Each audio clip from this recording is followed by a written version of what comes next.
to adjourn. And I'll second that. It's been moved and seconded. Any discussion? Nope. The motion to adjourn is moved. Or did I say that right, Josh? You're going to have to correct me as I go. It's been moved and seconded to adjourn. All those in favor? Aye. Aye, thank you. Long day. Aye. Have a good night, everyone. Take care. Thank you. Thank you.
So this is, we'll call the meeting to order. The Senate Natural Resources and Energy. It's Friday the 27th. We're having a meeting to take a look at planning really for the coming week. So as you may have heard from the Pro Tem, he would like us all to keep our eyes first and foremost on the COVID pandemic and how it affects anything related to our areas of jurisdiction. I sent out an email to people with an outline of things for today. So if you haven't checked email in the last 24 hours, you may want to look at an email from me to you all. We're going to have 2 meetings next week in which we'll really take some testimony from people, looping back to people on water issues, solid waste issues, energy issues. And those meetings are scheduled for 10 to 12 on Tuesday and Thursday next week to try to stick with the regular schedule. What I wanted to do with folks today was just, one, make sure we all had a sense of what that plan was, what our priorities are beyond next week. So towards, maybe in Thursday's meeting, we'll see how it goes. We can be looking forward to doing non-COVID-19 related bills the week after. And so I wanted to encourage people to start thinking about, we actually have 6 bills all in motion at the moment. Either they're on the floor or in another committee. It's something we've been looking at. When we left on the 13th, there were 6 bills sort of in, as I just said, in motion. There were a lot of other bills on the wall, 2 of which were, major House bills that there's a broad interest in, the global warming and the Act 250 bill. So I just wanted to check with you all. The short list I put out is much shorter than I didn't actually count, but there must be something like 40 bills in committee. So I'd like to go through, do 2 things. One, go through those areas of jurisdiction and think aloud as a group about who we might want to hear from, check back in with next week on COVID-19 related stuff. And then start thinking too about, when you look at the bills in committee or the email I sent out, how would you prioritize them? It's unclear right now how the session's going to unfold. In talking with the pro tem at some length the other day, he believes we're going to have, time to get to many bills. An unhelpful dog here. Just a moment. I can't do much about this at my desk while.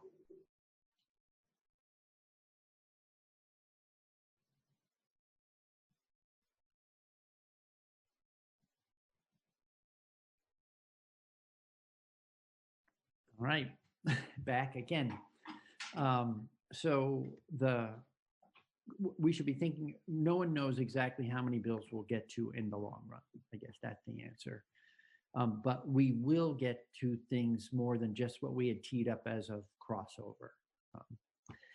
So with that said, I'm going to, doubling back to clean water. Last time we checked in, Michael put together that helpful memo summarizing what's going on out there. I thought it would be helpful for us to check back in with ANR and DEC on the kind of public drinking water, wastewater, all that kind of stuff, to see if everything's working fine or people are starting to run into, for instance, staffing issues. And that brought up, there's a Vermont WARN system that allows municipalities to transfer equipment and staff between municipal wastewater or public water supply systems. So it'd be just good to know that if people have worked out that, got those agreements in place, stuff like that.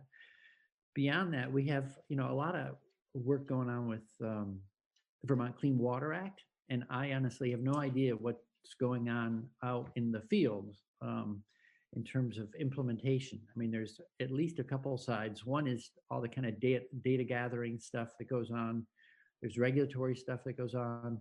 And then there's people doing things like building swales, ditches, bunkers, and all the rest. And I don't know if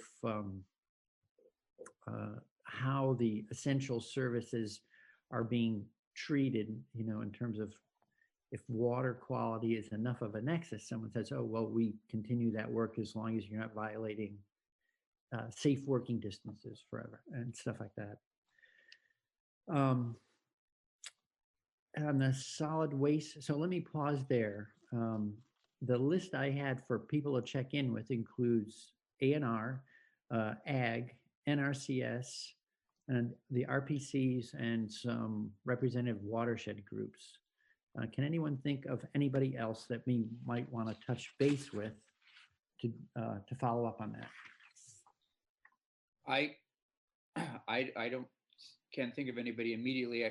Again, I think my concern, I think all of our concerns, it has to do with making certain that whatever we're doing, we're not pulling away from other resources at this time. In other words, our priorities might be trumped by some of the other things happening, and we're just keeping an eye, as you've said in previous meetings, on ledge council's needs elsewhere, as well as other possible needs elsewhere. Yeah, good point and a good reminder. And I'll count on Luke and Michael to speak up and tell us if we're ever asking them to do something when you have something more pressing.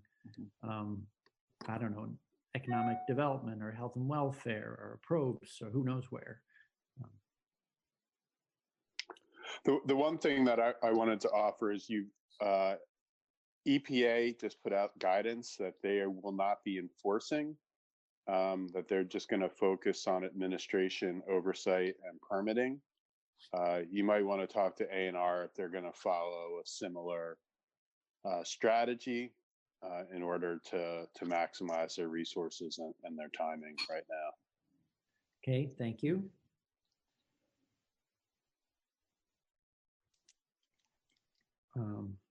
Anyone else? So, okay, so that's, I think, fairly straightforward on water quality stuff. So the other piece I left out there was because of the whatever challenges to the state's budget because of all these delayed receipts. The other thing that the pro temp said, please check in with the agencies and departments you work with to make sure that financial constraints that are developing day by day aren't having an impact on their operations. So it's really fiscal and personnel issues, I think, that are going to be the first impacts. So then if there's nothing more there, then on solid waste,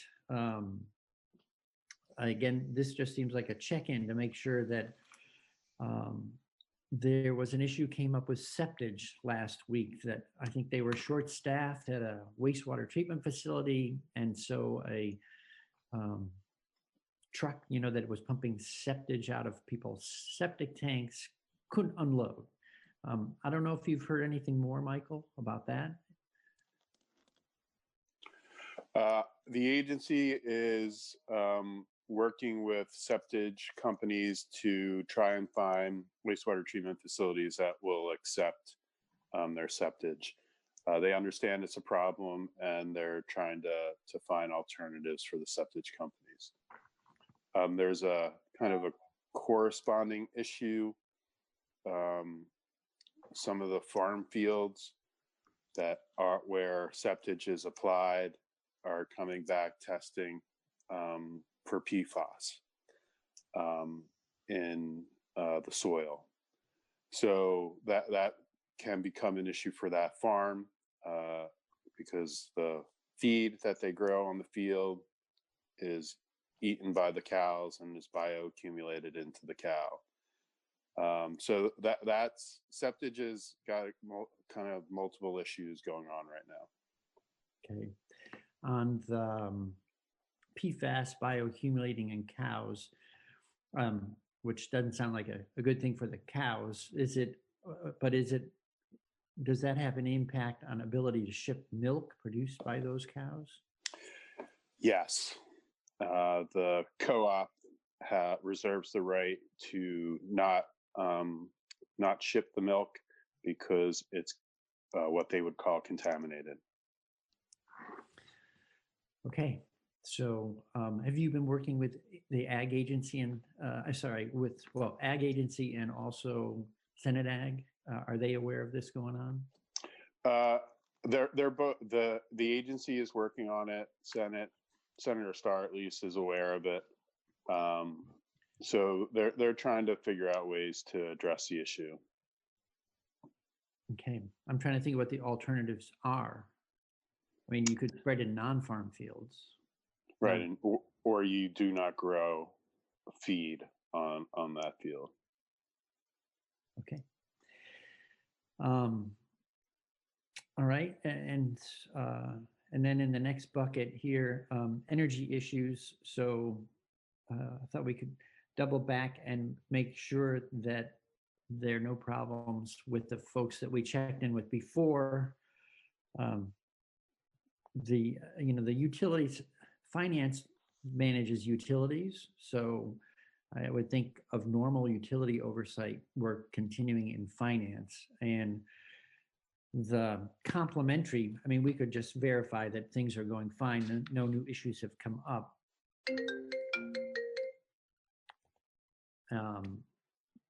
but one thing I was thinking is other energy stuff around it. So for instance, how is this impacting Efficiency Vermont and weatherization work or efficiency work? Or we're already having some challenges, meeting our goals. Does it mean that we're also having to put on hold all that kind of stuff? And again, Chris, Rogers here. I've been in communication with some of the Efficiency Vermont folks, and they are no longer doing assessments or in the field work. So I would say, yeah, they're pretty much stymied at this point working at home. right. You can't really do much of an energy audit remotely. Right. Yep. Thank you.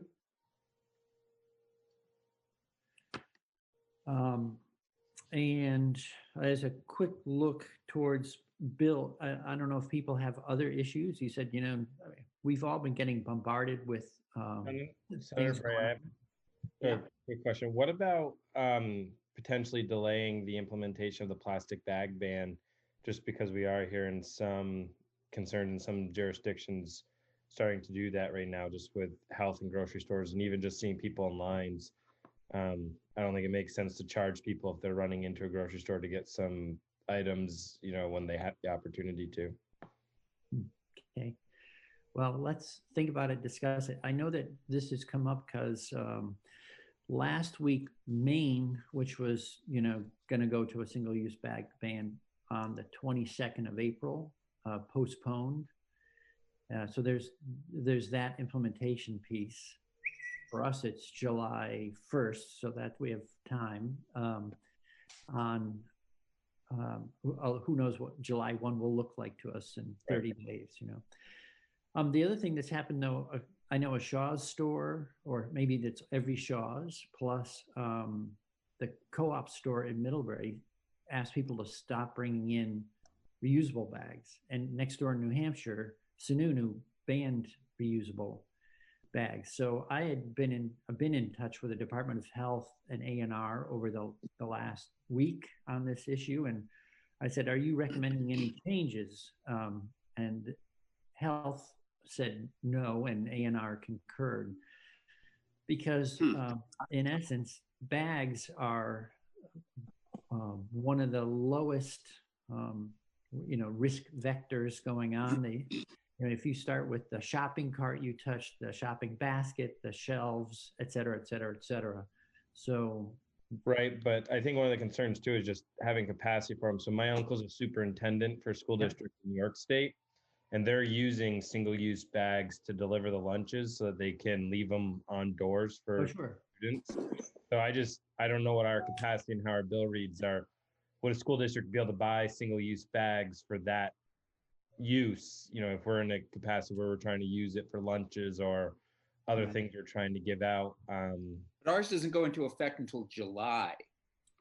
Right, but we just canceled school till June, so there's reason to believe that this could still be going on some capacity through July. Sure. And But I'm just trying to think of, whether or not it's a priority to deal with right now, only because it's not like other states where we have something that we would extend the deadline on.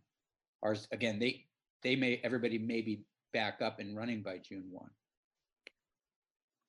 Well, so it's I think I take your point. So let's make sure. I think, the bag ban, just as a reminder for all of us, is at the point of checkout.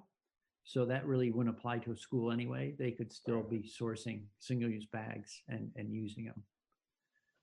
But yeah, I thought I heard that the administration had pushed that timeline, the implementation of that back. Am I wrong? Are you talking about the 7-1? The plastic bag 7-1, yeah. So I saw a request from Aaron Segrist on behalf of Vermont Grocers to push it back to January 1 of 21, roll it back 6 months. And that came through while I was just wrapping up, a couple of days of conversation with Health and ANR. So I'm not sure where the administration will go. They could respond to grocers and say, we're pushing that back. The for me, the science and medicine people are the ones I would like to rely on to guide whatever we do, let the chips fall where they may. But so far, A&R and health are saying no need to change practices at stores. I mean, it's a little, if we start having a reusable, if we ban reusable shopping carts, then I'll be thinking about reusable bags next, but I would do it in that order, because a shopping cart, everyone is handling. A bag, at least, is only yours. And if you're feeling very conscientious, you could wash the thing before you come back. It only takes a little soap and water to. Well, that's true, but they're trying to protect their employees, and like Price Chopper, their folks won't even touch reusable bags now. And there are some stores that have outright banned the reusable bags during this time. And it's just a matter of knowing that when they grab that plastic bag, it's clean. And if they touch somebody's reusable bag, it's not necessarily. And most of the stores are now providing sanitary wipes to wipe down your cart and stuff. I'm not saying that it eliminates the chances. I agree, everything you pull off the shelf, somebody's already touched. But they're trying to protect their employees. Right. Well, right. So, Senator McDonald. I think we got a lot of differences of opinion on something that just came up. Why don't we sit on this for a week, and stores may have to order or not order, depending on a decision we make before July 1st. But I think we've got all the various possibilities, and we might want to weigh in on this next week after we've thought about it a bit. Sure. It's not really Well said. emergent. So, and stores will make their own policies anyway. So we'll keep going and see where the administration goes with it. So again, I just asked people to take a look at the list of bills in that email, or go. I think I also put in the email a link to our bills and committee list, which is a lot longer, and you might want to look ahead. My sense is that we might want to focus on clearing out kind of what was in our in basket at the time of back on the 13th, before going on to major bills. The concern I have, frankly, about something like Act 250 and Global Warming Solutions Act is that I think I'm certainly, ready, willing, able. I think we all are to work on that. But I also think they're complicated issues that, even if in ideal circumstances, like all of us in the building with all our regular work tools at hand, we would probably spend weeks going through those, because there's a lot in them. And so I'd rather, not have us try to push something through with not enough testimony, especially Act 250, which is really critical to what goes on in the state. But that's it from I would tend to agree with that. Yeah. Chris, I would tend to agree with that. I think even if we were in the building, those two bills could completely consume the rest of our legislative session, and we may still feel like we would like more information. So I don't see how that could possibly be pulled off in trying to meet like this. Especially The need that we would have for Ledge Council to be with us constantly on that. And they're as bombarded, if not more, by emails from all of us, concerns, trying to probably support their colleagues who have jurisdiction in economic development, et cetera. Right. Actually, I would say, unless there's somewhat irresponsible, possibly. Yeah. And it could also be that we might find something relatively narrow and helpful. For the thing that I'm thinking of is the trails related provisions.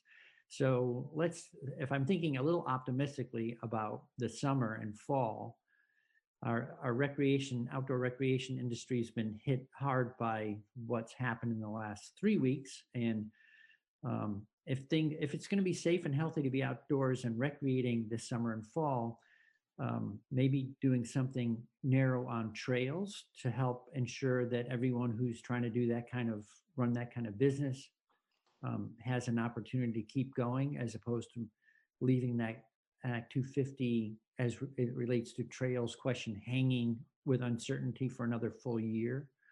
That might be something we could look into.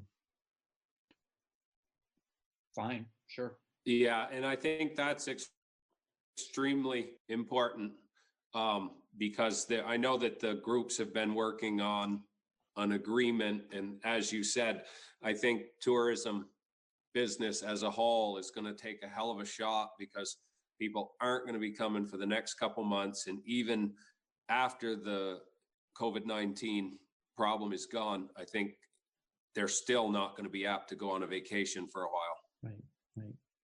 Okay. Senator Bratt, I'm afraid I have to jump off. But I think we are actually, unless anyone has anything else you want to put on the table. So again, I'll work with Jude lining. If you have any witnesses you want us to hear from, please just email me, let me know. Otherwise, I'll line up sort of standard folks that we would hear from on those three topics we went through briefly before. And if that's otherwise, I think from on my side, my list is complete. Anything else? Thank you. Great. Have a great weekend, everybody. Good weekend. Goodbye, See y'all. McDonald.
Hang on a minute. All right. Anyone who's listening out there and not on this call on video, you can see it live streamed. Go to the legislative website, finance committee website, and hook live streaming. You're in, Ann. Thank you. We are in, so we are live. And okay, Treasurer Pierce is the first one on our agenda, and we're just looking for any information you can give us. I know we had some commingling of funds that you had to do. You sent us a memo on that, but an idea of any of the fiscal implications you're seeing at this point. Certainly. If you don't mind, I'd just like to check to see if some of my co-workers are on the phone. Is Will on the phone? I am, Beth. Okay, so Will Crewald is our Chief Financial Officer, and and one of our experts on this. I don't know if you have Dan and or John with you. I'm on another phone. I have stuff Dan. from Ashland. Yeah, I'm so here as well. Ashland is our okay. So Ashland is our policy director, and Dan Currier is our cash manager. And just to give Dan a little credit here, Dan has been with us before I started. So I started in 2003, and he's one of the best intuitive people I know in terms of managing your cash and sees the trends right from the beginning. So I just wanted to point him out. And Will has built this system even further. So I think we've got a great team, and I'm confident. I'm going to start off right with that. I'm confident that we will be paying all of our bills and paying them on time without disruption. And I'll go through a little bit of how we're getting there and what some That's of the the first are. positive information I've heard in a couple of weeks. So that's good. Okay. So Beth, good. Beth, this is Jane Kitchell. I just wanted, Yes. if you're not aware, you have members of the Appropriations Committee as well. We thought for time demands that it would be easier to have one have you come just. Dan, are you all right? Yes, my iPad just slipped. I'm good. Oh. So This case thing doesn't hold up. So I just wanted to let you know that we have not only the Finance Committee, but we have as the members who are able to make it of the Senate Appropriations Committee as well to hear your testimony. Well, excellent. Thank you very much, Senator Kitchell. It's a pleasure. It's good to hear from all of you. And again, I hope everyone is safe and their relatives are safe as well. And getting back to my positive news, we expect to make all of our payments on time, without disruption. And let me walk through a few pieces. I'm hoping someone put the graph that we sent up on the screen. Is that up for folks to see? I think that's one of the documents that Ashland sent us. So it's in your emails. Yep. So I won't say I can absolutely read it, but okay. Okay. Well, can Faith put it on the screen? Faith is doing double duty with several things, but I'm coming. Okay. It's in your emails. Okay. There you go. We've got a lot of new things we're all doing, so we can all be patient and try to work that out. And you obviously know patience is my best skill, so hey, patience, but hey, joking on that. So is it okay to start on this graph? Yes, yeah.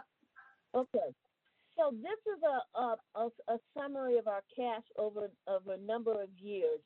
And you see that we started, we've got an average down at the bottom. So if you look at the chart on the bottom, average of fiscal year 04 to 09. And what that shows you is what our cash flows look like by month, end point of each month.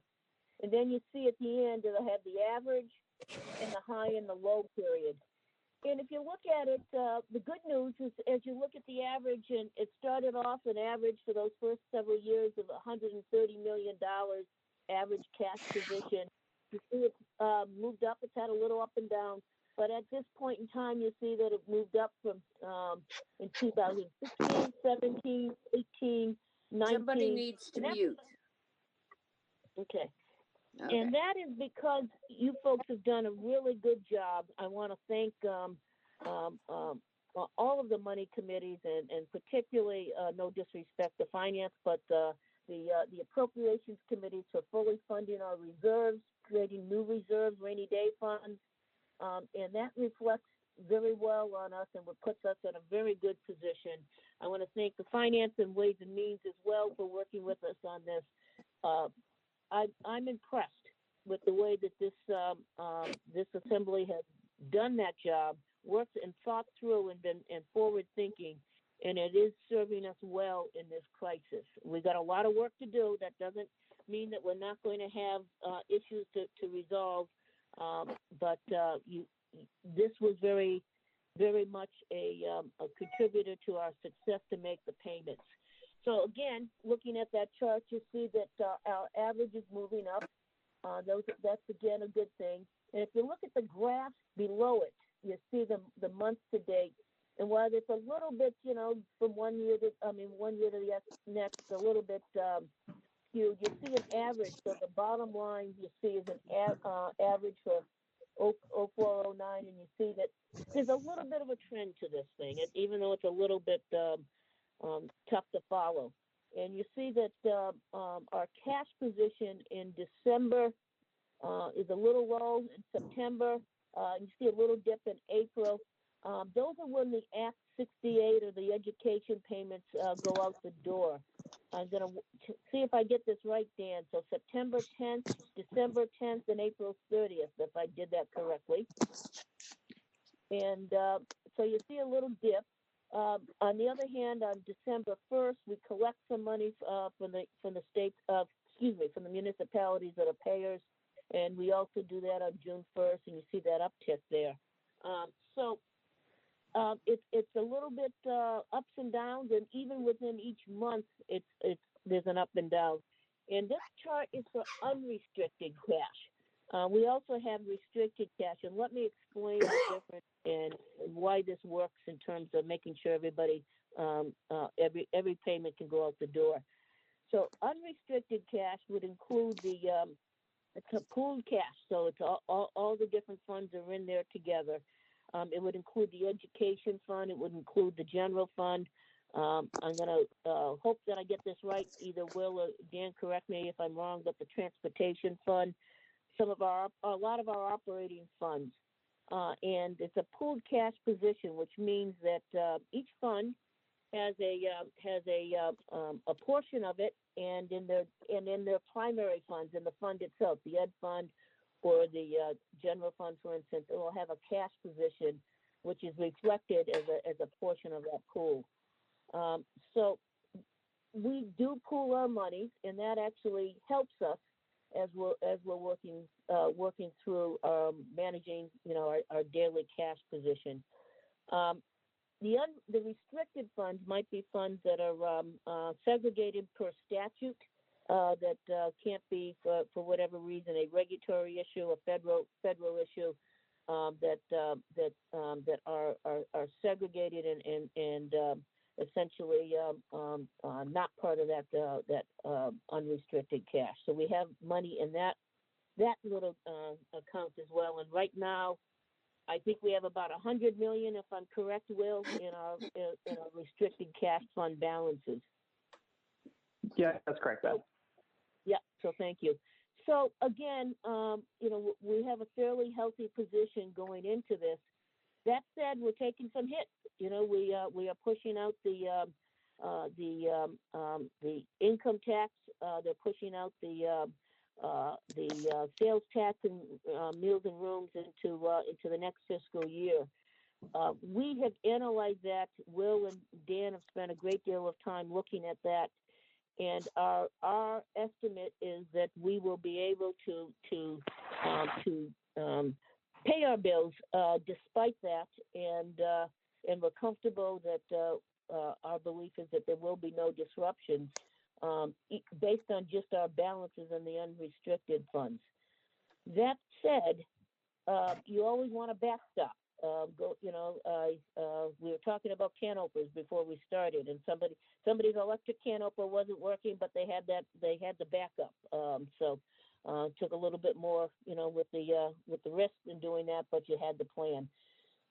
So one of the backstops that are already in statute is that in December, so from December 10th to this, I think it's for a month again. I'm going to check with Dan from December 10th to January 10th. Is that correct? Yes. Okay, and then I'm going to get this one wrong. From June 15th to July 15th, we have a window as well. And what those windows say is that if you are having a temporary cash position issue, you may borrow from restricted funds. Obviously, when you borrow from the restricted funds, you have to pay back the interest on that. So you're paying back the interest to those funds. But it gives you a little bit of flexibility. And by doing that, and again, there was the December 10th was because, as I said earlier, that's when the education payments go out, that first round.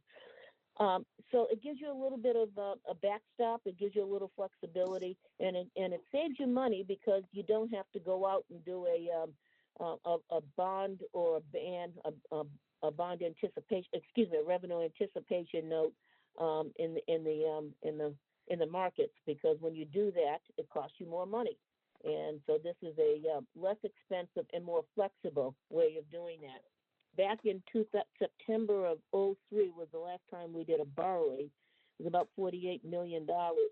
And to be very candid, why we borrowed it, and we had I think it was from September to about February, if I recall. We actually didn't need it during some of those periods, and you're paying for it. And I'd rather be in a position where you're internally borrowing from those restricted funds, again, paying back the interest as a backstop and going out to the bond market. So we think that, again, our cash position is strong enough to meet those revenue changes, that pushing off those into the next year, and as well as any amounts that so far have been estimated in terms of actual losses. We have backstop number one, which would be, restricted funds, utilizing those, and backstop number two, if you had to get to it, which I do not contemplate us doing that, would be to be able to do an external borrowing if needed. So that's the way this works. We wanted to add a little bit more to the restricted fund backstop number one. And to give us a little bit more flexibility, what we wanted to do, instead of having a June 15th to July 15th, give it a little bit of room on both sides. So another 30 days. So roughly May 15th, 30 more business days on either side of this and out to August. We think that would give us some more flexibility, and that is the request that we made in a memo. So if we can put up that memo, our second slide in this presentation. I don't know if people have done that yet. I'm going to do it myself, but it's a memo dated March 26th, and it's to all of you, as well as Senate President Tim Ash and Speaker Mitzi Johnson.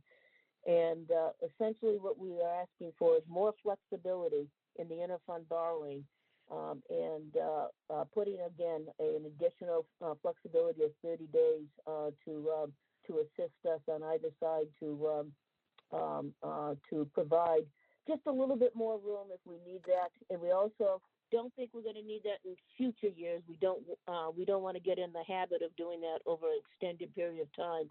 So our goal would be to have this sunset.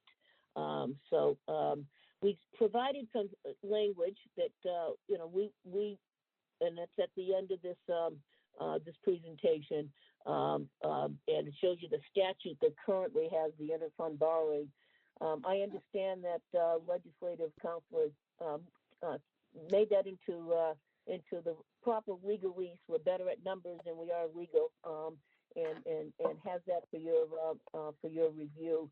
But we think, again, that this will be an extra step and provide that extra option for liquidity. But again, as the memo says, we stress again, we have sufficient cash to meet our payments. Could So I I'm gonna just, stop Beth, this is Jane. I just had something come on my iPhone saying Congress has just passed the stimulus bill. So excellent news. So Excellent. obviously that has a big impact on our our fiscal health. So at least that hurdle is over. Now the president just needs to sign. So it's finally got through the Congress. Well, that's excellent news, Senator. We're very happy with that. We're trying to analyze that as you are and as Joint Fiscal is. And we're obviously working and sharing information with all parties, including the governor's office. We want to understand, how that, what are the rules around it? Where what it can be used for, how it can be used, how it interacts with our cash flows. So this analysis that we presented to you right now does not contemplate that, but that's certainly once we get a little bit more into the review, we'll be updating our numbers.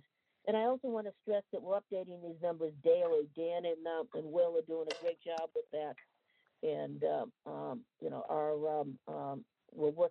we're meeting twice a week with the administration, and we're keeping joint fiscal in the loop as well.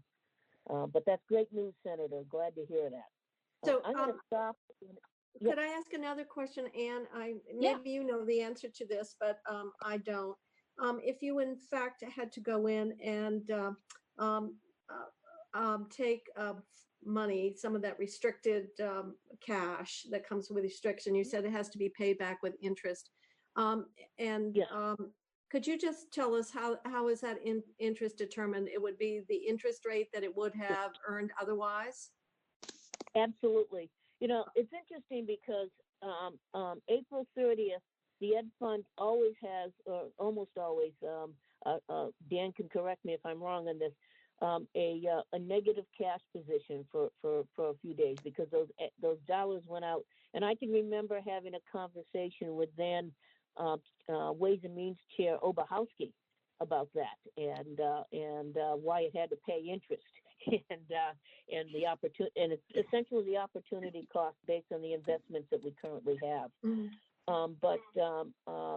So this is not an unusual event to have that cash position on April 30th, and by June 1st or earlier, that cash position is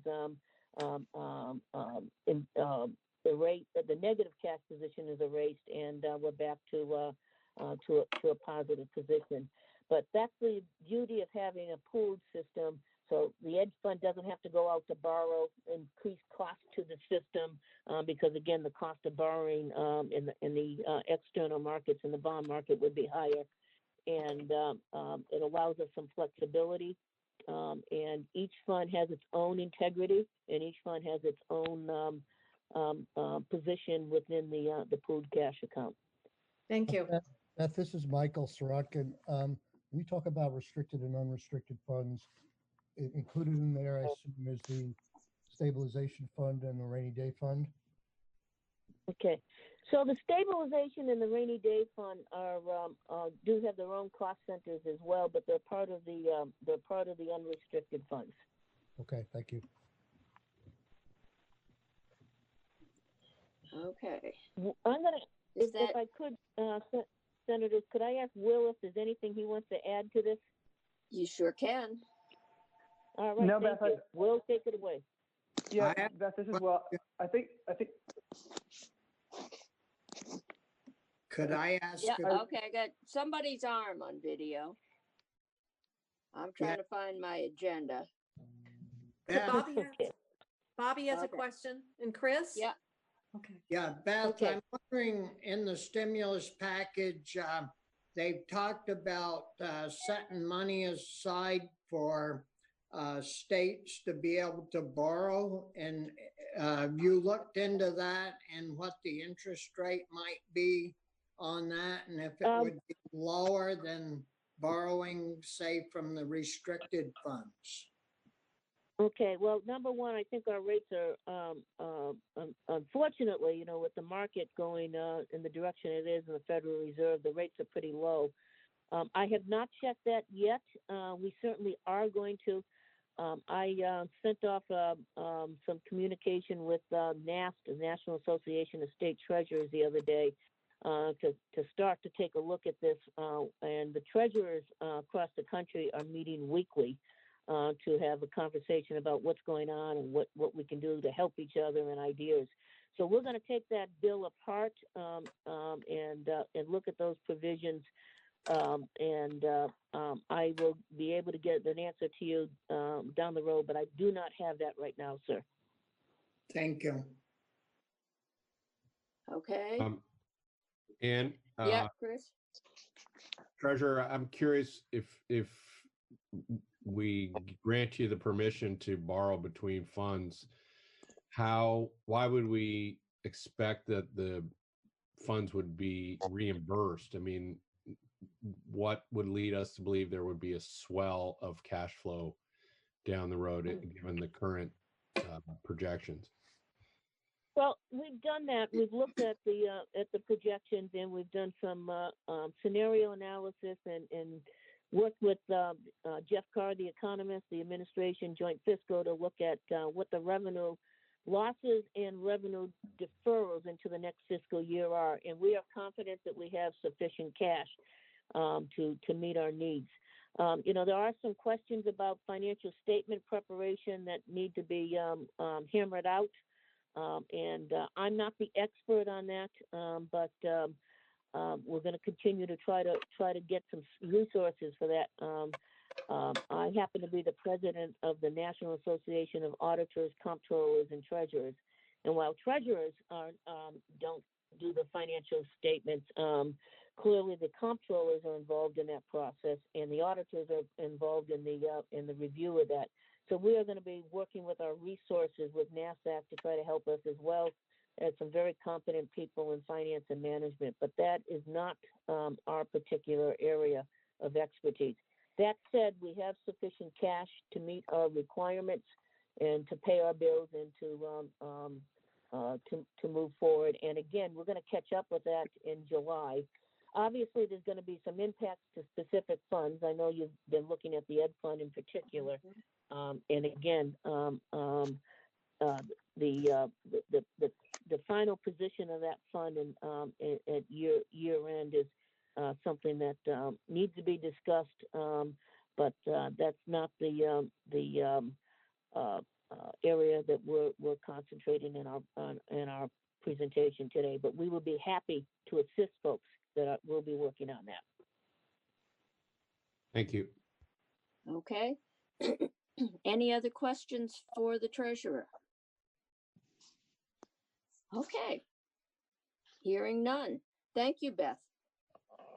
Thank you. And again, I want to compliment my staff. They've done a great job in doing the contingency planning, and my deputy, Michael Clausen, who's not on the phone, but he's the captain of our work, remote processing work teams, and they've all done a great job. And I just want to say thank you to them, and thank you for you folks in the middle of all this and what you've been doing to conduct the business of the state and keep us moving. So thank you very much for your good work, and take care. Okay, thank Beth, you. Beth, I actually have one. All right. We have one more. One follow-up question. There you go. Yes.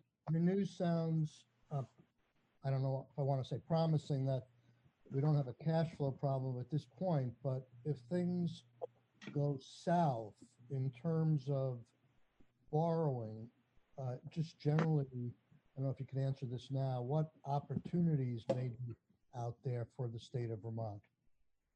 Well, again, some states are in worse shape than others, and some have already done some borrowing out in the markets. Typically, revenue anticipation notes, which is a note essentially going out to the market in expectation of future revenues. So they're doing different things to meet their needs. We're in a more fortunate position because we do have it with the great work of the General Assembly to have sufficient reserves as we move forward to help us through this. So our first thing would be interfund borrowing, and again, we're asking for the extension of that period for 1 year, and it will go back to its still, we have authority for interfund borrowing, but for a shorter period going forward. And we do have access to the markets if we need to. One of the things that buried in the 600 some odd pages of the stimulus bill is a section called Section 4003. And what that did was, and we spent a lot of time on that, the treasurers across the country, investment professionals across the country, to tweak that section a little bit to free up some of the. There was a log jam in the markets. A lot of outflows from institutional funds and no buyers at the time, and consequently there was some really high cost to borrowing. with that section of the stimulus bill, that's going to free up that market. It already has, just by knowing that that's out there. And so there are options to do that should we need to. And we have the authority to do that in the Treasurer's Office to do short-term borrowing. As I said, the state has not done short-term borrowing since fiscal year 2004. We hope not to have to do it, but we certainly have the capacity to do it if necessary. Thank you very much. Okay, other questions? Okay, so I think that's it. Thank you again. Thank you Bringing again. us good Thank you for the news. service. Okay. Okay. Thank you. Well, Have a good day, and again, thank you for your service. okay, thank you, Bye-bye. viewers. All right.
A big welcome to everyone.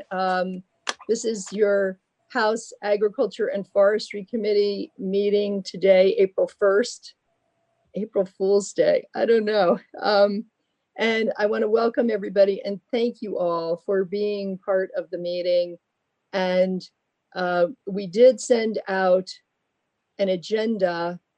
We are probably not going to stick completely strictly to the agenda, just because some things have come up. So when I put the agenda together, the understanding was that, we were going to be looking at everything, but the speaker then said that we should be really focusing on COVID-19 issues. So I know the Senate is looking at something. Mike O'Grady had worked with Bobby Starr, and they have an idea about ways to employ restaurant workers who may have been laid off and putting them to work delivering meals to folks, Meals on Wheels are frequently delivered by elderly people themselves. And so the hope was to maybe put some of those restaurant workers who have been laid off to work, and potentially with them being paid by with stimulus money. And so the Senate is working on that. I had been thinking, I've had a couple of inquiries about farm stores and farmers markets. This has been something I've heard about by email, and you know, my just completely coincidentally, Will Stevens reached out. Will, as you know, is a former member from Shoreham, and so Terry knows him well. But you know, one of the concerns is whether or not our farm markets, our farm stores, our CSAs are essential. And we do know that agriculture has been deemed an essential service or business. And so I wanted some clarity about that. So we invited Will Stevens, who, as you know, is an organic farmer from Shoreham. He does vegetables as well as plants, but they also sell food, you know, once their crops are in. And I also invited Abby Willard, because she is the guru in all things about this. So Will, I want to give you an opportunity to tell us what the situation is there and what could potentially be helpful for you. Thanks, Carolyn.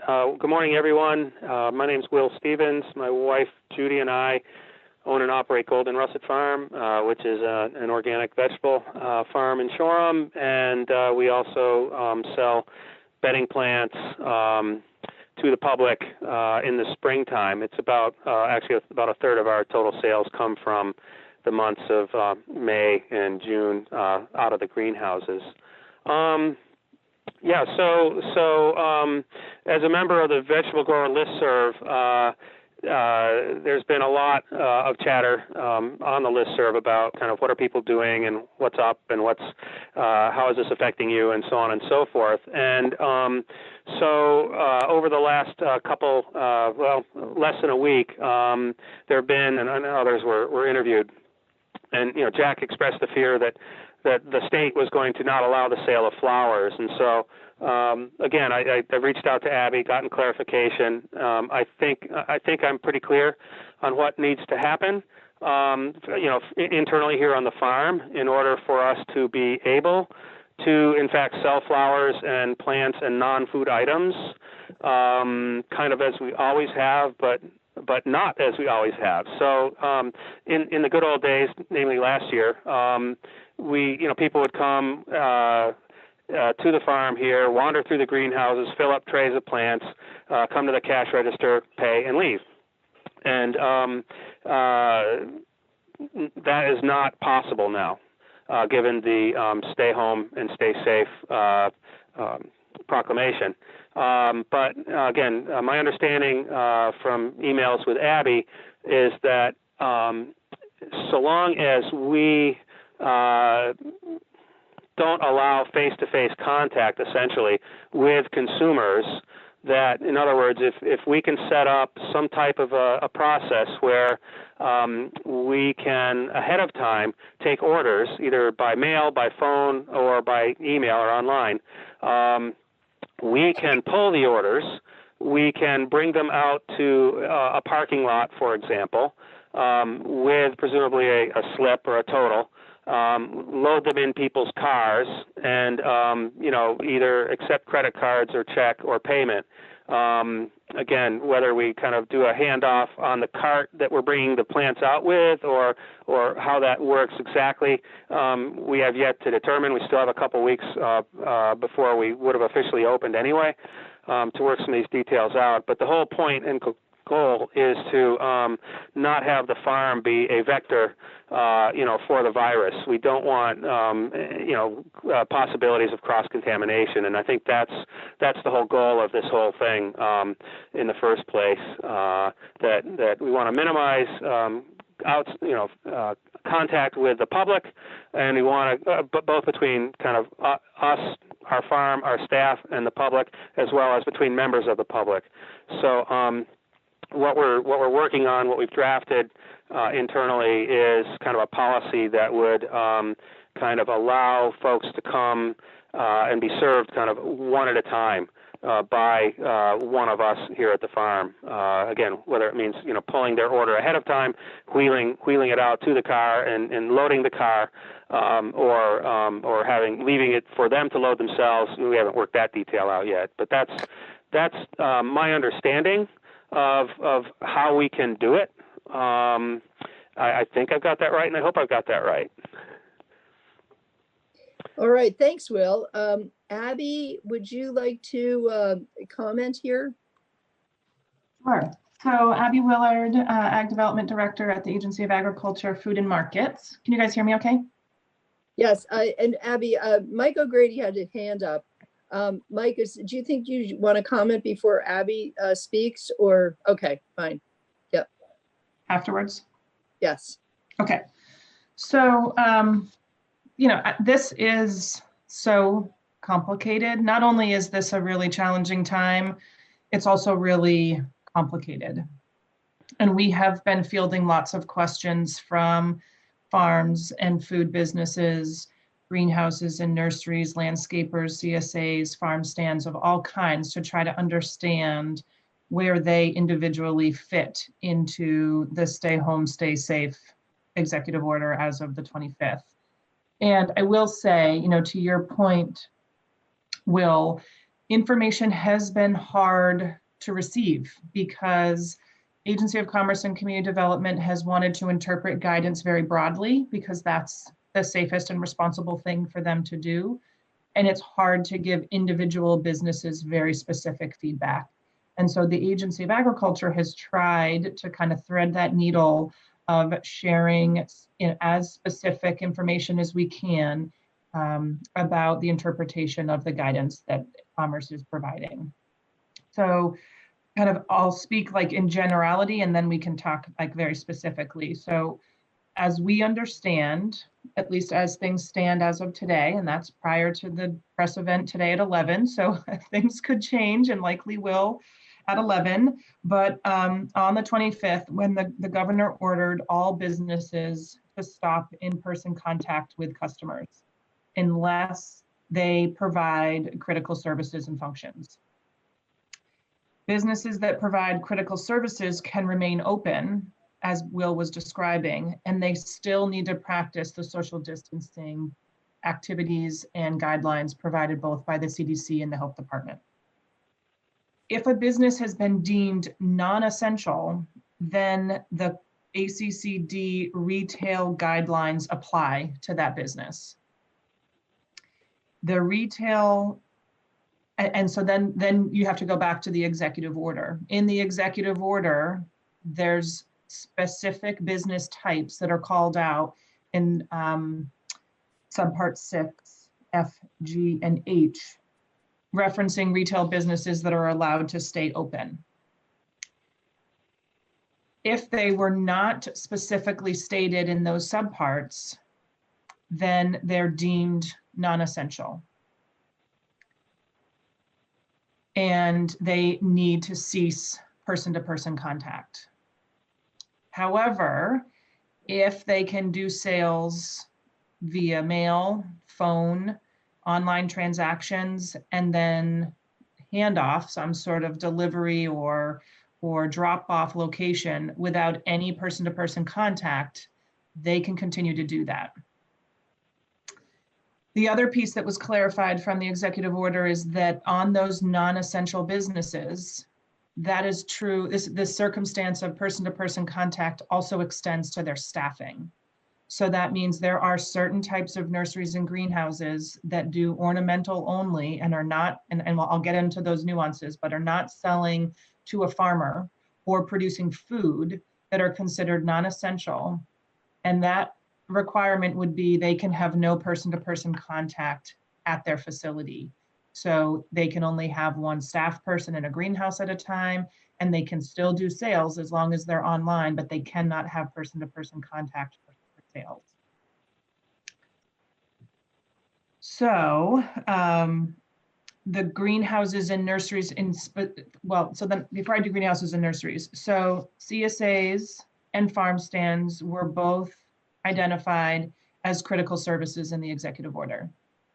Because they're based on farm and they're based as an activity of a farmer, CSAs and farm stands can continue, are deemed essential, and that would mean that they need to just practice limited person-to-person contact, but they can still do sales. Farmers markets were not deemed essential, mainly due to the fear of large gatherings in public places where viruses could rapidly spread. So farmers markets are not permitted person-to-person contact, but the individual farmers at a farmer's market can offer online, phone, home delivery, or pickup of product as long as there's no person-to-person contact.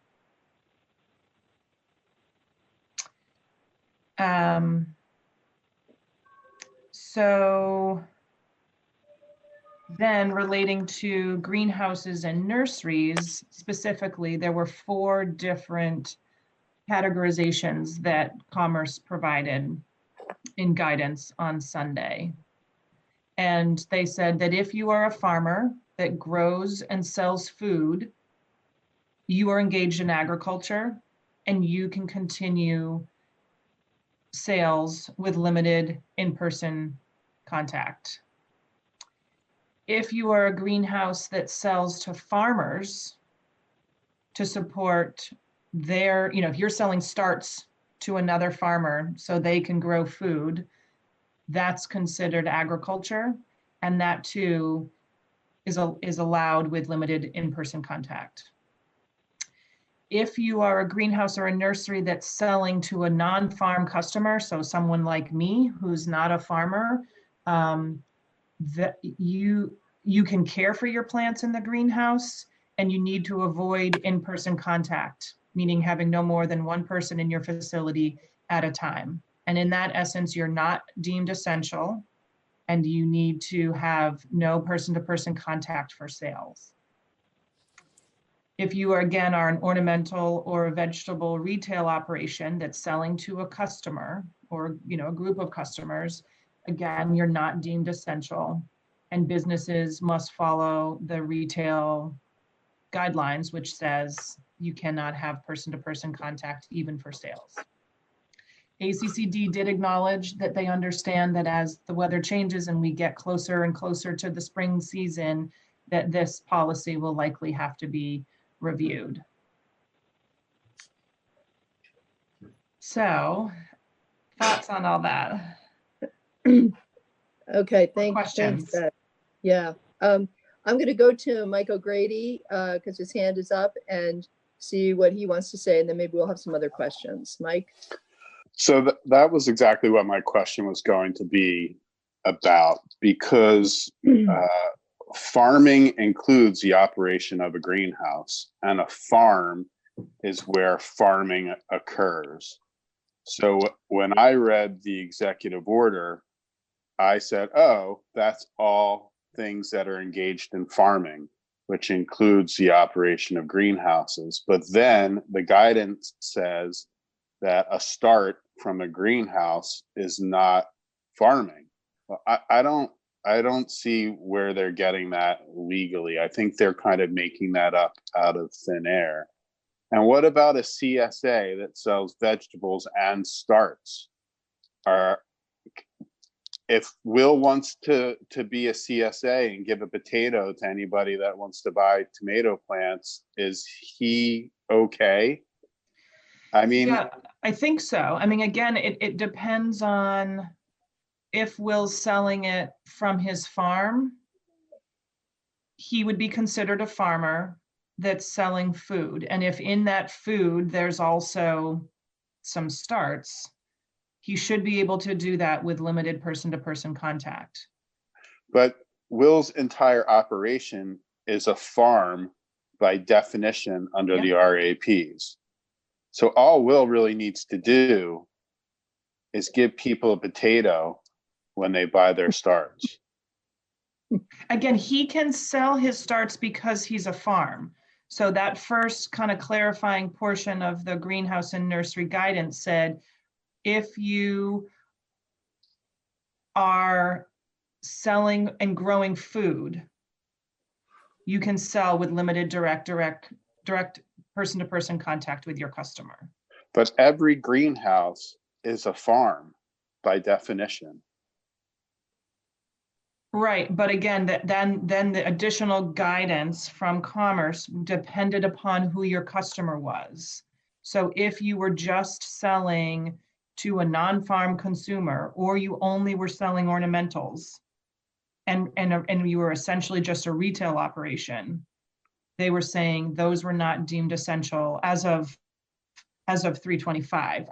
My understanding, again, this is way out of my bounds, but my understanding is that they recognize that spring is coming, but it doesn't need to happen today, in their opinion. Same with landscaping. They're saying, wait a few weeks and you'll be able to do landscaping services once spring really, really hits. But you don't need to be selling ornamental starts or veggie starts with person-to-person contact right now. So a greenhouse close to my house is doing retail veggie starts, and they're doing it all without person-to-person contact.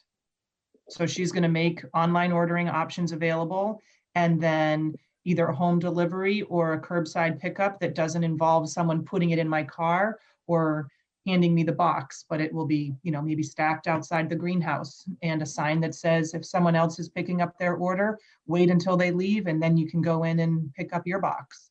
So it's not, I think the clarification was that doesn't mean they can't operate. It just means they can't have person-to-person contact. And those are challenging additions for certain businesses to make to their operation, no question. But many are doing it. So. Can someone still go to Walmart's nursery and buy whatever they want at Walmart's nursery? As of today at 9:20 a.m., yes. Yeah. I don't think that's going to continue. My guess is we will see that change very soon. Okay, thanks. All right. Great. May I? And Mike, could you put your hand down? Could you unraise your hand? All right. Who just spoke up? Yes, Will. Hi, Will. Go ahead. So if I can try my hand at splitting this thing, and I don't know. And Abby, you can clarify for me, but my understanding is that according to the executive order, if food is involved, there is limited person-to-person contact, but if there is not food involved, there should be no direct person-to-person contact. I think that is true in the example that you're trying to give, Will. The place that's not true would be a farmer's market. So even still, if food is involved, we can't have the community gatherings that a farmer's market might facilitate. So in that case, even if you're selling food, you still have to do it with very limited person-to-person contact via your farm, not in a community location like a farmer's market. Yeah. Okay. Fair enough. There is one piece of the order as Abby's described it, and I got clarification from her on the weekend, but I just want to bring it up, and that's the one person per facility rule that I think, if I understood it correctly, the facility doesn't refer to kind of an individual greenhouse so much as it refers to a farm, and a farm, and that is only in the case of the care and maintenance of plants. Where it gets dicey from a practical boots on the ground kind of situation where we're actually trying to keep people employed, not lay them off, is when we have multiple greenhouses and or other kind of things going on in fields and in kind of nearby areas and so forth, for us to limit kind of our crew to one person because the farm is a facility if I understood the interpretation correctly, that's a real problem. I can understand one person per greenhouse, and this is when it comes to just staff. I understand that it would refer to non-farm customers or for other farming customers who might stop by looking for plants for food production or something like that. But I guess it seems pretty extreme when it comes to actually operating a greenhouse / farm operation. Yeah, so Will, I think, again, this is where everyone has a unique circumstance, and every business, or not every, but many, many, many businesses are wanting a very specific interpretation to their operation, which is difficult to provide. But I think my understanding, I certainly could be wrong, but my understanding of how this works is if you are a farm, you are deemed essential. And so if you are a farm selling food, you are deemed essential and you need to have limited person-to-person contact. If you are a greenhouse that is retail, selling ornamental and other veggie starts to an average consumer like myself, you have been deemed non-essential and you cannot have person-to-person contact with the customer at the drop-off or sale point or in the greenhouse around the care and maintenance of the plants. So this is that differentiation that kind of Michael was referring to, is that they have taken a slightly different interpretation as of today, or as of the 25th, as to what a farm is. But they're saying if you are a farmer growing food and you have a greenhouse, you can do limited person-to-person contact. Yeah, and again, just practically, and this is totally situational on our farm, but we have 2 greenhouses that have both our own field starts, onions, etc., and hanging baskets in them. Right. That we're not going to put out in the field, and they aren't edible. And so a strict interpretation would kind of say that, only one person can be there doing that. And I think if I understood your earlier email that I couldn't have one person in one greenhouse and one person in another house because the farm is the facility. So maybe I misunderstood that, but. Maybe I misunderstood. I think I don't know that I know how to exactly interpret that well. I think because you are I think that the challenge in that scenario that you're describing is because you are a farm, you should be allowed to have person-to-person contact. But what you have in your greenhouse has nothing to do with your food sales, because that's like a retail side of your farm business model, right? Well, it doesn't have anything to do with food sales, but it does have to do with the production of food, because the starts that are going to go out in the field in a month are there. Right. I mean, and again, this is where I, personally and professionally agree with you and Michael that, even in the SNAP program, a vegetable start is considered food, and that's why SNAP benefits can go towards buying plant starts. And so intuitively, I would agree with you that that's food. I think I guess this is how I might do my best at interpreting it. So what the executive order, stay home, stay safe, does not want are customers coming to your greenhouse, walking around with other people, buying ornamental and non-essential items in the greenhouse. If they were coming to the farm to pick up their CSA share, and in that CSA share box, they had also ordered a 6-pack of peppers and onion starts and tomatoes, that would be no problem for them to have limited person-to-person contact to pick up those starts. But I think the feeling was they don't need a hanging basket today or tomorrow. It's not going to feed them. And they don't actually, they don't even really need to plant their tomato starts this weekend. They can probably plant them next weekend, when hopefully the flattening of the curve has occurred a bit more and we're less susceptible of spreading the virus. So I think it was trying to split the line of saying, We want farms to be able to grow and share food, and for families to be able to pick up their CSA share or go to the farm stand and get the food that they're going to feed their family for this week. But they don't need to do the ornamental and the retail greenhouse operations in full, like, public engagement right now. Does that help? Does that resonate? Yeah, and there's, but I would extend it just a little further and say, but if arrangements can be made online, mail, phone, etc., for a pre-order type of situation, they can then sell those non-essential items as long as no person-to-person contact. Right. Okay. Yes. And so that was really, I hoped that was clear, that it's not saying the business has to close. It's just saying the goal is to say we don't want people wandering around greenhouses picking out hanging baskets. And I can admit that's hard for me right now because I too want to plant in the garden, and I can't go buy that in the normal way that I might unless I wanted to go to Home Depot. But the greenhouse next to me is saying, okay, we will sell you starts, and we're going to do it without person-to-person contact so that there's not a risk to customers or employees of the greenhouse. So yeah, you can still buy it. It's just how the transaction occurs has to be, because it's not food, needs to be no person-to-person. The part of your business that is food can absolutely have limited contact, and you can put the box in the back of their car, and you can take a payment if you wish via credit card or check, and that can still continue for the CSA side of things. Okay. So it sounds to me like this is somewhat doable. It just, and I think an argument can be made also that people gain a certain amount of mental health and sanity from gardening. I know.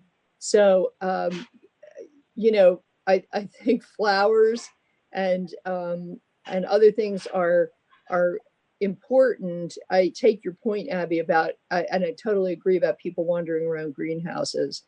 But it sounds to me like farmers at farm stands will be able to do their sales, but they just have to be careful about how they do it. Right. So I have another question along these lines. I just had an email this morning from a state rep who asks about someone who is doing maple syrup, and can they, let me see if I can find it exactly.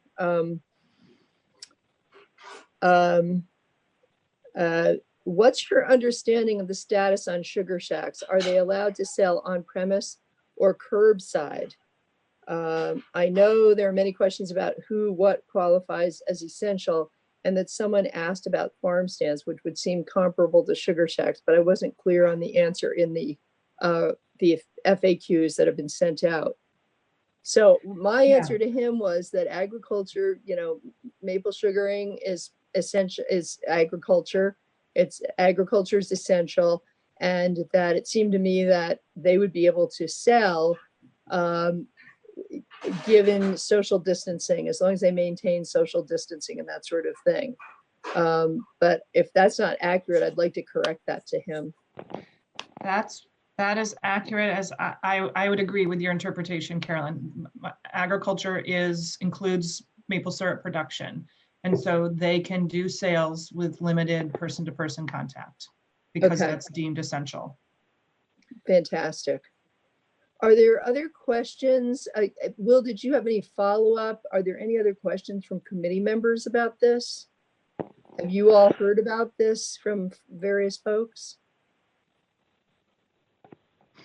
I'm perfectly satisfied with kind of where things sit as of today. Again, the idea that Home Depot or Walmart can be selling plants and we with full limited contact, and we can't, but I can get over that in a few minutes. I think we all have to kind of step up, do our best, and respect the fact that at the end of the day, it's not about any one individual so much as it's about the community, and I think this is what the governor's executive order is all about. And I think for me, it really just revolves around kind of what's possible, what can we do, and again, I think somehow word has to get back to Jack Mannix that in fact he can sell flowers so long as there's no person-to-person contact. Okay, so I've been asked by someone on the call, how do you raise your hand? And so you click up above, and there's a toolbar at the top, and you click on more. And I can't do it because I'm a co-host here, but there's a choice there to raise hand. So so you can try that. Rodney has his hand up, and then John Bartholomew. So Rodney, why don't you go ahead? Yeah, on the maple syrup sales, we've contacted where we bulk out syrup, and they have it set up so that you can deliver your syrup back up to the loading dock.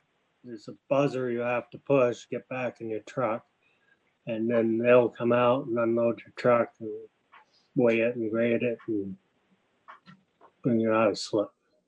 So that's how they're doing it there. Okay, thanks, Rodney.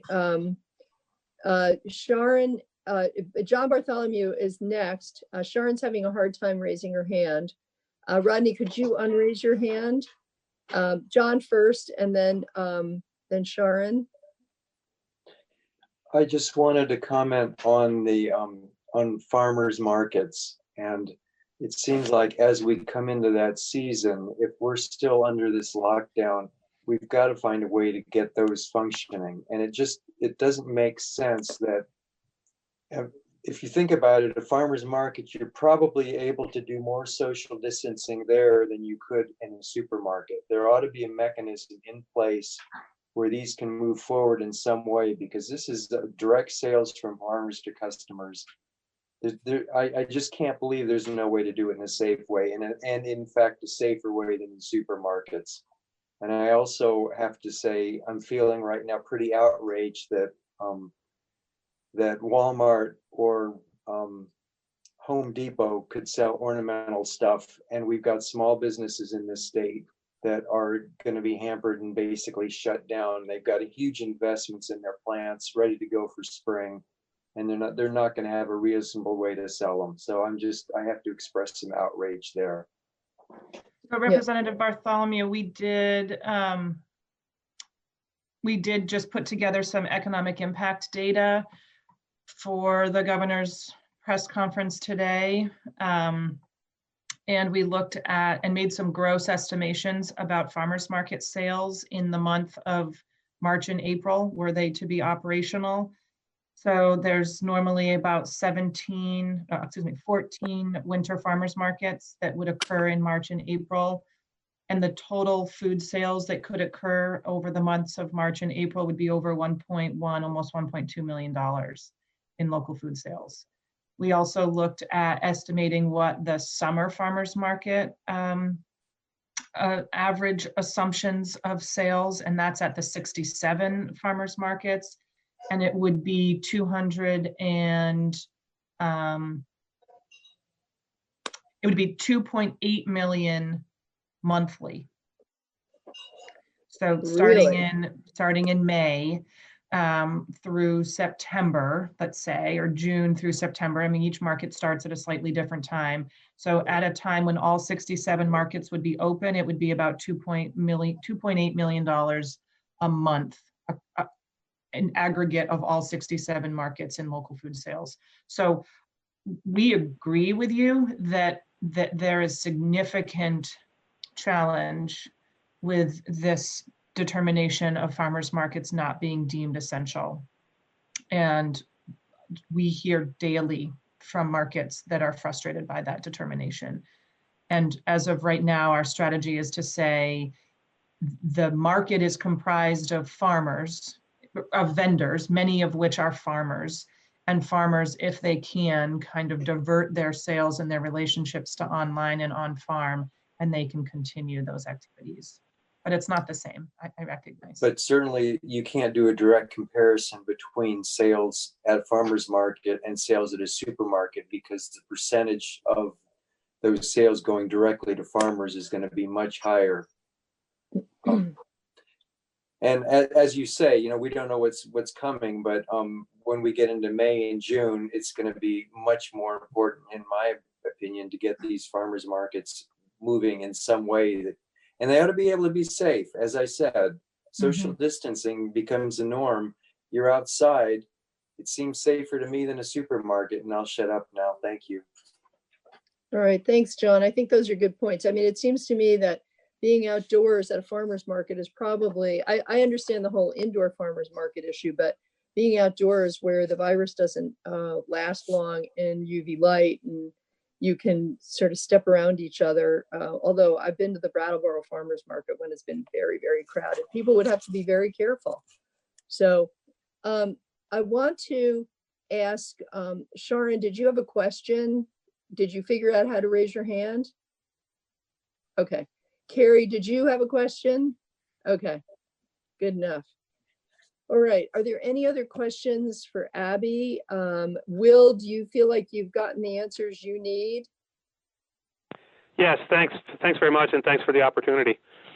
Oh, you're welcome. It's always good to hear your voice. And I hope that we're able to straighten some of this out so that our farmers are, you know, are not as badly affected as some of our other folks are going to be.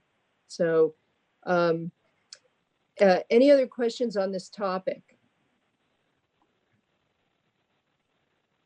All right, I'm not hearing any. So I think Representative Partridge? Yes. Would the committee be interested in the economic impact data that we kind of pulled together as of yesterday? Absolutely. Okay, I would I'm love happy to. If you could, yeah, if you could send that to Linda, that would be fabulous. Great. I would say Okay. it's incomplete, but it's you know, it's a good snapshot of where we're seeing the disruption and the challenges, and it's great for cheesemakers to farmers market vendors, and then there's some really, I guess the last piece I'll just share, if you're open, is that there are also some really great outcomes that we're seeing.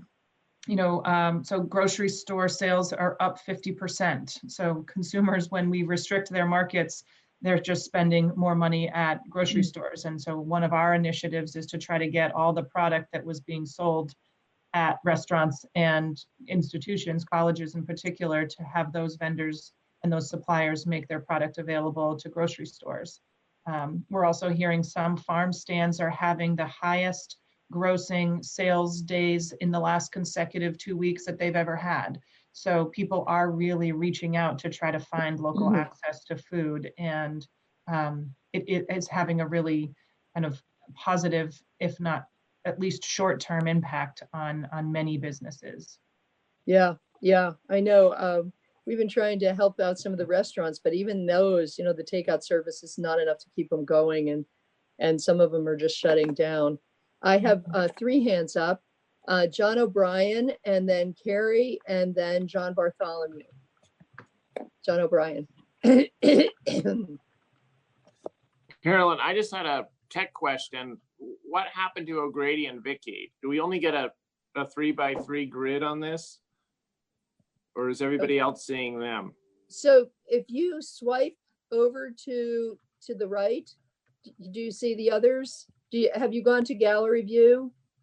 Yep. Okay. I see Vicky and Mike. So can you go to gallery view? Yeah, but you can't make it smaller. So it's like a, 4x4. You always have to swipe.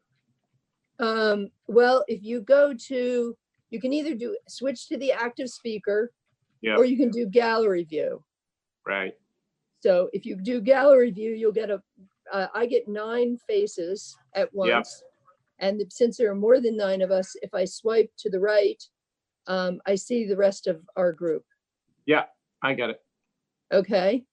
Madam Chair, that's a limitation of the iPad. For users on the laptops or your desktop computers, you should be able to see everyone. Great. Okay. Thanks, Ron. And Ron, I'll probably give you a call later to try and get this up and going on my laptop. That would be great. All right. So Carrie is next. Yeah, thank you. It's really great to see everybody. All I Same. wanted to say is before Abby joined the second time, Terry had asked some questions. And I think those questions are really highlighted in the document and summary analysis that Abby put together about the economic impacts. In terms of farmers? Yeah, okay. All right, John Bartholomew, you're next. This is probably a question for Abby, but anyone who knows, I'm just wondering what others are seeing and what's being reported from cheesemakers. One of our local cheesemakers has reported that they are all backed up in the cheese cave because their orders have really slowed to a trickle or stopped.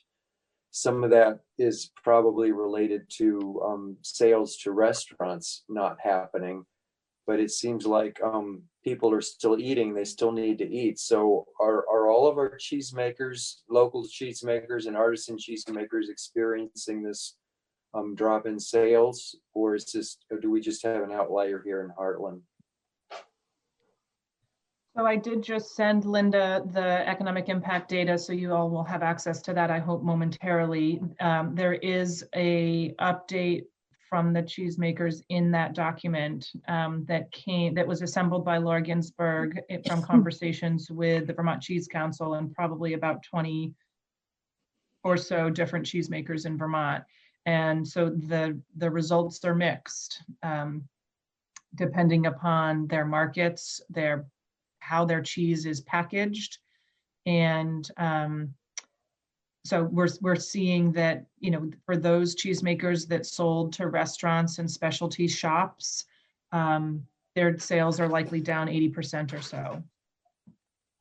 For those that are selling to farmers markets, online, farm stands, the loss is a little bit less than 80%. Grocery stores are also seeing a decline in certain type of cheese purchases. They're really looking for, because they're trying to limit person-to-person contact in the grocery, some more effectively than others. They're really looking for pre-cut and pre-wrapped cheeses, not bulk cheeses that you then would cut in the store or whatever. So as for like economic impact, some cheesemakers are saying it's tens of thousands of dollars of loss. Others are saying it's upwards of $100,000 of anticipated loss over the past few weeks. There's some pretty bold projections. If the markets continue the way that they are, of upwards of $500,000 for some, and others that are really worried that total markets will collapse and businesses will not be able to remain operational without additional income coming in. It did sound like there's probably another few weeks before we'll have a real sense of what stores have for additional needs. So they're still working through their back stock. And whether they will reorder product or not. So yeah, a pretty grim, unfortunately, for many of Vermont's cheesemakers right now. For cheese, yeah. So maybe we should move the cheese to the toilet paper aisles. So I have to say, when I visited the Brattleboro Hannaford about 2 weeks ago, there was nothing on the toilet paper or paper towel aisles. And there was nothing in the cabbage cheese area. Every single stick of 8 ounce of up to 2 pounds were gone. Luckily, I buy it by the 3 pound package, and there were some of those, but it was pretty incredible. So I did include in my article a couple of weeks ago a shout out to folks who might want to order directly from farmers, and I think there are some cheese companies that do, like I think Jasper Hill you can order directly, and I don't know about the others. But then I wondered, Abby, we had talked at some point, maybe it was on a conversation that I had with you and Anson and Bobby Starr. There was a thought to maybe try and put up some kind of a website to help direct, create a direct market for some cheese producers, farmers, with the public. Yeah, my understanding, and I am going to look it up now because I haven't looked at it myself, but my understanding is that the Vermont Cheese Council has done just that. And so Okay. they have created an online portal for folks to be able to order online Okay. through their website. Okay. And so it's a good example of kind of a resource that I should kind of probably know a little bit more about. Okay. But that was my understanding, is that they worked really quickly to kind of create an online. Yeah. So if you go right to vermontcheese.com, one of the top links is where to buy our cheese. And then they have it all set up as an online sales directory for Vermont cheeses and tell you exactly how it works, that you select what cheese you want, order online. Depending on where you live, it could be picked up from the cheese producer, from a farm stand, curbside pickup, or even have it delivered to your door. So it looks like they have a pretty decent system right now. Okay, great. Thanks, Abby. Yeah. I have a few hands up here. John Bartholomew, did you lower your hand or is it up again? Okay, you're lowering. Okay, Terry Norris and then Rodney. Since we're talking about the cheese, I noticed yesterday on the Jasper Hill Facebook page that they dispersed their Asher herd because of the potential downturn in the cheese economy. So I mean, I know that Mateo is pretty much into, financially being profitable, and he just felt that was not gonna, didn't see a future there. So it's kind of sad that they, that was their prime, calling card, sort of like, was that Asher herd. So I just see a future for Vermont farms is we're going to lose, I bet we'll lose half of our farms this year. Because, the price of milk is just like plummeted down to like $10. There's no profit there for farmers, and they can ask for credit, from their suppliers. But trust me, I just know that grain dealers will not hold farmers for very long, because it's, there's no profit in it for them either. And they have to watch out for their bottom line. And I just see a real problem for Vermont farmers. Yeah, agreed, Terry. And Mike O'Grady, I'm wondering if you have any information regarding the stimulus money that's coming to Vermont, and if that might be helpful to some of our dairy farmers or farmers in general. As I said earlier, it's really yet to be determined. Yeah. There's 9.5 billion that's going to USDA for agricultural programs, and then there's some smaller, more targeted programs. There's nothing specific to dairy. So it's really going to depend on what USDA does over the next week or so on how to move that 9.5 billion. Okay, thanks. Okay, I have Rodney's hand up. Rodney? Yes. So I was just wondering, we've been talking about how it's hard to get the cheese because of limited contact with people, but with people being laid off and losing their health benefits and stuff like that, some of it's probably because they just have to make choices of not buying specialty cheeses. Yeah, I don't know. Abby, would you have a comment on that, or? Yeah, I think all that I can comment on that is that during the 4 calls that we held couple of weeks ago, hearing from producers and producer associations, as well as supply chain partners and service providers, it was very clear that the average consumer in this response to a time of crisis is returning to some of the basics. And so people are buying, big blocks of cabbage cheese, potatoes and root vegetables, more meat, milk, butter, some of those like very comfort related food items. And they're not having people over for dinner, and they're not, doing some of their same activities. People are kind of hunkering down and kind of relying upon some of the customary basic food groups. And so in some ways that's been great. And we saw like a real quick short-term surge in dairy product purchasing.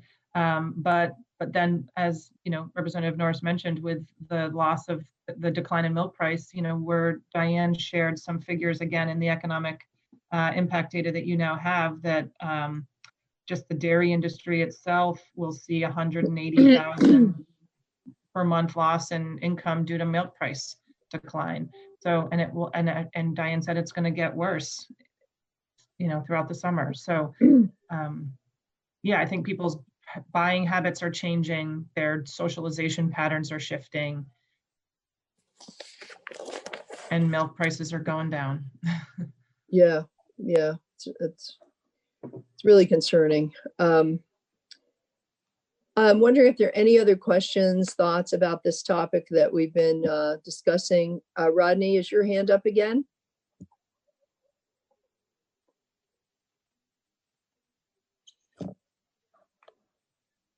Okay, his hand is down. Thank you. Any other questions about this?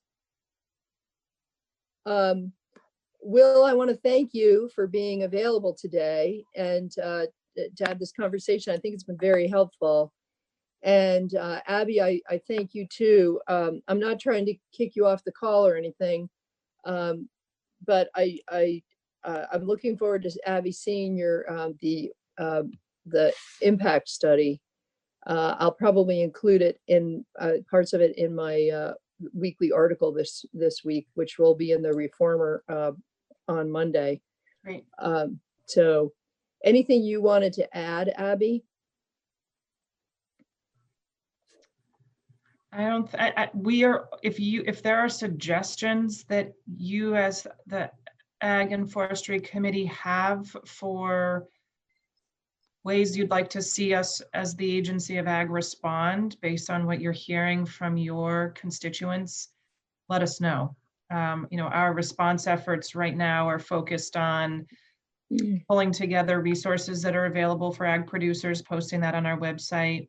The economic impact data that you have or will soon see came from sort of relationships we have with different groups, but also from a survey that we received from ag producers that completed, answered a few questions, including their economic losses.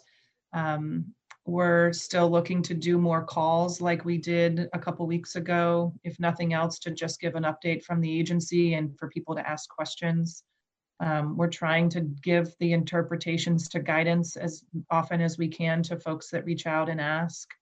Again, we're trying to make supply connections to grocery stores for product that was originally deemed for restaurants and institutions.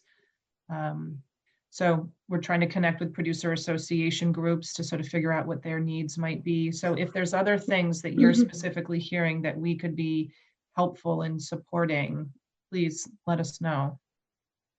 You can reach out to us by email, or we can have another call, or come back in to testify, whatever you need. Great. Thanks so much, Abby. Thanks for and please thank everybody at the agency, both you and Carrie. Thank everybody at the agency for everything they're doing to take this on.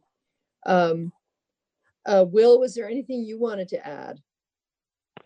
No, just again, my thanks to Abby in particular for sticking with me as I try to get clarification on this and all the work that they're doing there. And thanks very much for the opportunity. I see a customer's just pulled in, so I better go wait on them. Happy April 1st, everyone. Could I say one last thing to you, Will? Of course. Plant Yeah. nasturtiums. Plant nasturtiums in all of your hanging baskets because they're edible. Okay. Hey, listen. Good luck. I made a note. Okay. All right. We'll see you. Take care. Yep. Thank you. Bye-bye. Bye.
Good morning, committee, and good morning, everyone listening in this morning. I'm sorry we're late. We had some technical difficulties that we're not used to. Also, we have to change the order of the agenda because Commissioner Harrington needs to leave us early. And so I think we'll start with Commissioner Harrington, let us know what's happening there, and then in his department, and then probably, I don't know how much time we'll have for questions, but you can let us know. Michael? Great. Thank you, Mr. Chair. For the record, Michael Harrington, Interim Commissioner, Vermont Department of Labor. I only have a few minutes before I have to head over to the pavilion for the 11 o'clock press conference. I need to get there ahead of time. So I'll keep it brief so we can ask questions. But what I've been sharing with others is that there are a couple different things that are going on right now that I think are posing a lot of questions for people. But to just put it in perspective, in the past two and a half weeks, we've received more initial claims filings than we do in a given year. It's likely we're going to be up over 40,000 initial claims being entered in within that 2-week period. And we'll be able to release some more numbers starting tomorrow.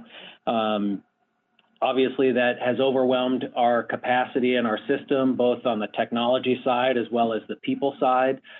So we have done a couple different things. We've tried to automate or make electronic options for people to open those claims. So there is an online form people can fill out.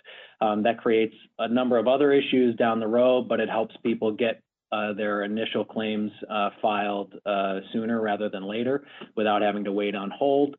We have upped the capacity of our call center twice, if not threefold. And again, though, personally, I think we could probably add an additional 100 people to those lines, and we would still be overwhelmed with the number of calls coming in because the volume is just so high. And for instance, there are other states that have literally turned their lines off because they can't handle the load and process the claims at the same time. We're lucky we haven't had to do that, and wherever we can, we're expanding either capacity or times during the day. As the committee knows, we are pretty handicapped with regards to our technology that we use. We use a 30-year-old mainframe system that is monitored around the clock to keep it up and running. It does go down occasionally, and luckily to date, we've been able to bring it back online each of those times. But I think we're preparing also for the scenario should something happen where we can't bring it back online. This is also not unique to Vermont. We were on a call yesterday where other states are dealing with the issues that come with maintaining a decades-old system. But we were able to get through the bulk, and I would say most of the initial claims that have been filed have been put into our system. There are still a number of claims that have issues attached to them that need to be resolved, but we were able to start issuing payments earlier this week, and another bulk payment load will go out tomorrow. Certainly, there's a lot of frustration and concern, and rightfully so, from the public that can't get through. We're making every effort to get people into our queues and process those as quickly as possible. So to make room for more people calling in, but wherever we can, we're trying to do that electronically. We are looking at other options. We are partnering with GMP, Vermont Gas, and Efficiency Vermont to help defray some of those initial calls coming in to help people file claims. So the people at those organizations are literally taking calls and helping people complete the online form, especially for people who don't have connectivity where they live. And we are looking at other third-party options for call center options should we need to increase capacity even more. I think, we're all talking about how long COVID will last, but as a department, we're also looking beyond that to see what the long-term economic impact is going to be from COVID, and expecting a long run in terms of high unemployment and pressure on our system. So from that perspective, that kind of gives you our current state. We have a number of federal benefits that are coming our way. So I just want to update the committee on those. The high points or the most impactful are going to be the $600 that people are eligible for. People will begin to see that benefit in the next week or two. Remember, those benefits are eligible for this week, starting this week, but people won't file claims for this week until next week. So it will be 2 weeks or so before people begin to see those funds in their check. There's also a component in there for employed and independent contractors, we are telling people that that is going to take a few weeks to stand up, because that is like a totally separate unemployment insurance system, separate and apart from the one we have, because our system does not contemplate self-employed individuals and independent contractors because they don't contribute to the fund. So we are working and we'll probably end up partnering with the tax department to roll out that program. In the federal package, there's also the extension of benefits. So you'll see that as well for people who are exhaust their benefits. There is an additional 13 weeks of extended benefits should they need it.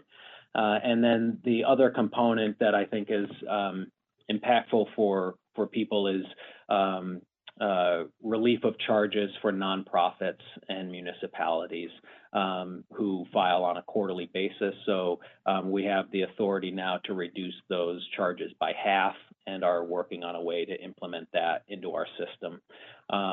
So that's the high level. There is a press conference at 11 that will touch base on all of those things. But I think from the department's perspective, just what I'm using every microphone possible to share is that I absolutely understand, but can't even imagine what it's like being on the other end of that telephone or internet when people are afraid and can't get through.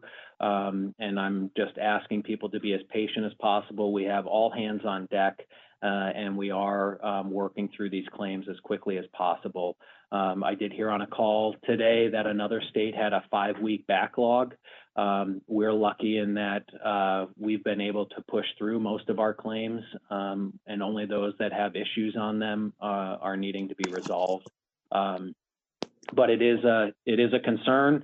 And it is something we're very mindful of. So we, even as early as today, are talking about how to up our communication plan to get that word out to people, so the public is aware. I'm also letting people know that just because there is a lag in our processing does not mean that's going to impact somebody's eligibility or impact the amount of benefits they get. It will only impact the timing in which they receive those benefits. And we're still keeping that relatively short. It's still 6 to 10 days roughly. But I don't want people to think because they couldn't get through this week that they're going to miss out on benefits. To whatever extent we have the authority to do so, we will make benefits retroactive for people.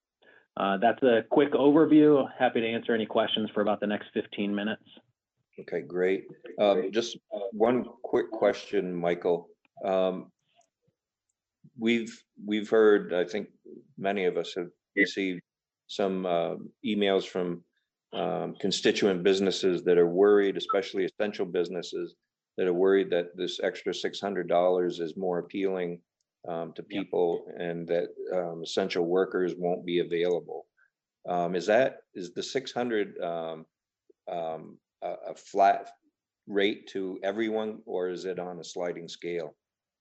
It is a flat rate. So, I mean, we are aware of that as well. In some cases, there may be someone who's eligible for the full state benefit of $513 and receiving $600 on top of that, making their total benefit over $1,000 a week.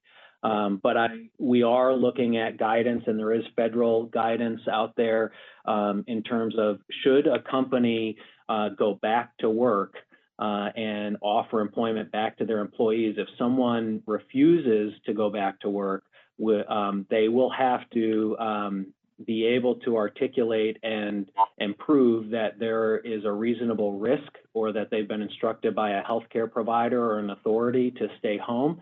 And if they can't provide that level of documentation or certification, then they will be ineligible for payments going forward. Or if they were paid payments after the fact, then they would be required to repay those. So, again, we're still focused on getting payments out the door to make sure these people have the benefits they need. But yes, we are also looking on the back end of that to make sure that only in those very specific cases where there is a health-related concern or a directive from an authority, that those are the people that are able to stay home and continue to receive benefits. Okay. Gene?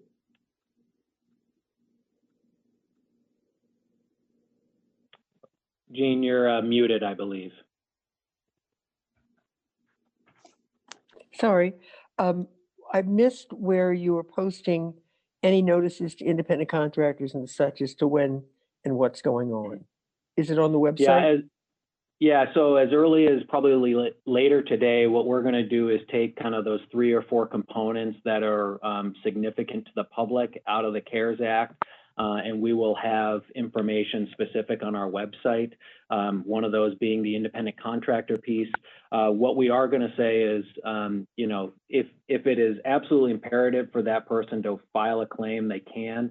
They may be eligible because they may have already worked for an employer in the past year and be already eligible monetarily. But what we're going to let people know is that it's going to be about a few weeks to stand up this system, and we will provide them with an opportunity to submit their contact information, and we will reach out to them directly to let them know when that program is stood up and ready to go. Thank you And they so can much. visit our website. Yeah. I think you're doing a magnificent job in a really rough time. What more can the state give you? Can they give you more state workers? We've got a lot of remote workers with access. Is there anything we can do? No, I appreciate that, and thank you for the support and the offer. As you know, this committee, probably more than any other committee knows, is that the unemployment insurance system is highly complex, and I think we've added to our ability any capacity that we need for kind of that initial call in. But really the calls we're getting now that are bogging down our system are people who have very technical questions about their claims. So we are looking at whether it's going to be a third-party vendor or whether we're going to provide onboarding and training for additional staff over the coming days and weeks. But these are what's called in the UI system unemployment insurance merit staff. So they are certified and trained and certified by the federal government to handle claims. So I appreciate that. We've had many offers for bodies, but really at this point, our focus has to be on highly trained people who have the logic behind, if I receive this question, how do I resolve this issue? And so we're working on a training program. As you can imagine, training becomes exponentially more difficult now that most of our staff are teleworking, and any new staff would be working from home as well. So we are trying to manage that component as well. Thanks. Is anyone going to ask the question that we were talking about before we went on air? I have 3 hands up now. So good. Let's I'm off. Thanks. So the next people are Charlie, then it will be Jim, and then Lynn. So Charlie. Yeah, thank you, Mr. Chair, and thanks, Michael, for meeting with us. But a few quick questions. We're getting some as to the process of those $600 pandemic supplements to the unemployment. So is that just automatically going to be part of their weekly benefits so they don't have to do anything extra? Is it something you're going to administer so that they don't have to go to the federal government? How's it going to work? Yeah. It's going to be automatically applied to their benefit again. So it will be applied to claims for this week. So again, it will be any claims that are filed starting Sunday and throughout next week for unemployment of this week. And that will be automatic, so people do not have to do anything. And that will be part of the guidance we put online, is that for that $600 to take effect, all they have to have is a regular claim in the system, and it will be added to those claims. Okay, thank you. The other question I had was about reimbursable employers. Yes. So we're getting a lot of emails, as you can imagine, from nonprofits that have been reimbursable employers to this date, and they're looking for some assistance with unemployment insurance. Yes. what is the department's stance on that, or what are you doing with that?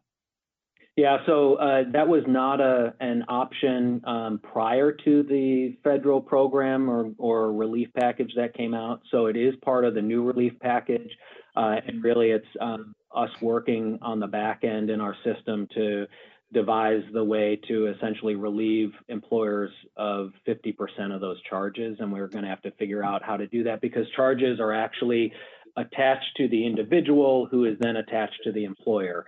And so essentially we're needing to say, okay, every person who worked for a reimbursable employer who filed, between as of this date for COVID related items, essentially will be relieved by half.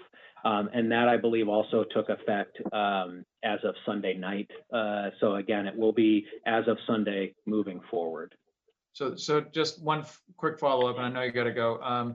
So that means that any employee that's been laid off by a nonprofit or a municipality, someone who is a reimbursable employee at this point, should still go through the normal process for filing for unemployment claims. And then you're going to work out with the back end as to, is that employer on the hook for 50% of the charges or for whatever percentage, correct?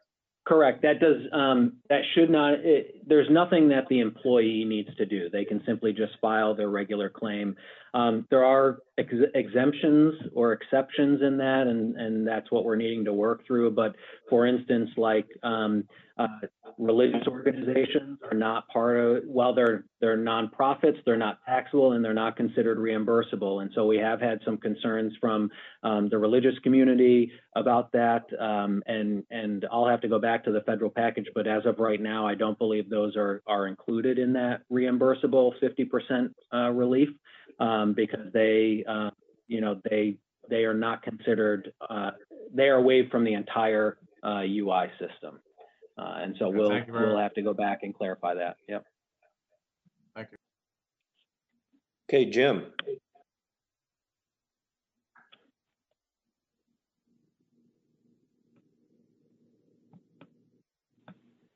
Don't forget to unmute your phone, Jim.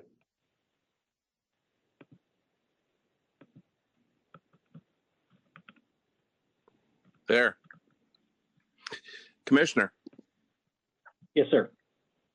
I've got a question from Nathan Johnson, the owner of Little Britain, about one of his employees, and I'm going to run it down for you. It's kind of complicated. He says he's got a question about an employee. She works 20 hours a week, single mother with a child in 6th grade who has an autoimmune condition. My employee is concerned for the health and well-being of her child and feels she needs to stay home with her. I'm trying to sift through the options for her, but there is a lot. Do I lay her off? Does that affect my unemployment insurance rates?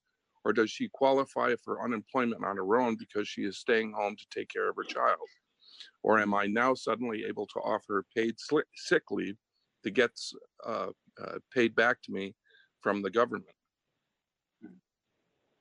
So there's a lot there, and there's a lot of, I could answer that with the standard, it depends, but I'll do my best to just give some general information. So depending on the situation, there may be some opportunity for paid sick or family leave there. The other thing that we're letting people know, part of the issue there, sir, is that so she's a part-time employee. So it's likely that she will not be monetarily eligible based on those numbers. Again, I don't know that without knowing how much she has earned in the prior 5 quarters. So again, she may not be eligible for standard unemployment insurance because of the limited numbers of hours that she has worked. What this employer should look at is, and this would be through the Agency of Commerce and Community Development, is that my understanding is that through the relief package and the Small Business Administration, employers are eligible for forgivable loans to maintain if they keep them employed, yes. Right. So in this case, it may be in the best interest of this employee for that employer to apply for a loan to maintain, to keep her on his payroll, even if he's not operating for the public.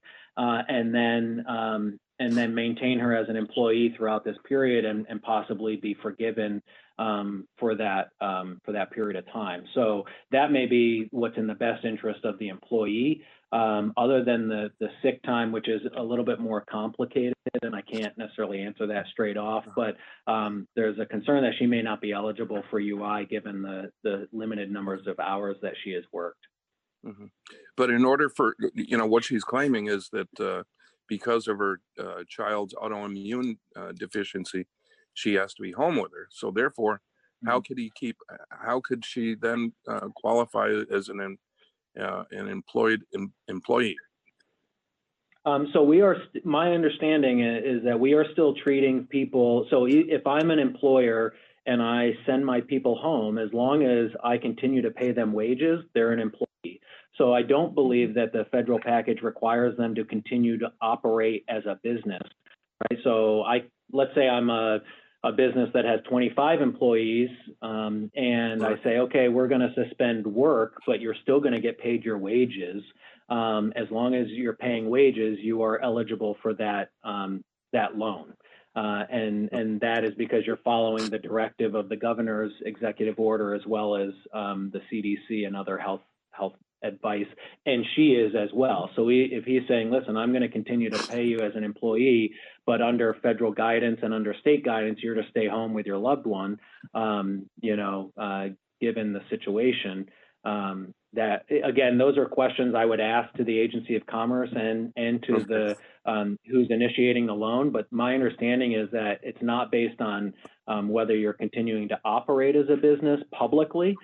He could simply be operating privately as a business, not open to the public, and continue to pay wages. Mm-hmm.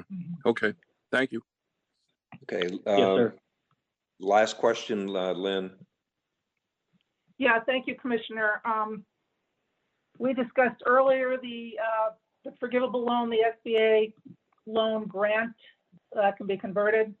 And one of the questions was that if somebody chooses to not come back to work because they're making more money with this unemployment, when the employer wants to convert and hire everyone back, first of all, do they have to hire everyone that they had previously back? And number two, if someone chooses not to come back in and work and remain on UI, does that mean they're no longer eligible if they have an opportunity to be coming back to full employment pay? So the general answer is yes.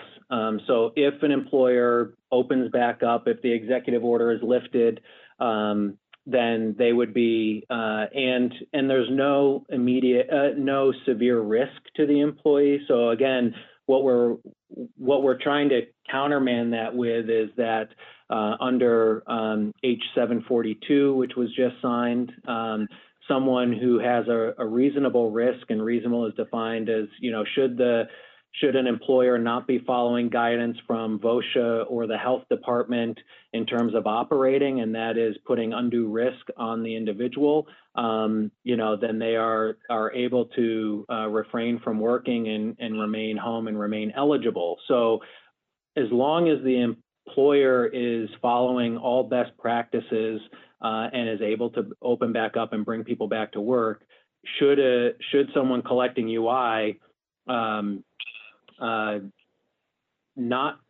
refuse to go back to work, that would in and of itself make them ineligible to continue to collect benefits. Thank you. Yes, ma'am. Okay, Charlie, Jim, and Lynn, can you drop your hands, please? And Michael. Amy has to do that, please. One last thing. In 681, we had some language that talked about businesses having to be compliant with OSHA COVID-19 rules. And if an employee felt that they were at risk, then that gave them, they could leave their employment and still receive unemployment. What happens if an employee leaves that employment and the business is compliant with OSHA? Mm-hmm. So again, it may be that the individual, it will come back to the reason the person left, right? So under 742, if they left to care for a family member, if they left because they have a compromised immune system and were instructed by a healthcare professional to stay home, if they left and could demonstrate and that the employer is willfully, violating a best practice or a directive, then those would all make them eligible. If they simply said, nope, this is too scary for me, and I'm just going to stay home, again, that was part of our conversation. And what we tried to do in that bill is they have to ground that concern in some type of fact-based evidence.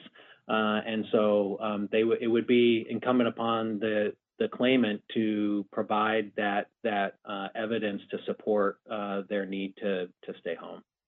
Okay. And Now, to make them eligible.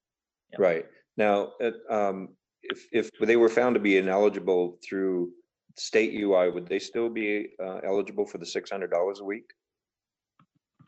If they were found eligible, yes, for the state UI, it's anybody who is found eligible for state UI is then eligible for the $600. Okay. I'm cognizant of the time. Do you have time for one more question, or do you need to leave? No, I can do one more question, and I would just ask Amanda if she'll just let the governor's office know that I'll be a few minutes late. Okay. Stephanie, last question then. Thank you. There we go. Commissioner, thank you so much. I have a quick question, just want a little bit of advice on seasonal businesses that are going to be opening up this summer.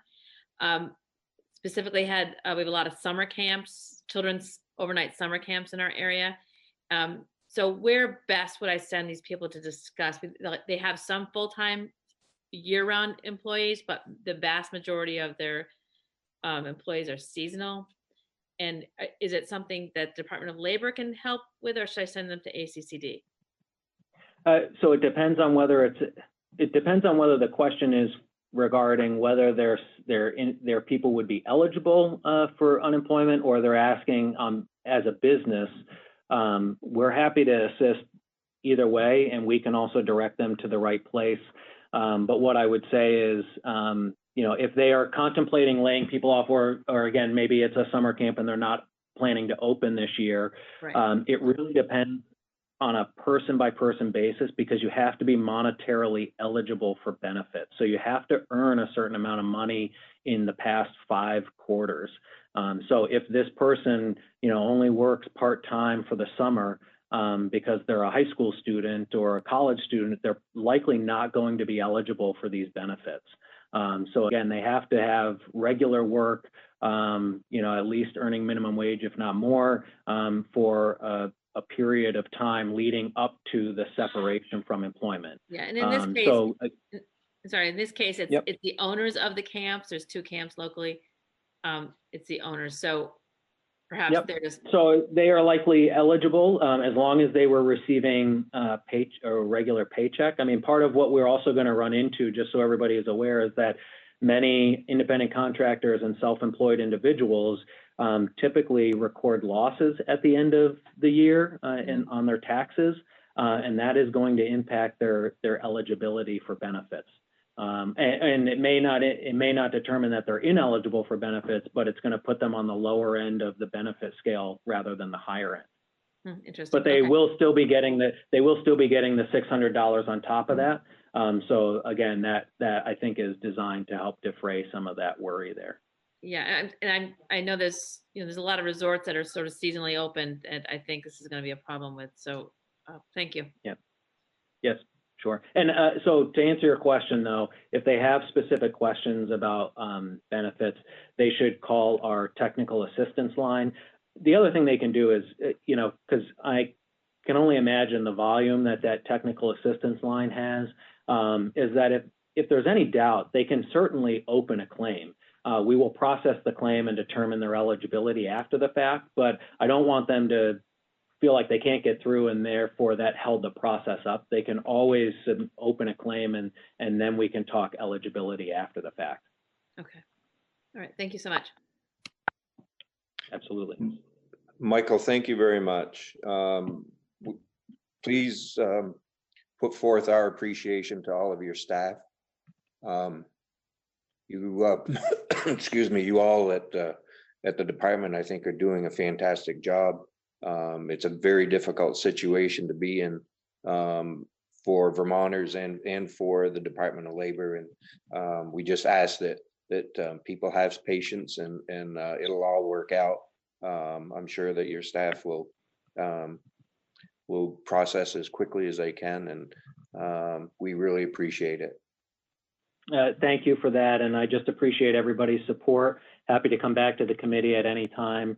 But yeah, we have a great staff here. Many of them are not only participating in mandatory overtime to clear the backlog, but are even volunteering for additional overtime. So literally working 7 days a week, and you know, giving up time with their families in order to make sure that people are getting what they need. So it's a great team we have over here, and I give them a lot of credit. Well, thank you. I'm sure that as the small business task force gets off the ground, we'll be in contact with you quite often. It sounds good. Thank you very much. Thank you.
Let's switch to Chris.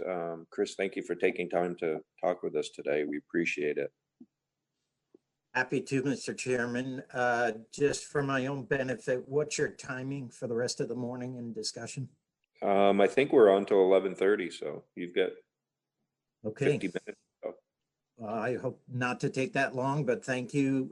Good morning, committee members. For your record, Chris Delia, President, Vermont Bankers Association. So I think we met 2.5 weeks ago, and it's an understatement to say, oh my God, has the world changed so dramatically, and certainly here in Vermont.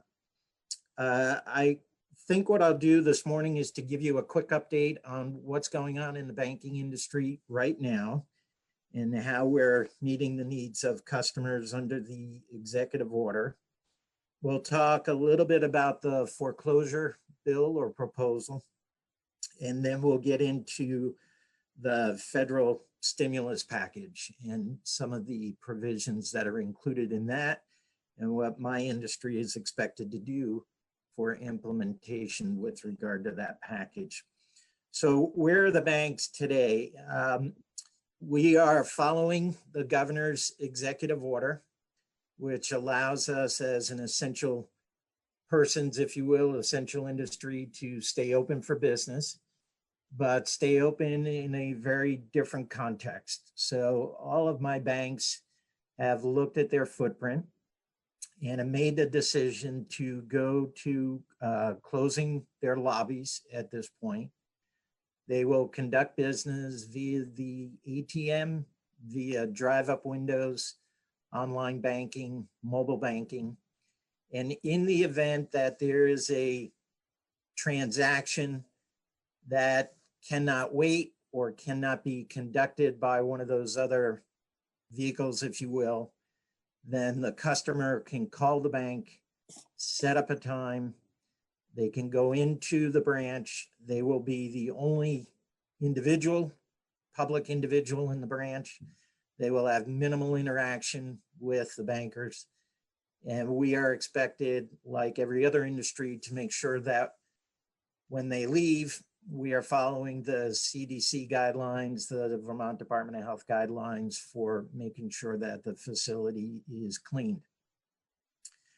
I know I've had some conversations with Representative Kimball and a couple of others where we have situations that a branch is in a community. The branch does not have a drive up. The branch may or may not have an ATM, and that branch has been closed. And that is in direct response to the governor's executive order and our needing to comply with that executive order.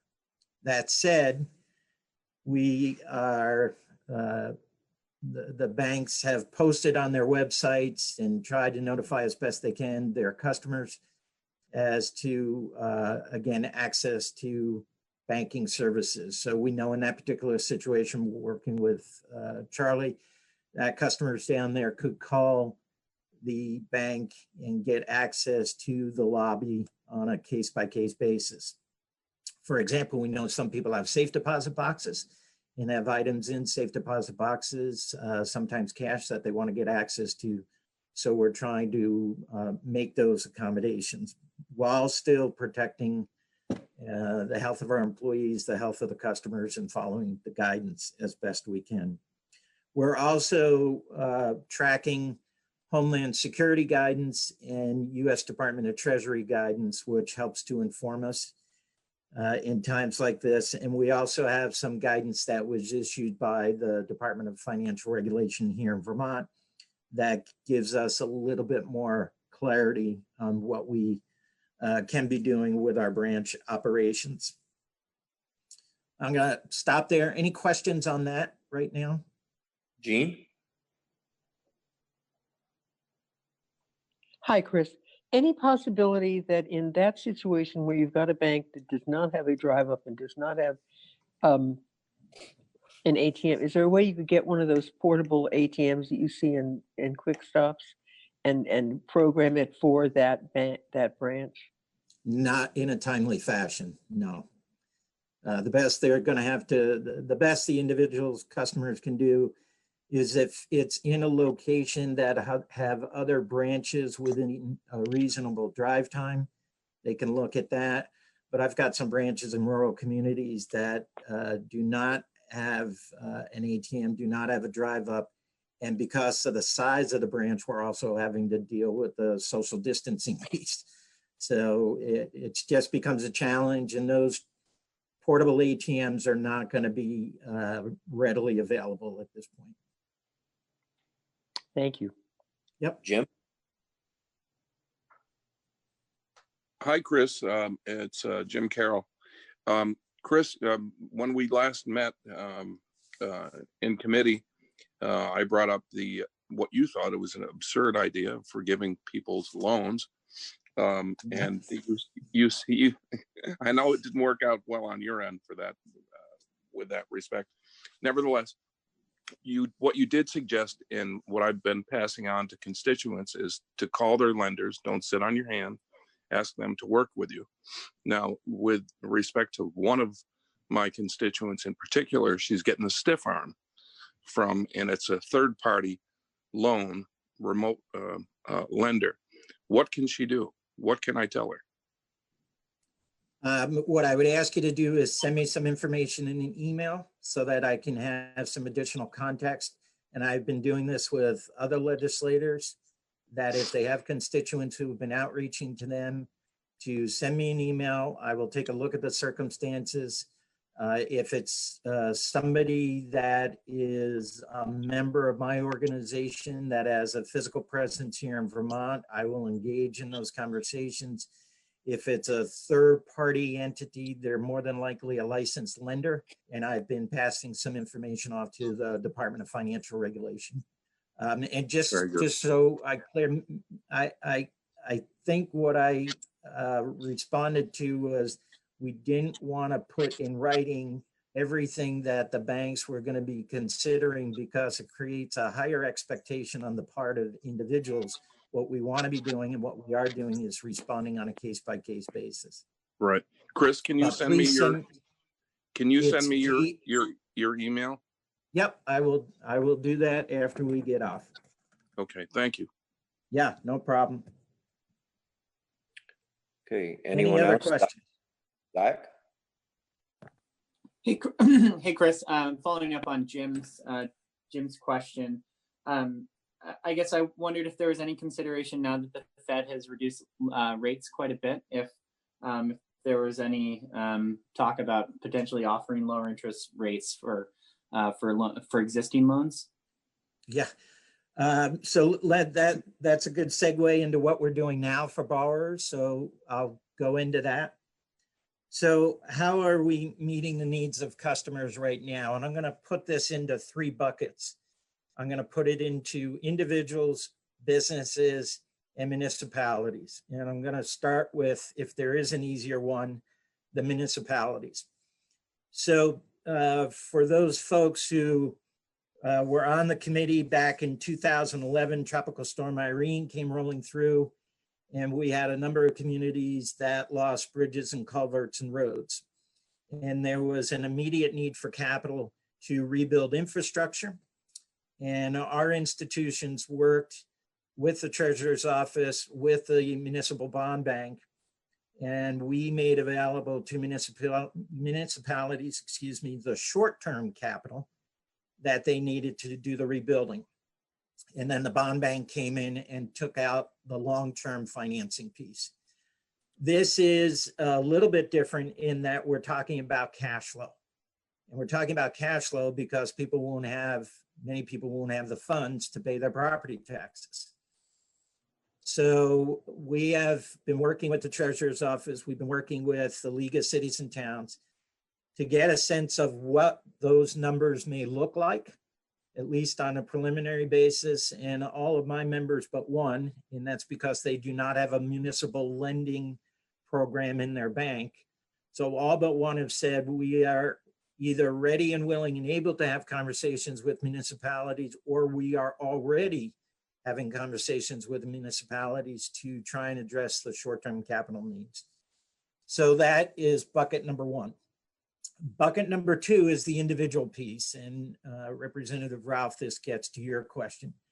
So when the crisis became much more apparent, our regulators stepped in, and our regulators being both state and federal, stepped in and gave us the flexibility to provide relief for our customers.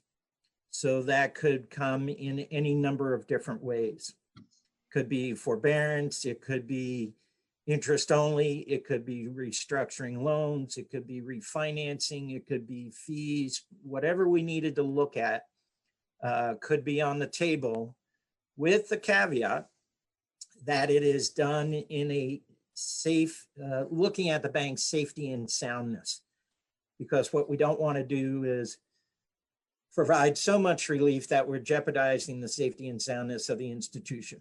We also have behind the scenes some guidelines and requirements that we need to follow as far as troubled debt restructuring, and that has implications for banks as well. So what are we doing today? Anybody who's coming into us today, we are working with them to understand what their circumstances are and how can we best address those circumstances. Is it everybody in the household has now been laid off? Are they on unemployment? Is one person still working? Do you have any capacity to make payments on your mortgage? And on and on and on. At this point, and I guess I'll stop there on the individual piece because any other comments get into the foreclosure discussion, which we'll have in a couple of minutes. On the business side, we are fielding calls from a lot of our businesses that have closed their doors, that have either gone through or going through their cash flow to pay their bills, in particular their employees. And what can we do to work with them? And again, the same level of assistance, the same discussions are going on right now: deferral of payments, forbearance, interest only, whatever makes sense for the unique circumstances of that borrower. And again, everything is done based on what Chairman Marcotte's circumstances are, Representative Ralph, what yours are, and the other committee members. It's all done on an individual basis because we have learned from the economic recession of 08, we have learned from Irene, we have learned from last year's government shutdown. One size fits all do not work. It has to be tailored to the individuals that we are working with and who our customers are. I should note in this conversation, it's not only our direct business borrowers that we're dealing with, it also gets into the issue of those property owners who lease out to businesses that have mortgages with our institutions. So we're seeing it on all sides. That's true on the residential piece, if you will, when you've got tenants who are in buildings and those landlords have mortgages with banks. How do you deal with those circumstances? So we're seeing it from all sides and all different types of borrowers out there. But for individuals and businesses, we are working with them now. We have been. They are getting as much assistance as we can give them on a case-by-case basis. I now want to go back to the individual piece because this brings up the foreclosure discussion. And Okay, then what Chris. I'll do is go into the programs that have since been passed at the federal level, particularly providing relief for businesses. Okay, Chris, before we get into that, Jean has a question. Yes. You're on mute, Jean. A few years ago, we did payroll cards, and we got a tremendous amount of testimony on the unbanked. And I was surprised, as we all were, about the number of unbanked in Vermont. And I'm seeing more and more that the stores are only accepting debit cards. So are you seeing any of that? Do you have any sense about what that population looks like? I have not looked at the statistical data recently on the unbanked. The conversation about unbanked has come up in the context of the federal checks that might be sent out. Yeah. And if you receive one of those checks and you don't have a bank account, where are you going to be able to go to cash that check? And that's something that we're aware of. In fact, it's on my list of items that I need to have a conversation with Commissioner Pichak and his folks in the department. It's not unique to Vermont. These are questions that are popping up all over the country. So I don't have an answer for you as far as the payroll card. The payroll card has not, as I understand it, been widely adopted in Vermont. We have very few, see, Zach, we have very few businesses that utilize it. And for those that do, there is a bank involved. It's typically a bank outside of Vermont who has the payroll account, but a payroll card can be presented at any one of our institutions. And because it is tied to payroll, we need to give that individual free access to their payroll. That might be on. Pardon me, Chris, would a payroll card go through a debit machine at a supermarket? Yes, it can be treated as a debit card.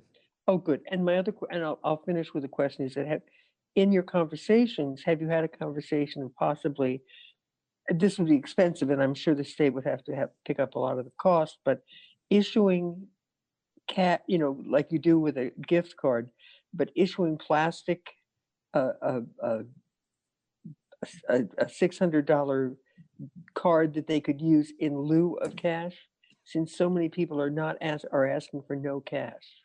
Yeah, well, cash is dirty to begin with, as we all know, and this just compounds the problem. I think that's a better question directed toward perhaps the Department of Labor. I know, for example, Gene, to help you with this, the EBT cards that are issued to individuals, I think those are reloadable cards. They're used in grocery stores and other places. Those are widely accepted. Payroll cards are reloadable cards that you as an individual, if you wanted to put money on it, could put money on it. Yeah, remember but I that. think it's best Yes, Chris, directed I toward remember that. labor as far as the $600 benefits or others that might be available. Well, I was just thinking about workarounds so that people who get a benefit, they get a check, they don't have a checking account, but if they presented a federal check to one of your member banks, if they could just give them what is effectively a $600 gift card. Well, we don't, my institutions, if they're state chartered, none of them are doing gift cards right now because of the statutes in Vermont. So Okay. I didn't mean a gift card per se gift, but I was saying that technology. I think I'm belaboring. No, it would something have to that's be so a gift small. card because if they're not opening an account, I'm the only way I'd be able to give them a card is if they open up an account and it's a debit card. Otherwise, it's technically a gift card that they have to get. Got it. And our guys aren't doing it because of the statute. Got it. Thank you so much. Yep. Any other questions for Chris at this time? Zach, did you have one? Because I saw Yeah, you waving. Zach's hands up. Go ahead. Sorry, Chris. I was actually waving to Tristan to say goodbye because he had said he was leaving. But I appreciate. I'm glad I made you laugh. That always makes me joyful inside. But I know I actually did have a question. I know you said you were hesitant to put some of this on paper because you don't want to make promises you can't keep, and I understand that. But I do wonder if you would be okay maybe sending a general summary of those the businesses, the individuals, and municipalities, just so I could refer to them. I missed some of what you said about the municipality because somebody had come in and talked to me at that moment. Would you be? I'm happy to do that. I've had a couple of other requests, and if you can just bear with me, really the only time I'm going to be able to do that because of the volume of calls and information coming out from the feds is over the weekend.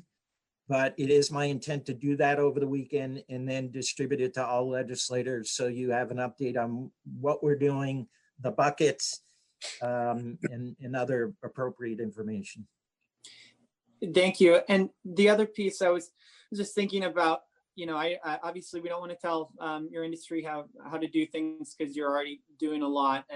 But I feel like if I was in your circumstance, which I'm not, and the interest rates were so low, I'd be taking out some pretty low interest rate loans right now from the Fed and paying off my current debts. And it feels like instead of having to deal with each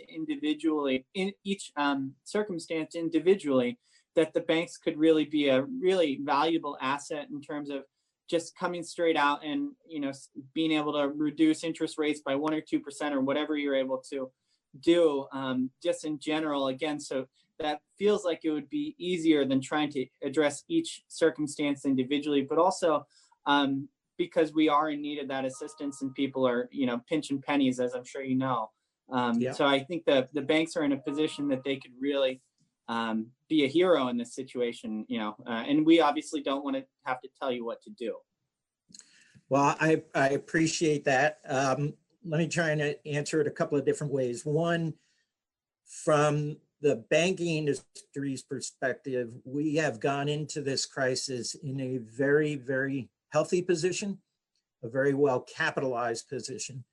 So while we are in good shape now, the longer and deeper this goes, it becomes a very difficult challenge. We do have access to funding sources through the Federal Reserve, through the Federal Home Loan Bank system. So we feel very confident that our capital sources will be there during this time of need. For the individual circumstances, the real difficulty, Zach, is everybody's circumstances are different. And I'm still working. Should I be asking my institution for relief on my loan when that's going to divert their resources, time and attention and financial resources to be working with me when we have so many other people out there who are impacted by COVID that are desperately needing assistance? So for us, the blanket approach, again, learning from experiences over time, over the last decade, the blanket approach creates more challenges rather than doing it on an individual basis, because you're creating that expectation out there and people read what they want to read. People go into these discussions with a great deal of anxiety and a great deal of fear and not knowing what's going to happen in the future, especially in this particular case. So I guess we're trying to manage the message as best we can, but again, working with those individual borrowers.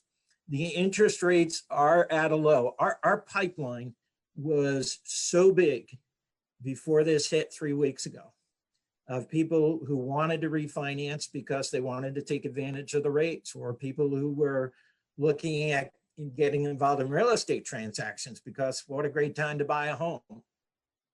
That pipeline has been severely impacted for a number of reasons. One, when the governor's executive order came out, and I state this, no criticism, rightly so, the executive order came out, so please understand that. But it basically put a real chokehold on real estate transactions because town offices are closed, or they don't have the technical capabilities to do things online. We have lawyers who, if they don't have the capability to work from home, can't be involved in real estate transactions or wills or end-of-life directives or trusts. We have the appraisal community who, while they've been given guidance that they could do desktop appraisals, no longer can go out and visit homes. And again, rightly so. If the appraisal community doesn't have the technology at home, like we are benefiting from today, they can't do anything. We're trying to figure out, how do you conduct real estate closings when the parties aren't in the room and you need people who have to have powers of attorney? We now have remote notarization guidance from the Secretary of State's office. All of this on top of the backdrop that we have a secondary market that has been dribbling out guidance on how to respond, because we don't even know what the risk appetite is with a Fannie or Freddie if we engage in those loans, and whether they're willing to take them on. So there's so much going on. I agree with you. I think there are people who can benefit from refinancing, getting lower rates. We're going to do the best we can in that area. But if it's a loan that's not held in portfolio, we are subject to all of these other circumstances that are going on out there. And we're still trying to figure out how to address all of those challenges that are in place. Unless there's another question, I think that's another great segue, Zach, thank you, to go into the discussions about the foreclosure issues here in Vermont. And I want to thank Representative Stevens for allowing me to testify in his committee, for allowing me to spend time with you and you folks taking this on. I had an all brief conversation in Senate Economic Development, and I'm trying to get back on their agenda. And I'll focus on the language that was included in David Hall's draft. I think it was 8.1 is at least the draft that I saw yesterday. And it does have foreclosure language beginning on page 10, running through the remainder of the bill. And I've looked at that language and I've thought long and hard about it. And I said to the committee, House General, that at this time, I don't see the language as being necessary because, with all due respect, the marketplace has passed you by. I didn't say it exactly in those terms to the committee, but I'm saying it now. Why do I make that statement? Because we, as an industry, have already taken steps to stop foreclosures. I have my members who are not foreclosing on properties right now. I have banks like Bank of America and JP Morgan Chase who have made me aware that they have put moratoriums on foreclosures across the country, including Vermont. We have the secondary market, Fannie Mae, Freddie Mac, that has put a moratorium on foreclosures. We have any federally backed loans that have moratorium on foreclosures. We have the courts in Vermont that may be accepting filings, but have made it very clear they are not going to move forward with foreclosures. I would include evictions, but we're also only dealing with foreclosures because that puts people out of their homes, which we don't want to do right now, but you can still file. And we also, so that's the courts. I'm thinking there's one other that was in there. Oh, we also know that sheriffs will not be issuing foreclosure notices to property owners. What does all of that mean? It means foreclosures are done right now. It's a discussion, while I greatly respect you as policymakers feeling the need to do things during times like this beyond the work that you do typically in a session. Again, foreclosures are done right now because of all of those decisions that have been made by entities in the marketplace, both lenders and others that we interact with. Again, I'll go back to the lawyers. If we have a lawyer who doesn't have the technology and the capacity to engage, they're not drafting foreclosure documents. So my comment to Representative Stevens' committee was I do not see the need for this language in the bill. We have passed the legislative process by at this time.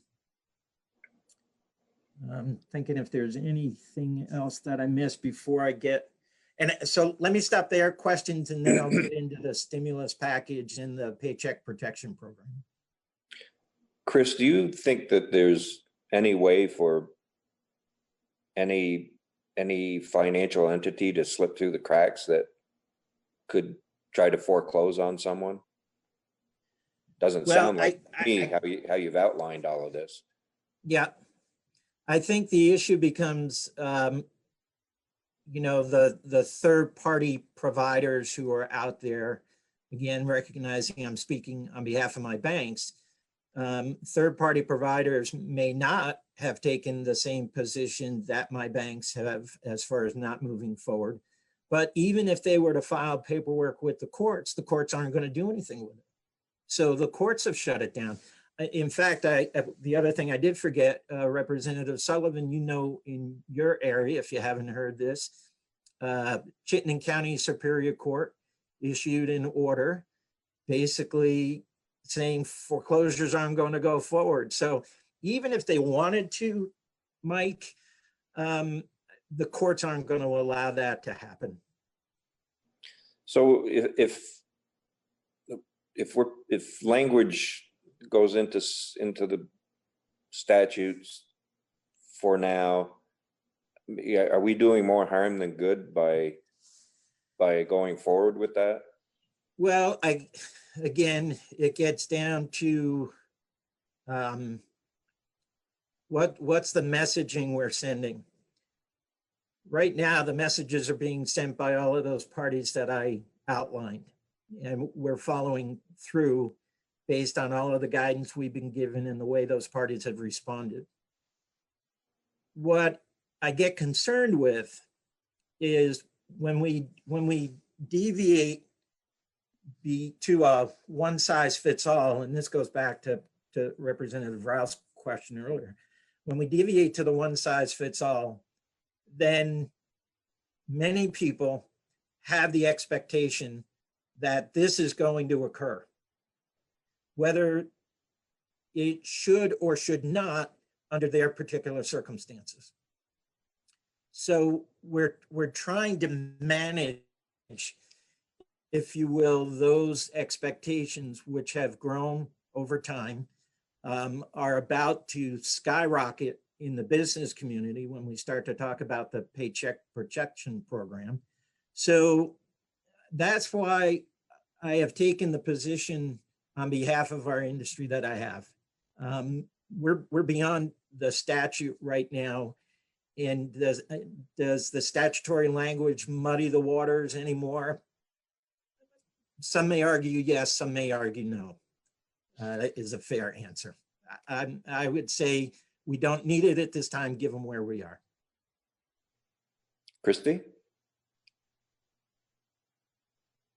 Yeah, thanks, Chris. Good information there, and I appreciate the efforts that the banking industry is doing for our constituents.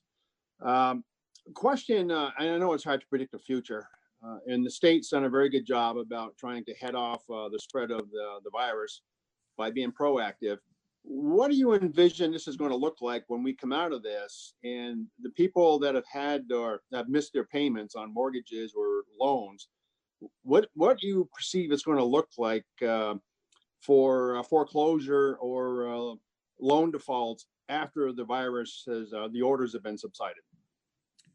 It's gonna look horrible, and the longer it goes, it's gonna get worse.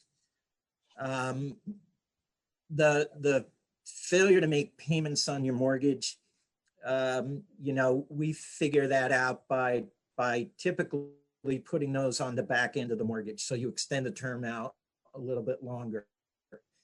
If you can make interest payments, even though that typically is the higher portion of your payment, that's better than nothing. But my real fear, as Representative Stevens asked me this question the other day, my real fear is this goes for a long period of time. This gets even more widespread from the standpoint of impacting individuals out there. We saw in the government shutdown, we saw in Irene a crisis, but it was a short-term crisis. And its impact was on a much smaller scale than what we're seeing today. The volume is so dramatic out there Will we get through it? Absolutely. I'm a firm believer we will get through it. The positive signs out of places like Italy and China and what we see by stay at home in other locations in our country and how the curve is starting to bend slowly. Those are all great signs. But we're going to be in our homes till the end of April, maybe longer than that. We're not going to be sending people back to work anytime soon.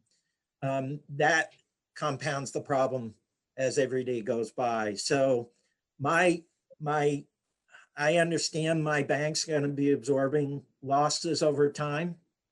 Hopefully those losses don't create a situation where we begin to see bank closures like we did during the economic crisis of 2008 or the financial crisis.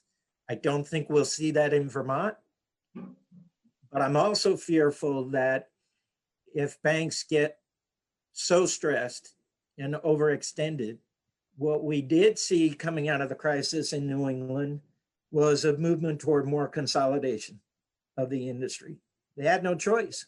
You position yourself to acquire or become acquired. And for some of our institutions, depending on how long this goes and how deep it is, that might be a reality over time. And that's not good for our state. It's not good for our communities. It's not good for our customers if we start to experience that again. But I'm really fearful of how this plays out when we start to come out of it. Thank you, sir. Charlie? Thanks. You and I've had a few conversations regarding bank closure or a branch closure, or also the appraising industry. So I've got a couple questions on that. And I don't think anything's changed since we last spoke on the appraising industry and how they're not able to do their desktop or even the drive-bys. But talking about the issue of land records, and it's not the purview of this committee necessarily, but it definitely does impact commerce and the ability of commerce to continue if we don't have land records that are digitally accessible from remote locations. And it is really inconsistent across different towns as to how those land records are made available or maintained. And so I'm wondering if you think there's a push to make those more regionally available or available in the cloud, or I know there would be a lot of resistance to that type of thing as well in terms of at the local level having towns work on a regional level or something. I'm wondering what your thoughts are on that. My thoughts are, I think there's going to be a push on groups like mine, those in the title community and others, that we need to move forward with a land records commission, and we need to address digitization and access online to land records once and for all. In communities that have digitized their land records and they're online, the issue of the town clerk's office being closed goes away to some extent, because a title lawyer can do their search sitting in their living room when you can access the records online. That is not the case for the vast majority of towns in our state. And this, in my opinion, needs to be an absolute top priority coming out of this. We have got to come up with the resources to move toward digitization in Vermont once and for all. And all of those parties who have an interest in this, quite honestly, need to be locked in a room and figure it out and drop your oppositions and let's move forward with this, because right now we are the victims of not doing that prior to a crisis like this. And I don't mean we as an industry, we collectively, property owners, homeowners, others are not able to do things that they would like. And we're just realizing how vital access to land records are. Yeah, thank you. And this quick follow-up, and we're going to be speaking with Darcy Carter this afternoon from the SBA about the payroll protection program loans. But your institutions are already positioned, I would guess, to make those loans. But have they received guidance directly, or is this, it's really waiting? I know Darcy said yesterday, we're really waiting for further direction from the federal SBA as well. But What's the attitude among your member banks towards the PPP loans? Wow. So we got the guy, we've been following this obviously since the legislation was introduced down in Congress. We've been keenly aware when the House passed it last Friday that this was going to be a move as quickly as you can. The Treasury over the weekend basically took over the program and decided to draft the guidance that our industry and SBA would follow. SBA was a party to that, but it was really Treasury that was driving the bus during that period of time. We got the guidance late yesterday afternoon, and the guidance is 4 documents. The guidance, I think, for any of those documents, maybe the longest one is 5 pages. It's designed to provide information to the borrower, the borrower's application, information to the lender, and then a program overview. As you can imagine, Charlie, given your days in banking, guidance and clarity, rules mean a lot. And I can drive the biggest steamship through this guidance right now because it creates so many more questions than we have answers for. That said, we know there is an incredible expectation being placed on the banking industry to get the money out the door as quickly as possible. We have learned, or I have learned this morning, that Treasury has been working on the details. They are in the process of finalizing those and getting them ready for clearance, if you will, to send out to SBA and to send out to the lending community. We hope to get those by the end of today or tomorrow at the latest. When my members know that they will be approached by businesses to take advantage of this program. The program is going to try and use the 7A SBA infrastructure to work through that process. We have been told, start taking applications by Friday, and you will turn those applications around pretty quickly, working with SBA and start to get the money out the door. Sounds good, but the problem is, okay, we get the application. What do we need to get from SBA to approve that application so that it's enrolled in the program? So that when we make the decision to fund it, it's covered under this PPP Act. We've got so many questions on payroll issues. When do you bring employees back? How do you deal with business owners who took a disbursement, not technically a salary? How does this work with the EIDL loans, disaster loans that are out there? All of these questions are circulating. So we are very hopeful that the guidance that comes out later today, tomorrow, will address many of those questions and begin to relieve some of the anxiety that the banks are feeling right now. If you are getting questions from your businesses, I responded to an email from a legislator this morning. I would please ask you to give us 24 hours to at least review what we got yesterday. And then on top of reviewing what comes out today or tomorrow, because we've got to make sure that we internally as institutions have the right system in place so that we're working with the borrower effectively, but also communicating with SBA effectively.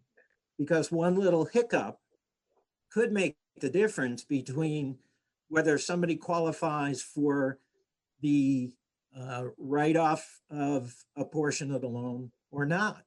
We don't want to screw it up, is the bottom line.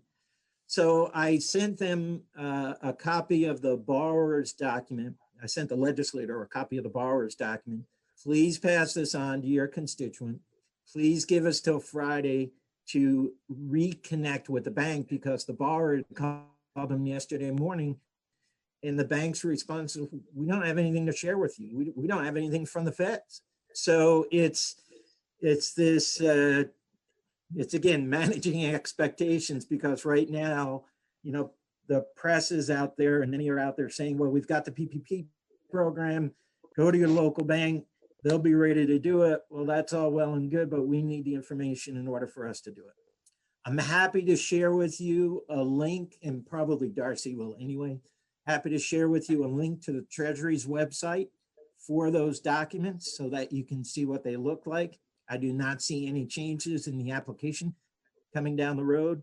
Those applications will be available through Treasury or the SBA, so you could download them and then walk them. Well, sorry, you won't be able to walk them in. That's not correct. No. You'll be able to get them to your financial institution so that they can begin the process. Underwriting standards have been kept to a minimum, focusing more on payroll. So please provide the documentation on your payroll. Provide brief documentation on your mortgage payments, rent payments. I'm trying to think of what else was in there. Mortgage, rent, or something else. I'm blanking on it right now. Minimal documentation so that the bank has it in the file so that we know how the funds are going to be used. And then when it comes time to writing off a portion of that, we've got the appropriate information to do that. All right, thanks, Chris. Yep. Thanks, Chris. I think there's a lot of anxiety out in the world right now. And when I've talked to people, I ask them to please be patient, that all of this is, I know how anxious they are, but this is going on for a long time. And this needs to be worked out right at the beginning so it's done correctly. We want to make sure that, I'm sure the same as the bankers are, that we're not setting businesses up so they fail at the end of this. Well, that's a very good point, and that's a difficult point because, you know, I sit on a twice-a-week conference call with the Agency of Commerce, and the volume of businesses that we're outreaching to them is staggering. And there will be businesses that 4 weeks from now, 6 weeks from now, will not be with us. They will not have the capacity to reopen. And a loan program is not going to help them. A grant program, which this can become, done properly, may make the difference. But it is a cruel reality that the longer this goes, we will lose some very, very good businesses in our communities throughout Vermont, and giving them a loan is not going to make it better for them. Yeah, agreed. Is there anything else that you had prepared, Chris? Not at this time. I will follow up with Representative Carroll with my email. Representative O'Sullivan, I'll noodle around the pay cards or gift cards piece a little bit more. Representative Ralph and others, I'll work on that document over the weekend that I can share with you. I would say, I'll close with this. If you have constituents that are calling you and you have questions as it relates to banking, do not hesitate to outreach to me. It's not quite a 24-hour operation. I got to get a few hours sleep, but I'm trying to respond as quickly as possible to those types of emails. We want to make sure that nobody falls through the cracks for individuals and borrowers, businesses, municipalities. So please do not hesitate to outreach to me at any time. Thanks, Chris. There are a couple of hands that are up now. Before I go to Zach, when you have, can you send the link you were talking about to Amy?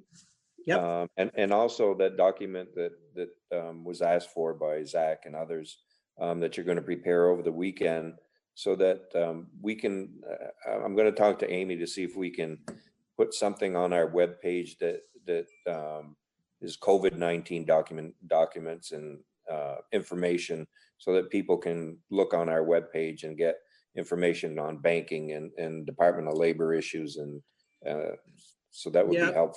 Well, if for what it's worth, I think you don't have to reinvent the wheel. What I would recommend, if you haven't done it already, is to go to the Agency of Commerce's webpage, and they have an extensive listing of COVID-19. I have said to my banks, probably I've got a dozen websites that they should be checking every day. Commerce, Labor in Vermont are those sites. I did ask the Commerce Department on Monday when I had a call with them and Commissioner Pichak to please create a one-pager that provides links and a one-liner on every financial program that might be available to businesses. And I'm including in that revolving loan funds, intermediary relending programs, community loan fund, and other groups that exist in Vermont, so that if I were a business owner, I could see the depth and breadth of organizations that are out there and then begin to click on links to see what may or may not work best for me. And I believe they were going to go ahead and do that. So that might be very helpful for you, and just linking to that page. Okay, that's a good point. And I think as this new task force gets up to speed, I think centralizing information is going to be a big part of that. That there is such a huge amount of information that's out there that's scattered, so I think if we're able to find some way to bring that down into small, one place where everybody can go to get all their information from, or links to get the information they need, that'll be really helpful, I think, to everyone. Yeah, I would agree. And just be mindful that information is changing hourly.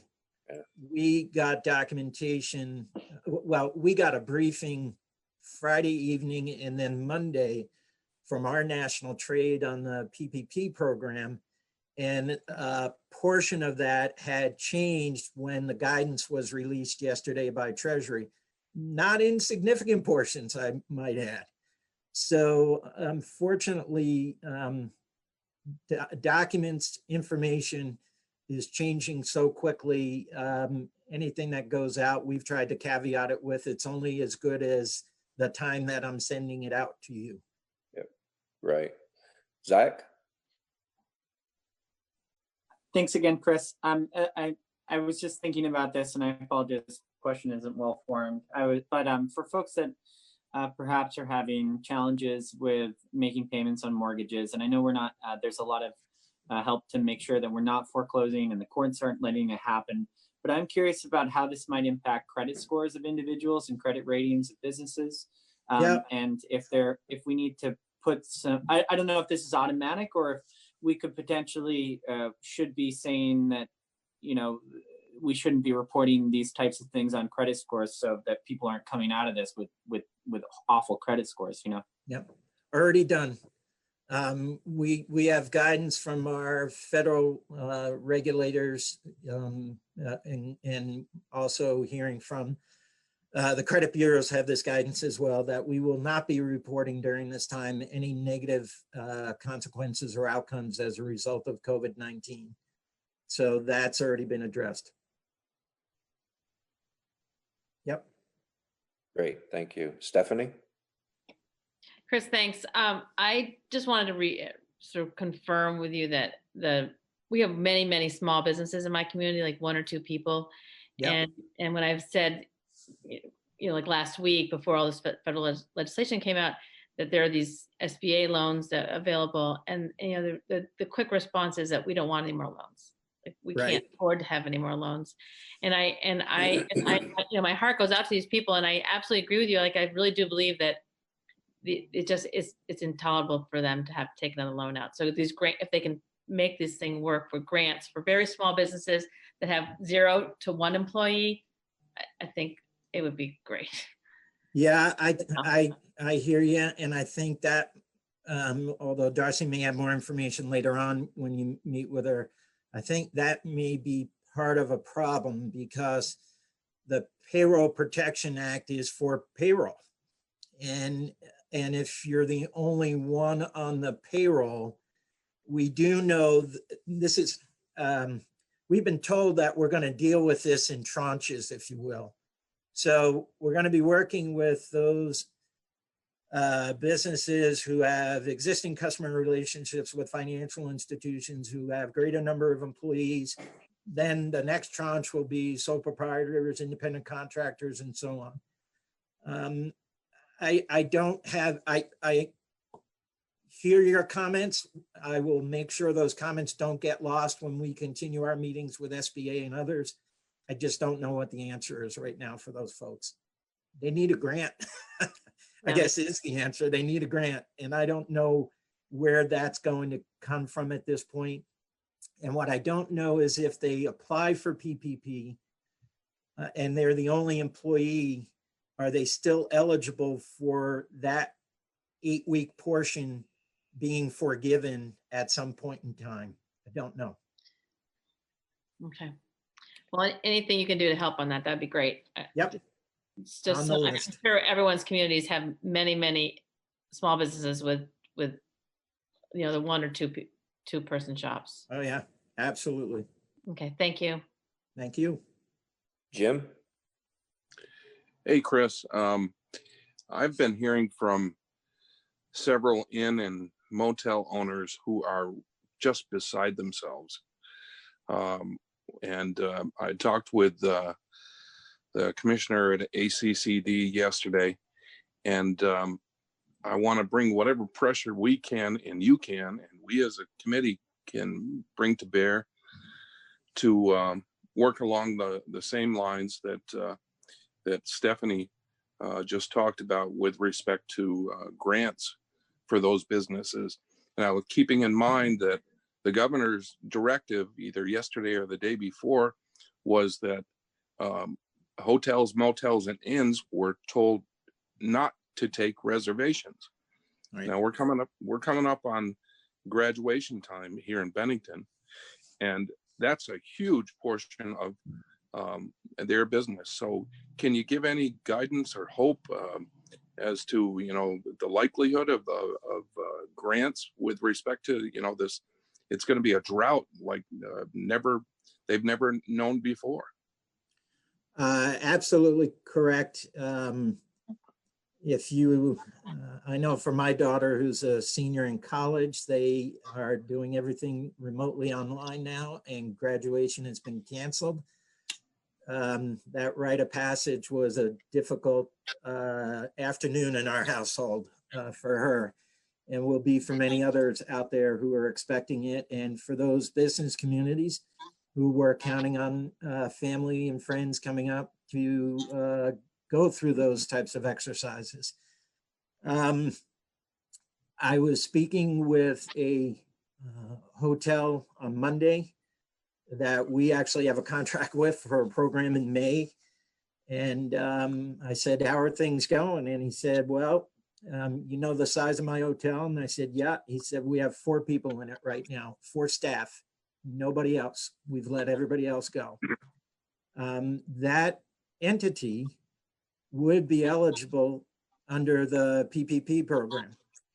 It's going to be a loan, but again, if they use a large portion of that loan for covering payroll, then after an 8-week period, they can petition to have that portion of the loan be forgiven. It's, is that helpful? Perhaps. Again, it may not be helpful if it's a situation where it's just compounding the problem for the motel or hotel owner. The only thing I can recommend to you right now is that I would say Friday, they need to contact their lender and learn more about the PPP program to see whether it is going to be a good fit for them or not. Beyond that, I don't, and again, maybe Darcy can give you more information later on. She's been great to work with, as has everybody. I don't know where there are other grant resources at this point. Okay, thank you. Chris, thank you very much for taking the time to chat with us today. I'm still waiting for you to say April Fools, that this is all a joke. Yeah. I wish it were having a positive test in my house, so it's not. Yeah, unfortunately, we're in, I think, hard days to come. Yeah. Please know that I'm available anytime if you need me to come back and meet with the committee. I'm more than happy to do that for you and give you updates on an as-needed basis. And don't be shy about sending me emails. Thanks, Chris. We really appreciate it.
how are we determining non-emergency? Because what we might not think is an emergency might very well financially or safety. I mean, there are lots of things that could fall into that gray area. And so I'm wondering how it is determined and if people have any recourse if they're put in the non-emergency category and feel differently. Yeah, we have spelled out a number of different matters in which the courts should schedule and hear the parties' concerns. Including, and I've got the list, and I could send you electronically the administrative order, but there are probably a dozen and a half of these specific matters, including juvenile temporary care hearings, criminal competency when the initial evaluation supports a finding of incompetence and related hospitalization hearings, requests for search warrants when electronic means are not available. These are the kinds of things, and again, there are about a dozen and a half of them that we've specifically identified, but we've also said in this administrative order 49, and I'm going to read the language to you so you understand. It says, notwithstanding the above, courts may in their discretion, et cetera, et cetera. So we've recognized the importance of the discretion of the trial judges in individual matters to exercise that discretion based upon beyond what it is that we've specified. And some of these specifications, by the way, expressly referred to the judge exercising their discretion. But this is allowing the courts, the individual judges, to exercise discretion in matters that they see and that they perceive require court intervention or to be addressed through judicial proceedings is something that we've recognized in the order. Thank you. So my other question is this. We've been, as you know, entertaining having people be witnesses on Skype or other mechanisms. Does it make any sense to look at doing virtual court hearings more in this time period, or even as you're going to have that huge backlog? Like, are there? Yeah, right. This is exactly the kind of direction that we're going in. As a matter of fact, on the conference call we had with the judges at noon, Jeff Lower, who's the head of IT for us, was talking about the effort that's being made to ramp up the ability of individual courts to hold video hearings so that their virtual contact can be made. And I think this is the direction that we need to be going. And we all recognize that Jeff talked about it, that we need to be going as fast as we possibly can. And that is what is happening. I can't give you a timetable. Like I say, we are having hearings telephonically right now. And some of the courts will even, and Judge Grierson, who's going to testify next, I'm sure will be able to give you more specifics, but there are some courts that are having hearings of sorts in courthouses in one way or another. Great. Thank you. Thank you very much. Okay. Great. Thank you for the Appreciate question. it, Your Honor. Thank you. Judge Grierson. Welcome. Yep. Thank you. Thank you. Good afternoon. For the record, Brian Grierson, Chief Superior Judge, and it's good to see everyone. I think the Chief probably said it as simply as any of us could, and that is, since I last saw all of you, we're operating in a completely different world. And I guess I would start by telling you that the AO 49 that he talked about does list a number of proceedings that the Supreme Court has identified as emergency proceedings. And to respond to Representative Rachelson's question, what do we do about the gray area where there might be a question of something is an emergency? I think you're probably looking at the gray area.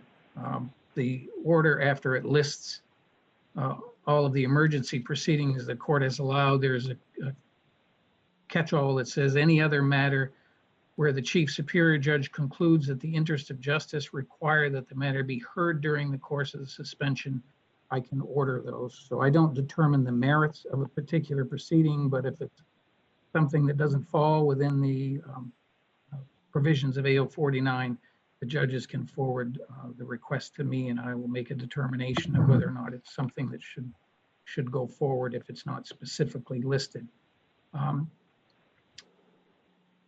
The reality is we are working with a substantially reduced staff because there are a limited number of proceedings that are authorized under the administrative order.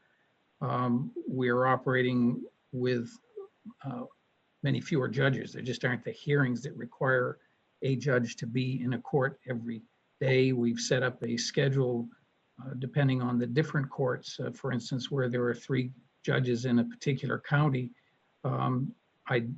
you would not find a judge in every one of those courts every day, all day. So they're rotating their schedules, and I've left it to the individual courts to work out a schedule that works best for them.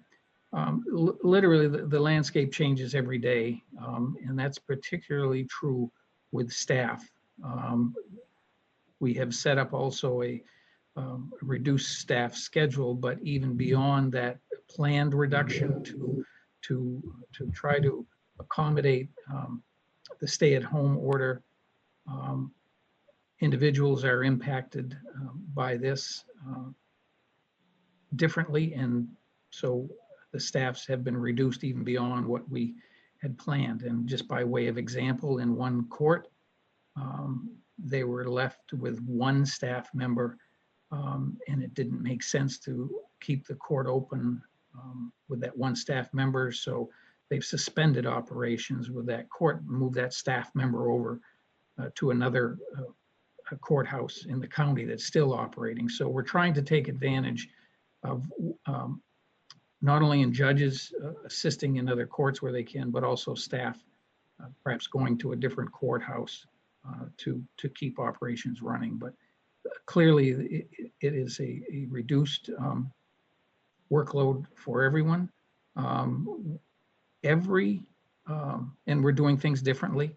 To the great extent, everything is being done remotely in one fashion or another. There still are some in-court proceedings when it can't be avoided. Obviously, we're addressing arraignment proceedings, juvenile emergency hearings, RFA requests, mental health requests. So a lot of those are still coming in, and where we can, we try to do it remotely, but they don't all lend themselves to that.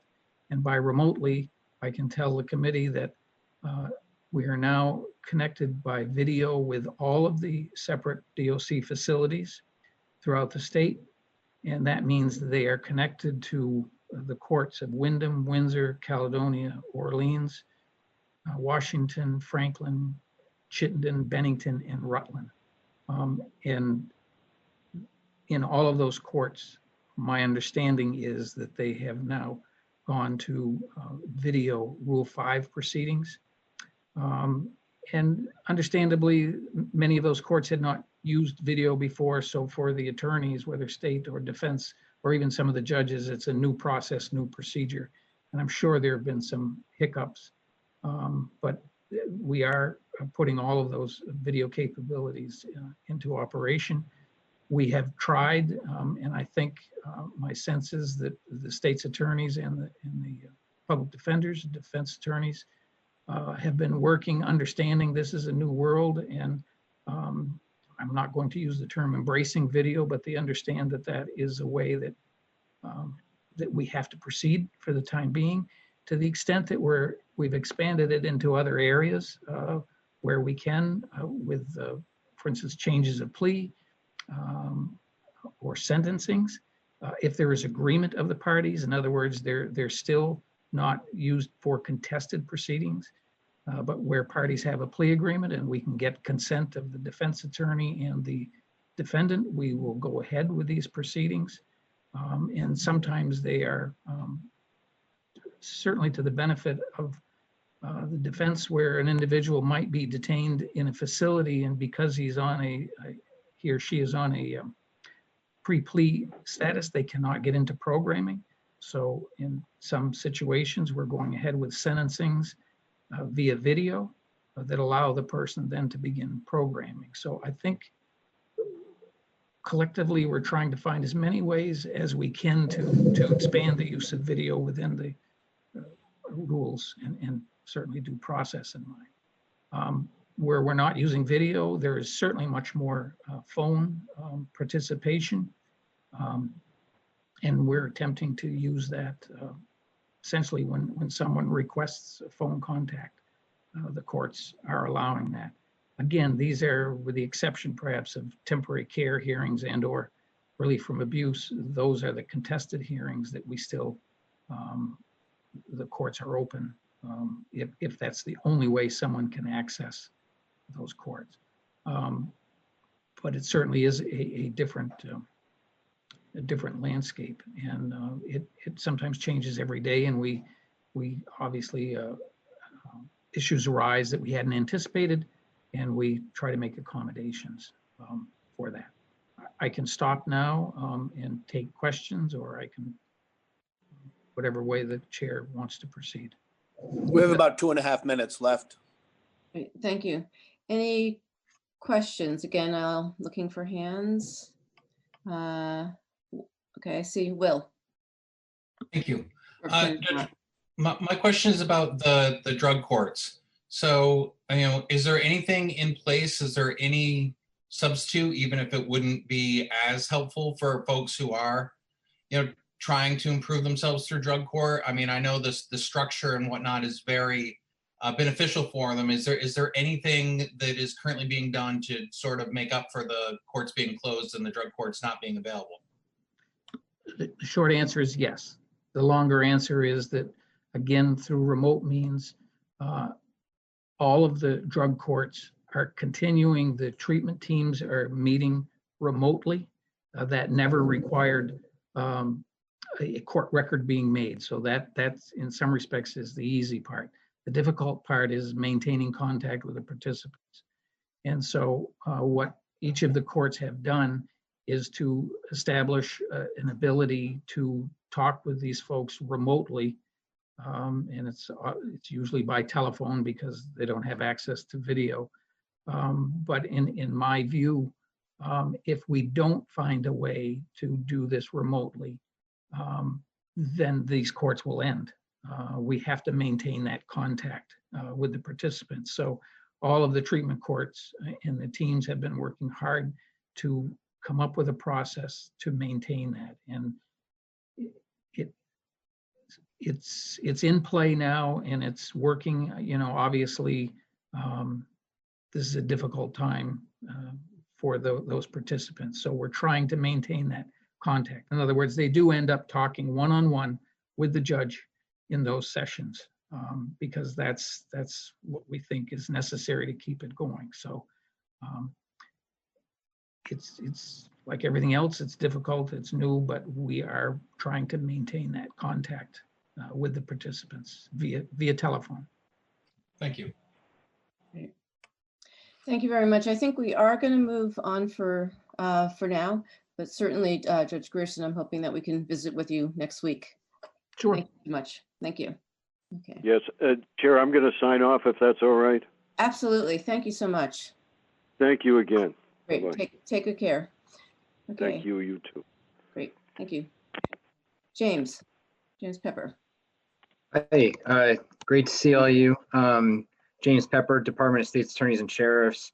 I know that our time is very limited, so I'd like to just talk quickly about how our offices are maintaining our continuity of operations internally, the kind of policies and guidelines that we are giving to law enforcement about how to proceed with prosecutions, and just some of the concerns that state's attorneys have identified for us, and then I'd be happy to take any questions.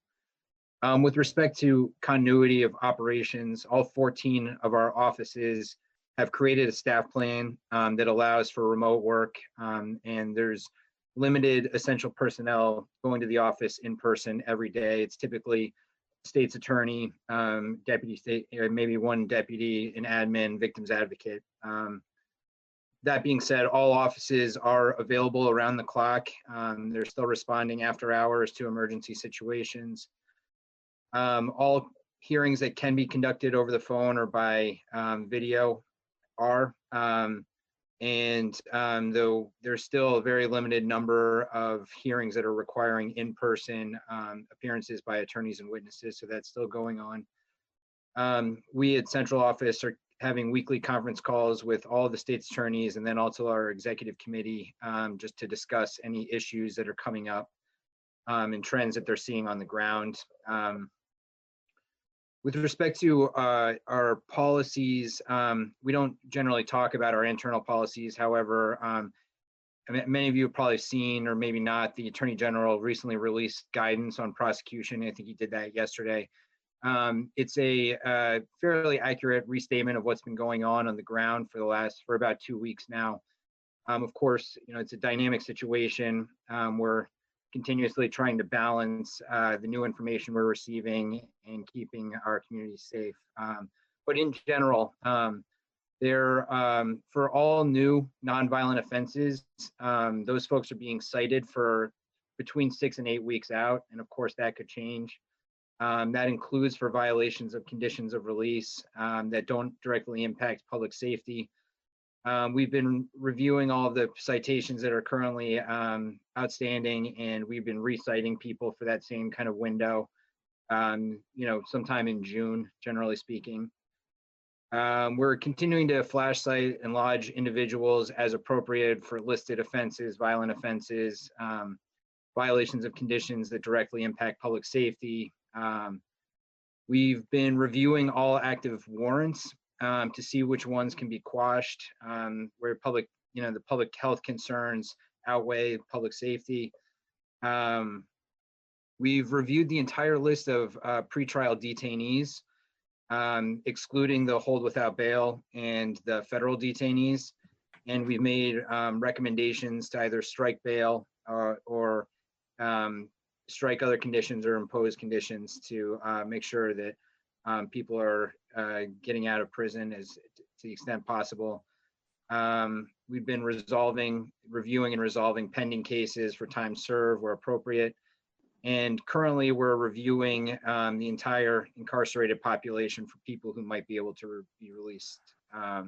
You may have heard, but there's a number of motions right now for resentencing that are ongoing. They've been consolidated and we're looking into those individually. The outcome of all this work, I think you may have seen from DOC, they gave me data yesterday. The kind of baseline data that they're using is from February 24th of this year. The population on that day was 1,671. The population as of yesterday is 1,463. So that's a decrease of 208 inmates. It's huge accolades to all people in the criminal justice system for getting to that. Just to put these numbers into context briefly, the justice reinvestment package of reforms was designed to reduce the prison population by 135 people over the next 5 years with a $200 million investment. That's been done largely over the past 2 weeks, which is incredible to think about. I only mention that as a way to kind of segue into some of the concerns that we're seeing. One thing that we're closely monitoring is how the pandemic is impacting essential services, community-based services like our community justice centers, our domestic violence shelters, sober housing, juvenile residential programs. We've seen some closures already or programs refusing new intakes as a result of COVID-19. The state's attorneys have reported kind of an increased difficulty in finding alternative housing for victims of domestic violence or responsible adults or at least defendants who. Of course, this is an incredibly stressful time for people who are losing their jobs. Childcare centers are closed, schools are closed. Parents are often being asked to fill these roles. There's limited access to household necessities. So we're closely keeping an eye on domestic violence, child abuse. We saw actually an initial spike in DV cases initially when the school closure order happened, but it's level. It seems to have leveled off in the past 2 weeks. So that's, but we're still, concerned that this might intensify as the pandemic extends. It's something that is really of great concern to the state's attorneys. The state's attorneys are also very concerned about backlog in the courts when the situation stabilizes and the kind of normal operations resume. Just a very general concern about the kind of impact on crime rates that this kind of economic downturn generally will have. So, it's something more for more long-term planning, but certainly something that, could have a long-term impact. I think that's about it for my update, and I'm happy to take any questions. Thank you. We just have about a minute or so. Any questions? Not think I am seeing hands. Have I missed anybody? I have a question. I'm wondering, Pepper, if there are any particular initiatives or anything we can do with respect to the domestic violence issue that you raised. Just making sure that the programs are open, that the shelters are open. I mean, I don't know, I've been hearing talk on the Senate side about potentially hazard pay for essential workers, just to make sure that these places stay open for people. They are essential services. I know that there was a question in the governor's order whether they, some of these shelters counted as essential services when he ordered the nonprofits to close. And the governor's office did confirm that they are. And so, just we'll keep an eye on it from our end, and we're happy to report back as much as possible about anything that we're seeing, any trends that we're seeing. Great. Thank you so much. Thank you. So I think Deputy Commissioner Herrick, would you like to go now? Yeah, if that's okay. I apologize to those I bumped in line. I'm actually the EOC manager today and have a bunch of calls coming up. I'll be glad to never talk on the phone again, I'll say that. I think what I can tell you is the governor just announced that the modeling that we've been operating under in terms of expected patients as a result of the COVID-19. The projections we're working off on our worst case scenario. We have no other choice but to plan for the worst and hope for the best. But we are seeing the actual trends are moving in a direction that are, I just want to be careful, but they're better than the worst case scenario. So people staying home, social distancing, all those things are working. We're seeing it with the actual number of cases and sadly the number of deaths that we have. However, with that in mind, the modeling still projects a peak or an apex around mid-April. And that surge, if you will, that's what we're most concerned about, is that the number of patients will exceed the number of available beds in the hospital, that the number of ICU units will be exceeded, and the number of ventilators in the state that we have that are going to be needed will be outstripped.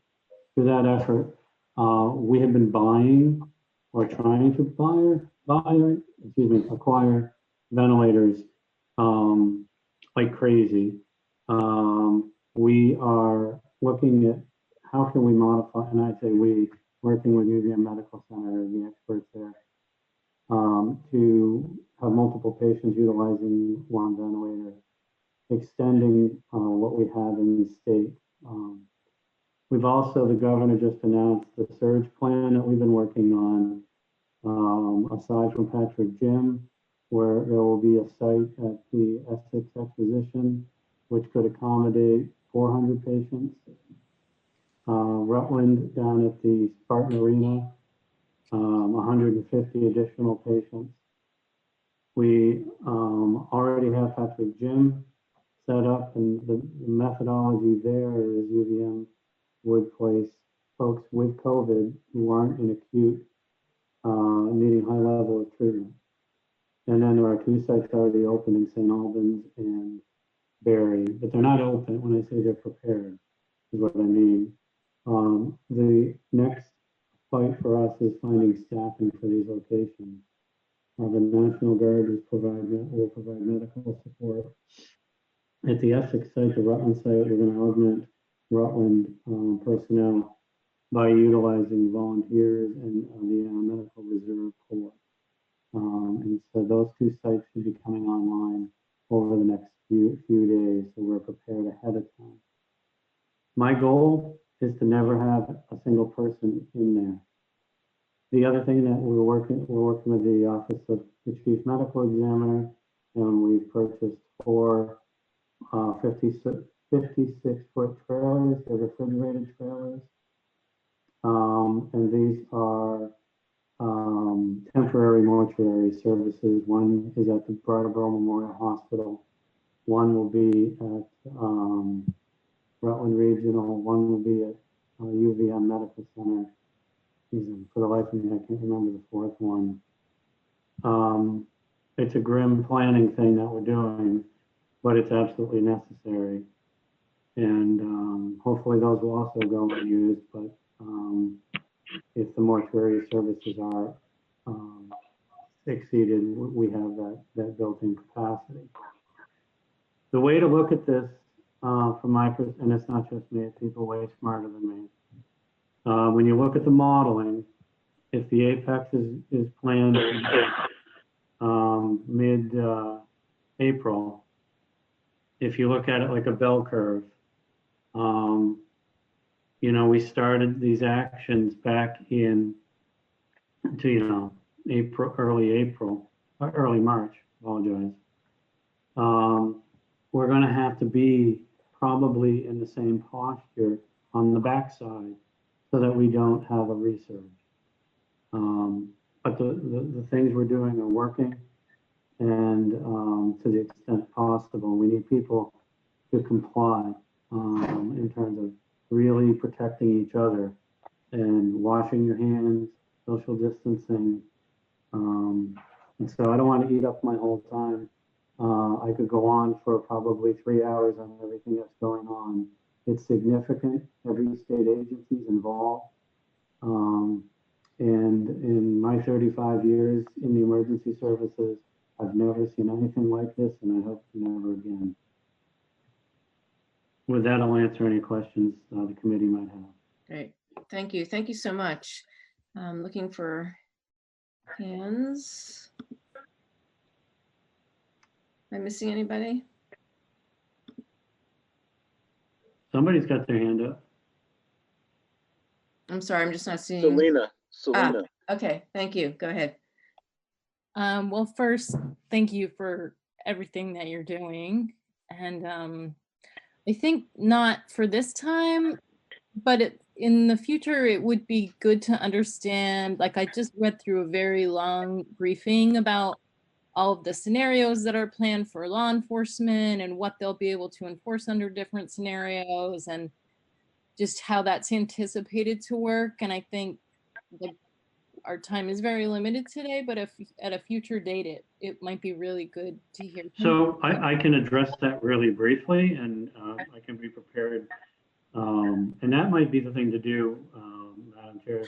If there are questions people want to give me ahead of time, I can be prepared. But from law enforcement, we are not looking to enforce any of the stay-at-home or any of those orders. It's education.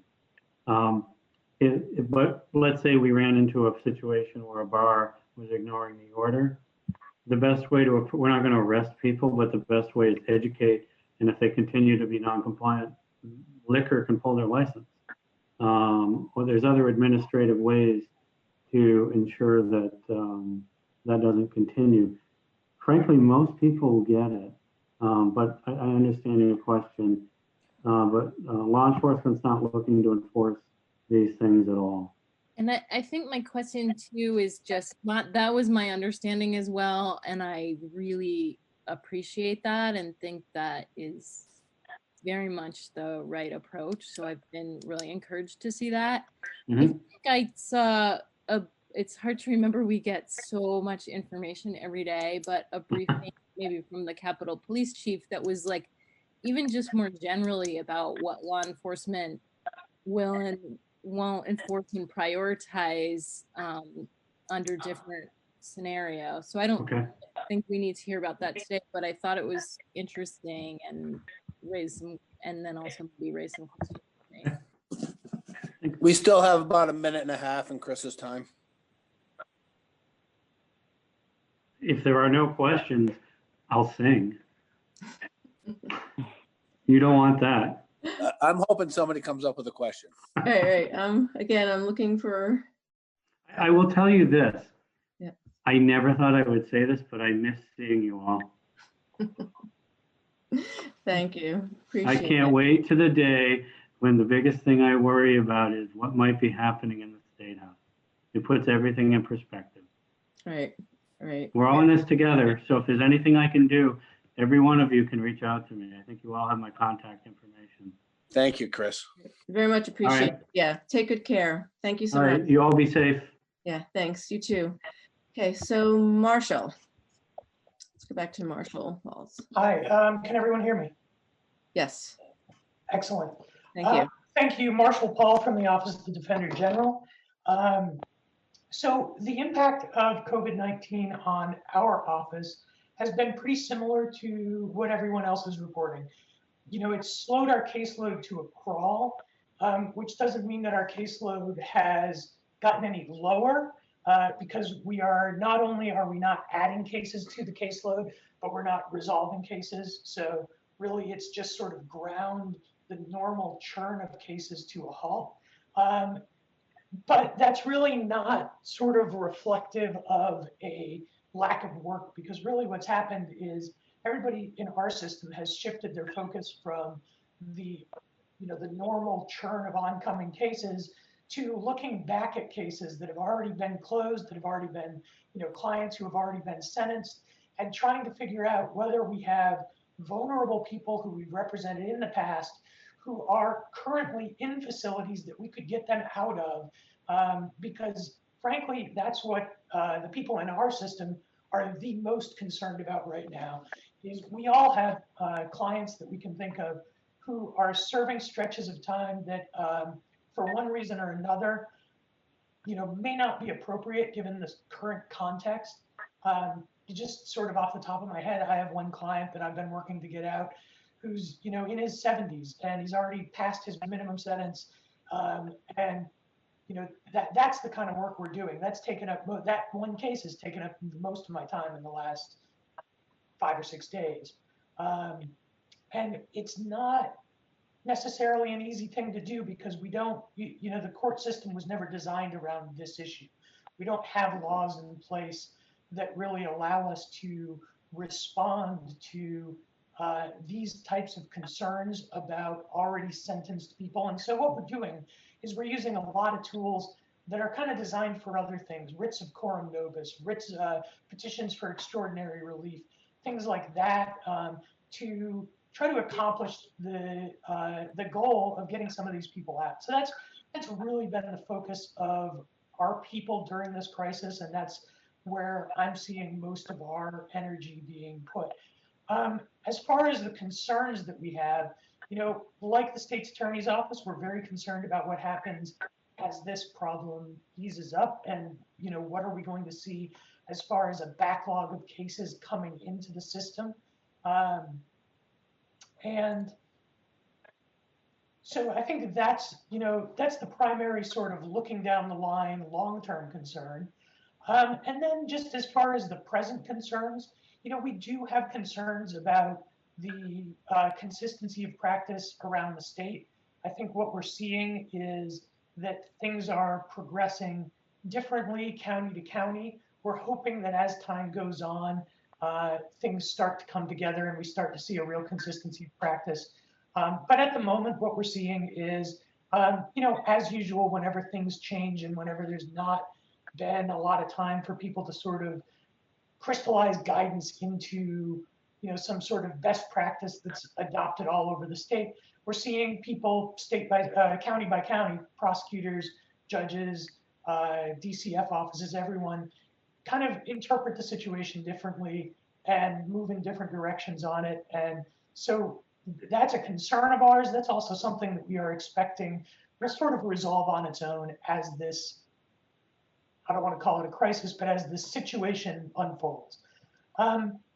So I think that's a big piece of it. And then I think finally, there's been talk about a potential legislative remedy that would allow state's attorneys and defense attorneys to put together sentence reduction packages, sentence reduction in appropriate cases. And we support that in concept. It ended up in the Senate bill not heading, it was apparent in the Senate Judiciary Committee that there was not going to be a way to get it out of the committee without a lot of restrictions on it, which probably would have actually had the effect of limiting current practice rather than opening up some additional practice. So while that's something that we are very much interested in and very much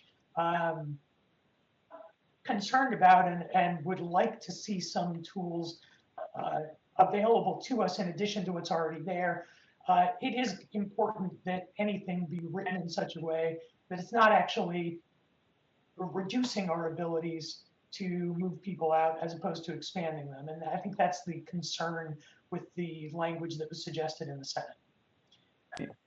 Other than that, I'm happy to take any questions. Great, thank you. Barbara, I see your hand is up. Actually, my hand was up earlier, so I apologize for that. Okay, all right, sorry. I'm good. Oh, I have a question. Selena, yep, Selena, and then Martin. I had a question, Marshall, about, I know in the past, the Defender General has had concerns about the video arraignments. And as we're expanding those to more courts and looking at the possibility of other proceedings, moving to, various teleconferencing technologies, I'm wondering if there's best practices that can help us do that in the fairest and best way. Sure, I think there are, and I think that, we continue to be concerned about the use of video when it's done inappropriately. I think that in this context, there are many more appropriate uses of video than there have been in the past. I do think that the video teleconferencing systems that the courts use are very limited. They allow for one thing, which is for a defendant who is in a facility to have two-way communication by video with the courtroom.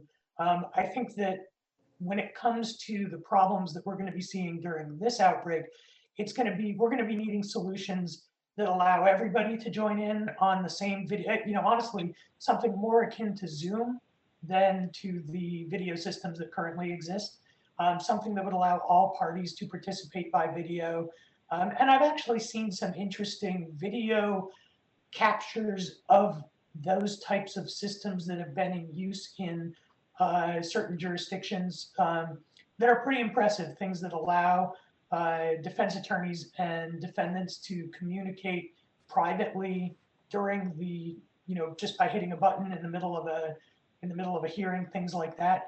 So honestly, I mean, I hate to bring it down into the nitty gritty, but it really is sort of the practical problems of video that are the barriers here. It's do we have the technology that allows both a whole bunch of people to communicate together, but also defense attorneys and defendants to have private conversations at the same time, things like that. And I think that, depending on how long this situation goes on, we're going to be exploring those options and developing some new technologies to rely on. Thank you. Martin. Yeah, I was just wondering if you could comment a little bit about what this is doing to diversion opportunities, or maybe it's not happening or not a concern because things are slowing down, but if you could just comment on that. Honestly, what we're seeing is that cases that would be appropriate for diversion are not being brought at all, or if they are being brought, they are being postponed for such a long time. Frankly, we don't see them when they're postponed. We don't even know they exist until the information and affidavit is actually filed in court. So we don't, to the extent that this has had an impact on pretrial court diversion, we may not even be aware of that. To the extent that we're talking about things like Tamarack or post-arraignment diversion, what we're just seeing is that those are cases that aren't being brought in the first place right now. All right, thank you. Great, thank you. I'm not seeing any other hands. Am I missing anybody? Nope. Okay, great. Great. Thank you so much, Marshall. Okay, we'll now turn to the Center for Crime Victim Services. There we go. There you are, Chris. Hello. Yep. Yep. And we also have Carol, I believe. Yes. I don't know that Carol's going to have anything to add. I just wanted to make sure that she would be able to participate if we needed to. Great. Thank you. So welcome. I want to start by thanking the committee for being interested in what is happening during this very unusual time. I think that the one thing I would say that is really clear to me is how all systems sort of touch each other, and that definitely has had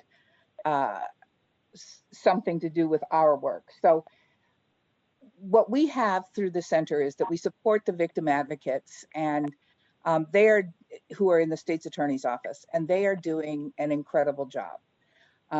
They are being able, what we discovered the first week when I worked out of the office, but everybody else basically was not working out of the office. What we discovered was that the advocates were calling me, which was fine, when they needed to get some kind of an immediate response. I wish that crime stopped when, if everybody, but then we all know about domestic violence. So, but the very first couple of weeks, there were a couple of murders, and they were complicated cases. I'm happy to say that our compensation staff are on, there's one person who's on call. She came in and worked almost 15 hours over 2 days to work with an out-of-state family to ensure that that the claim was processed and that we were able to arrange for some transportation. The same thing with the second one, another out-of-state parent, arranging for working with the major crimes unit and the state's attorney's office, the advocate there, to ensure that the body was taken care of and then sent to the parent. So those kinds of things are still happening. In addition, that our comp staff have a full caseload, and they're coming in, they're staggering. So it's one person every day who are coming in and making sure that calls are returned, or we reach out, that we process payments, that we are paying a lot of attention, and we came up with a new protocol for the victims of sexual assault who have rape exams done and who have security concerns. And all of that is done through a confidential fax so that we can work with the hospitals and their billing departments to ensure that bills aren't sent, you know, that service information is not sent in those cases. So we are doing that on a daily basis to ensure that nothing falls through the cracks there. So our claims are being paid on a weekly basis. We have administrative staff, Carol as the finance director, coming in 1 day a week, and they collect all of that and then process it. So it's not quite as fast as we used to do, but things are getting out. Likewise, because the courts have slowed down, our restitution work has also slowed down because there aren't a lot of orders coming over that we need to work on, and we're not doing any kind of assertive collection right now.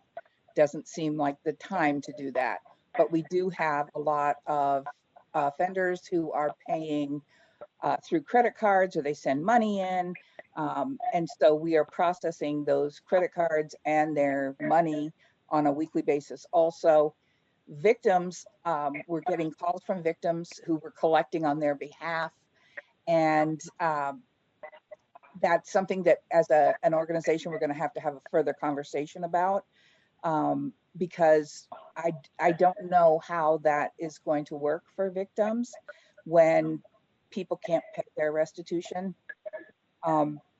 So it's sort of on the back burner. Well, not even on the back burner. It's on the burner to have a conversation about whether we need to look at, for individuals, not businesses, but for individuals, whether we can pay above that 5,000 mark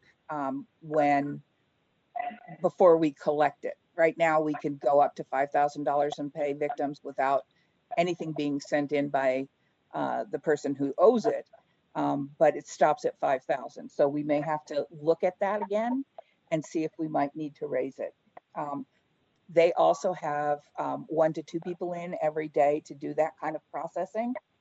And then finally, we have been in touch with our grantees, definitely the network who represents the programs, to try to make some of the administrative functions go easier on the federal level. We are getting guidance and we're getting dates moved back so that the pressure is not on the grantees to have to give financial information and that sort of thing and the program information on certain dates. We're getting some leniency on the federal level for that. It feels like we make plans about every 3 days now, which is better than at the beginning where I felt like I did it every day. I changed the plan.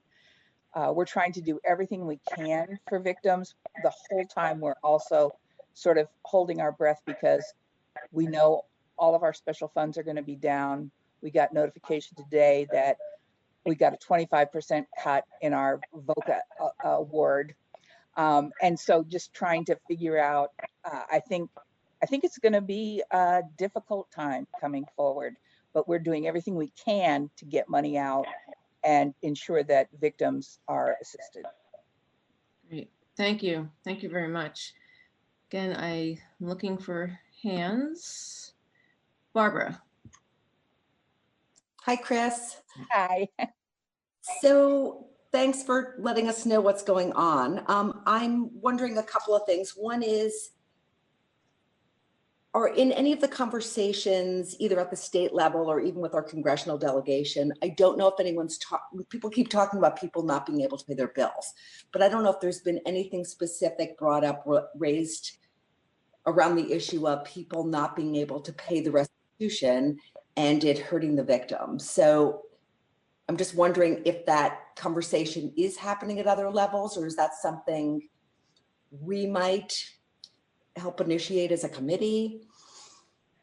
I think I haven't heard anything on that national level. I would be surprised, which is why I think we're going to need to fast track our thinking about that.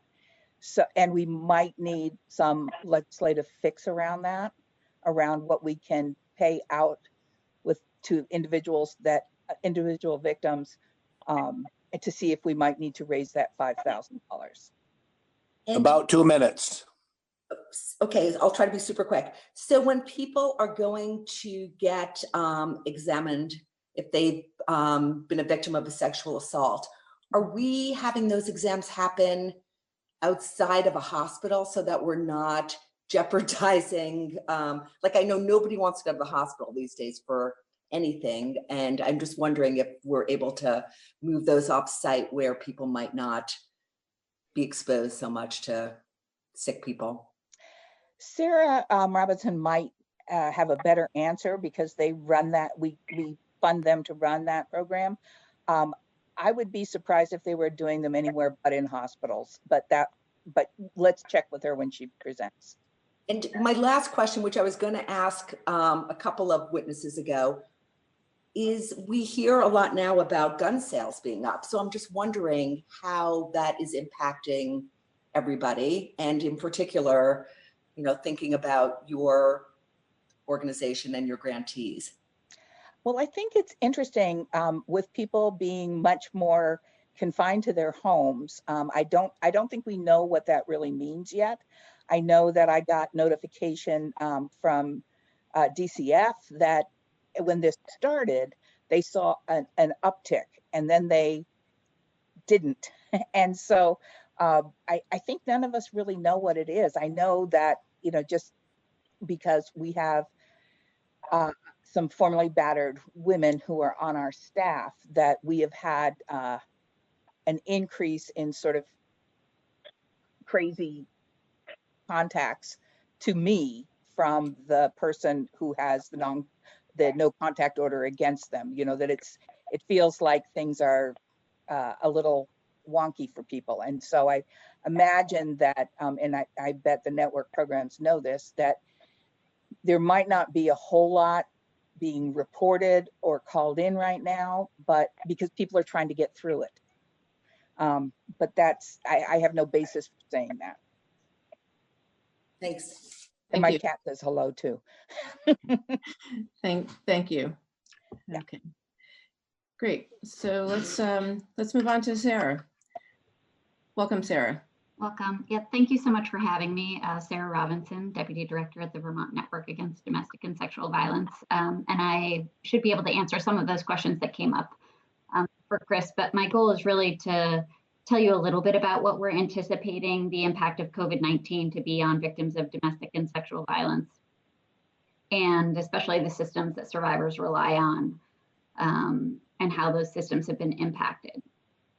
And I think, as a few of the witnesses have already mentioned, there's good reason to be concerned that a pandemic such as this and the social distancing recommendations that are so important to public health can actually put survivors at risk. And some of you may have seen a joint press release that came out last week from the Vermont State Police, the Vermont Attorney General's Office, and the Vermont Network, highlighting these risks and really asking and encouraging survivors to continue to reach out for help when they safely can.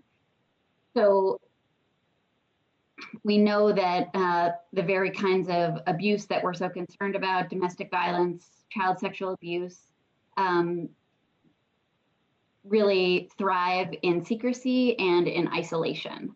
And the economic impact that the pandemic is having on so many Vermonters is really exacerbated for victims of domestic and sexual violence, where economic challenges can really make the difference between them seeking safety or leaving an abusive situation and staying where they are.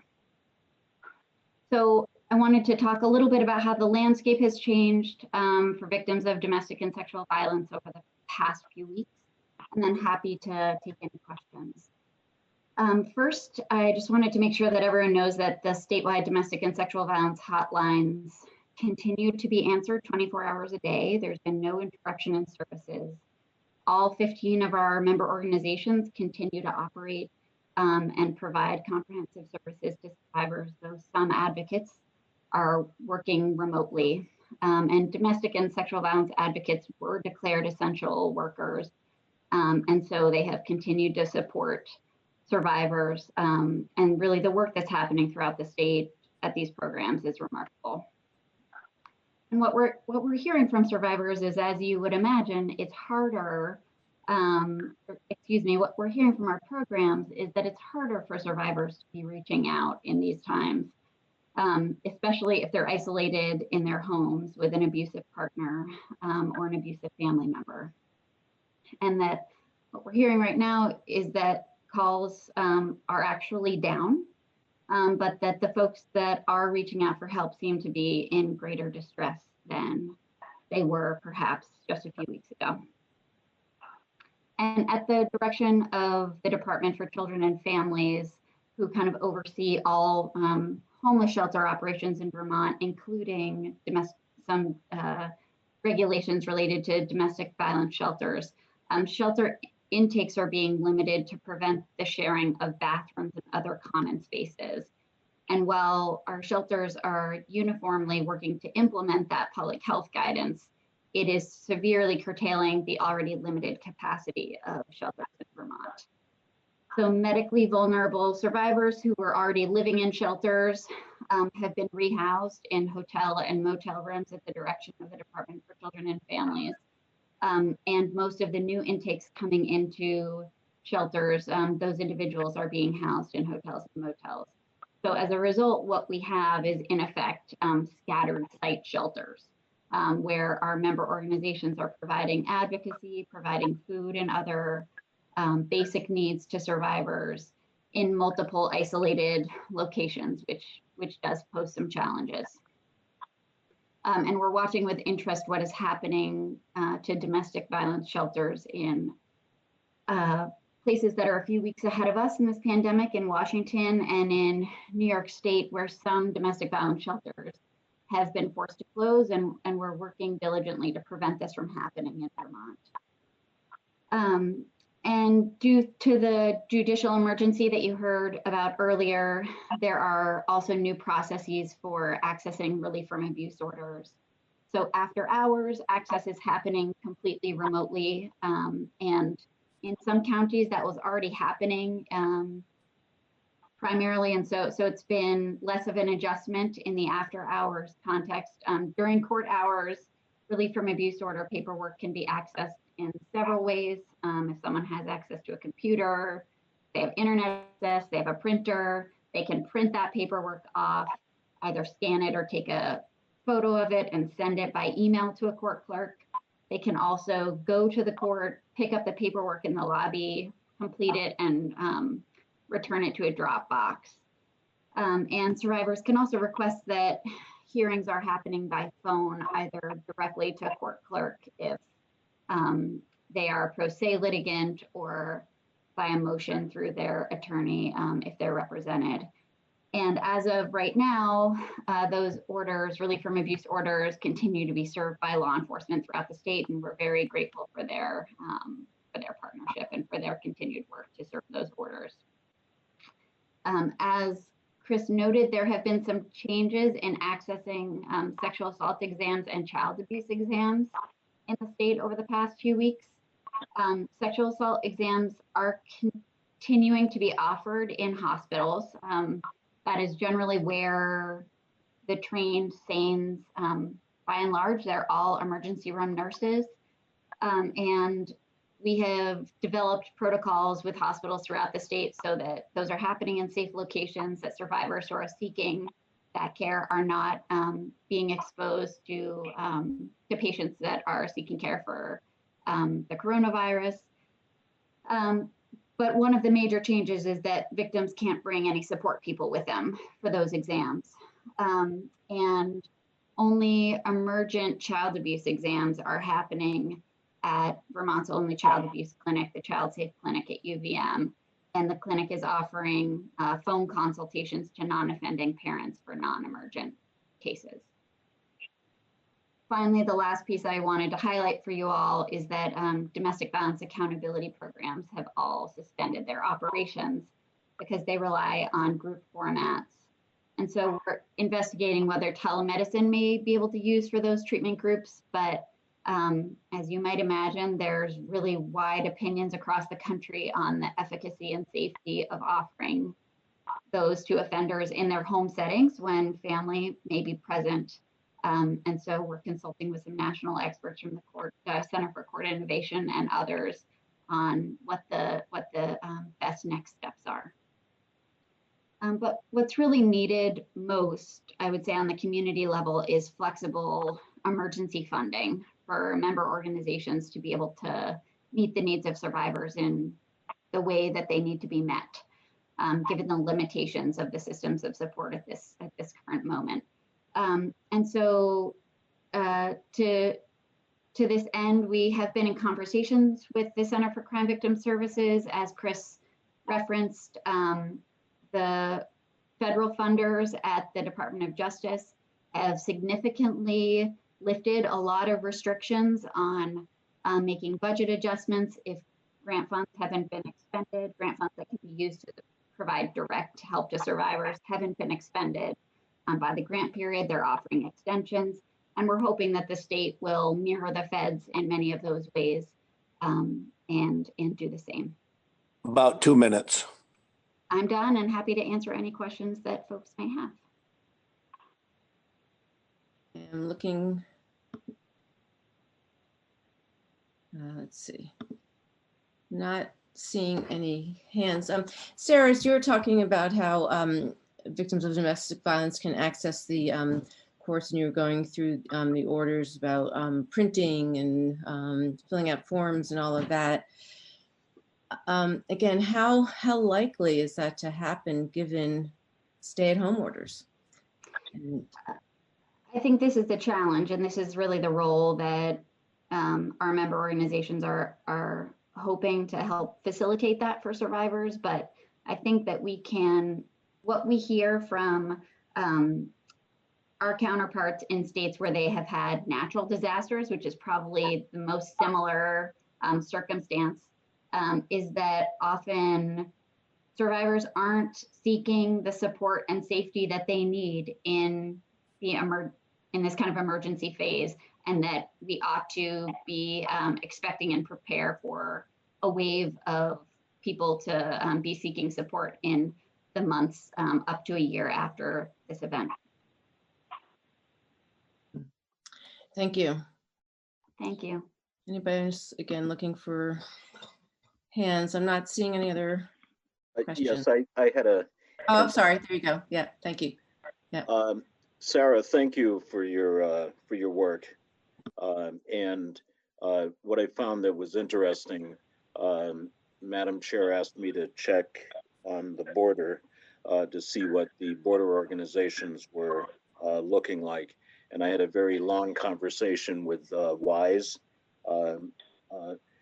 Women's Information Services for the Upper Valley.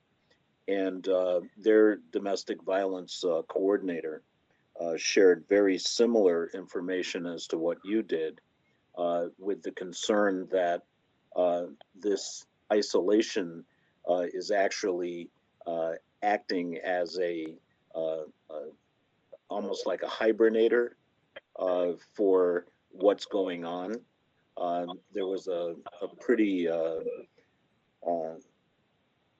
big arrest that went on last weekend that she referred to that had made the local news here.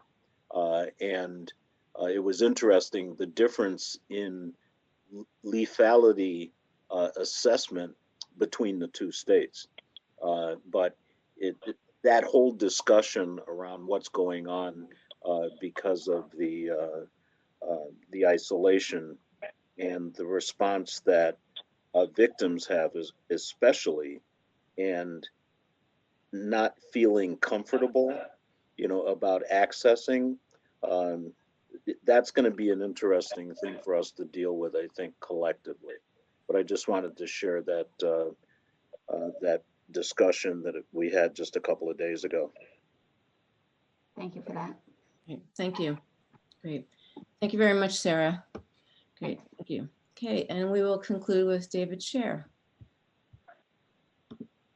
There you Good are. to see you all. Welcome. Thank you for having me on today. I apologize that I haven't been able to be on much of this call so far. I had an emergency call that I had to be on. And so I'm sorry that I haven't heard what some of the other folks involved in the court system have been testifying to, but I thought I would go through a brief overview of what our office in particular has been working on and dealing with and approaching the situation. And I'll try to keep that pretty brief and then open it up for questions. The Attorney General's office as a whole is working under a mandatory work from home order. So virtually everybody in the office is working from home, dealing like most people are with remote communications, and working obviously with respect to court appearances and so forth, working with the court orders as they have been coming out in terms of the AO 49 and the other social distancing measures that are going on. And along with other entities, we are doing the best we can to maintain continuity of operations where necessary in terms of court hearings. One aspect of what our office is working on is assisting the governor's office and the Department of Public Safety with enforcement of the executive orders and their various addenda and directives. One thing that we are all cautious about is maintaining the governors and the attorney generals in agreement with this. We really want to maintain the education first approach to the enforcement of the executive orders. To that end, we will fairly soon be releasing a guidance or a directive to law enforcement that lays out the process by which law enforcement can consult with our office to determine whether court action needs to be taken on an executive order violation.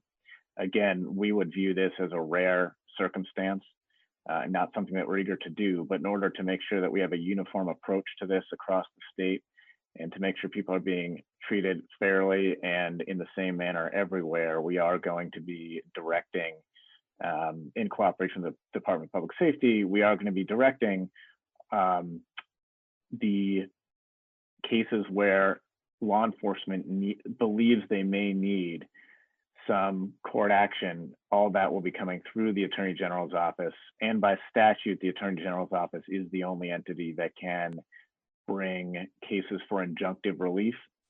And there are the possibility for criminal charges for violations, but again, we would view that only as an extremely rare, very much last resort circumstance, not something that we are looking to do at all. To that end, we are, as I said, going to be releasing a guidance and sort of funneling stuff through the AG's office. If there does need to be some sort of injunctive relief, we will work with law enforcement to do that. But again, our first approach, even in those conversations, I think is really going to be, all right, have we done the education that we can do? Have we talked with folks to get them the help they may need to get to abide by social distancing regulations and stay-at-home orders? Because we assume that a lot of what's going on here is really a matter of need and not a matter of sort of willful violations. A couple other pieces that. Actually, excuse me, David, before you continue, I see that Martin has a question. Yeah, so David, as far as the enforcement, you're mainly talking about, it sounds like the stay-at-home orders, but what about, well, let me give you an example, something I've heard from several people of going to grocery stores, and grocery stores don't seem to be following any of the directives that they've been receiving, such as making sure that individuals are staying 6 feet apart and that there's appropriate cleaning of surfaces, et cetera. I mean, is that an area where if certain stores just are not getting their act together, that there's some sort of enforcement authority behind these executive orders, or is it really just the stay-at-home order? I think for any of these, it's not, I should say as a blanket statement, it's not only the stay-at-home order, it is also the essential businesses aspect of it. With respect to that example, again, I really think the approach for something like that is, let's work with you to get you what you need to do the right thing. It's hard to even say what kind of court enforcement would be effective in something like that. So I think it's really going to be a case by case. Let's work to see what we can do. Does it mean a phone call from law enforcement, more talks with them? Does it mean a phone call from somebody in the AG's office to talk about what they might need to do better? And some of the issues, I think, with people staying 6 feet apart, there's only so much policing, if you will, I use that in quotes, that a store can do. And we do need to rely on Vermonters to do the best they can too. And I think they mostly are. So I think, again, it's going to be an education first approach. And the point of having this centralized system is more just to make sure we have uniformity and fairness, not so much that we expect a heavy hand.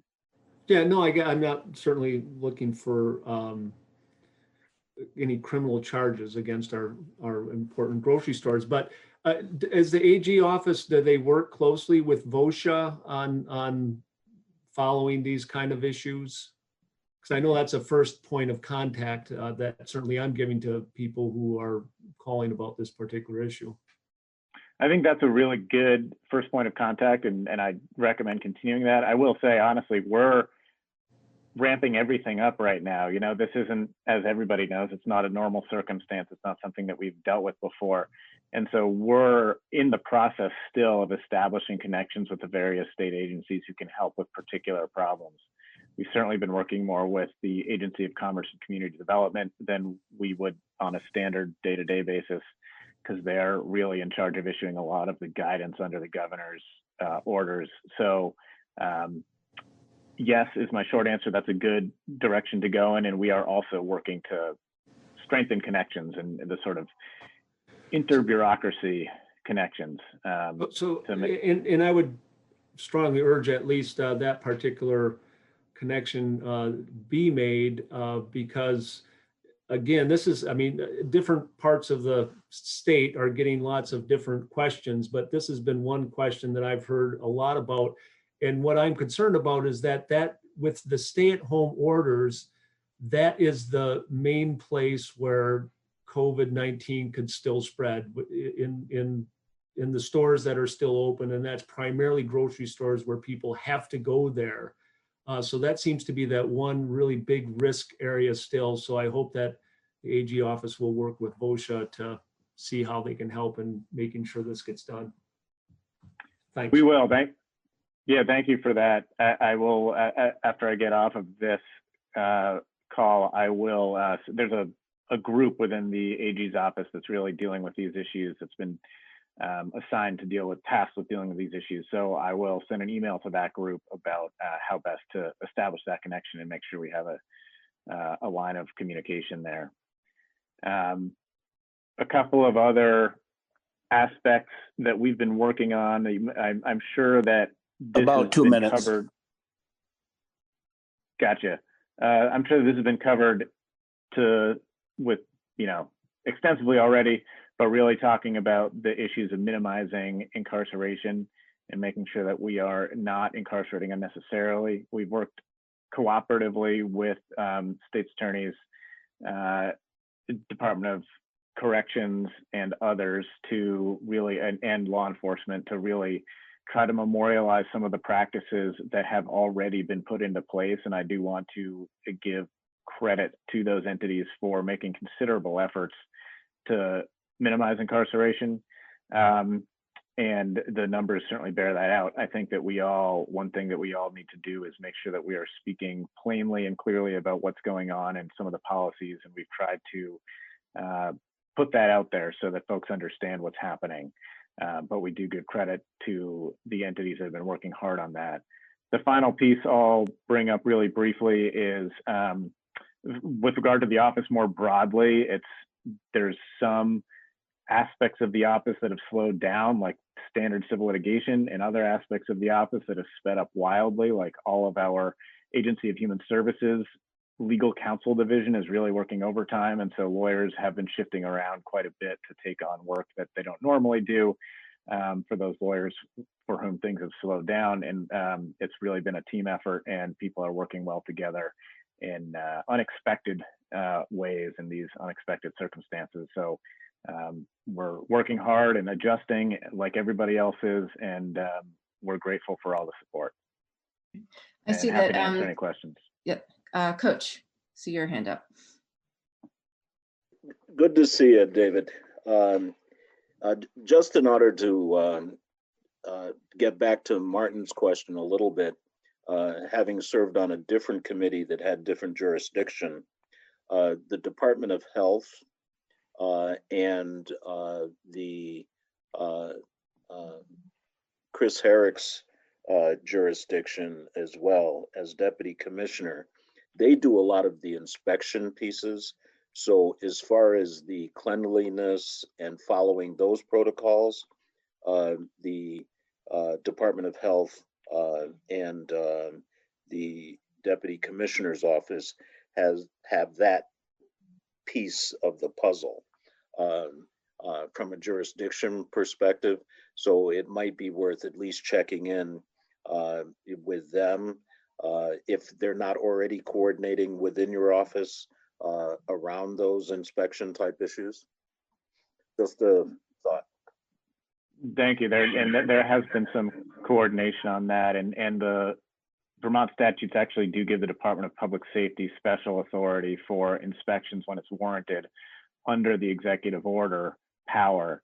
And so we're, again, in the middle of coordinating that stuff, but that's a very good point. I appreciate that. And we'll continue to work with public safety and the health department on that. Thank you. Thank you. I am not seeing any other hands. If I'm missing anybody, please speak up. Nope. Okay.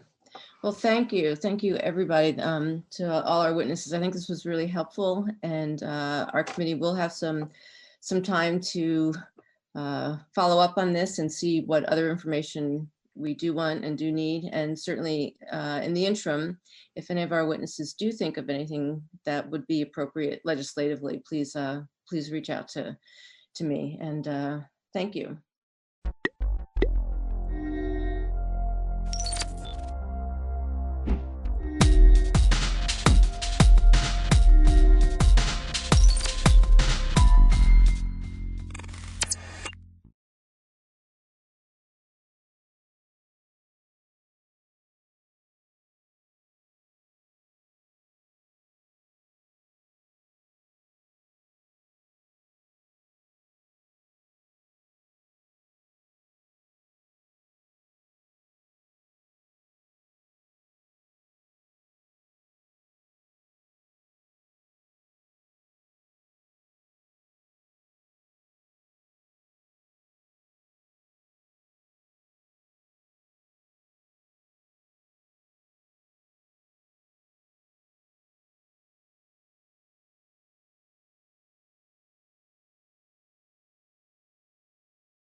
are having this hearing, this is an official hearing, open to the public. It's not a public hearing, but it's open to the public. Public can observe it and hear it.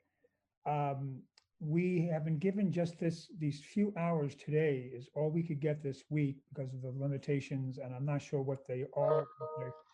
They're technical. They're either on bandwidth or actual pieces of equipment. I actually don't know, but we're unable to have every committee meet at the same time like we normally do. So that's the reason for that constraint. If you're all wondering why we had to wait all week.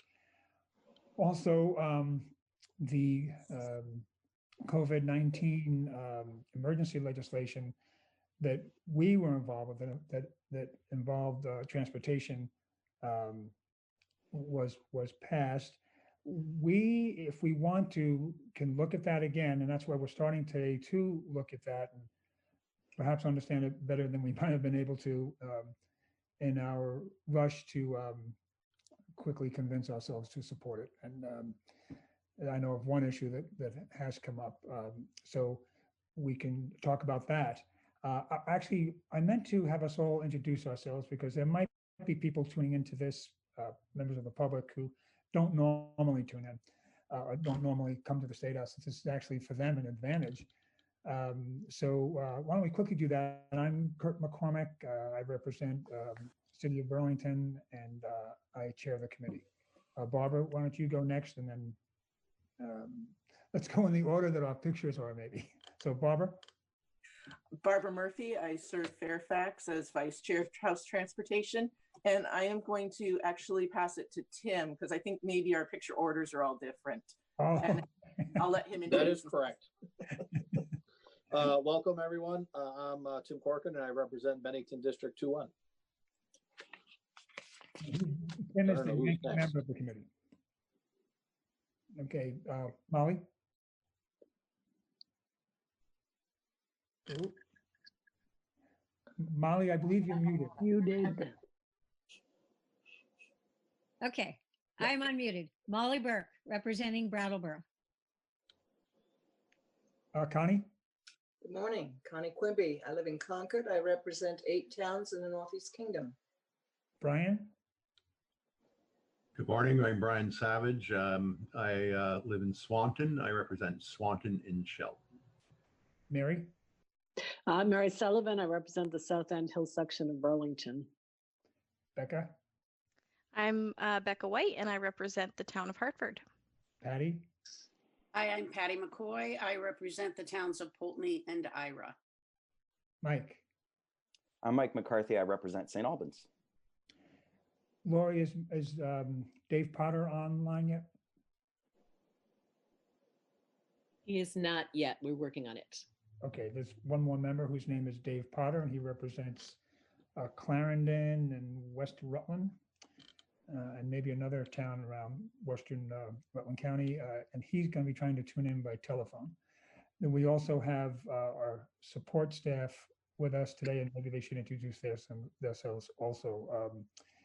Anthea? Hi, Anthea Dexter Cooper, Legislative Counsel. And Neil? Neil Schickner, Joint Fiscal Office. And Lori? I'm Lori Morse, Committee Assistant. And I guess Julie, also, just so people aren't confused when they see these names. Julie? Oh, maybe she's not on. Hey, I was unmuting. Hi, I'm Julie Tucker. I'm Ledge Council Committee staff, just providing support. Okay, thank you. Thank you, everyone. So let's begin with Anthea telling us about the COVID-19 emergency legislation, especially the things that you think need the most explanation.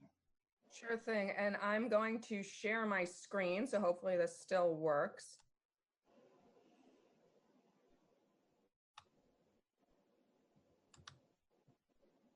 That show up for you guys?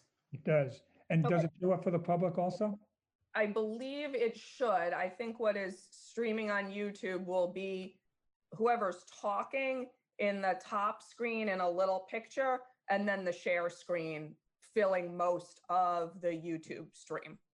Very good. It's real nice and clear on my screen. Yep. Great. So what I'm actually showing is the House Journal from, I guess it would have been yesterday. Was that yesterday? The House Journal, oh, today's Friday, sorry. The House Journal from Wednesday. So this is what you, the House, agreed with the Senate's proposal of amendment to H 742.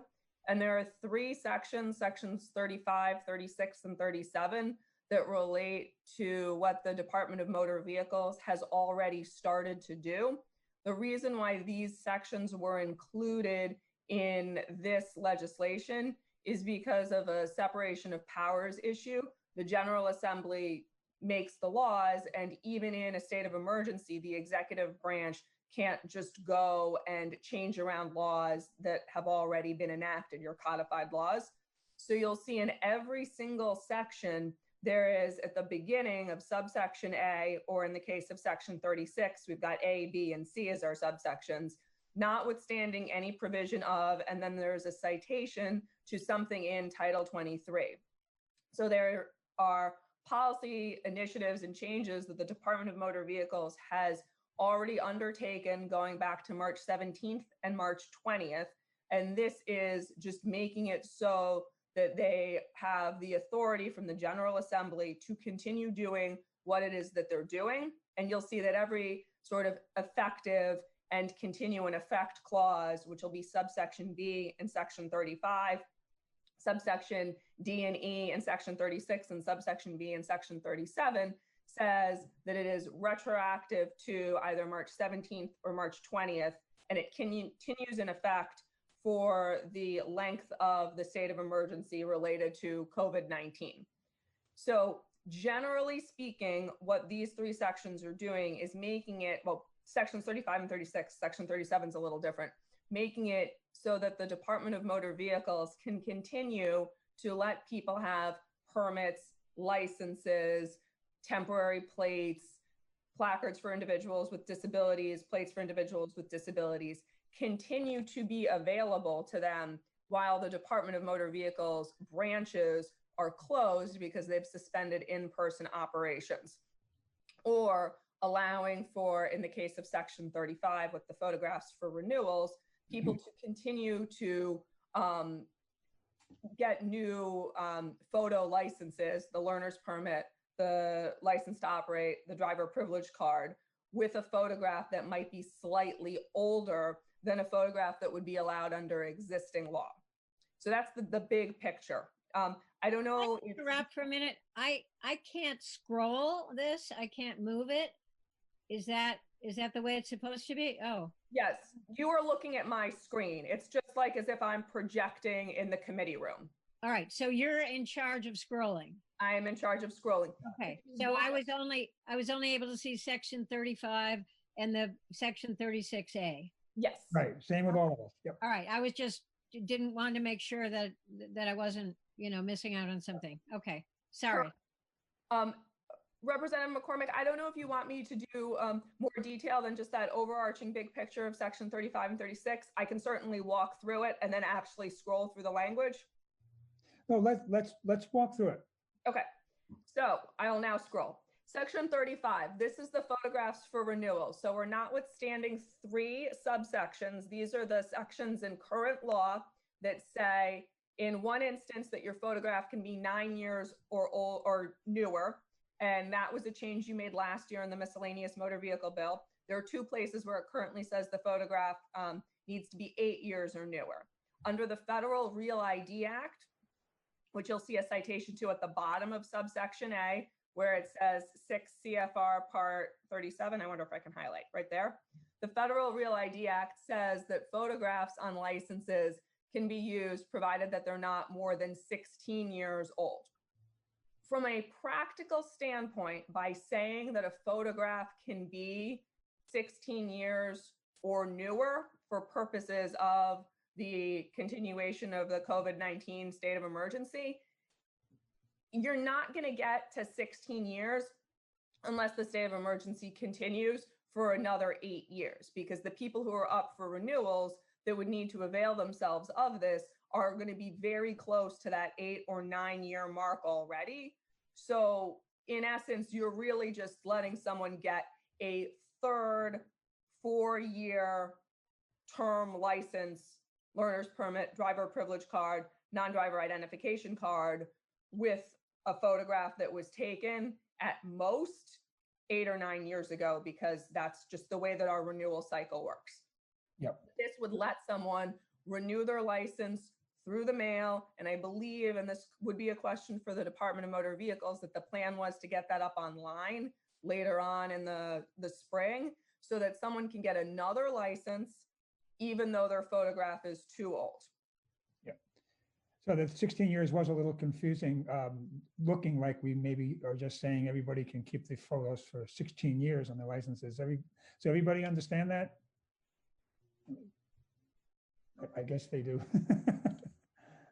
And where you're getting the length of, the highlighting is not going to work very well, where you're getting the length of how long it is that this is going to remain in effect is it says that it will continue in effect starting on March 20th of 2020, continuing in effect until the termination of the state of emergency declared by the governor as a result of COVID-19. So once that's over, you're going to need to get a new photograph taken if you're going to renew your license after the state of emergency has been declared. As we're going to get to in section 36, someone could choose not to get a new license if they think that the state of emergency is going to last 90 days or less, because there is an automatic extension that you are adding in section 36. So if there are no questions, I can move on to section 36. If there are questions, again, how would I know? I think people were going to raise their hands, which you would see in the participant sidebar. But I have to have that sidebar open. I think so. Alternatively, I don't know if Lori is monitoring this. She could email you if she saw a hand raised. Oh, okay. I see 2 hands, and but Lori, when I do the participants, it comes right out in the middle of my screen, blocking the view of other things in the middle. Can I move that to the side, or? If you click on manage participants again, it'll go away, I think. Yeah, but I want to be able to call on people. So I can text you, whoever has their hand raised, or? no, I'll just go back and forth. Okay. It's Patty and then Barbara. Okay. So Patty, please. I just have a question, because I know we had talked about using that remote thing for Tim Corcoran, and I'm wondering if Tim has renewed his license or where he is in the process. Has he used this new system? I have not. I actually went down to our physical location in Bennington and got it done because we weren't up obviously in session. So I had it done down here. So I did not utilize that new feature. Okay, thank you. Okay, Barbara. I really was just going to say, could we just go through the 3 sections? Because this is what we voted. And I think if we just make note of our questions, we can get through this piece in one chunk. Yep. Okay. So should I move on to section 36? Yes, and when you go all the way through it before we have more questions. Okay, great. So section 36 are your extensions. They are divided up into 3 subsections, and then you get your continue in effect language. The first one is saying that specific things that have a current length of 10 days on the low end, 60 days on the long end will actually remain in effect for 90 days from the date of issuance. And that's going to be your international registration plan, trip permits, and temporary authorizations. That's for the commercial vehicle operations, temporary registration certificates, and temporary number plates. So those documents, credentials will last for 90 days as opposed to 10 days or 60 days. Subsection B is telling the Department of Motor Vehicles, the commissioner, that notwithstanding anything in Title 23, the Commissioner of Motor Vehicles may extend any existing permits that they issue, except for the International Registration Plan trip permits, which are addressed specifically in subsection A. The Department of Motor Vehicles has issued a number of press releases and other enforcement bulletins, and they actually have a list of how they are extending a number of different permits, and I believe they're not extending all of the permits. So this is giving the Department of Motor Vehicles, through the commissioner's discretion, the authority to continue doing that. And then finally, subsection C is saying that all of the driver's licenses, learner's permits, privilege to operate, non-driver identification cards, registrations, those will last for an additional 90 days after expiration. Those are things that the Department of Motor Vehicles started doing on March 17th, 2020. You'll see that I didn't finish that sentence. The registration plates or placards for an individual with a disability, that was not something that the Department of Motor Vehicles had said they were going to do. They have seen this language. That was something that I picked up on, and the Department of Motor Vehicles said it was just an oversight, that that was something that they had intended to extend as well. So all of those will continue in effect for 90 days after expiration. So when we were talking about the photographs up in section 35, someone could choose not to get a renewed license. Maybe they hate their photograph. Maybe they've totally changed their appearance in the 8 years since that picture was taken. They could choose to keep their license for 90 days. It would remain in effect. But then at the end of that time, they would need to, hopefully the state of emergency will be over, or they would need to avail themselves of the ability to get that renewed license with the older photograph. Then subsections D and E, that's just your retroactive language, either to March 17th or March 20th, and your continue in effect for the length of the time that the state of emergency has been declared. So those are the DMV practices that have been implemented to make it so that they don't need to have their branches be open. Section 37 is a little different. In 23 VSA section 1283, we specify that the type 1 and type 2 school buses need to use that 8-way 8-light system. And that's when the door opens, the stop sign comes out, the red lights flash. The statute says that that can only be used when school children are being loaded or unloaded, and that it must be used when school children are being loaded or unloaded. The commissioner, effective March 20th, 2020, said that she was giving authority for those lights to be used when food was being unloaded or loaded for school-age children. And this is just making it so that the General Assembly, the branch of government that makes the laws, says that that is a permitted use for those red flashing lights on school buses. And that is the end of the 3 sections. All of them are effective on passage, but they all have that retroactive language in them. So really, we're going back and saying from March 17th or March 20th, continuing to the end of the state of emergency, these are the changes that have been made to Title 23 for purposes of the Department of Motor Vehicles continuing operations and the use of those school buses. Okay, questions for Anthea? Let me put up participants. Okay, I don't see any hands. Anthea, I have a question. Sure. These 90-day extensions of different things that have a cost to them, when you renew, probably every one of these things there's a fee. Is the state losing that money, or does the driver, that 90 days is do you pay that later? You do not pay that later. And Neil is the person who's been in contact with the Department of Motor Vehicles, Director of Operations, Mike Smith, and can probably speak to this better than I can. I believe he's on. Yep. Neil?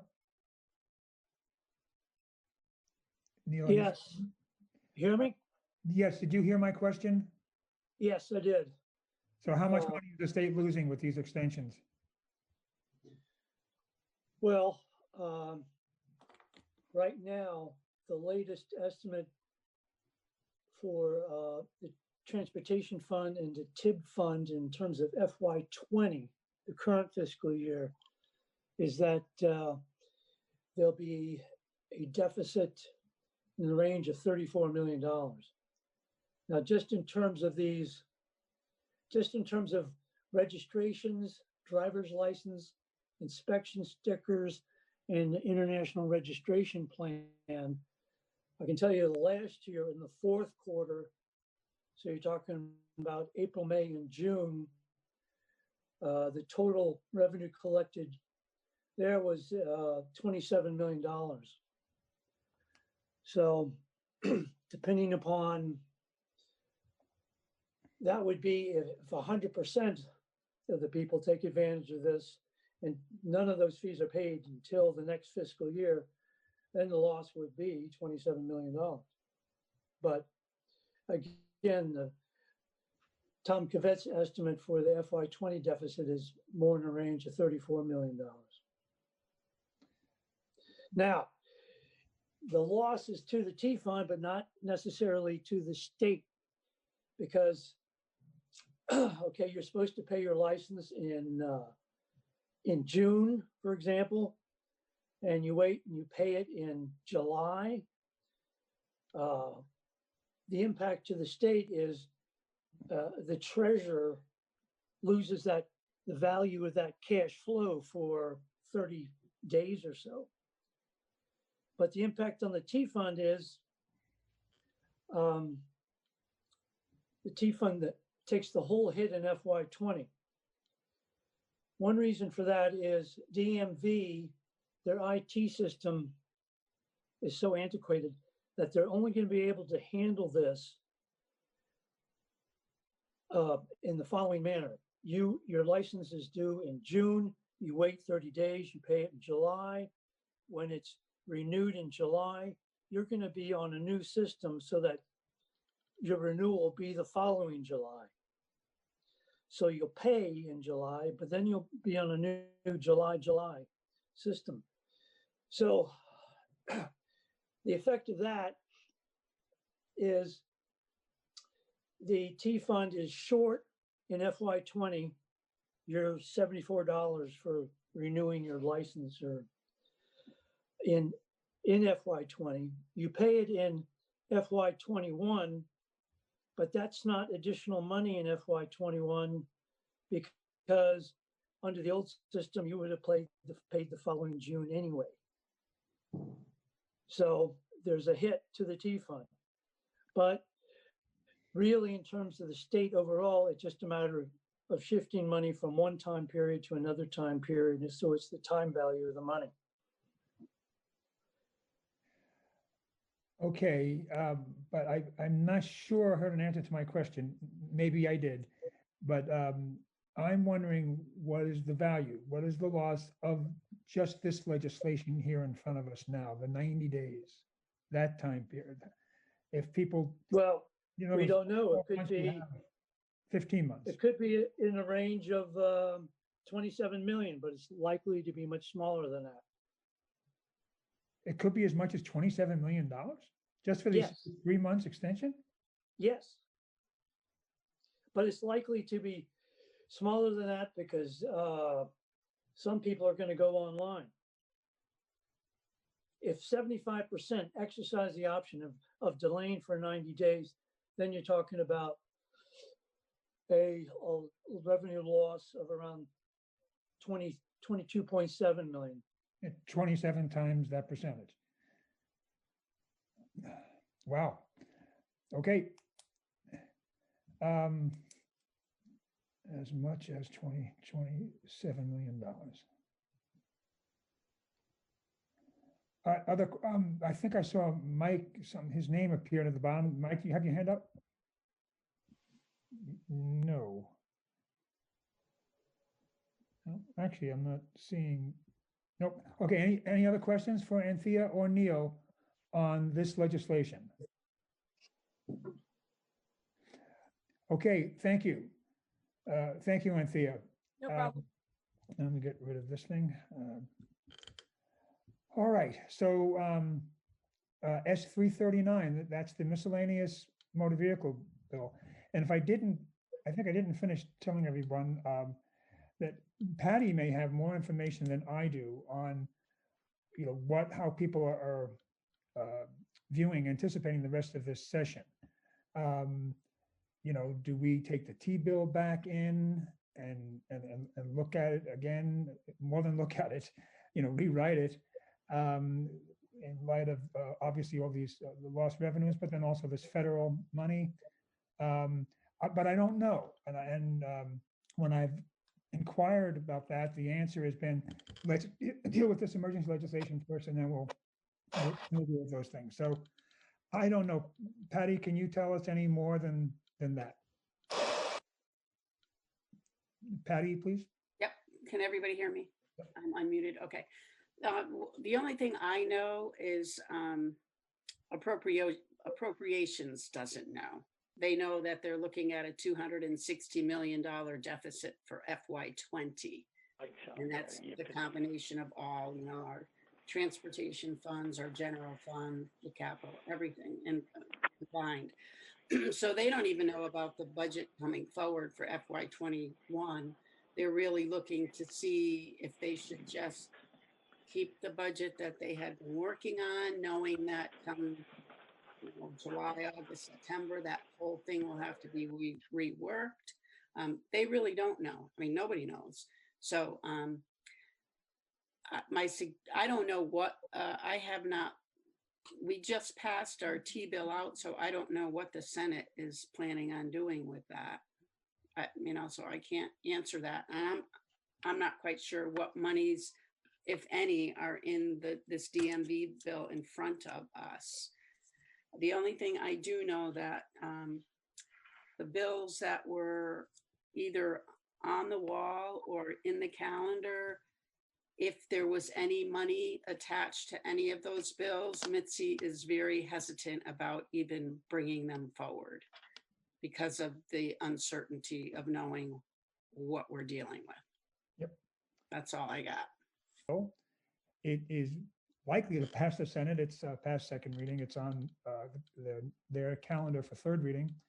I believe there's a floor amendment that is almost housekeeping, so I don't think that's going to be an issue on that bill in the Senate. So I think we are going to have that bill. And Patty, yes? One more thing. I know that, the must pass bills must pass. The transportation bill, the capital bill, the revenue bill, and the big bill, the general fund bill. Those absolutely have to pass. So we should be looking at the T-bill. Yeah. Okay. Well, let's hear a telephone ring. Okay, so that's why I thought we should work on, what we just did, that bill, and then also the DMV bill. This is Commissioner Manoli. Mike Smith's not with me right now. He had to step out. Okay, so we have you by phone? That was the connection I was provided. Okay. All right, well, let's start with you then, Commissioner.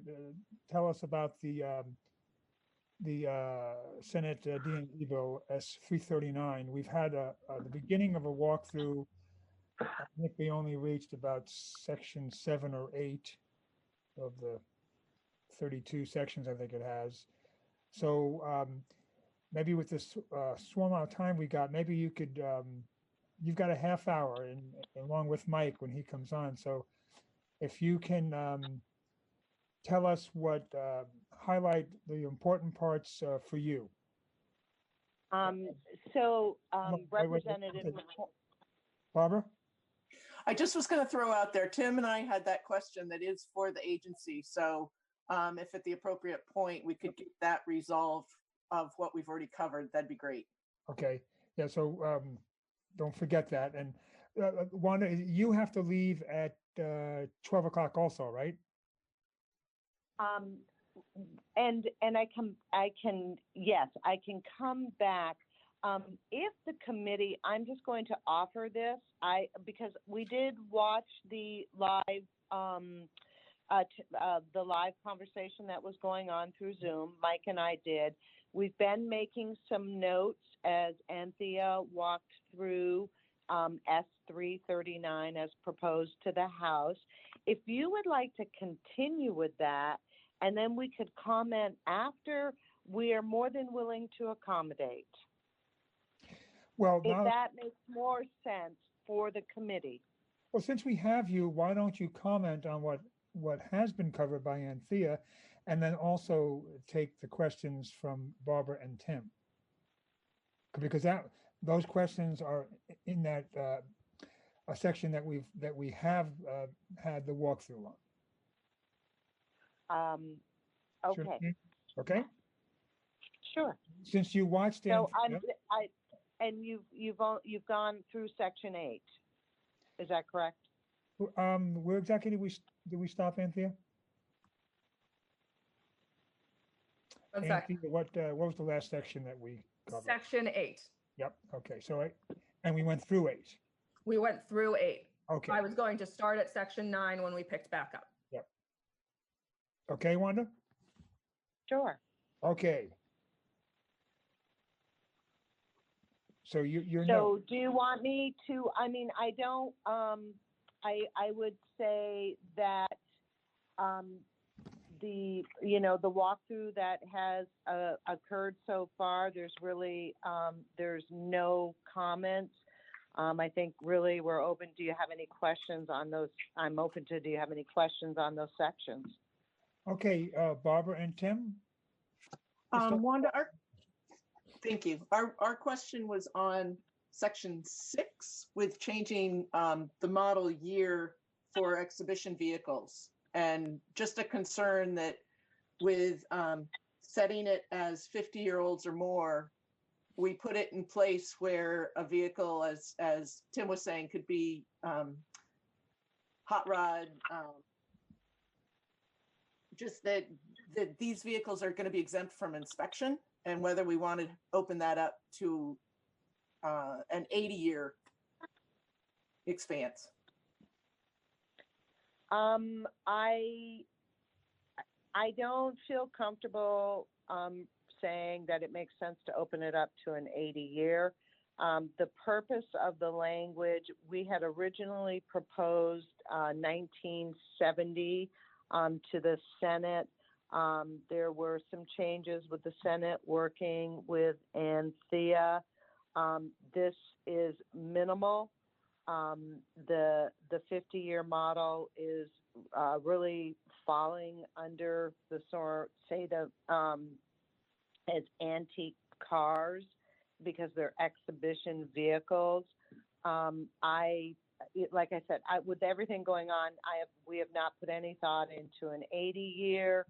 I don't think the 50-year, the way I understand Anthea modified this language is that the 50-year is a rolling, and the way she's written it, which makes sense, doesn't mean that we have to revisit it every year. We had proposed 1970, the way it's written, it's to, so we don't have to revisit, and it's really a minimal use. It's a low number of cars in the inventory. I don't have those numbers in front of me. Just to follow up, Kurt, if I may. Yes. I didn't mean to confuse things with the 80-year. It's just currently it would be 80 years because it's 1940. That's just why I was triggering on that number. Yeah. Oh, okay.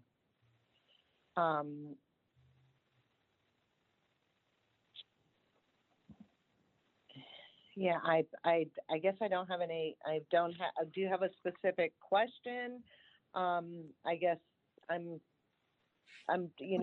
feel that it was pretty simple language. We weren't asking for a lot. We're not trying to change the whole inspection program. We're just trying to be consistent with other exceptions in statute, and we propose this. Yep. I will make one last comment and then I'll give Tim the moment. My concern ties back to the prior section in section 5, which we did not too many years past, that we permit people to use these vehicles on the streets at least once a week or incidental use. And I think that when we're exempting vehicles from inspection, we have to be a little careful. Okay. I understand your point. Tim? No, I think Barbara covered it well. I guess there's not much to add. I guess my 2 cents is when we originally passed this language, like I said, I forget the time frame, but maybe 3, 4, or 5 years ago, we put 1940 in there for a specific reason, because if we went higher with it, you got allowed more of the muscle cars, and our comfort level wasn't there exempting them.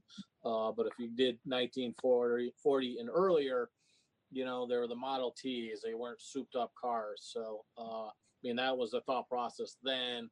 And, I guess, like I said, Barbara covered it well.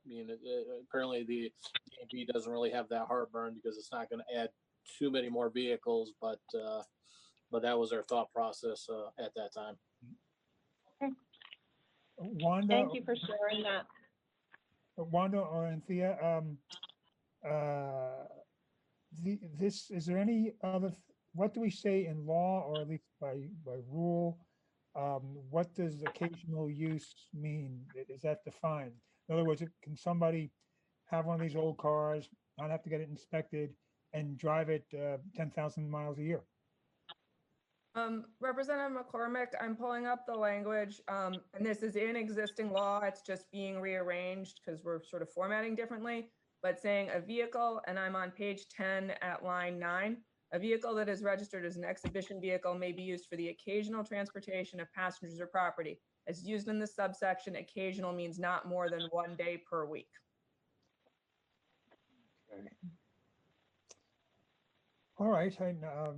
I guess we haven't, has there been any problem with that you know of, Wanda? Any complaints by a neighbor if someone who uses their antique car a lot more than that? No. Okay. Anything else for Wanda?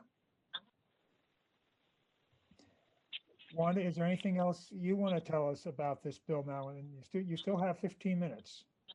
Yeah, I think it's really, Chair McCormick, I think it would be really helpful to have Anthea continue walking through and then, answer any of your, Mike and I could check back in at 1 or 1:30 and answer more questions if you want. I think what I would say to the committee in the times that we're faced with right now, we really went through this bill, and as you know, Anthea walked you through it this morning and said that to continue our operations during this time, there were some sections that we proposed we're asking the committee to absolutely support. And that has been where our focus has been, and she, as I said, she walked that through. So we're here to answer any questions. I'm here to try to accommodate your schedule. How would you like to proceed? Okay. Would you like that? Well, there'll be no 1:30 for us today. At 1:25, we are off, and that's it. Okay. And I don't even know when we can get more time. There will be more time, but I don't even know when that is yet. So, stand by for that. Let me ask you this. Can you talk to us about S339 that, do you support everything in it now? Do you guys support, is there anything in it that you don't support? And maybe if you quickly tell us, which things came from you guys, which things came from that committee. I don't think you want me to go through I would like to say that moving forward right now, the items that Anthea presented to you on photographs for renewals, the extension language that was laid out, and the use of the 8 light systems on school buses, and I may be working from the wrong list. I apologize. There's so many pieces of paper. Is COVID. I guess for us at this point, the must-haves that we've provided to your legislative council are really the critical items we need. We put a miscellaneous bill together that is in front of you. We focus always on cleaning up language. and identifying things that we need to modify as we go through the year. That's the bill that is presented in the actual Senate S-339. There's nothing in that bill that we oppose as presented to you. I don't know if you want me to, I guess I'm hesitant about going through the whole bill and telling you where each Okay. section came from. Okay, I've got Barbara and then Michelle, please. And then Molly. I don't need to ask my question. Let's skip to Michelle, please. Okay, Michelle. So there is one section I just want to bring to your attention. And I'm sorry, I was just trying to find the section number, but Anthea probably can roll it off the tip of her tongue. It's the section on safety devices. And sorry, my screen has gone back. Safety Are you devices. talking about section 28, Michelle? Thank you. Which is the use of lighted paddle signaling devices? That's the one. Okay. Yep. Okay. And so now of course I can't get back to my other screen, which I was able to do just a minute ago.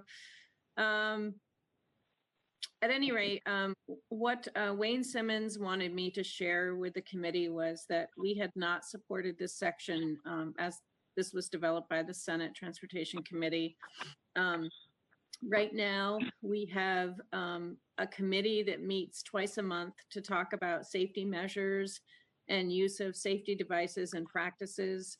And so we already have a system and a process in place to undertake safety evaluations.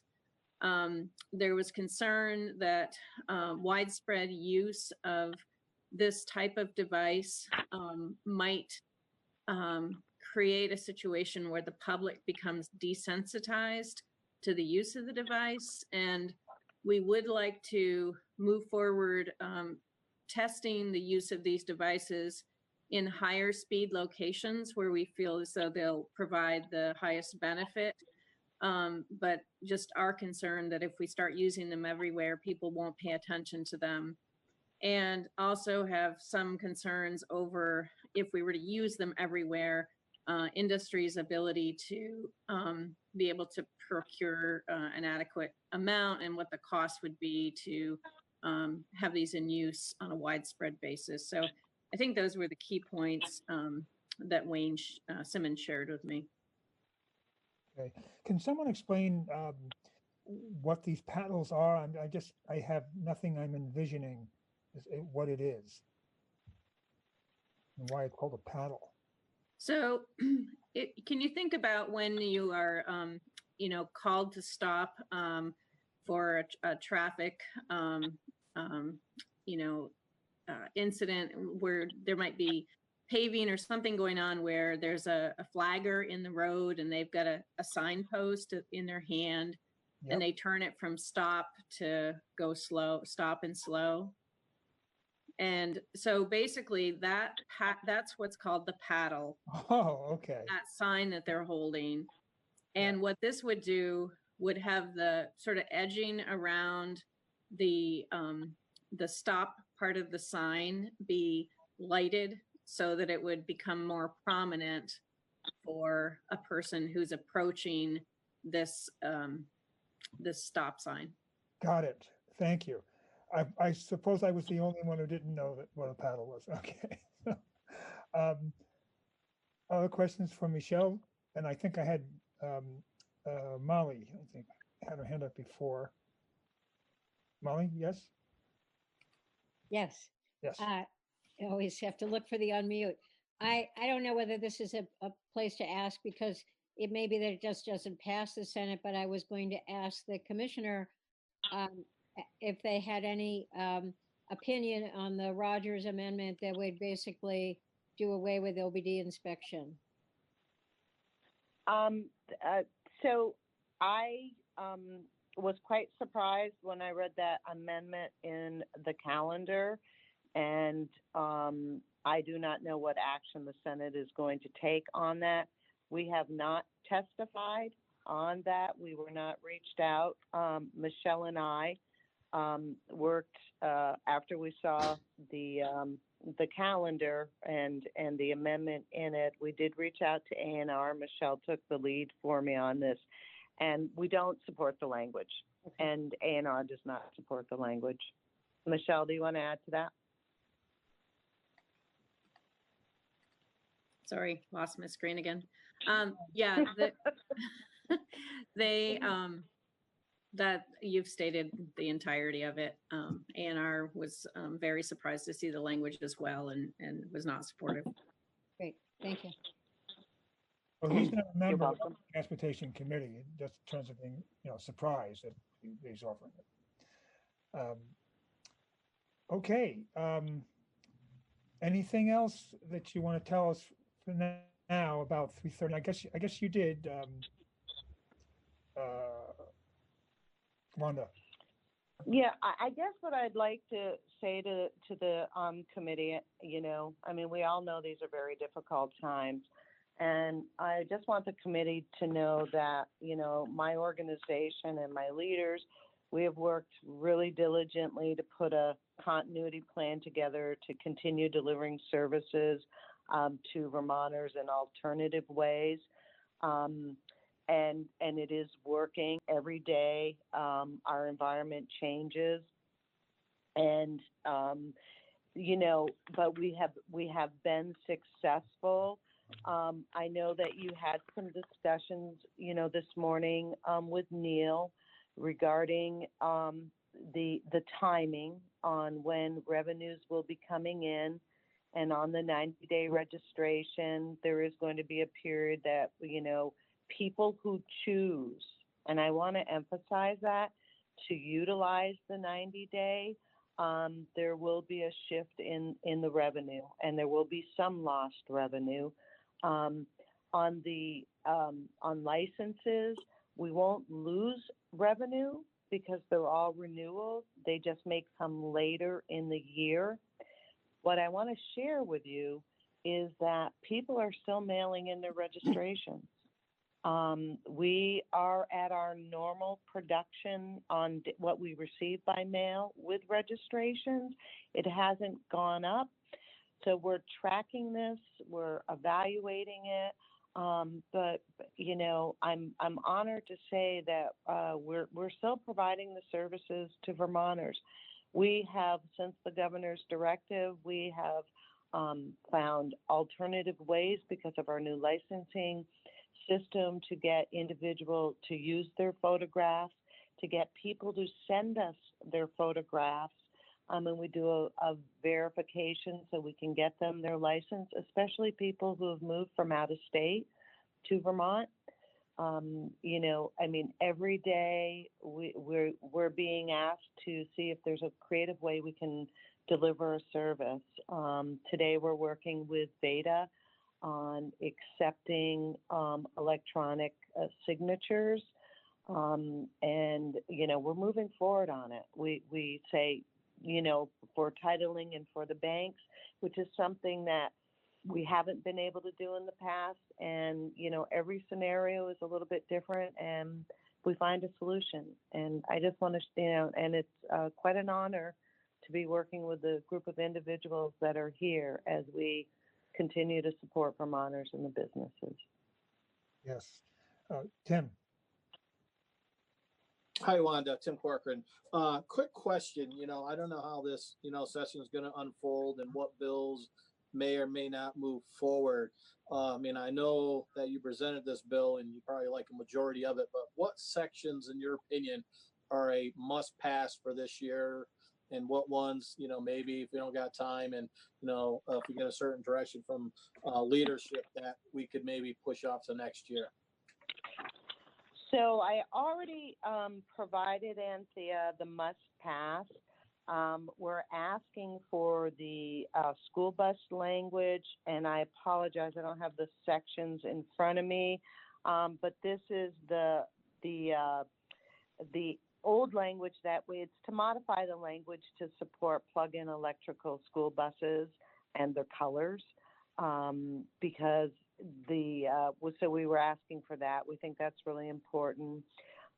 Section 17 through 19 is language on our commercial vehicle operations new system, and it allows us to do electronic communication and some other initiatives.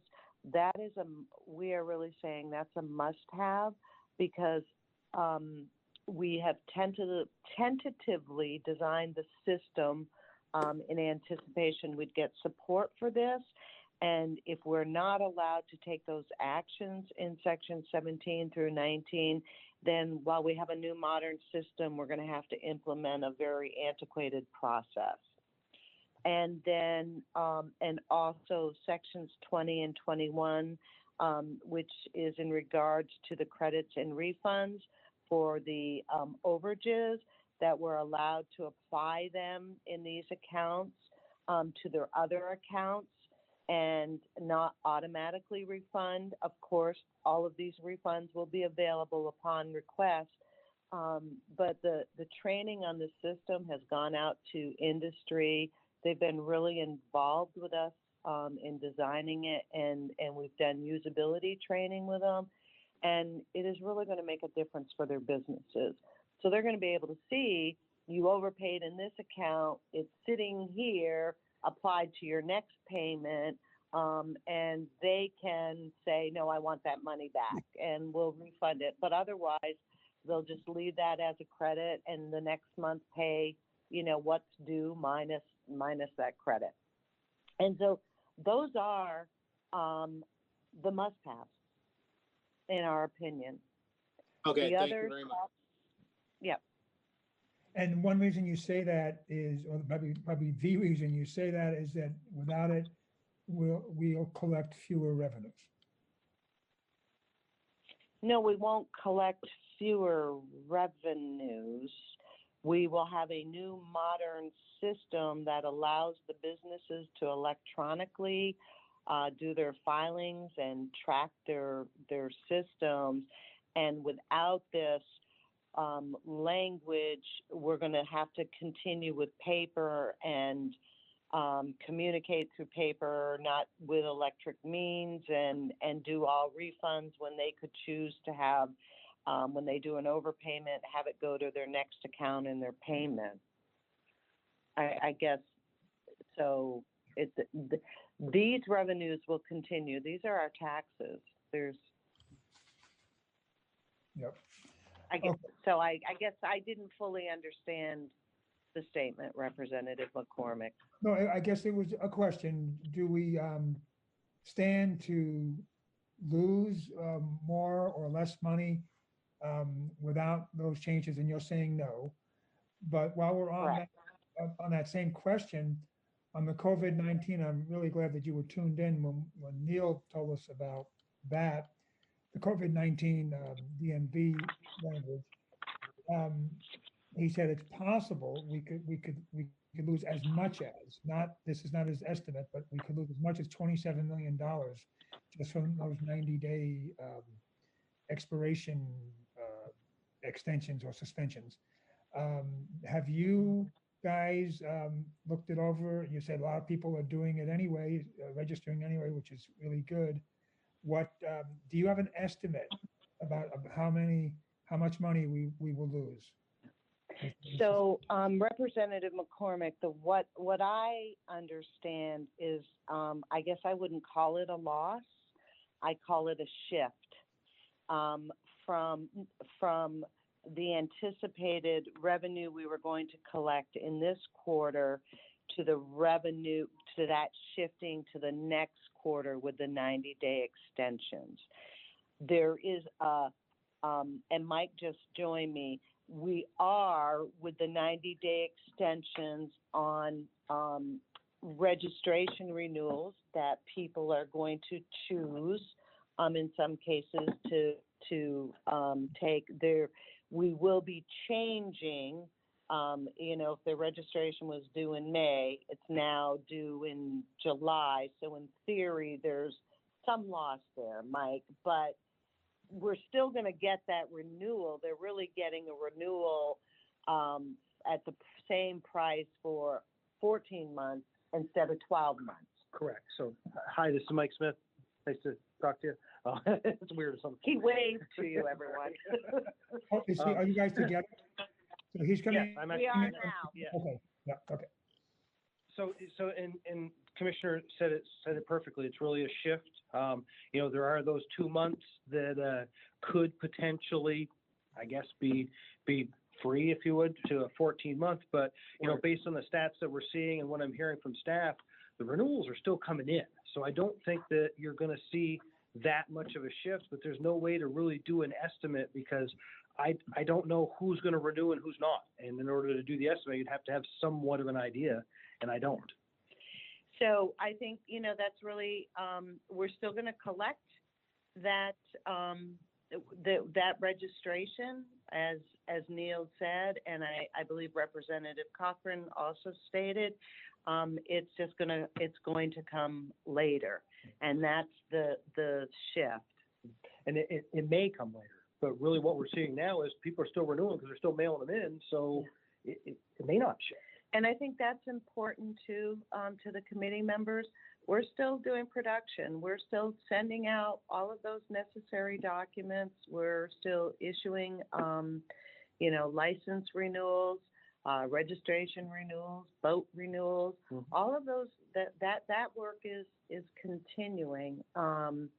We're not providing in-person service, and that was the biggest change. And there's some stuff that's not a priority to process right now. We've been focused on supporting our dealers, our stations, and the consumers because they want their license. They want a legitimate license. They want their vehicle registered, even though, you know, the law enforcement is at a tier 2, which means, I think all of you know, they're not doing unnecessary stops during this time. People are still going to their stations. They're still getting their vehicles repaired. They're not choosing to drive unsafe vehicles. You know, and so, and the other thing that I just want to say to you on the license renewal and the photo language, what we've implemented and what you're supporting in this is that we have state law that says you have to come into DMV to renew your license in person every 9 years, or 8 years, but your photo's valid for 9 years.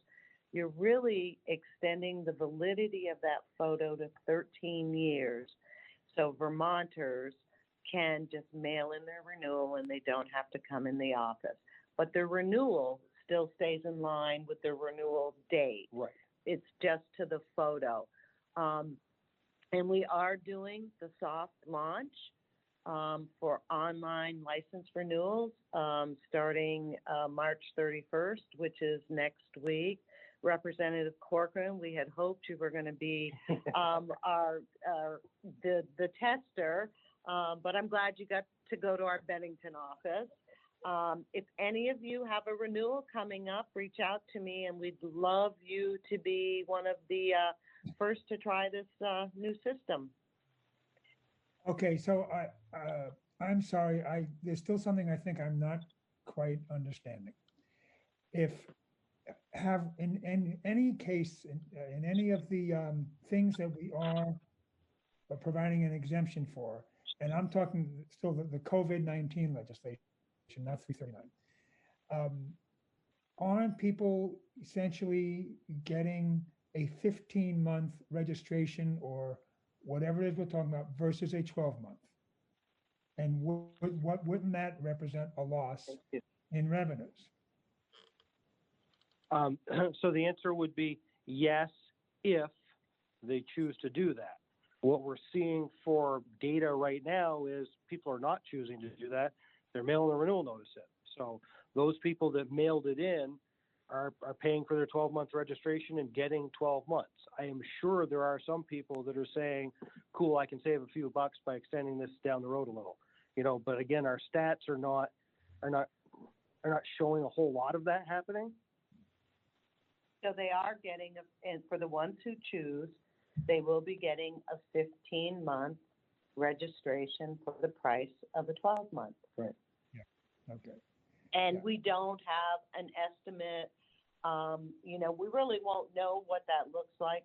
And I don't even know how we could pull that data until, you know, we are through this. Okay.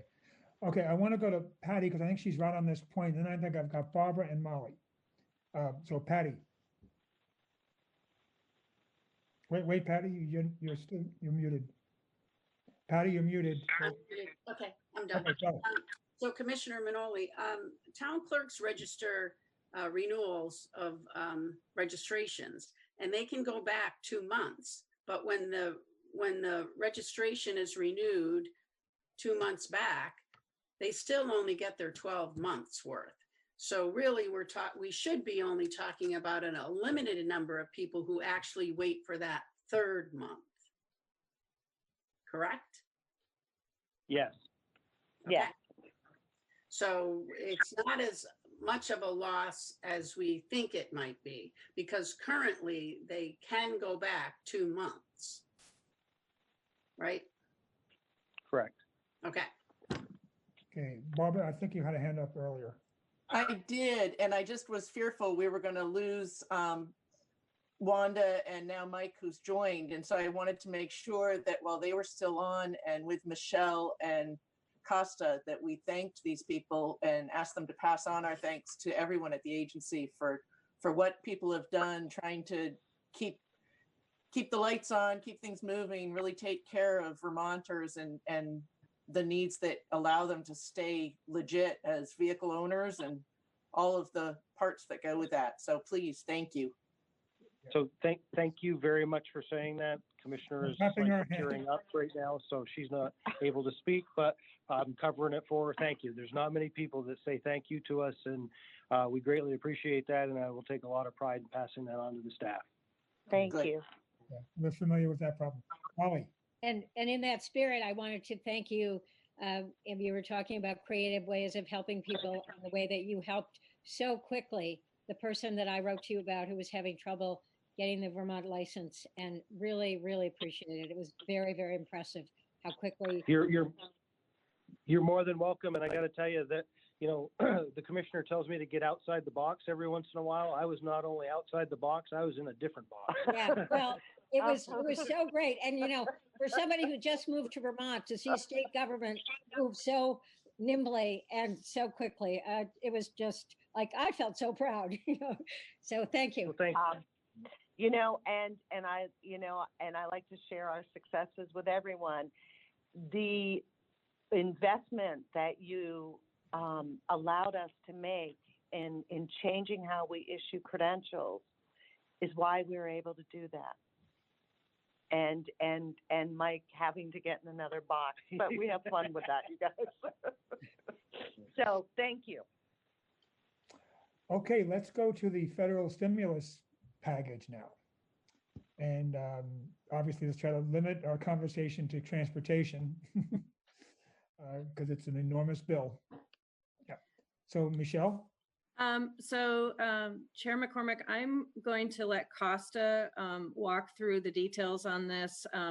He is our key point person working with the staff of our congressional delegation, and he has the up-to-date details. And if the committee has the time, I have a few more updates in terms of what the balance of the agency outside of DMV is working on these days that I can share with you. That would be good. Yes. And it just occurred to me, Neil, should we start with you for an overview?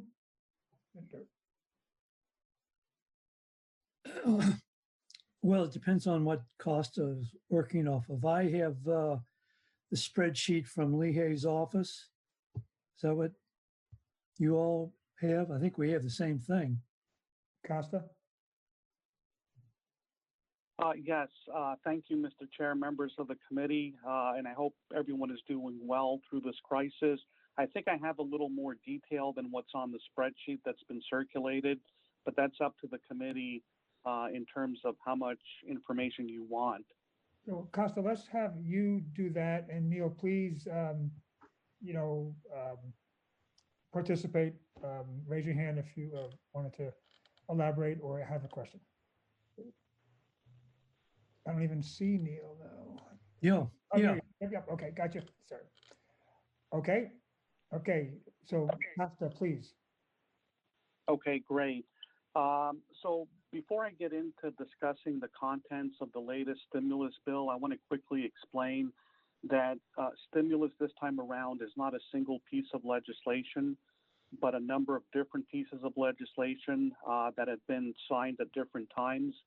So the first stimulus bill was related to public health, and that was completed a couple of weeks ago. The second stimulus bill was to supplement unemployment insurance funds, and that too was signed a couple of weeks ago. The third stimulus bill, which is the one I'm going to talk about right now, was completed a couple days ago, and it is not an infrastructure stimulus. The focus of this stimulus bill was on individuals, businesses, and government operations, not the infrastructure side of the equation. We are expecting that at some point in the next few weeks, a fourth bill that will deal specifically with infrastructure, broadly transportation, and other types, but that has not started yet. So as I mentioned, the third stimulus bill was completed a couple of days ago, and it's still in the process of being interpreted by federal agencies. So the parts that deal with transportation are very specific in that the funding is to be used to prevent, prepare for, and respond to the coronavirus. So these are not general purpose funds. They're linked specifically to COVID-19 efforts. So there's four of them, and I'll go through them quickly one by one. The first one is $56 million available nationwide for the Essential Air Service Program. That's the program that helps pay the operating costs for flights to Boston out of the Rutland Airport. That $56 million, we don't know at this point how that's going to be divvied up. But to give you an idea of what kind of money we're talking about here, the typical annual appropriation for the Essential Air Service Program is over $100 million. So this is close to half. And again, the idea being to support operations and other factors related to the coronavirus. The second program is a $10 billion Grants for Aid for Airports program that's going to airports. Most of this funding is going to commercial service airports that's based on the number of enplanements and debt service. Did you say 10 billion? International. Did you say 10 billion? I'm sorry? Did you say 10 million or billion? Nationwide, correct. Billion. Billion, that's right, with a B. Yep. And this is not to be confused with the business support programs for airlines. This is for airports. Yep. Now, and still under the heading of COVID-19 efforts, right? Correct. Everything I'm going to talk about today has to be related to COVID-19 efforts. That's right, because the infrastructure is going to come later. Okay. Yeah. So so Burlington International Airport is anticipated to get some of these funds. Again, we do not know until the Federal Aviation Administration computes what their allotment's going to be, but as a commercial service airports, they're eligible for these funds. Out of the $10 billion, $100 million is to be used for general aviation airports, of which our state-owned airports are eligible under this program. So there's $100 million set aside of the $10 billion pot for that purpose. And again, we do not know exactly how much we're going to get for general aviation airports. What we were told by our congressional delegation staff is that Vermont is anticipated to receive about $9.6 million total from the $10 billion grant for aid for airports. We don't know at this point how much of that is going to the Burlington International Airport and how much is for the general service airports that we own. So again, we're waiting for guidance on the FAA on that one. The third program is grants for Amtrak. And here there's nationwide $1 billion available to continue supporting COVID-related efforts for Amtrak.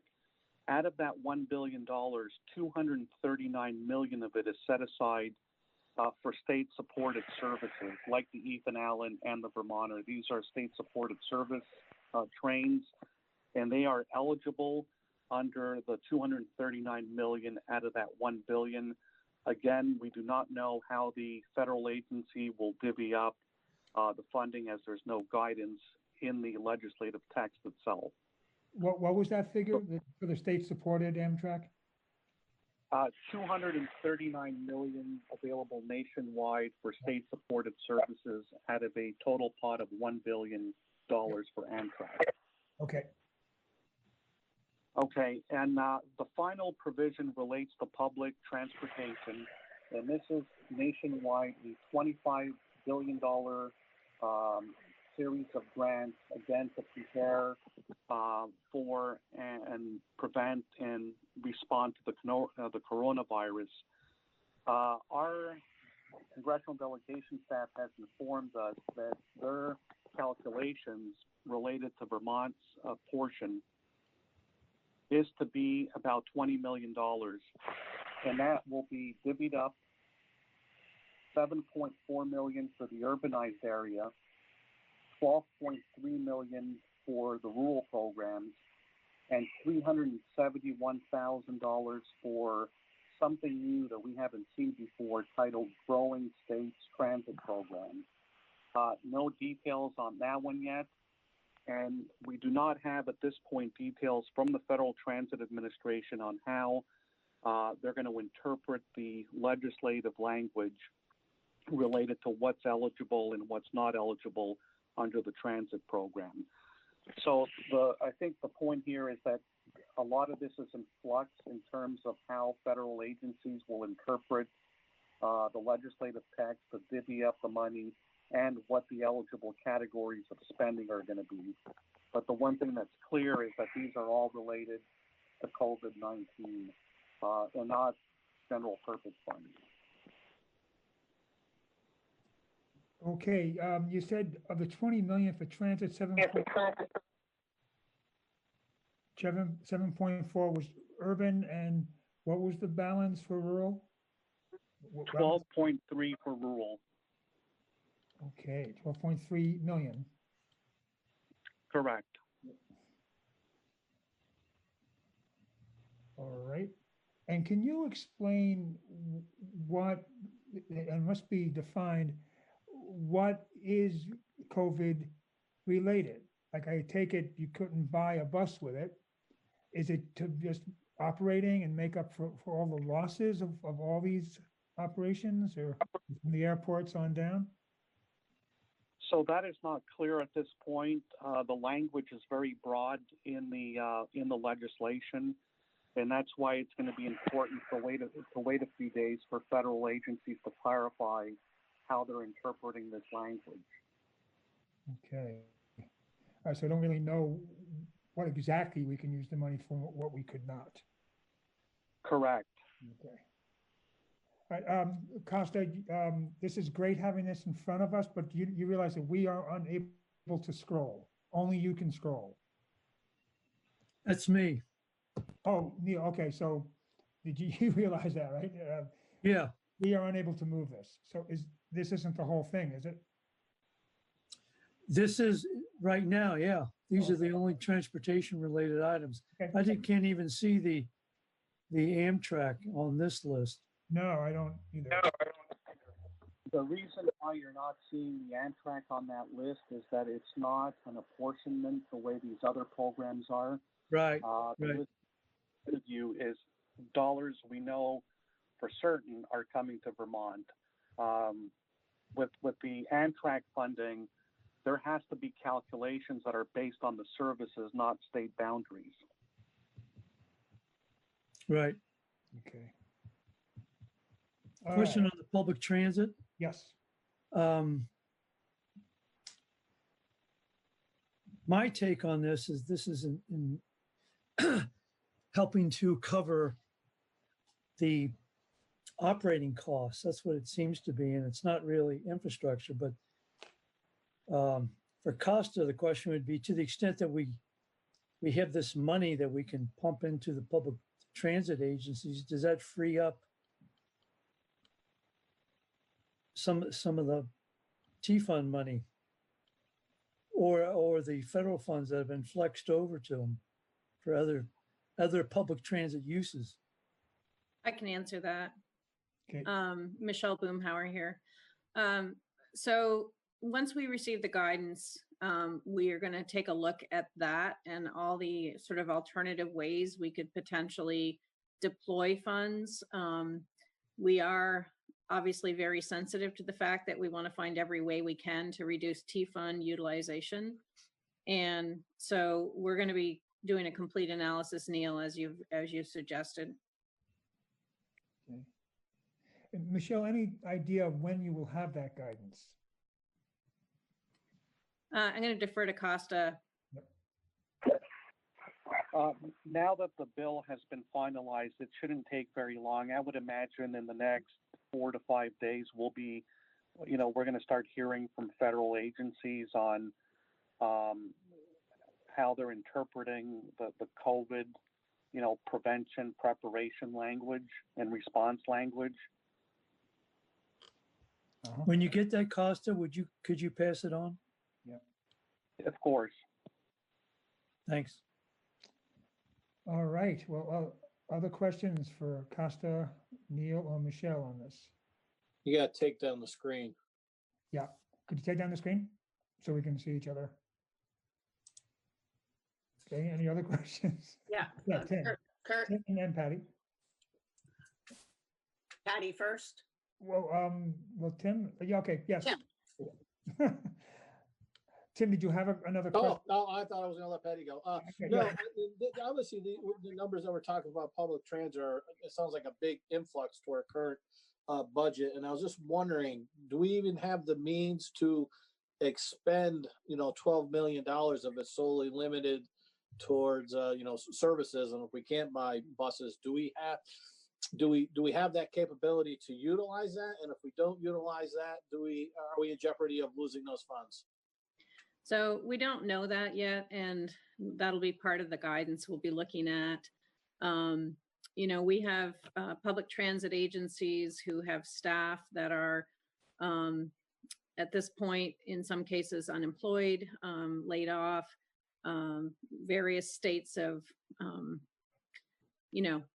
status based on the COVID situation. So we're going to need to really take a look holistically. We also need to understand what the duration of these funds are, because it may be that while the services are able to restart at some point in the coming months, it may be that the fare revenue will not pick up again for some time to come, because ridership may be down for a longer period of time as people continue to have concerns about congregating closely, et cetera. So there's a lot we need to understand about the guidance and what we're going to be faced with in terms of deployment of the resources.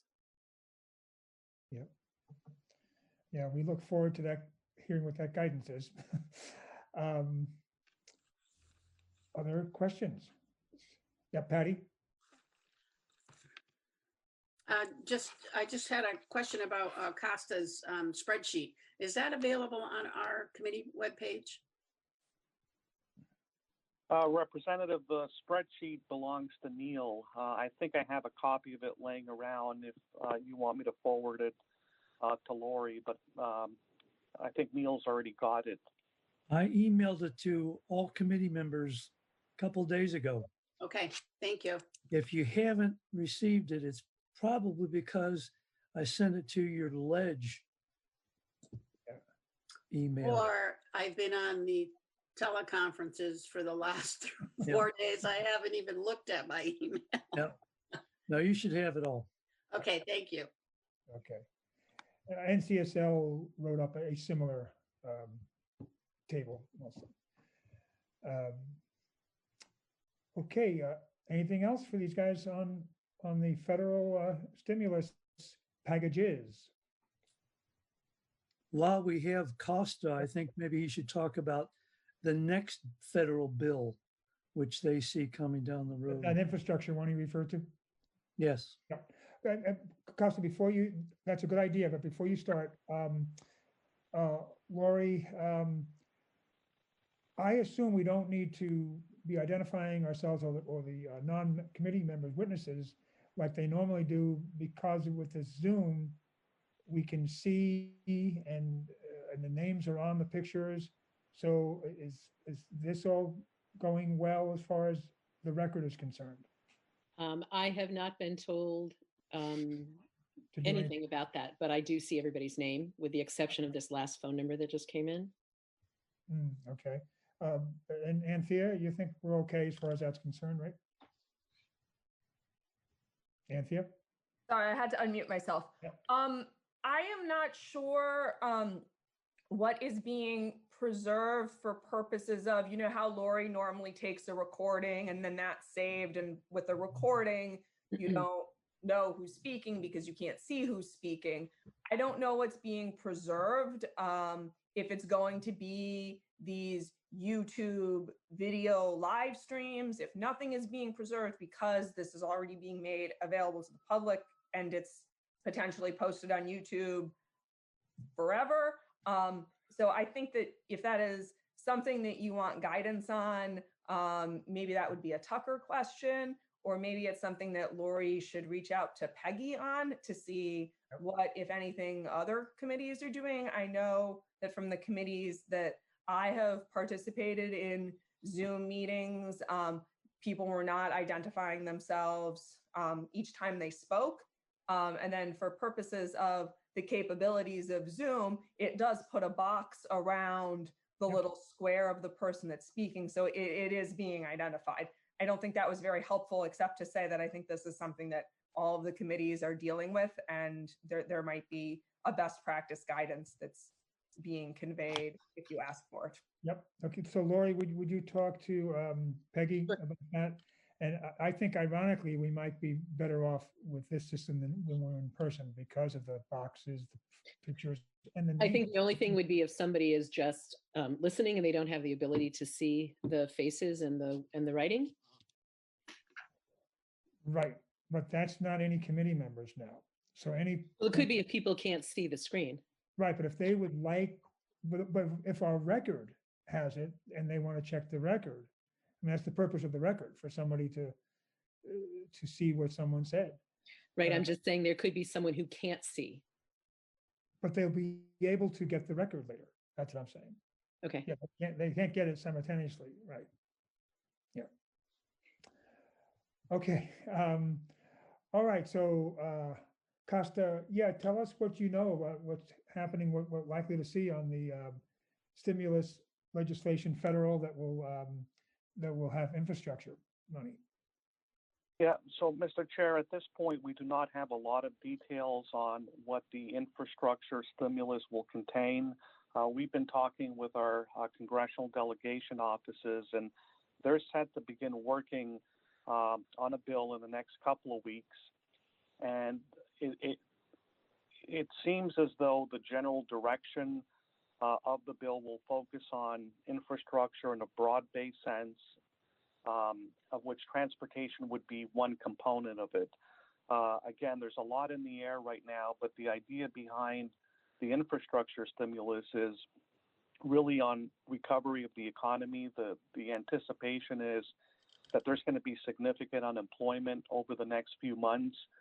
And as we transition, out of the virus stage and into the recovery stage, that these infrastructure investments are going to have the effect, a similar effect that they did 10 years ago during the last major stimulus in encouraging employment growth. So although we don't know for sure, to us that indicates that the focus is going to be on rapid construction of projects, shorter term than the typical project development cycle, to get those dollars out there quickly and get people to work.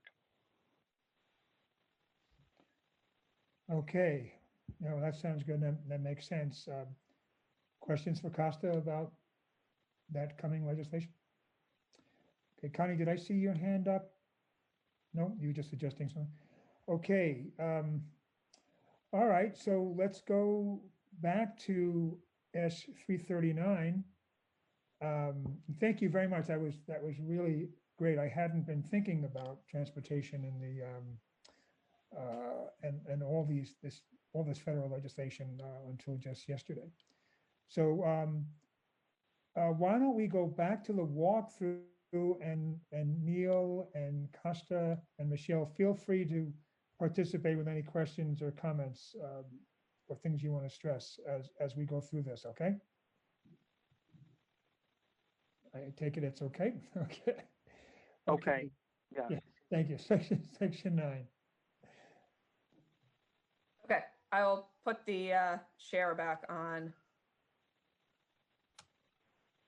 Okay, so we left off at section 9. This deals with suspensions. And for the most part, you're going to be seeing some of that standard cleanup that we have been doing. The first substantive change is going to be on page 17. And you'll see this change on page 17, starting at line 4, and having that one of the instances where a commissioner may suspend a license is if an operator is found incompetent to stand trial under 13 VSA section 4817. And then you'll see down on line 11 on that same page that a license suspended pursuant to subdivision C3, the new language that's being added about the license being suspended if the operator is found incompetent to stand trial, that suspension shall extend until the operator is found competent to stand trial or the criminal case is dismissed. So that will be a substantive change to existing law. A second substantive change to existing law is to give the commissioner the ability to suspend the license of an individual after having a hearing if that license has been suspended or revoked in another jurisdiction. And you'll see that we are notwithstanding language here. That language in subsection D, and I'm not sure if it's included for purposes of the cleanup. I do not think it is. I can pull that up oh, here it is. It's saying that the commissioner shall not suspend the license of an operator unless they have been convicted of what they are being prosecuted for. But in some instances, other jurisdictions might suspend an individual's license for something other than a conviction. There's sort of a range for which other states suspend licenses for. And this gives the commissioner the discretion to do that. You'll see on line 17 that it is a may, it's permissive, and there needs to be a hearing with 15 days notice before that suspension can take place. This section is standalone, so I will pause here. I will stop the share so you can see if there are any questions. Okay. Questions? I just have one, Anthea.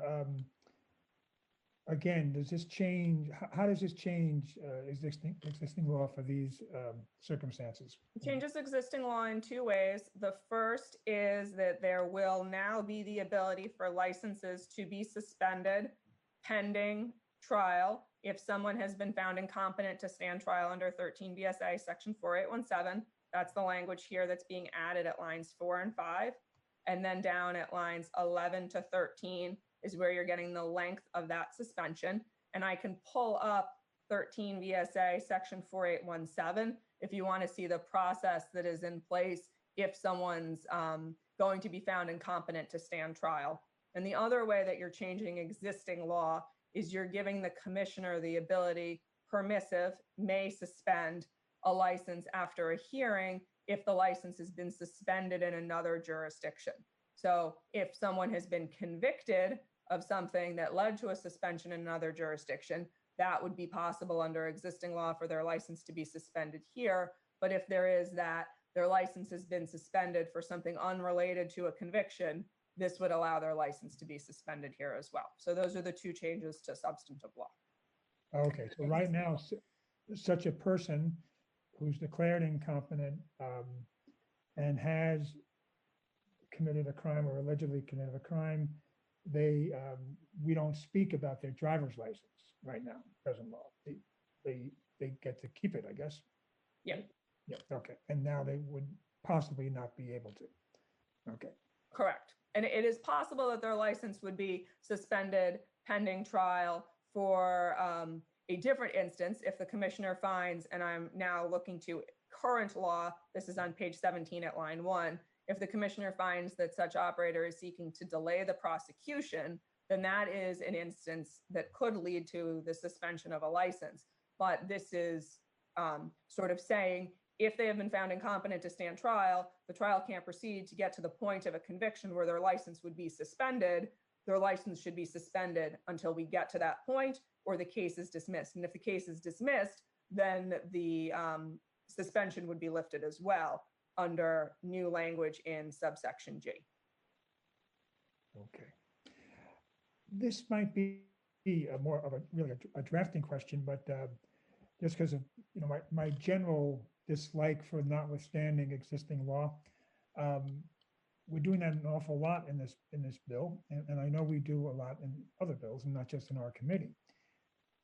However, I'm wondering why not make that change in that other law, so that other law says blah blah blah, except for, and then refer the person back up to this section of law for that exception to that law. That's, I'm thinking, why not deal with that way instead of simply notwithstanding the section? You follow what I'm saying? I am following what you're saying. I think maybe you're commingling a lot, and I would need to go through this bill to see the instances where we're notwithstanding. But to the best of my knowledge, the only instances of notwithstanding that I've walked through today prior to this section was in the COVID-19 language, where you're notwithstanding something for the pendency of a state of emergency. And you're also not changing codified law there. You're saying, ignore the law. We're giving you permission to do that so that you can do this other thing temporarily. Yeah, and we should specify how much time too, but this is not temporary, for instance. But right, this is not temporary. Certainly could draft something up in subsection D that included this as well. What it might do is end up, let me pull up D. It might end up making subsection D rather clunky and long. If the committee is interested in seeing what subsection D would look like if the subsection H language was rolled into subsection D, as opposed to using a notwithstanding clause, then I could certainly get that drafted up for the committee to look at.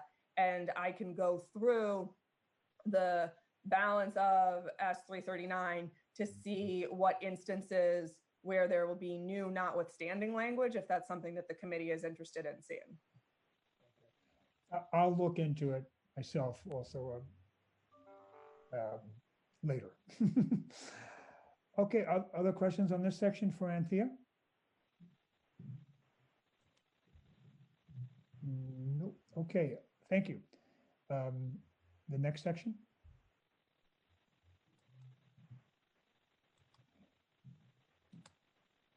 Okay, so section 10, new language, and I'm putting new in quotation marks, new language is being added to language in Title 4 that gives the Judicial Bureau hearing officer, in the instance of someone whose license is being suspended because of traffic violation, to waive, and this is on lines 12 and 13, to waive the reinstatement fee required pursuant to 23 VSA section 675A. I'm putting in new in quotation marks because this ability for a Judicial Bureau hearing officer to waive the reinstatement fee, which is $80 under current law, used to be in Title 23, along with all of the other language about suspending licenses for non-payment of tickets. In 2016, that language was moved over to Title IV, which has the process and procedures for the Judicial Bureau. It is the Department of Motor Vehicles' belief that this waiver authority was inadvertently taken out when that language was moved from Title 23 to Title IV. And this would be sort of putting things back to the way that these waiver of reinstatement fees were processed in 2016 and earlier.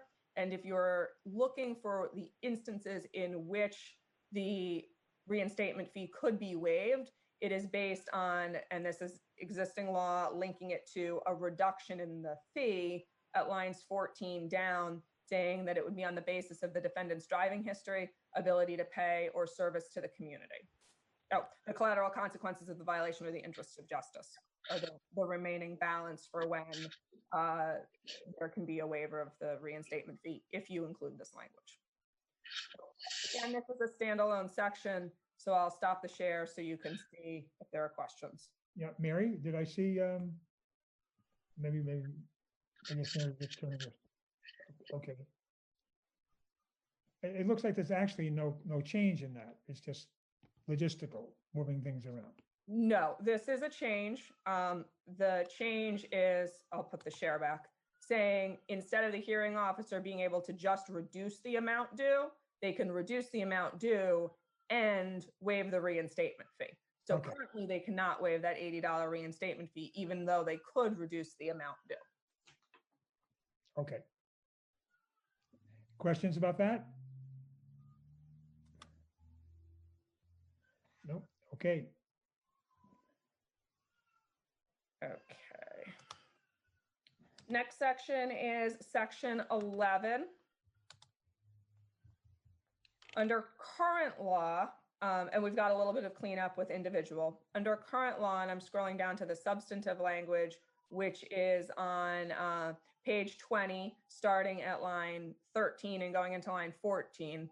For purposes of when school buses need to be inspected, they need to be inspected 3 times during the year during 3 different periods. Under the law as it exists now, the periods are July to August, November to December, and February to March. You'll note that while it spans over the course of the entire year, there are periods between, say, August and November, and December and February, and March and July, when you would not be able to get your school bus inspected and meet the requirements of this law. This is spreading out those 3 periods, still requiring that the school buses be inspected 3 times a year, but expanding the windows of inspection so they run January to April, May to August, and September to December without those gaps in there. Yep. I'm going to pause because the next school bus section is related, but is not the same issue. So I'm going to put you back to your gallery mode. Okay. Questions? No. Okay. Okay. Section 12, still dealing with school buses. We are now dealing with the paint color of school buses. So currently, it says that school buses need to be painted National School Bus Glossy Yellow, and that the hood shall be particular colors. So this is making it so that the hood we're specifying that color, so there's clarity in drafting, is National School Bus Glossy Yellow. So you'll see a lot of that colors are deleted for National School Bus Glossy Yellow. And then the substantive changes with respect to school buses is that the roof can be either National School Bus Glossy Yellow or white. Currently, it can only be National School Bus Glossy Yellow for the roof of the vehicle. And then the other change is saying that if a school bus is a plug-in electric vehicle, that the bumper will be blue. And my understanding is that this is a change that's being made in the industry so that first responders and fire vehicles will know if they're approaching a electric school bus, that so there's the distinction of it having a different blue color. And as you heard Commissioner Manoli say, in terms of what is a must-pass section from the department's perspective, this is one of those must-pass sections because my understanding is that some school buses have already been ordered and would have those blue bumpers, which under current law would not be allowed because there needs to be a bumper that's glossy black or covered in reflective material are the only two options under the law as it is presently. Okay, is that Everett? Yes, I'm sorry. No, he sounds great. Do not apologize. Yeah, really. Should we take questions now on that one, Anthea, or? Yes. Yeah, okay. Questions on the school bus colors? Okay. Oh, Molly? No. Okay, I have one. It seems to me that this kind of thing shouldn't be in the statute. We should just follow some national standards, some national code. Anyone know why we don't do that? Why we have to actually specify colors? You certainly do not need to specify colors. The reason why the change is being done in codified law is because currently you're specifying what the school bus colors need to be in law. You could repeal the language about what color school buses need. You could delegate rulemaking authority to the Department of Motor Vehicles to have rulemaking maybe as part of the inspection manual on school buses. It certainly does not need to be in codified law.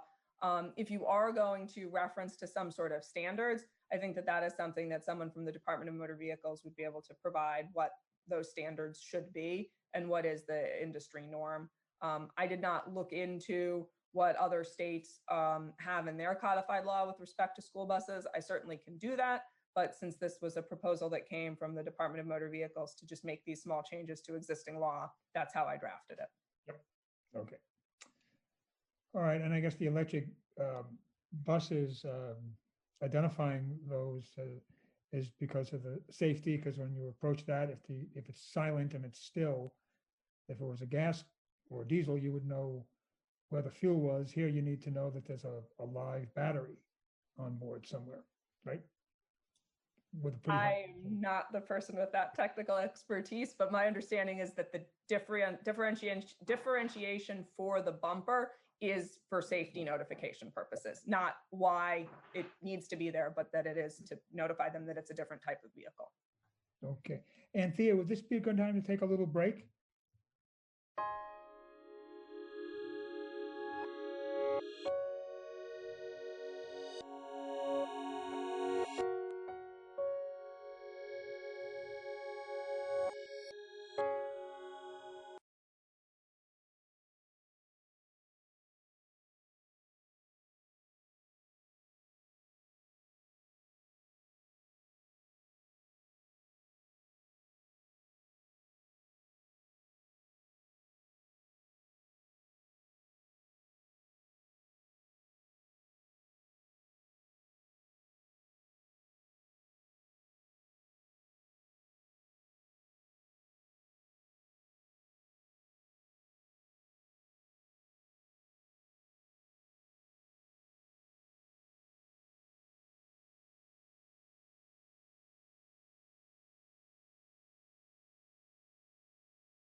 Well, it is 6:30.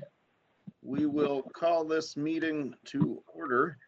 I would ask anybody that is not speaking, please put your microphones on mute. That will eliminate a lot of the feedback. All right. So. We don't have Mr. Dunkley yet. Okay. Yeah, he'll stroll in. He'll be here. So additions to the agenda, I have two.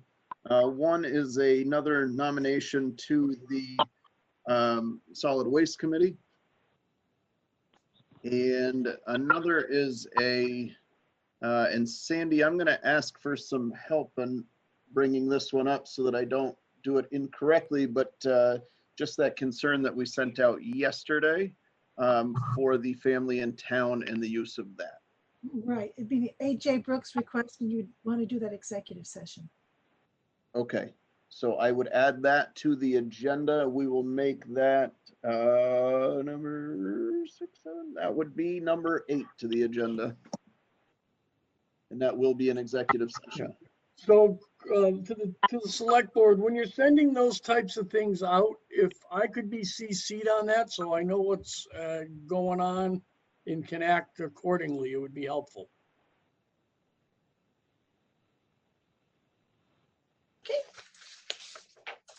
All right. Chair's remarks. I don't have much. The only thing that I will say, and it's troubling that we are here. However, this is where we are, but the recreation department, the playground, the basketball courts, the pavilion, as well as the playground at the elementary school, their basketball court, baseball fields are all closed to public use. This was a decision that the school as well as the rec department, the rec board, I'm sorry, had come to that decision. I agreed with them as that's what the majority of the surrounding towns were doing. And I feel that that is safe. What brought this on was a large group of kids that were in the pavilion, some of them on the roof of the pavilion, and that needed to be addressed.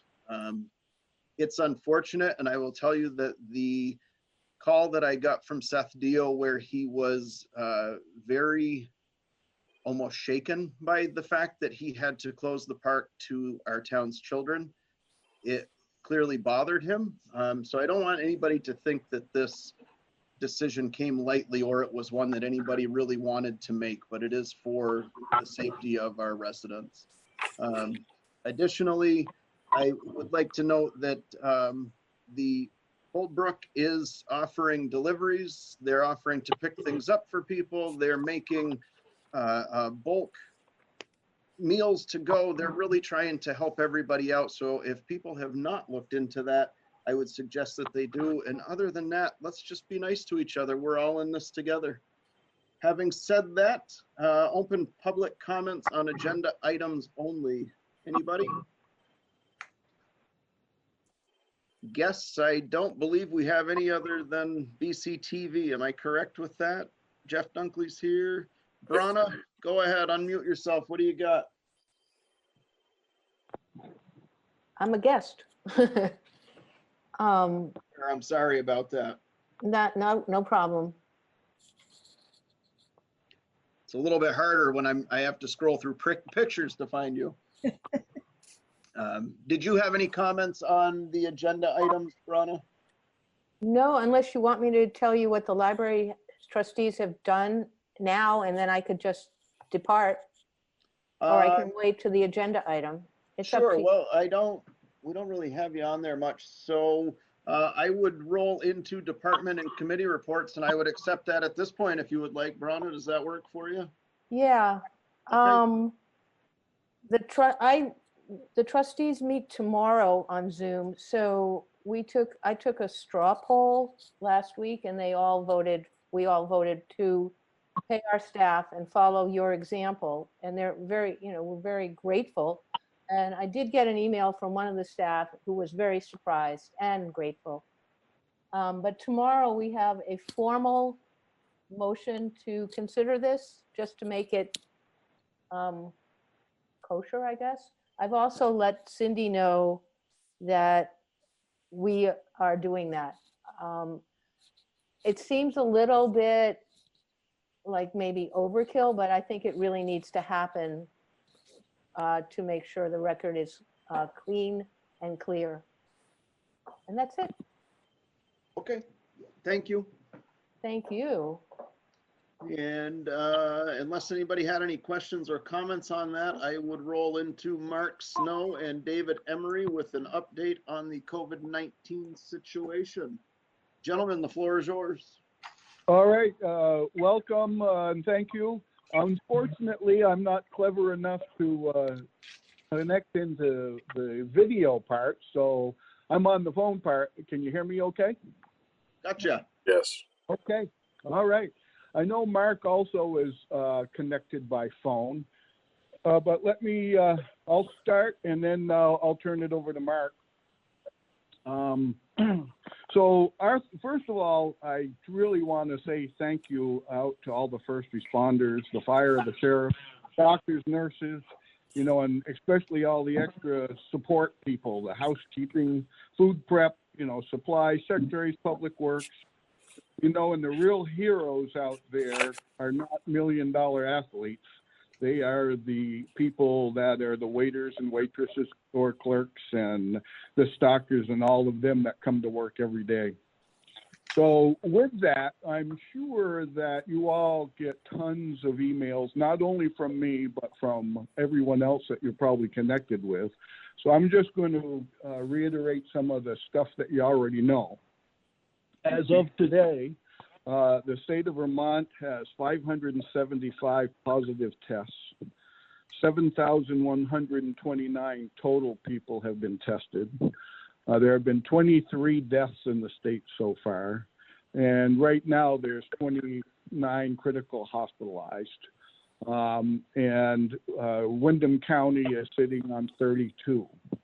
So with that said, the next 7 to 14 days are predicted to be the apex of this virus, and significant more cases they expect to rise. So really the worst is yet to come. So with that, Vermont has done a great job. I can tell you the Vernon residents have done a great job. The key to this is personal hygiene, the washing your hands, and the distancing. And that is the best tool that we have right now. And I'm sure you've all seen a lot of the stuff where they're working on antiviruses. They're working on everything that may or may not come about soon.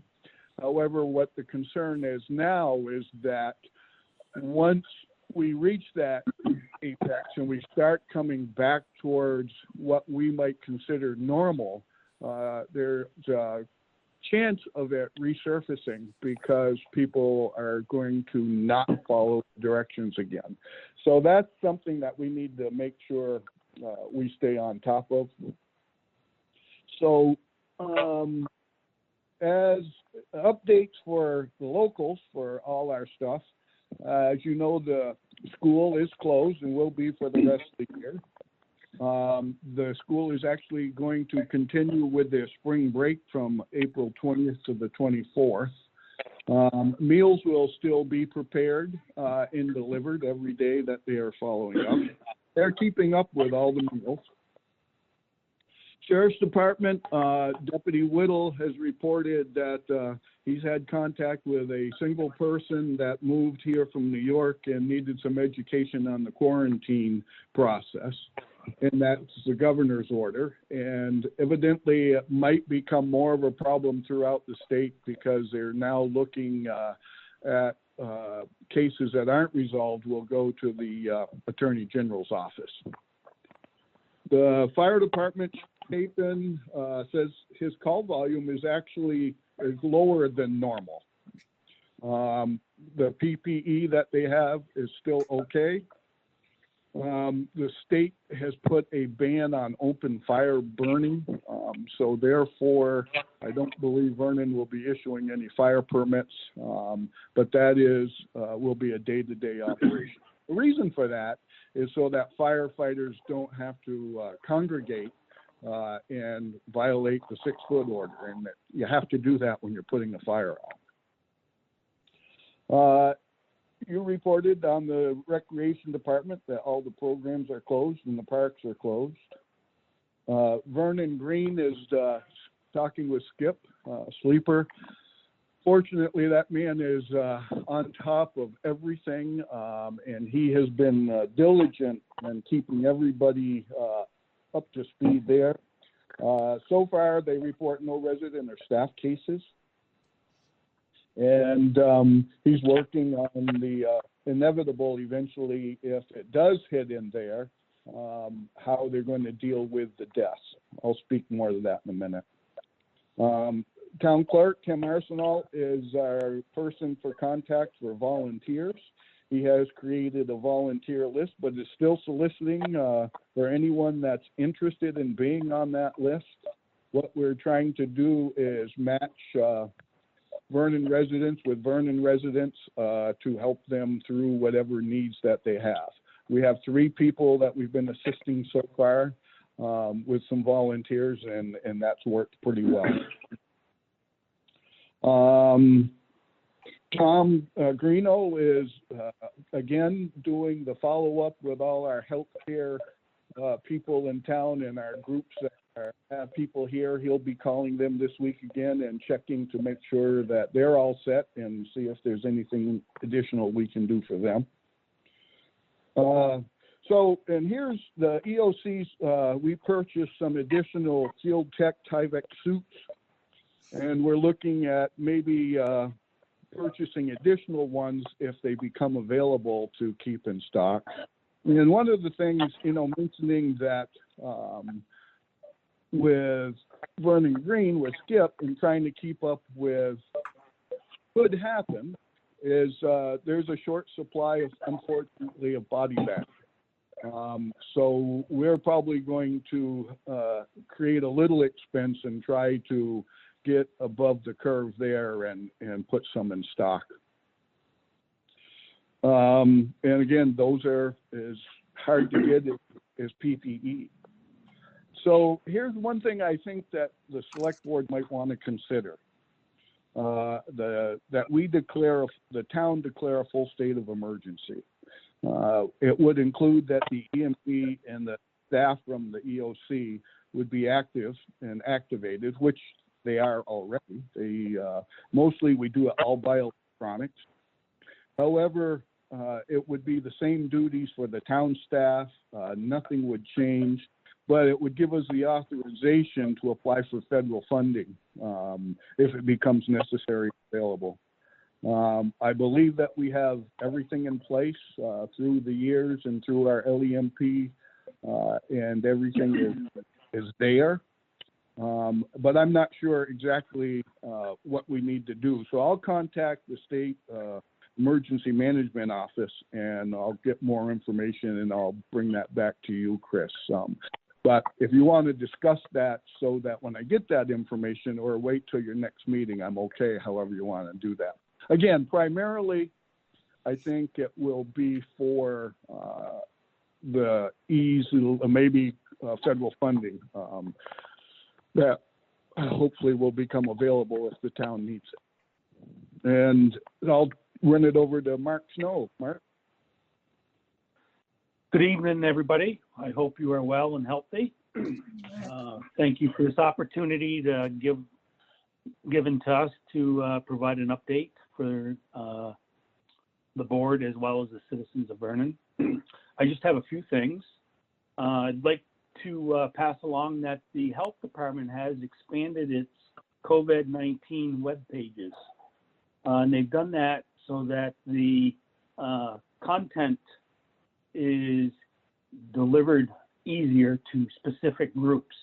The new pages include frequently asked questions, long-term care and group living facilities, schools and child care programs, coping with the stress, and more. All information and resources and guidelines on the website is continuously reviewed and updated as needed. So I would encourage folks to visit the webpage. It's healthvermont.gov/COVID-19. Couple other things is in regards to face mask. I'm sure everyone has heard a lot on the news about that recently, and the state of Vermont is encouraging and saying that Vermonters should wear cloth facial mask or coverings if they need to leave their homes for essential purposes.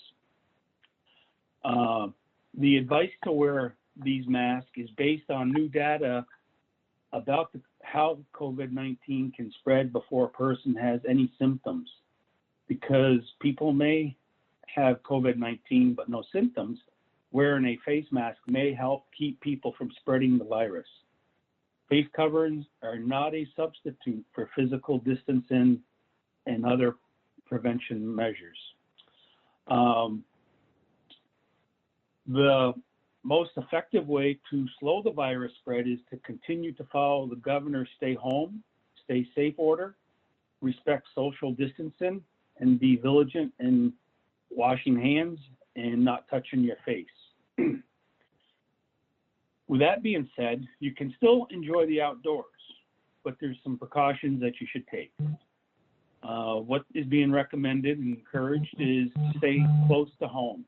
Find areas where you can walk or bike to, but if you must drive, please limit the distance to from home to 10 miles, and only drive with members of your household that are healthy. Practice social distancing outside. Again, that's that same message that we've heard since the beginning. Stay at least 6 feet apart from others.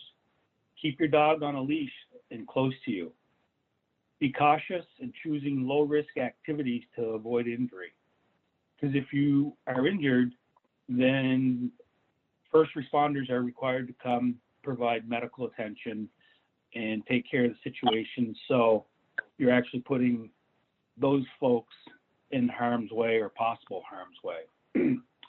The last thing to enjoy the outdoors safely is to respect signs for closed areas, trails, and land. The state officials have analyzed projections of the COVID-19 cases and hospitalization needs. The current models project the peak of cases between mid to late April and early May. So the worst is yet to come by the prediction. The last thing that I'd like to say is that the Vermont Fish and Game announced today that the Vermont trout season begins this coming Saturday, and that it will be open to Vermonters to enjoy the outdoors and hopefully catch some trout. But they want you to take precautions for that. And again, use the outdoor safety precautions that have been outlined. For additional information from the Vermont Fish and Game, you can visit their website as well. That's what I have to update at this point. I think Dave covered everything overall very well. And if you have any questions, I'd be happy to answer those. Mark, I've got 2 questions for you, or Dave. Okay. Just it seems to be a common question, those cloth face masks, what is the recommended, if any, way to clean those in between uses? How often should they be cleaned, et cetera, as well as the use of gloves? We're seeing a lot more use of gloves. Everybody's wearing them, but you know, my opinion on gloves is you wear them so that you don't have to wash your hands, and then you touch everything and you spread it everywhere. So could you guys touch on either of those? What I can say in regards to the use of the mask and maintaining the mask is I would refer you to the CDC's guidance on how to use and make cloth masks. Also, I believe there are some cleaning guidelines on that website as well. Mr. Chairman? Yes. Hearing on VPR today, they recommend that they get microwave for 2 minutes, a mask in a plastic bag, microwave for 2 minutes, and wash once a week in a regular load of wash. Okay. And that comes with a huge caution, Mr. Chairman. We all know that microwaves have caused a ton of fires. And you Right. put a plastic bag and a cloth in the microwave, and you accidentally set that for more than 2 minutes. So people that are using that method need to be extremely careful and pay attention to what they're doing with that. The washing is probably your best option, is have multiple masks and wash them one day and wear another one and that so on. As far as the gloves go, I absolutely agree is that gloves were made to be disposable. And going back to the mask, as you know, the mask is designed to keep you, the wearer, from coughing anything or any fluids or anything coming out of your mouth. The cloth mask is not going to prevent you from getting contaminated. It's going to prevent you from contaminating someone else. So that's the other caution, is that it's not an N95. It's not the mask that you would wear in a setting where somebody's truly had the virus. So that's where I am on that opinion. Chris, Yes. I have a question on the microwave. Many of us are putting metal in them so that they can close it over their nostrils. If you put that in a microwave, aren't you going to have a problem? I wouldn't Absolutely. try it. Any metal object in a microwave is going to cause a significant problem. So if you have that metal nose piece that is sewn in there, whether, you know, one of the suggestions is that you use pipe cleaners or wire ties or something like that are in there. I will guarantee you that the sparks will fly as soon as you hit that start button. Yeah, Can we try that at the EOC? I want to try. No, I'm using the pipe cleaners, and I just wondered about that. All right. And then we're seeing a lot more questions as far as what is considered an essential worker, and we could all debate what's essential and what isn't. So that's not my question here, but more so these essential workers that are coming home and their families have been kind of doing the stay home, stay safe. Is there any recommendations for those people to keep their families safe? Well, let me tell you what I know for essential workers that are coming home. And I can speak for some of the first responders as well.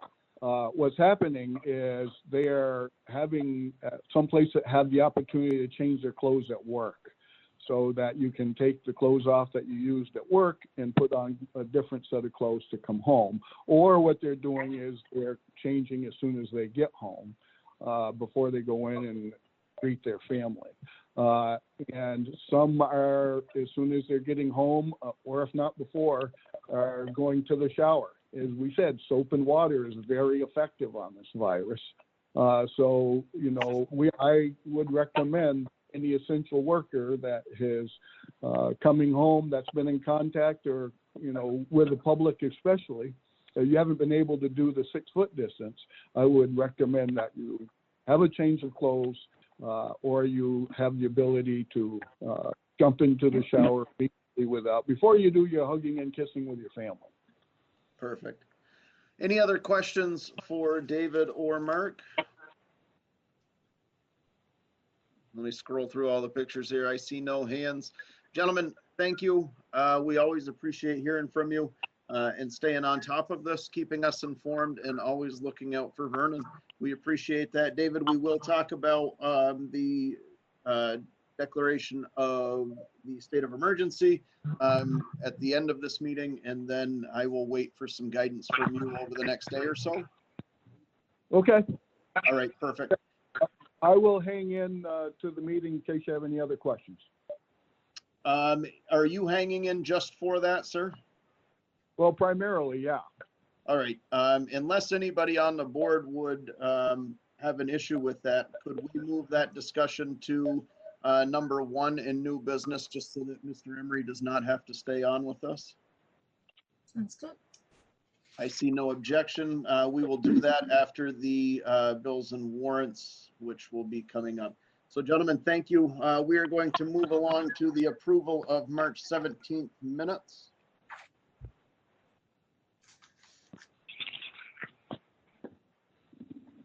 Does anybody have any changes, corrections, any of that happy stuff? Everybody is good. Jean, I see you waving your hand. Where are you?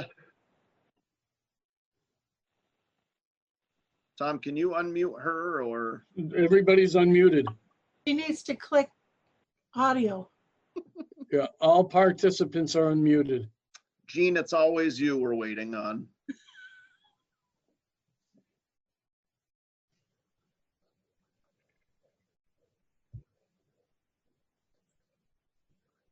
Well, while we're waiting for Jean, I had a couple of hopeful, from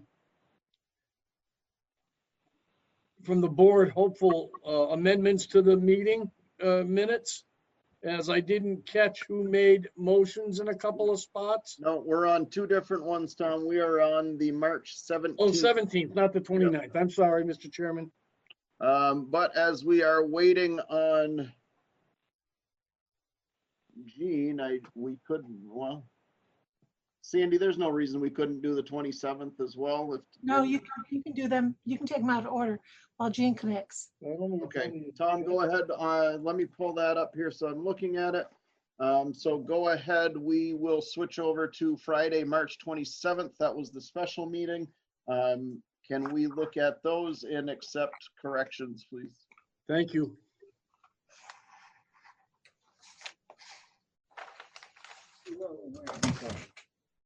Tom, what do you got?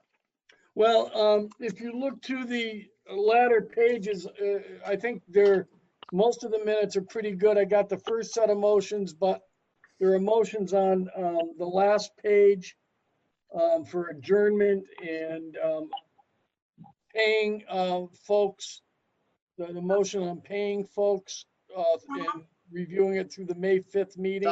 Sandy's trying to chime in here. I think she's probably got that information. I made that motion on the May 5th. Okay. Thank you. There's quite a few typographical things. Yeah, I'm sorry. Clarity.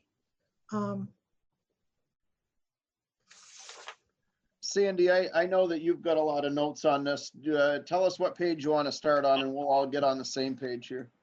Well, mostly it was, let me get back to my notes here. It started on page 3. Is that Jean? No, on page 3. Did Jean just check it? We just lost Jean? On the first one, the first sentence needs clarification, Tom.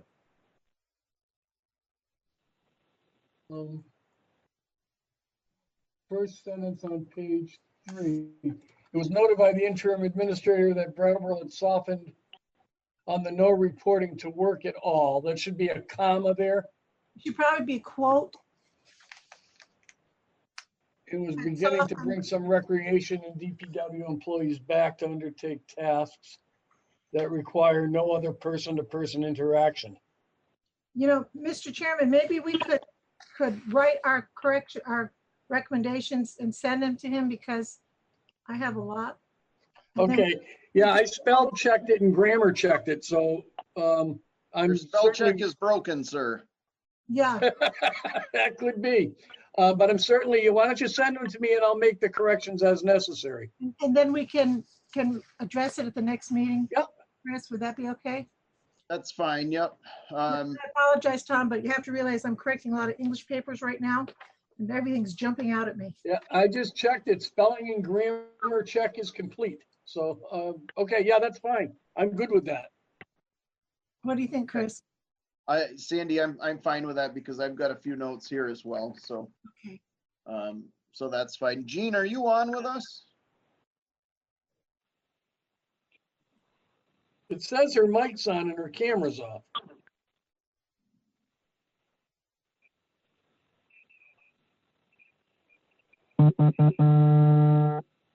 I think she. Okay. I'm at a bit of a loss here because she had some questions on the 17th meeting minutes. Did anybody else, Jeff, Sandy, Michael, anything on the 17th meeting minutes? No. Sandy, you were all set with the 17th? Yeah, I typed up, so I That's should. true, yeah. Very good point.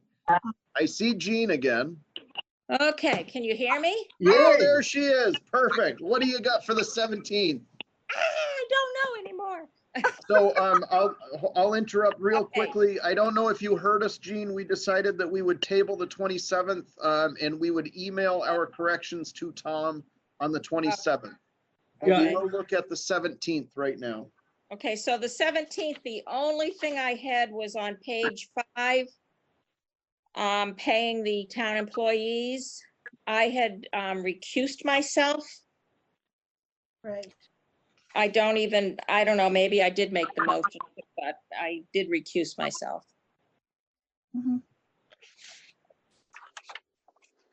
All right. Any other corrections to that one? If not, I would entertain a motion to accept the meeting minutes from March 17th, 2020.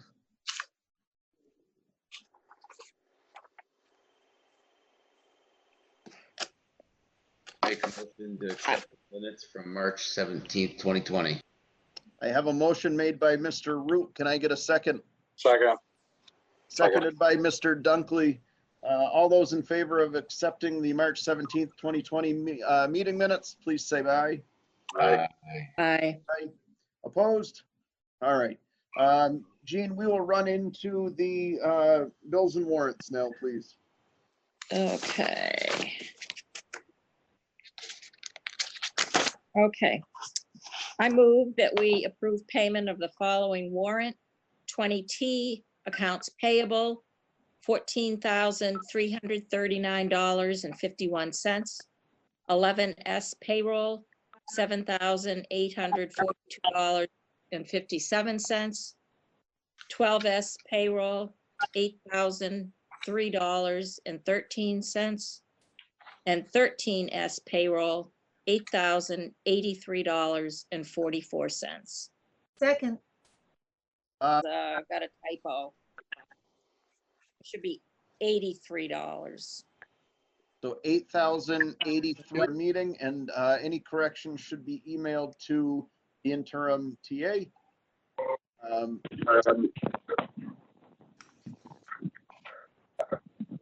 So we will go on to new business number 2, town policies update and review process. Truthfully, I have been meaning to copy the policy book so that everybody could take some time, familiarize yourselves with it. And then we could start to discuss making sure that that's up to date, makes sense, everything is still pertinent to the town, all of that happy things. So if everybody is all right, unless anybody had actually looked into that and had anything that we should be discussing. Anybody? Sandy, Jean? No. Jeff, Michael? No. Okay, so I will get copies of those and I will let everybody know when that is done. Number 3, Mr. Garino, would you speak to the deferring of the bid opening, please? Mr. Chairman, when this went in the paper, there was discussion of meeting on the 14th. So the bid went in for the tractor sale for the 14th, but the board won't be meeting until the 21st, and I'm just asking that the award of that bid or the acceptance or rejection of that bid be put off until the 21st. Any objection from the board? Sandy, No objection, so moved. so moved. Can I get a second? Second. Seconded by Jean Carr. All those in favor, please signify by saying aye. Aye. Opposed? All right. So next is the, oh geez, I'm sorry. Mr. Emery, you are still there, aren't you? That's okay. I do Look not mind. at how efficient I was. Hey, I'm actually going to ask you to stay for both of these because I think that you weighing in on the Windham County Sheriff would also be beneficial. So if I jump past that, please remind me to come back to the declaration of the state of emergency. So I had a conversation with Mark Anderson, the sheriff, and just discussing the potential increase of sheriff's department hours. We have to be realistic, in my opinion, that because of the stay home, stay safe, we are forcing people that might not be in the most happiest situation of their lives to be stuck inside with some people that are not making them happy. So now we are, we have children that are home that could potentially be home with abusive parents. We have relationships that could be resulting in domestics because of this increased quarantine time.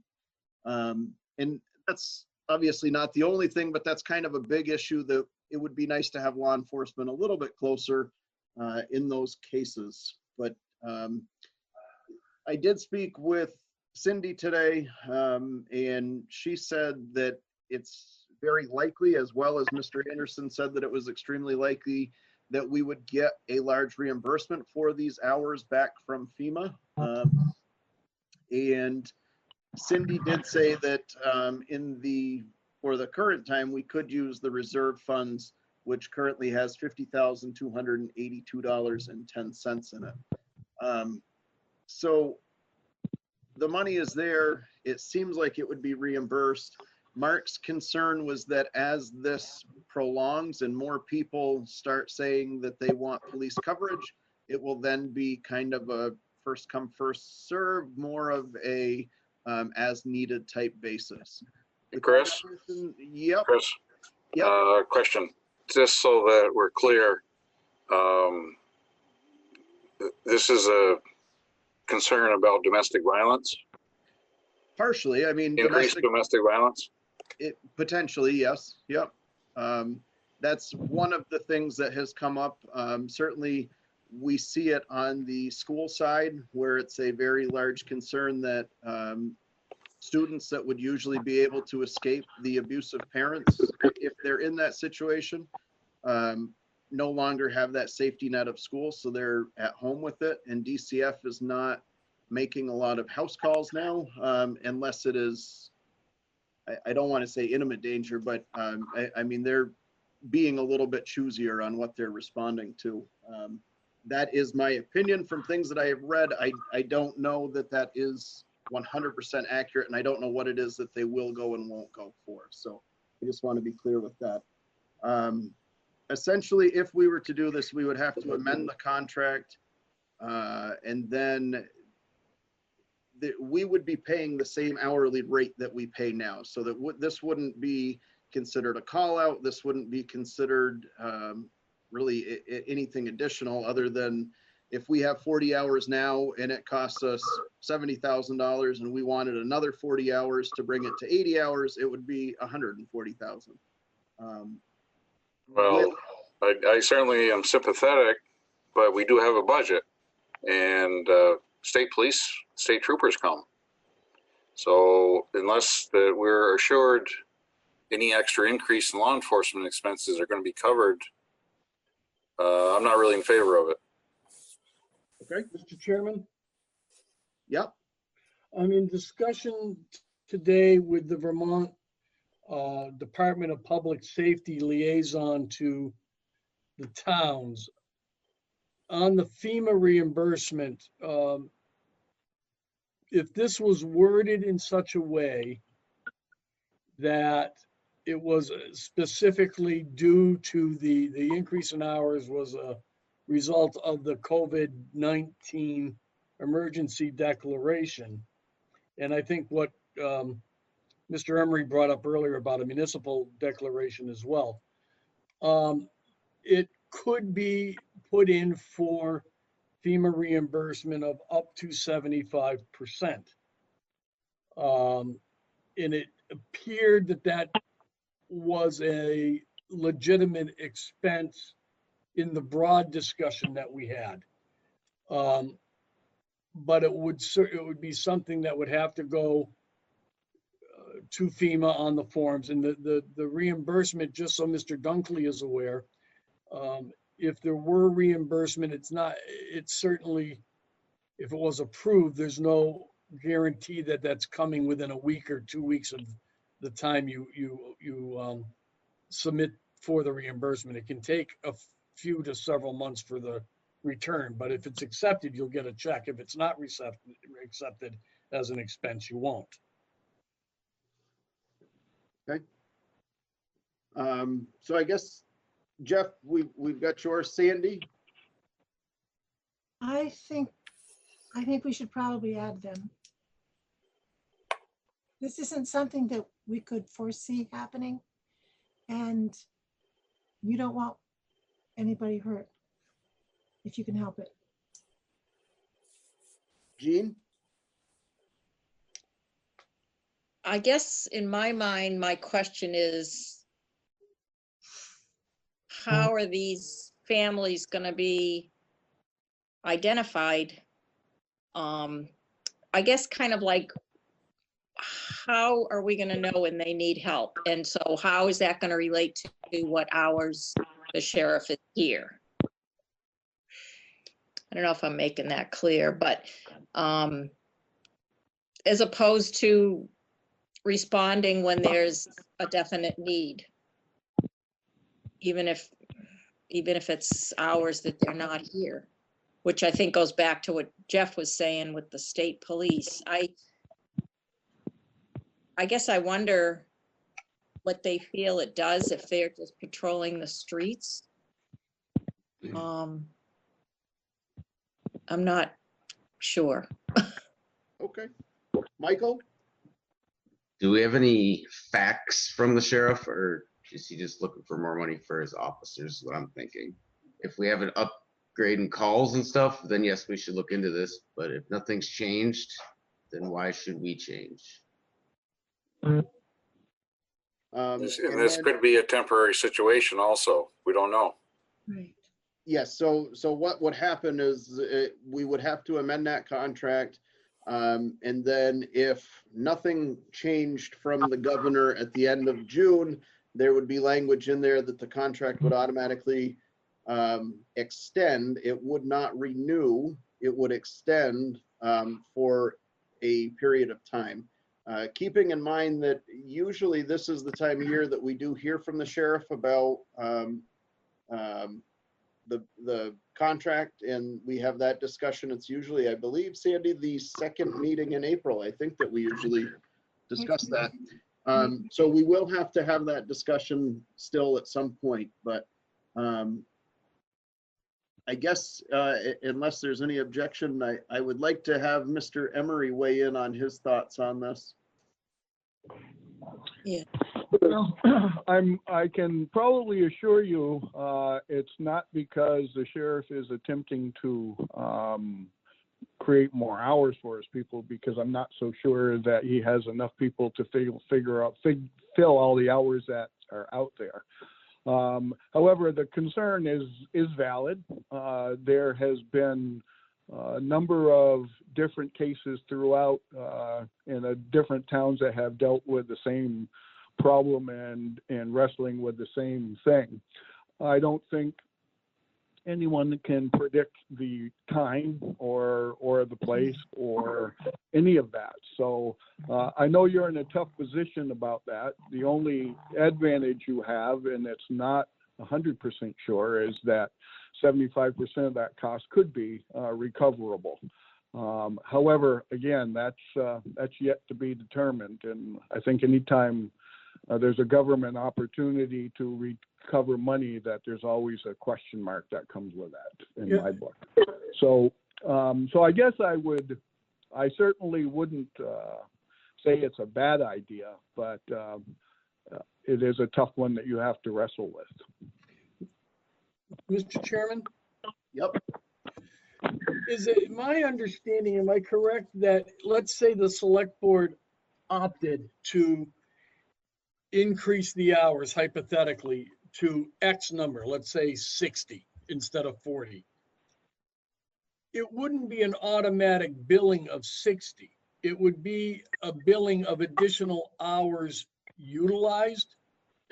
So if they use. That is my, yes, that is my understanding from the conversation with the sheriff, is that if we said, hey, it'd be great if you were here for another 20 hours a week, but they are spreading their resources around the county, that if they were only here for 50 hours, we would be billed for the 50 as opposed to just a standard billing. We were both, during our conversation, the word fluidity was used a lot, making sure that there was give and take should we choose to go this way. And Mark also said no hard feelings if we don't go this way. He was just putting it out there because we are in his contracted area and wanted to at least make that offer available to us, so that it was made. He wanted us to have this discussion in a time where he still could say, yes, I can give you additional man hours, as opposed to 2 months from now, if everything is extended and we say, wow, things are getting bad, we could use some more coverage. State police would be tied up at that point more significantly as well. So the likelihood of him being able to say, sure, we'll give you an extra even 10 hours a week may become troublesome. I did not get the feeling that this was in any way Mark trying to twist our arm into this. He was very upfront that this is not a necessity, that there is no guarantee that we will get all of that money back. And he understood, much like Mr. Emery is saying, that this is a tough decision because it is different circumstances. This money wasn't planned on, but it is there. So again, I don't think that this was a pressure tactic on his behalf. This was more of a concern from the things that we see. I did get a email today on the school side of it, just making people aware that, you know, there are children that are stuck in these homes. Gene, I understand what you're saying as far as the times. I don't think that there was a desire to put times on that. I think it was more of a roaming schedule and give us the hours and just a better police presence. But again, that is entirely up to this board. Well, if we're going to increase hours, then we should get a discount on the hourly rate.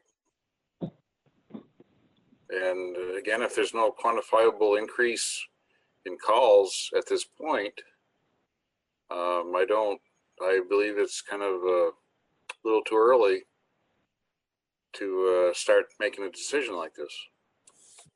I mean, for example, today there were 2 state troopers running around the town. Anybody else? I guess that on this, we are either at a point where we could make a motion on this, or we can just say that we will wait to see what happens and move on to the next agenda item. I just want to move on. Hearing no motion. My... Yep, hearing no motion. Mr. Emery, if you wanted to come back and just touch on the state of emergency one more time so that we could discuss that briefly here.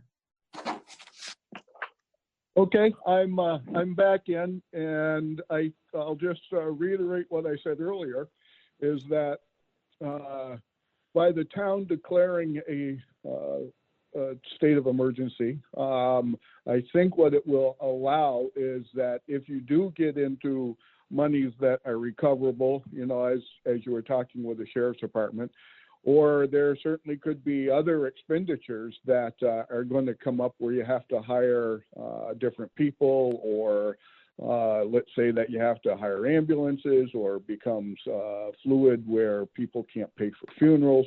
So there's a ton of things that could happen.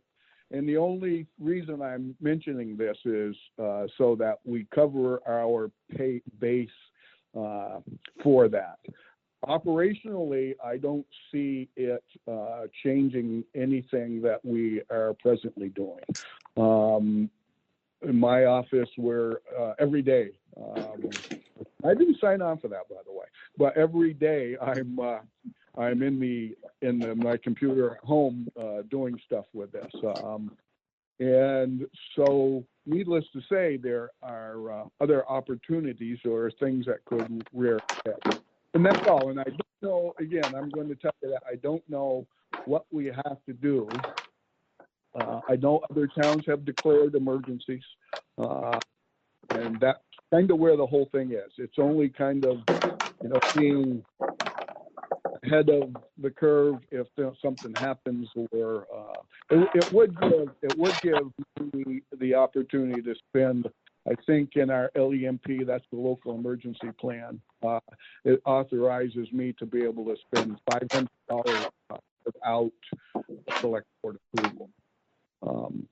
But that's not the reason I'm after that. I'm not at all concerned about that. More concerned about being able to recover if we do, and do mitigation if there's any mitigation that's out there.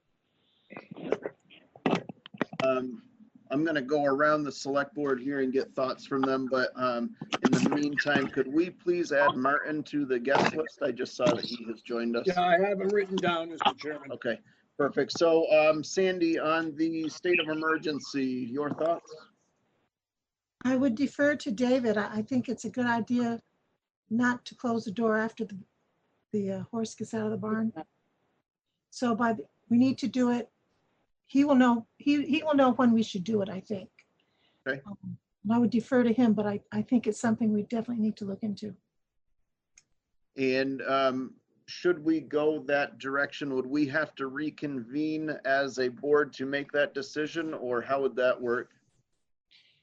We would, if it's an emergency thing, you can call an emergency meeting like very fast. And I think that would be what you'd do. Okay. Jeff? Oh yeah, I totally agree with David. I mean, at this point, it's not necessarily an emergency in town, but certainly if there's some potential in the future, yeah, we should do it, definitely. Jean? I agree. So David wasn't asking for it right now. No. Is that right, David? That's correct. I was Okay. looking to see if you wanted me to, however, there's no doubt my recommendation is going to be that we take the advantage and do that. But Right. I think I need to do a little bit more homework to see how we do that in the process. Oh, okay. Okay, Michael? Well, I agree then. Oh. Yes. Okay, Michael? I trust his judgment. All right, so Mr. Emery, if I may task you to gather some more information about that and get that to me, and at that time and at your direction, we would call an emergency meeting and declare that if that is your wish. Mr. Chairman? Could Mr. Emery also look to see if you, when you declared that, if you could make that an effective date prior to the date of your meeting, perhaps to the date when the EOC first met down on Governor Hunt Road 3-4 weeks ago? That's when it really started to pick up. And if that was the case, you might expand your funding eligibility to a earlier date. Good question, I'm not sure Tom. you can, but it may be worth checking into. I will do that. Thank you. All right. And it's the recommendation from Mark. I don't think Mark's on the line anymore, but as the health officer, he was in agreement with it. Okay. Mr. Emery, as always, I appreciate you. Thank you for being here, and I look forward to hearing from you over the next couple of days. All right, and you certainly will. Thank you to the board. Thank you, Mr. Chairman, and we will talk again soon. Thanks. Thank you. Stay safe. All right, next up, as you can all see, we are on Zoom, and it seems that we're going to be that way for a very long time.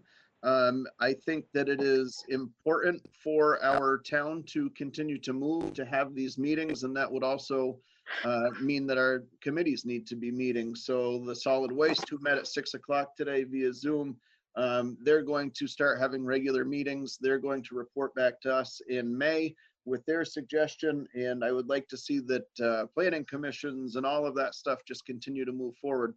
Having said that, this Zoom account is set up on Mr. Garino's personal credit card, and I would ask that we switch that over so that the town is actually paying for that subscription, and that would give us the ability to add multiple hosts, so that Bob Spencer could be a host, I could be a host, Jeff or Martin, you guys could be, I mean, so that would open that up so that Tom does not need to be at all of these meetings to host the meeting. Tom, what was the price on that, please? I think it's, if you hold on just a second, Mr. Chair, I think it's $15.49 a month. That's for the up to 100 participants at a meeting, unlimited time on your meetings. You know, And so if would you had it- a 4-hour meeting, that'd be okay. But I can Would give it you the be, price in just a second. Would it be your thought that on the other side of all of this, that that subscription, when we no longer need it, could that be billed to FEMA? Because we had to use it for this. It probably could be billed. There is a threshold that you're going to need to be able to meet to become FEMA eligible as well. But it certainly would be, you wouldn't do this, but for the emergency, you wouldn't be meeting this way. Okay. Sandy? Definitely. Jeff? And thank you, Tom, for taking start us on it. Yeah, and you know, I told the chairman, just so everybody, for full disclosure, I don't know everyone in town, and I'm sure everyone is a wonderful person. But if someone got on to my account, I'd be a little concerned if they weren't a wonderful person. Jeff, your thoughts? Yeah, I think, you know, we had to enact a way to have a meeting, I think really quickly, and I think if this is working out, and certainly Tom shouldn't have to pay out of his own credit card. Jean? Definitely the town should have their own account, and maybe it can go on the treasurer's credit card. Yeah. There is a card for that department. Okay, Michael? So I'm on Zoom's website. That is, the pro plan is $14.99 per month per host. The business plan is $19.99 per month per host with a minimum of 10 hosts, which brings it to $199.90 a month. So I just want to make sure that is all aware. Yeah, this was $15.89 with tax. And that's just for one host. So right. I guess with that information, perhaps, do we need to look and see if they're actually, you know what, I'm going to, Martin, I see you sitting here. I'm going to ask you to weigh in on this and your thoughts. I know that we had a discussion briefly about this, but I'm just curious if Zoom is the answer for us, or if you know of a different platform that we should be looking at if we're going to have to make a switch. You are muted, sir. Here we go. Okay. I poked around a little bit. I saw quite a number of towns in Vermont were using Zoom. You know, so it seems to be a popular platform. There have been some issues with Zoom bombing and that kind of thing, but there are ways that the host can prevent nonsense and screen sharing, that kind of thing. I haven't looked around in detail at the price plans that are out there. But, you know, if there's a way to get something with maybe, you know, 2 hosts or something like that, that would feel to me like it would work, or we could just get started with 1 host and see how it goes. Okay. We have a number of administrators. You you know, maybe not so many hosts, but a number of administrators. I looked at Google Hangout, same type of thing. And then Go to Meeting had one as well, and they were more complicated to use, not more expensive, about the same price, relatively speaking, within a couple of bucks, but a lot more cumbersome to get up and running, at least to me. Other people may find it easier. Even the post office is looking into starting to use Zoom. I've heard rumors already. So, but that raises a different issue as far as, I mean, we're either at $15 to essentially stay the same so that there's only one host, or we are at $190 to have multiple hosts. So that's quite a price difference. Was that $190 a month? $199.90 a month, because the minimum for that plan is Yeah, 10. you don't need that big a plan. No, you could get, You're looking at the $14.99 per month per host.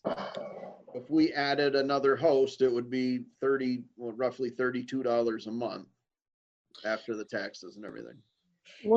just a suggestion, is the school using Zoom for remote teaching? I don't honestly know. I got something for my son called Remind. I have no idea what it is. The software looks entirely different than Zoom, so Okay. I'm not sure what they are using down here. I know that my other son, his school is using Zoom, but I'm not sure if they have multiple hosts or what's going on with that. So I guess I don't have a good answer. I'm curious if the board thinks that there should be some more research done on this. And then maybe I don't see $199 a month plan. Yeah, I mean, that would be overkill in any case. My suggestion would be just get the one host license right now and see how it goes. You can always get a second one of those instead of getting a 10 tripper, you know? So I get a question. So regarding the free use of Zoom, what are the limitations?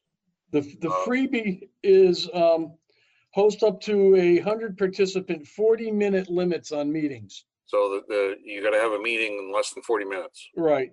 There's nothing wrong with that. Unlimited number of meetings. That would. Well said, sir. Limited one-to-one meetings, 40-minute limit on group meetings. You have an unlimited number of meetings, but there was something when I looked at it, there was up to 9 people, but this one is, they've upped it to 100 participants. Because I mean, for the most part in town, committees are not more than 9 people. No, but obviously you want the public to have a potential right. involved, right? Yeah, okay. Yeah, they all go over 40 minutes. When you Now, do go ahead, Michael, I'm sorry. You lose the security feature when you do the free one. I know the VLTC or whatever did a survey about all of them. Maybe we can get some feedback from how their survey went. Yeah, I filled that out also, so we should get a response on that when they're completed. Now, if this is on the town's credit card, then there's really no reason that you couldn't give out the host information for the chair of each of those committees, and they could log on. So really, we could just do one, and you just share that information at that point. Correct.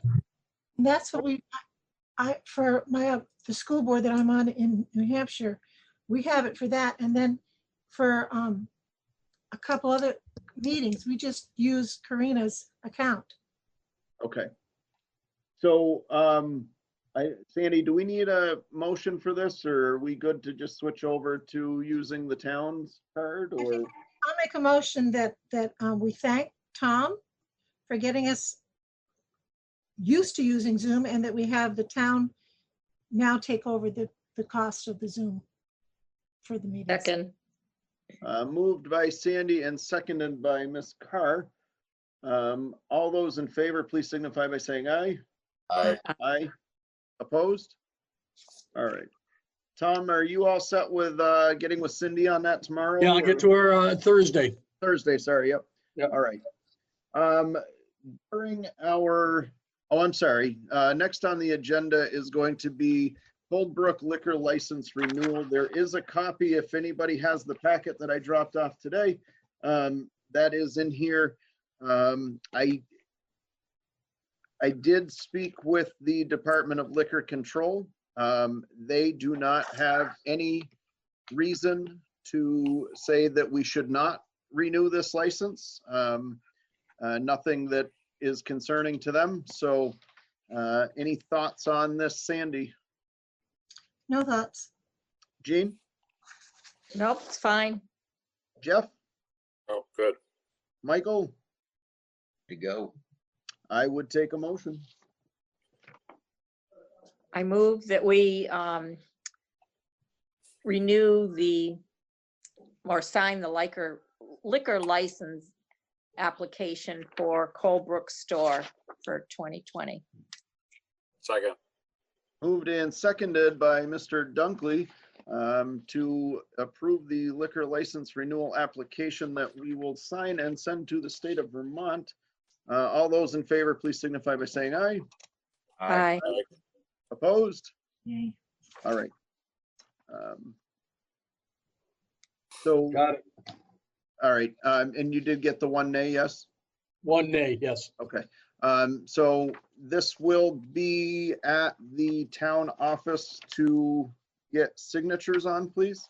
I don't know if we could all accomplish that by the end of the week. Get that so that this could get mailed in. Is everybody all right with that? I'm okay with that. Okay, perfect. Sure. So next on the agenda, Sandy, I'm going to ask if you would get us to executive session, please. Okay, Mr. Chairman, I move that we go into executive session to discuss an Alice J. Brooks fund request. Second. Moved and seconded by, I'm going to give it to Jeff. Oh, You just did- barely by a nose. And I am going to say that we are in executive session at 7:43.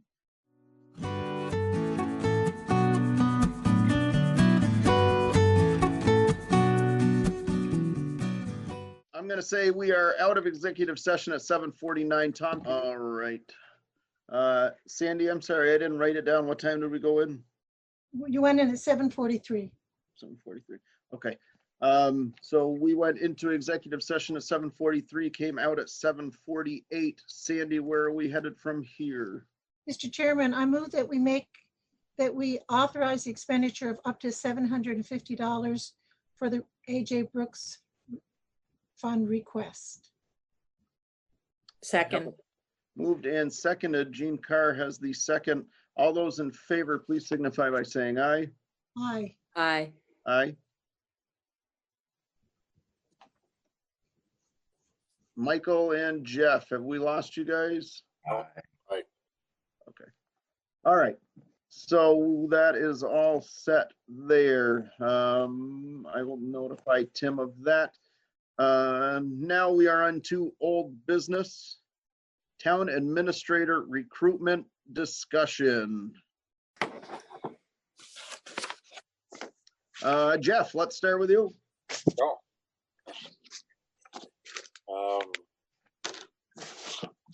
I guess where are we at? We received some example copies of job descriptions.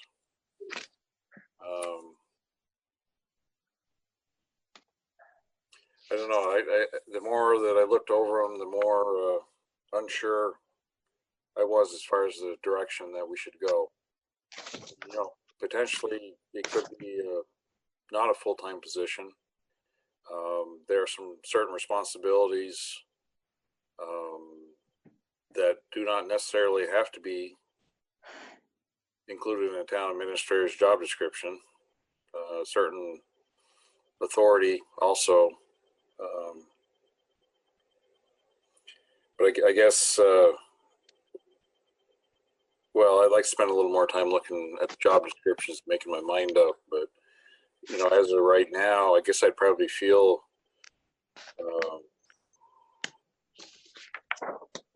if we kind of went with the same kind of job description, the same responsibilities, perhaps without human resource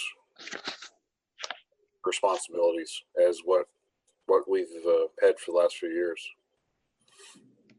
And there are two more descriptions that need to come up. We just have to get down into the basement and pick up two from the 80s that I have now found where they are. From the old Vernon town administrator position. Yeah, Irene and Bunny. And that was Sandra brought that up to look at, but we had to find them where they were in the files. So we did find them. We're going to go down and get them. Good. Jean. In terms of the kind of the HR responsibilities, I kind of liked that some of the others used a little bit different wording, because I think maybe the evaluation process still needs to be done by somebody, you know, and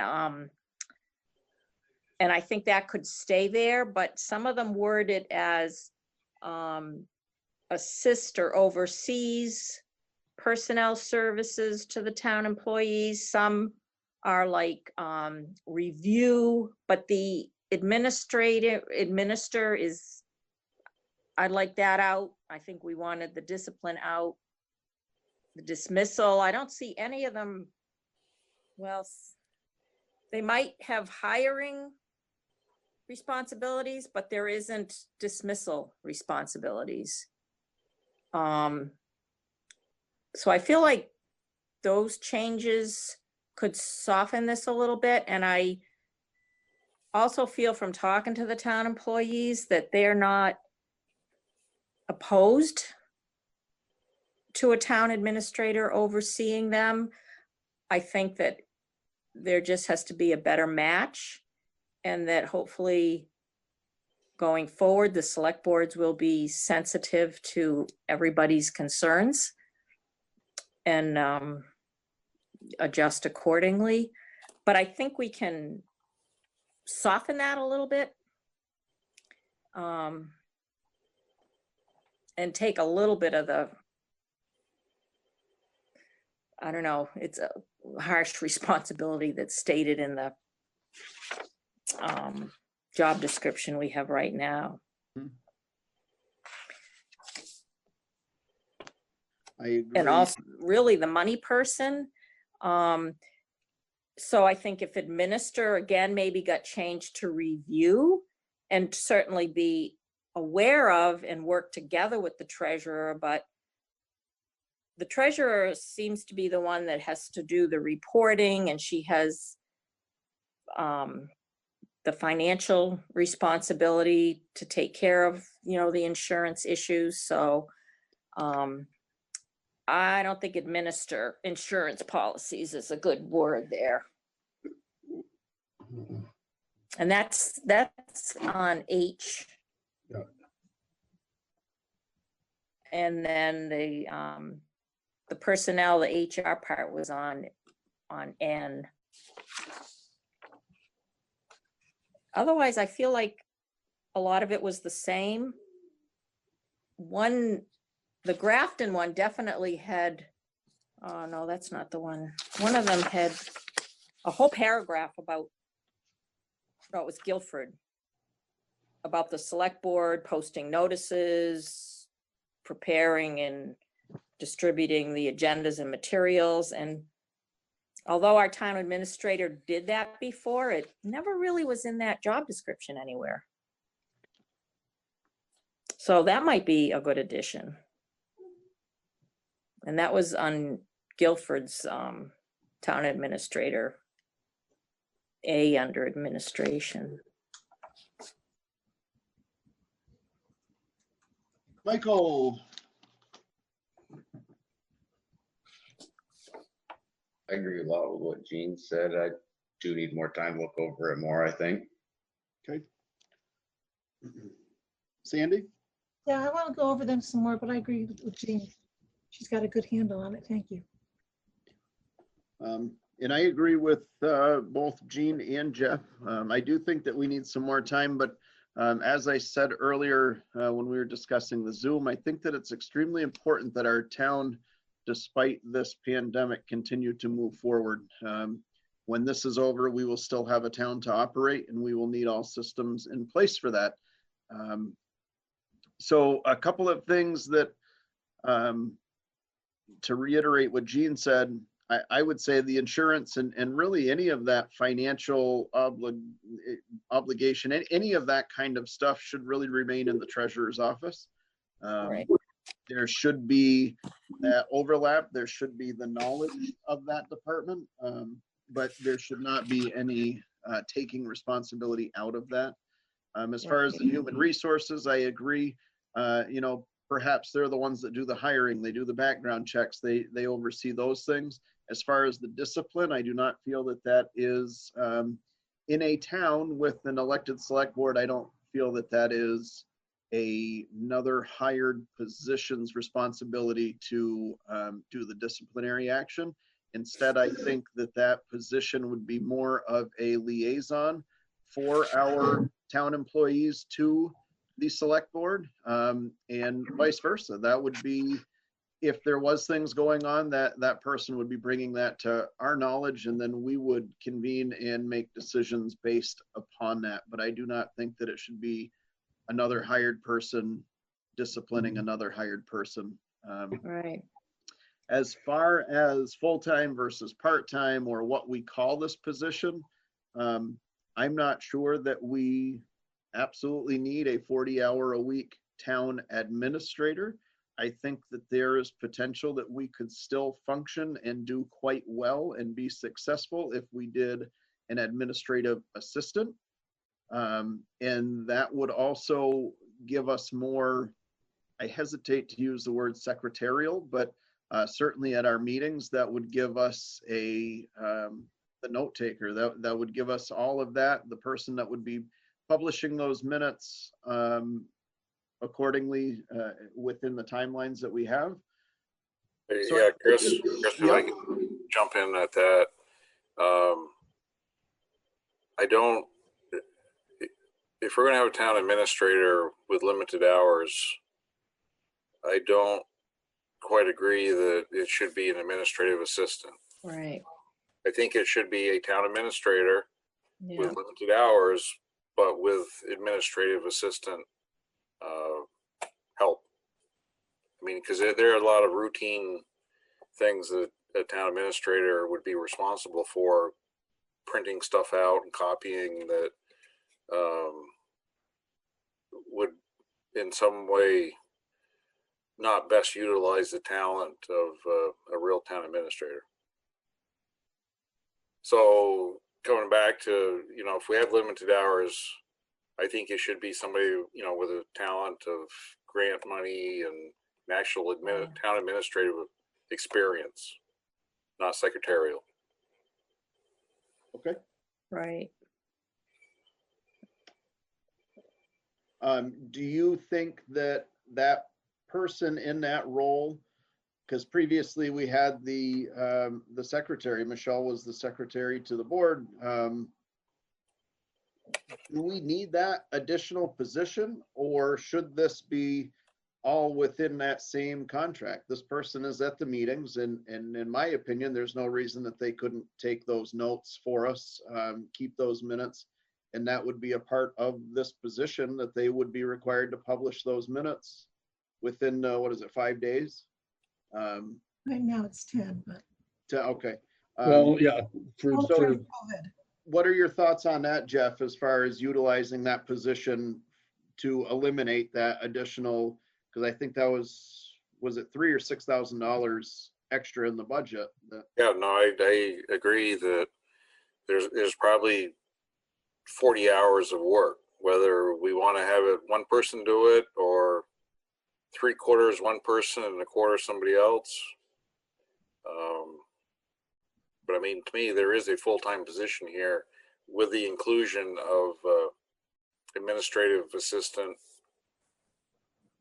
quote, secretarial work, quote unquote. Okay. Anybody else have thoughts on that?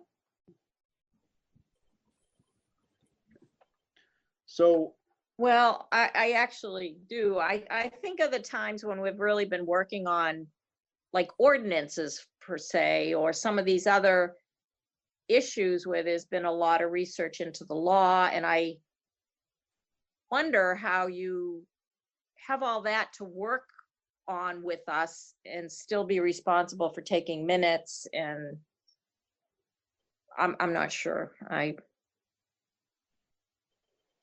Because usually the town administrator has got a lot of information for us. You know, they're not just sitting there through the meeting. You know, as we get back into a mode where we're really cranking through some things, you know. yep. Sandy, your thoughts? Well, you're all right. I can see good points on all of it. It would be nice if, you know, when you did have a full-time administrative assistant and she had a secretary, we actually got copies, or the board members got copies of all the committee report minutes. So we knew what was going on with the rec department and the planning commission, and because we had their minutes. And that does take time. But then the board is really, everybody knows what's going on. But also at that time, we had Vermont Yankee paying the bills.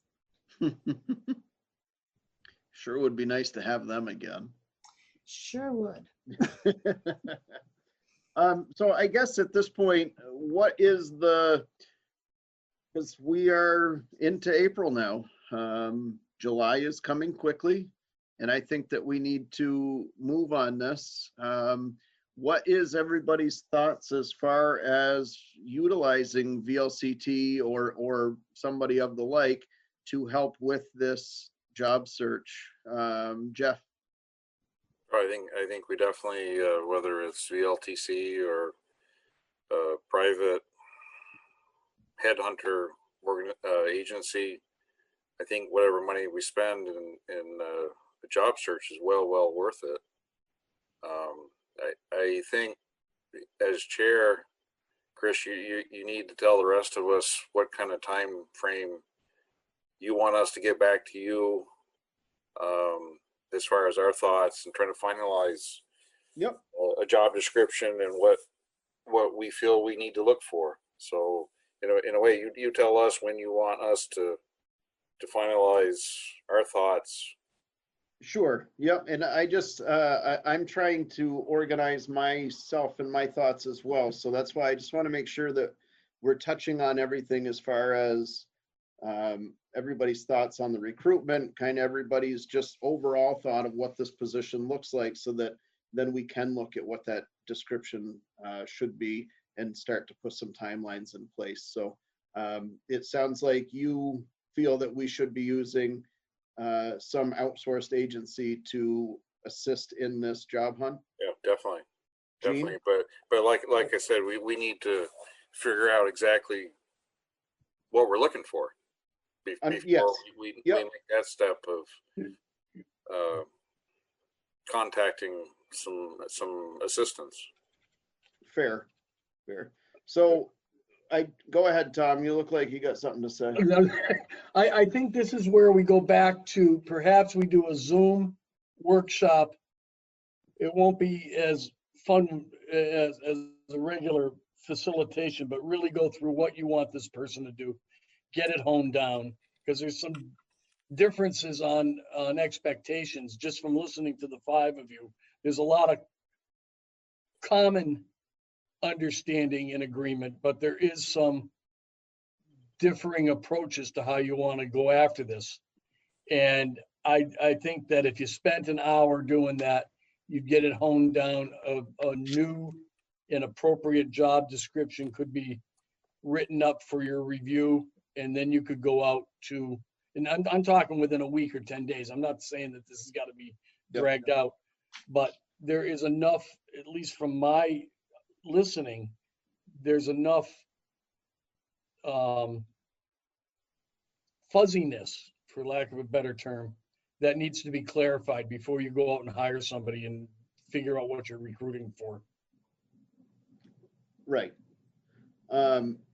So, And there may be less expensive ways in the league to do this. all right. So what does everybody, I'm looking at next Wednesday, the 15th. Does that evening work for everybody to have a discussion about this? That would give us all the week to look over this information. Tom, I would ask that we get those other 2 job descriptions this Thursday emailed out to the board. And then that would give We'll scan everybody and email them. Perfect. So that would give everybody 6 days from that point to finalize what their thoughts are on this, and we could meet next Wednesday at 6:30 if that works for, and we could say that we're going to keep that to an hour. Everybody has their thoughts, and then we could discuss it and make changes at that point. Sandy?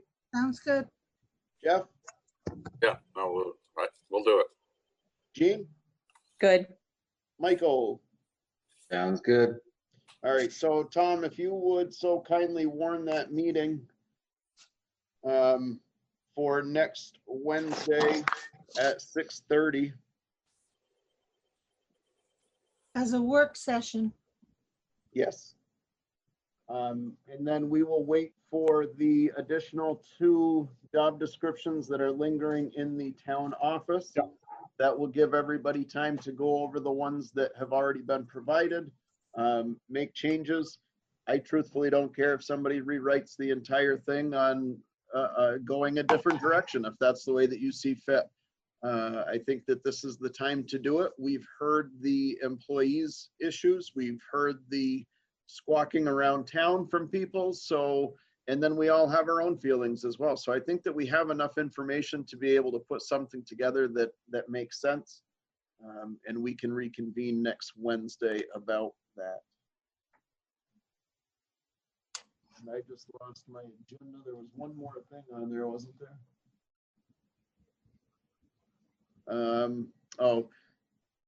Review of preschool and after school staff.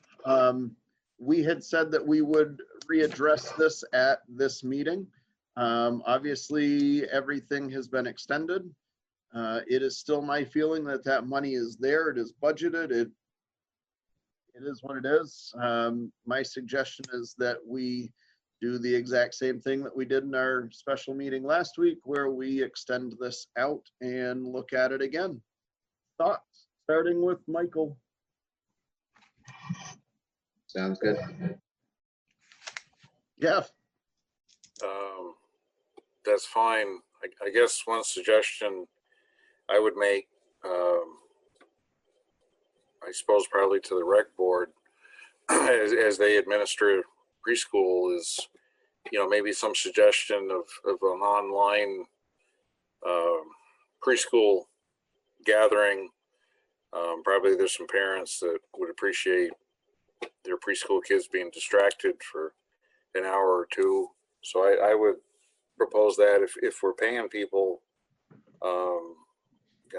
with high school, there's a lot of online learning that's still going on. So I would suggest that, in preschool, maybe try some kind of online activities.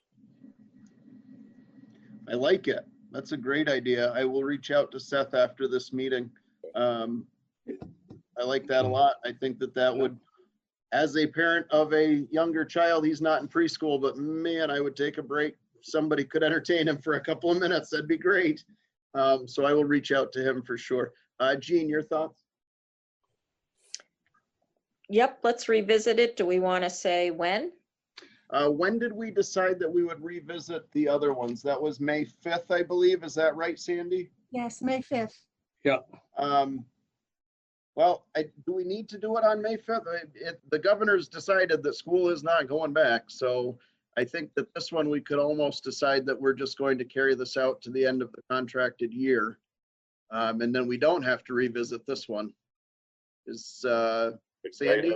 I guess at that point, as I think I mentioned the last time that we had talked about the after-school program. Those expenses for after-school are contingent upon budgeted income. I do remember, yeah. And there's no after-school income coming in. So I really wouldn't be in favor of continuing to pay after-school staff through the end of the school year, because there's no income. There's no budget. To offset their expenses. Right. Well, I think you could say the same for the preschool, because those kids are paying tuition, and the grants that they get, that all carries that program. So they're, Yeah, but their grant money, there is some money coming in to continue to cover. well, hopefully. There's not an after school. I mean, that's totally funded by parents. There's no grants to run the after school program. No. All right. No, but the kids are, there's a lot of tuition coming into the preschool program too, so. Well, yeah, I guess it depends on who you talk to. I don't think it's ever really covered the cost of the whole program. I mean, the tuition, No. I mean, my daughter went through preschool, and frankly, it was a great deal. Right, well, I know they get a lot of grant money. Yeah. And again, the after school program, I mean, they have to be self-sufficient. So Yep. I wouldn't support continuing to pay the after school staff for the whole year. I got no problem to May, but. So what if we were to continue this to May 5th? Yeah. But we ask Mr. Dio to join us at our last meeting of the month and have him explain the budget that you're questioning, Jeff, and just how the finances of that after school work, so that we would have that information prior to the May 5th meeting so that we could have and make an educated decision. Are you okay with that? Yeah, but if this situation, shelter in place, goes on for all summer, do we pay lifeguards at the pool? Do we pay? They're not currently on our payroll. I think that's No. a huge difference. No, but I see what you're saying, but those are people that are going into the summer knowing that they have nothing right now, whereas these other people had their feet taken right out from under them at. Yeah, I don't dispute that, but I mean, there are a lot of other people that they've lost jobs through no fault of their own too. I mean, unfortunately, that's kind of the life that we're facing. Right, but those people are taking unemployment, and if these employees took unemployment, it's just coming out of another line item in our budget anyway. That's not coming from the state, is my understanding. So I Somebody guess my correct me if question I'm wrong. again is, as far as the after school staff, these aren't Right. full-time jobs. I mean, so I don't preschool program, those are full-time jobs. Right. They have benefits, and I wouldn't agree with taking away pay for preschool. But again, No. after school programming, these are part-time jobs. Well, Yep. and two of the preschool teachers are part-time. I believe one of them's only 10 hours a week. So does that mean that they're excluded from this? Well, in that case, yeah, I would. If there's Now a that you bring it up. Wow. Michael, you were trying to say something? if there's a time there's no kids enrolled in after school during a normal school year, are they not paid? Are they paid? I don't have that answer. I think, again, this is where we may want to have Mr. Dio join us. To give us some answers at the next meeting, because these are all certainly valid questions and valid points. I can tell you that in Brattleboro, they're interviewing for their summer help, but they also, it's with the understanding if they're able to do their programs, you know, they're not guaranteed jobs. Right. So, you know, they're not employees and they know they may not be. Sandy? I think we're going to revisit it, right? Okay. Yeah. All right.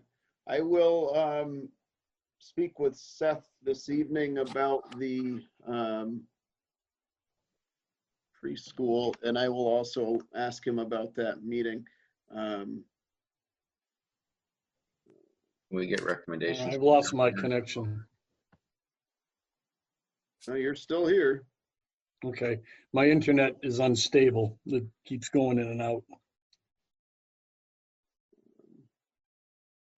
I missed that last comment of yours, Mr. Chairman. It froze. I don't honestly remember. I was making a note over here, so. I Right. think you mentioned you're going to talk to Seth about. Okay. Yeah. So I'll Okay, reach out to Seth about Mr. Dunkley's suggestion about the preschool staff reaching out to those kiddos and potentially just entertaining them for a little while. And then we will invite Mr. Dio to our April 19th, 17th, 21st, April 21st Yeah. meeting. And we will, I believe we're in agreement that we will continue to do what we are doing as far as the pay for those two departments until May 5th, with further discussion on the 21st. Does that sound right to everybody? Yeah, I've got that noted, Mr. Chairman. Perfect. So that I believe is, oh, wait a minute, there's so I guess at that point, town administrators report. I'm looking at what there is here. Some of this we've already discussed. I think Mr. Emery went through the COVID issue very well. I'm working with him on those things as well. Tim and I are working well together on things as they came up. The tractor bid's been discussed. Trash and recycling was discussed at the last meeting, where the committee will be looking at the contract for Triple T and making a recommendation back to the select board.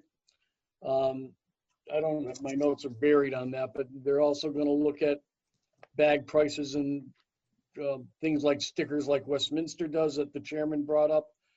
Could I jump in here, Tom? I'm sorry, sure. because we missed a agenda item. We need a nomination for Sandra to the Solid Waste Committee. Could I please get? That's Ms. Rule, right? It's Rulowich, isn't it? Rulowich. Yeah. Yes. Yeah. So I need move a- that, whoop. Go I ahead. move that we appoint Sandra Rulowich to the Solid Waste Committee. Second. Seconded by Ms. Harris. All those in favor, please signify by saying aye. Aye. Aye. Opposed? Perfect. So Tom, if you could also let her know that she is now nominated and that her motion, or the motion to nominate her as chair to that committee this evening, will now be okay. And you can continue with your, and on that, yes, they did organize this evening. They are already, they will start meeting, I believe, next Thursday, or it's the 16th. And I have tasked them to get us their information and recommendations by our second meeting in May. And that way we could sign that Triple T contract as long as everybody is in agreement. And that gives us a little bit of wiggle room before July 1st. That would give us an additional meeting to discuss and raise any questions that we might have. So Tom, back to you as far as the admin report. Yeah, I just wanted to note to you folks that North Star subcontractor contacted me, and again, this is more of a learning curve. You folks will probably already know this. They're going to start building on the property that they bought off of 142, where the substation was. They're going to have a garage type facility there. It's right by where the high tension, where the high tension wires come through. And they will first need to go to Act 250 relative to their, and to Agency of Natural Resources relative to the septic. I was checking with the assessors on some things on that. It's just a heads up, you're going to see some work going on up there in the near future by the sub. In case there's no building permit necessary because of the, no zoning and things. And then I've been in contact with Representative Coffey on a number of issues over the past that have to do with COVID specifically. And she's been more than fantastic about responding to my queries, especially the Department of Labor stuff that I'm interested in, because we need to know how, if we're paying people that are currently not essential and they're at home, we want to see how we may be able to get that recouped. And there may be a way to do that. That it, sir? That's all, Mr. Chairman. The rest of it we've discussed. All right. Next meeting will be on next meeting will be next Wednesday at 6:30. Right. That will be a work session, followed by our normal select board meeting on April 21st. Could I get a motion to adjourn? So moved. Second. Seconded by Mr. Dunkley. He won that one. All those in favor? Aye. All right, we are adjourned. Have a good night, everybody. Thank you. Thanks. You too.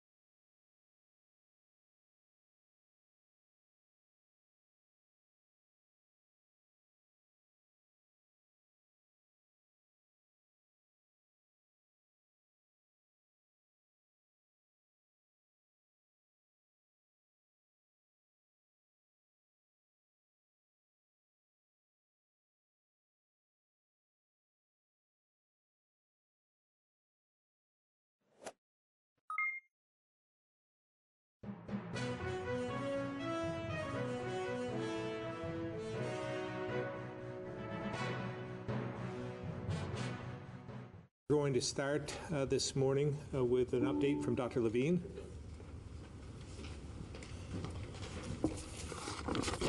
Good morning.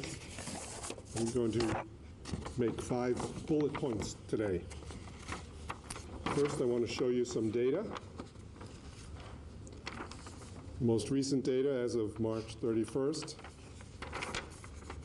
Areas in blue are new cases, and the gray are cumulative cases. So we had 28 new cases and are up to a total of 321 cases total.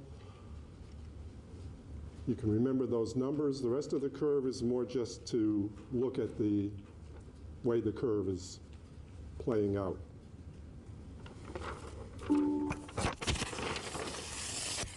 It's also important for us to know how many of the tests we're doing are positive compared to the total number of tests that are positive.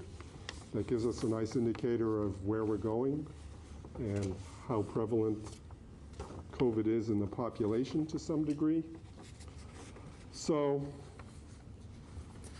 if you could ignore the last 3 days, because we hold back some of the data, making sure we know all of the true negative tests that have been sent to the lab, and just look at these bars, the gray and magenta colors deal with the negative test results at the outside lab we use, as well as in our Vermont Public Health lab. The blue are the positive results. But the important part of the graph is this yellow-green line that you can see trending upward.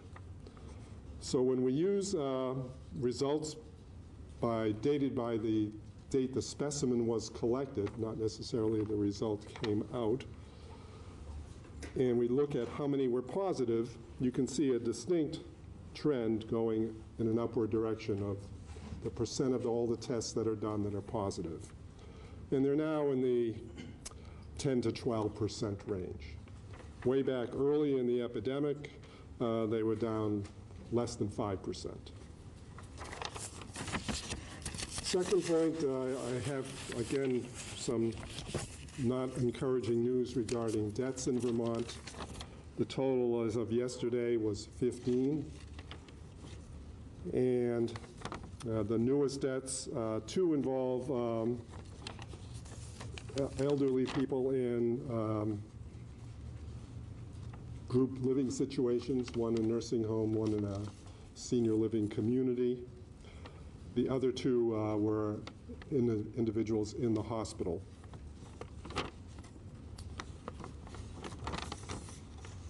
Third item I'd like to mention is people often ask when there's an outbreak in a facility, what exactly happens. And I've told you that there's a lot that goes on with regard to infection control and trying to make sure that we separate people who are cases versus those who have potentially not been exposed, work on the healthcare workers at the facility if it's a nursing home, work on the residents of the facility if it's a senior living community, and do the appropriate isolation and contact tracing work. We do have an outbreak response team that also goes to these, and I just wanted to show you the fact that our outbreak response teams have now really reported to 8 total facilities. So that's a number that's growing. It shouldn't be a surprise to anyone as COVID becomes more prevalent. We're behind many states in terms of the number of facilities, thank goodness, that have had a case. But this is something that we're going to be seeing as an increasing trend. Fourth thing is just again to let the public know and to remind my physician, nurse practitioner, and physician assistant colleagues of the fact that we do want to test in a much more expansive way. The public wants that testing, we believe, and we certainly want to provide that testing so that we can do a great job of making sure that those who have the condition know they have it and can properly isolate themselves, and that those they've been in contact with can have a chance to understand what their level of risk may be. And so we can provide some surveillance of the whole population. So we are still making sure that everyone who wants to be tested is symptomatic, but it can be mildly symptomatic, and is connecting with their healthcare providers to obtain an order for the test, dependent on the clinical judgment of that provider. Then the last thing is just some recent update from the Centers for Disease Control regarding exposure risk. I don't think it should be a surprise for people who've been listening to these for a while, these conferences, to know that one can transmit COVID-19 in the asymptomatic state and perhaps never become symptomatic, or in what I would call the pre-symptomatic state, where you don't know you have it yet until you got sick a couple days later. There's now, growing evidence and really confirming what everyone suspected, that there's about a 48-hour period before symptoms might appear that someone could be capable of transmitting the disease. So I don't say that to create great fear in the population, because again, I don't think that's a new fact, but it does let people know that if there is a case that they're familiar with, that rather than date their time of contact, last contact with that person to the day they got sick, work back 48 hours. And in fact, our contact tracing epidemiology teams will be using that in their guidance as well. But the more important message is that social distancing is really now more important than ever. Because if you're only social distancing yourself from people that don't look so good to you or that may be coughing, that's not what the purpose of it is. It really is in recognition of the fact that there's people out there who aren't trying to harm you, but they have no idea they're sick yet and are going to become sick, and they may be capable of transmitting the disease. And I'm not telling everyone to go out and buy masks, but we're expecting that the CDC is much more intensively looking at the whole issue of masks to see on a population basis if that would or would not be an important intervention. I will caution everybody right now, it is not considered an intervention for the public to be using, so don't go out and buy masks. But with this new information, they're going to be studying that much more, I think, rapidly, and we'll have more word. I'd like to have the governor come back now to make his comments on the theme of this press conference. Thank you, Dr. Levine. I want to begin by thanking Vermonters for the way they're dealing with this massive disruption that COVID-19 has brought to our lives, changes that are necessary, but most of us have never experienced in our lifetimes. Every day, I'm encouraged by what I see and how Vermonters are changing their behavior to help us slow the spread, support our families, our friends, our neighbors. From the outpouring of support for frontline healthcare workers and businesses like grocery stores making special hours for seniors to safely do their shopping, to teachers organizing a drive-by just to maintain a connection with their students. Governor Dean Davis once said, Vermonters have always had a strong sense of duty to their neighbors, passed on from generation to generation. And we're seeing that here today. Even the simple act of staying home is making a huge difference in the battle that we're waging to slow the spread and defeat this virus. And while I know you're already doing and giving so much, it's difficult to ask for more, but unfortunately, that's what we need. Last night, I issued a call to Vermonters to support our COVID-19 response. This includes asking those with medical experience to volunteer for our Medical Reserve Corps. As many of you know, Vermont faces a workforce shortage across all sectors, but especially in healthcare, even in the best of times. With all the hours these workers are putting in, and unfortunately, we know some will become ill. We need to build this Reserve Corps. If you have this experience, I'm asking you to please visit vermont.gov/volunteer. And others who are just looking for ways to help can also visit this page to sign up to support their neighbors in need. I want each and every Vermonter to know that I know how hard this is. It's hard for all of us.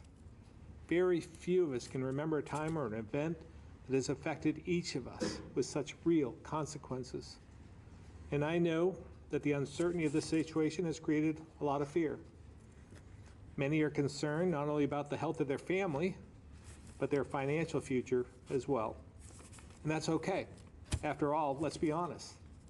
Our sense of normal and the comfort and stability that comes with it has been put on hold. So we need to fight this deadly outbreak across the state and the nation in most parts of the world. And the way we're doing this by really taking this within our hands. I want to reiterate that each step we take is guided by the best available science and data that we have available to keep us safe. But I know that doesn't lessen the impact these decisions have on each and every one of you and your families. Vermonters are independent, self-reliant, and tough. And we take care of each other through tough times, putting the needs of others ahead of our own. That's what being Vermont strong is all about. That's the spirit I see every day. And that's why I'm certain we're going to get through this, and we'll do it together. But today I want to take some time to talk about what's available for people who are dealing with a very real issue of economic uncertainty. Those who have already lost their jobs and are worried about their next paycheck. Those businesses who have closed or reduced their workload and are worried about their employees and their customers, but also know they need to pay their bills. These are very real costs of this crisis and touch all of us, but without exception, touch some more than others. Here in Vermont, we've taken many steps to provide relief, and will continue to work with the legislature to reduce the economic burden of COVID-19. This week, Congress and the President came together to pass a $2 trillion emergency aid package that will add to what we're doing. In a moment, I'll ask Secretary Curley, Commissioner Harrington, and others to go over some of the support that's on the way. Things like expanded unemployment insurance and help for those who might not otherwise qualify for a traditional UI.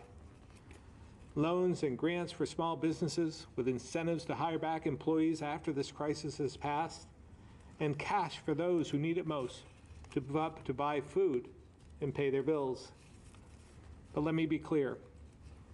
we continue to think about what else can we do. Nothing's off the table if it helps Vermonters and our businesses weather this storm as best we can and move forward towards economic recovery.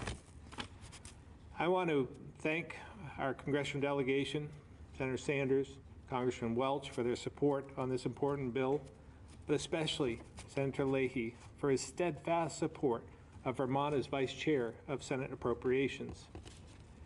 It's our hope the tools being made available will help ease the burden as we confront COVID-19, and that this economic aid will make it a little easier for small businesses and individual Vermonters to make the tough decisions needed to flatten the curve, build our healthcare system capacity, slow the spread, and save lives.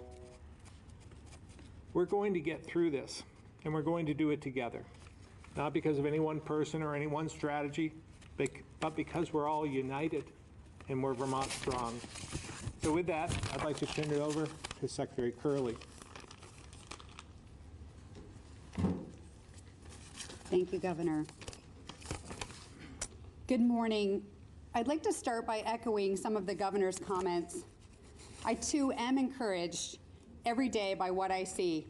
This is a day-to-day, hour-by-hour situation, and we recognize how hard these last few weeks have been for our business community.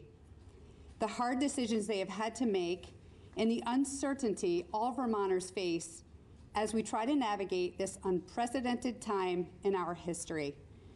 The Agency of Commerce is focused each day on trying to address the many questions coming in from our business community, while also developing and implementing business support tools for both the near term and further down the road. We know it is our duty to try to assist those in need by providing resources and creating initiatives that will allow businesses and individuals to emerge from this crisis on solid footing. I also want to acknowledge that our hardest days may lie ahead, and we will continue to work on your behalf, because when I say that we are in this together, I truly mean it. We know a lot of businesses and Vermonters are wondering, what's next? What's available for me now? So the Agency of Commerce has put together a support resource page on our website, accd.vermont.gov. That resource center will be updated in real time as the coming days, weeks, and months unfold with the latest available resources and exactly how to access them. Vermonters will see some financial relief in the coming month. The President signed a federal stimulus package that includes direct one-time payments to most Vermonters. The direct one-time payments will provide $1,200 to individuals with annual incomes up to $75,000 or $150,000 if you are married filing jointly, plus another $500 for each qualifying child. The money will be automatically deposited into your bank account per your most recently filed tax information, or it will be directly mailed to you in the form of a check to your home. The money will arrive in the next 30 days. We are encouraging all small business owners to consider applying for the Economic Injury Disaster Loan. By applying for this loan, a business harmed by COVID-19 is also eligible for a grant that provides an emergency advance of up to $10,000 within 3 days of applying. To access the advance, you must first apply for the Economic Injury Disaster Loan and then request the advance. The advance does not need to be repaid and may be used to keep employees on payroll, pay for sick leave, meet increased production costs due to supply chain disruptions, or pay business obligations, including debts, rents, and mortgage payments. This resource is available to businesses now, and you can access it by reaching out directly to the SBA and filling out an online application on their website, www.sba.gov, or by reaching out to your Regional Development Corporation or the Small Business Development Center. We are also encouraging employers to take advantage of the Paycheck Protection Program. This incentive program can help small businesses keep their workers on payroll by providing loans to cover expenses associated with payroll. Eligible recipients may qualify for a loan up to $10 million. Loan payments will be deferred for 6 months, and if businesses are able to maintain their workforce, the SBA will forgive the first 8 weeks of payroll. This is a significant incentive, and these loans will be accessible via your lending institution. We encourage you to reach out to the lending institution that you trust and have a relationship with to start this conversation today. We realize many Vermonters and business owners will face tough realities in their ability to make mortgage payments on their homes and businesses. Whether you own a single-family home, a commercial space, or a multifamily unit, we are encouraging Vermonters to get in touch with their mortgage lenders now if you will be facing economic uncertainty in the future.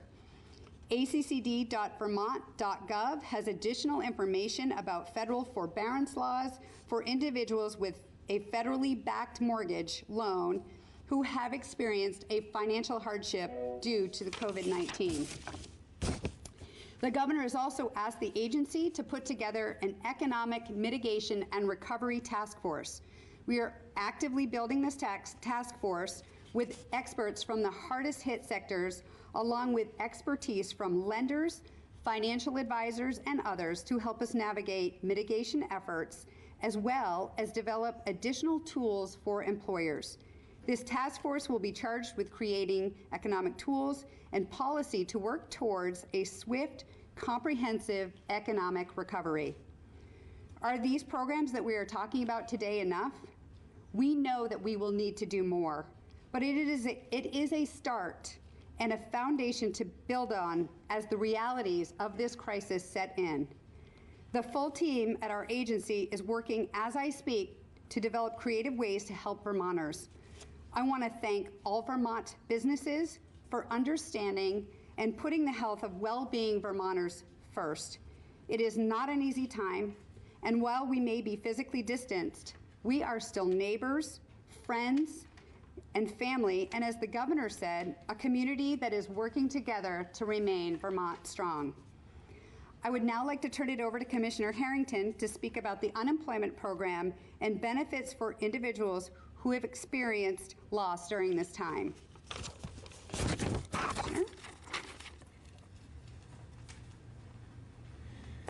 So I want to start by taking a moment to acknowledge all those individuals out there that have lost their employment due to the COVID-19 situation, and those that are really struggling to get through to the department.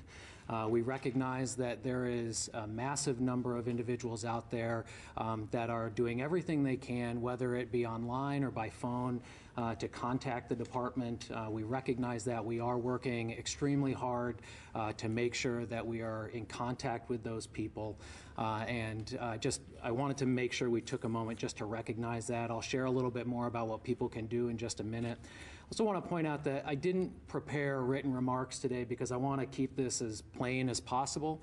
As many of us know, UI law is not the most easy to understand. It's pretty complex. So in order to make it understandable for those people out there watching, I just want to speak to the general overview of what they can expect. It's important to know, and I would ask that everybody who's out there be as patient as possible as we are working through this situation. As you can imagine, and as we hear across the country, this is unprecedented times with large numbers of people reaching out to every state's unemployment insurance office, and every state is overloaded in some way, shape, or form. So the most patience you can give and just, again, continue to be resilient in and try to get through to our department, that is the best course right now. We are using an all-hands-on-deck approach. We have reassigned people from other units. We have opened up additional phone lines, but I know that even to this day, people will call our claims center and are unable to get through. Our task have a monumental situation before them, and they are doing everything they can as a staff to process these claims and get money out the door to people. I want to give some perspective. In the past 2 weeks, we've processed more claims than we do in a typical year. We are definitely over 30,000, if not 40,000 initial claims that have been received by the department in the past 2.5 weeks. We'll have more concrete numbers coming out tomorrow for everybody. We are taking our 30-year-old mainframe system and pushing it to the max. It was not designed to take on as many claims in such a short period of time. So the system is working, and we have people who are tending to the system around the clock. But just know that we are doing everything we can with the limitations of the technology that we have. And that's not unique to us. That is, most states across the country have old systems that were set up many, many years ago and are struggling to keep those systems running under such immense pressure. In some cases, I would also say that we are ahead of the game in terms of being able to get forms online and people connected with an individual on the other end of a phone line. Many states have shut down their phone lines completely or have turned to us to ask us how we put this form online and how we're managing it. But again, I know that's a little solace for those people who are struggling to get through to us. As a department, we've tripled our staff on the phone lines. We have waived work search requirements. We've also shortened that payment process, which was typically 2 weeks or more, to 6 to 10 days, really depending on whether someone is receiving a check or electronic fund transfer. We're also making it so that claims are not denied because someone's not able and available to work because they're quarantined or self-isolating at home. We are treating those people as if they are able and available and therefore eligible for benefits. We've also added as many electronic forms as we can online so that people can do as much self-service as they can. I also want to talk about as a state what we've done, which is expand benefits to those people who are either impacted directly or indirectly due to COVID-19 or have to stay home because a family member is sick. We've also extended benefits and relief to employers. So those that are having to lay individuals off or people who are having to work from home will find relief in their benefit, in their taxes come in the next calculation. This also includes people who are in a high-risk population and are needing to stay home at the direction of a healthcare provider. From the federal perspective, and I know the congressman is here to speak more about that, but let me just talk about what that means in plain terms. We are getting a lot of questions about a $600 additional relief for individuals. If you've already filed a claim with the department, there's nothing more you need to do. That $600 will be automatically added to your claim when you file for this week. And so let me just share from this perspective that the first step in the process is opening an initial claim. And once that initial claim is open, you will file at the end of each week for the week prior. And so that $600 is applicable to this week. So when people file next week for this week, it will be applied to that filing. The other piece that is talked a lot about are those individuals that may be coming short on their benefit period. So our benefits max out at 26 weeks. The federal government has extended that by an additional 13 weeks. So if you are concerned about maxing out your benefit period, there is relief there for you as well. Both of those are relatively easy for the department to implement, and people can see that relief in the coming days. The one that will be harder and be a team effort across state government will be the pandemic unemployment assistance. And this is what provides relief to self-employed individuals as well as independent contractors. We're essentially standing up a totally separate unemployment insurance system for these folks. And I imagine that it will be some partnership between us as well as the tax department to determine eligibility for these folks and what their weekly benefit amount is. We did something similar to this during Hurricane Irene, but that was on a much smaller scale. We don't have that option before us today because of the massive number of claims that we will receive once those people start filing. So the important thing to note for those individuals is that it will be a few weeks before that system is stood up, but there is an opportunity on our website to submit your name and contact information so that the department can contact you with that information when it becomes available. I want to also mention that there's another piece of this bill that is not directly impactful for individuals, but more from the state, and that is additional relief for the first week of benefits to help protect our trust fund dollars, and that came out of the federal bill as well. At this point, I just want to take a moment to give a special thanks. There are people who have really helped us along the way. One, those people in our department who are working extended hours, they are absolutely committed to making sure these claims are processed in a timely manner. I also want to take a moment to thank Green Mountain Power, Vermont Gas, and Efficiency Vermont. They early on were able to stand up a supplemental claim center for us and are taking calls on a daily basis. But also a special thank you to those who are impacted by COVID-19. I want to say thank you for your patience during this time. And I want to reassure you that just because there may be a delay in processing somewhere along the way or you're unable to get through, that will not impact your eligibility, and it will not impact your benefits. You will still be eligible for those. Wherever possible, we will backdate those and make those retroactive under the law. And so please know that if you are not able to get through immediately, you are not at risk of losing benefits or not being eligible for benefits. Those will get paid out. And finally, just a couple takeaways. One, again, as I said, I promise that those who are eligible for benefits will receive their benefits. Two, if you are eligible for benefits and are wondering about that $600, there's nothing you have to do other than file your weekly claim as usual. And three, we are updating our website at labor.vermont.gov with information on an hourly basis. And we are also looking at other ways to push that information out and extending our public outreach as we speak. So with that, I will turn it over to the congressman. But again, just want to thank everybody for their patience and support during this trying time. Thank you. Thank you very much. And Governor, thank you for your continued steady hand as we go through something that hasn't happened in this country in a century.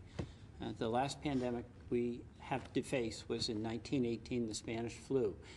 And it's been 100 years.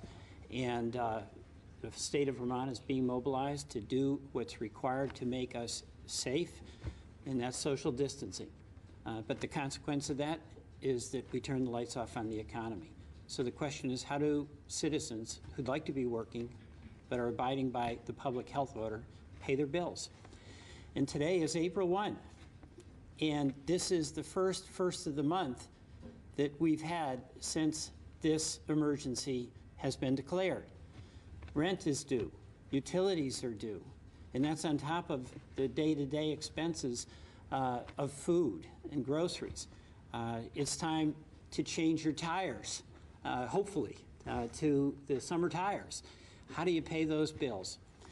This is the role of the federal government to help individuals and to help the state comply with the social distancing that's required in an acknowledgement that this means people don't have that paycheck they have so long depended on. So there's a partnership here where the federal role, and Senator Leahy, as Governor, you mentioned, is playing a major role for us as the vice chair of the ranking member of the Senate Appropriations Committee. It's the role of the federal government now to be the backstop. It's the only governmental entity that has the fiscal capacity to meet the fiscal challenge that has been imposed by the coronavirus. And that's the $2 trillion package that was voted on and passed nearly unanimously. And I'm so pleased that it was bipartisan. A 96-0 vote, Senator McConnell and Senator Schumer in the Senate, and virtually every Democrat and Republican in the House. Now, I want to just talk and reemphasize how this helps individuals and small businesses. And Secretary Curley and Commissioner Harrington, thank you for your comments on that. But number one, a $1,200 check. Every single Vermonter whose income is $75,000 or less is entitled to a $1,200 check. And you don't have any, most Vermonters won't have to do anything in order for that to be received. If you filed taxes last year, there'll be an automatic payment from the Treasury to your account. And that, according to Secretary Mnuchin, the Secretary of Treasury, should be in your account within 3 weeks. There's some details. If you're a Social Security recipient, but you don't file taxes because you don't have to, the Treasury is attempting to set up a smooth process by which you can get that deposited as well. So for each individual, $1,200. If you're a family of 4 with 2 qualified dependents, you could get up to $3,400. That's going to help in the short run. Number 2, thousands of employees have been laid off, and they're going to have to depend on unemployment. And the bill provides, as Secretary Harrington said, $600 of supplemental unemployment to any qualified person on top of what they're entitled to in the state of Vermont. That those unemployment benefits can last for up to 4 months. And hopefully we'll have made a lot of progress on addressing the health crisis by then. So an individual can get $1,200, number one. Number 2, an unemployed individual can get state and the federal supplement for unemployment. That's going to be essential as people try to pay their bills. Next is small business. You know, in Vermont, we so depend on small business. It's everything from the country store to individuals who are self-employed. They plow driveways. They have a hair salon. All the things that Vermonters do to keep body and soul together and provide services in their community. Those folks are all entitled to apply through the SBA for that $10,000 grant that Secretary Curley was talking about. That any small business, and that's defined as fewer than 500 employees. But in Vermont, a lot of times it's 3 or 4 or 5. It's a country store. It's a small restaurant with, let's say, 6 or 8 employees. It's a self-employed person who is plowing driveways. All of you are out of work, or your work is dramatically reduced. You're entitled to apply for this emergency assistance that is going to be turned around, hopefully, in about 3 days, and that's up to $10,000. That's going to give a boost that really is vitally needed. And then we also have a program for small businesses who are so close to their employees. I mean, it's like family. There's so many of our small businesses. It's where you get your paycheck, but it's also where you live your life, a lot of your life. And our small employers, by and large, it's family, and they treat them that way, and they want to keep them on payroll, but they don't have any business and no revenue. So the payment protection plan allows a business to seek up to 250% of their monthly payroll, and if they use that to keep their employees paid, they don't have to pay that back. Now, that's a good thing because you keep that connection between the employer and the employee. Our goal in these economic plans is, first of all, one, to recognize that folks who aren't getting a paycheck, it's because they're complying with the public health order that requires us to social distance to beat back this coronavirus. Number 2, we want to do everything we can so that that relationship that people have, employer and employee, and individuals who have their own businesses, that when this is done, they're going to be able to turn that switch, go back to work, and do what they love to do. So these are the major programs that are being paid for by the federal government that are going to be administered largely by the Small Business Administration and our Vermont banks and credit unions that will play a major role in this. Our Commissioner Harrington and the state of Vermont. This has got to be a team effort. And finally, I want to say that there'll be some glitches, and I want to encourage all of us to be patient, because I know that the state is going to be working as hard as it can to process these claims.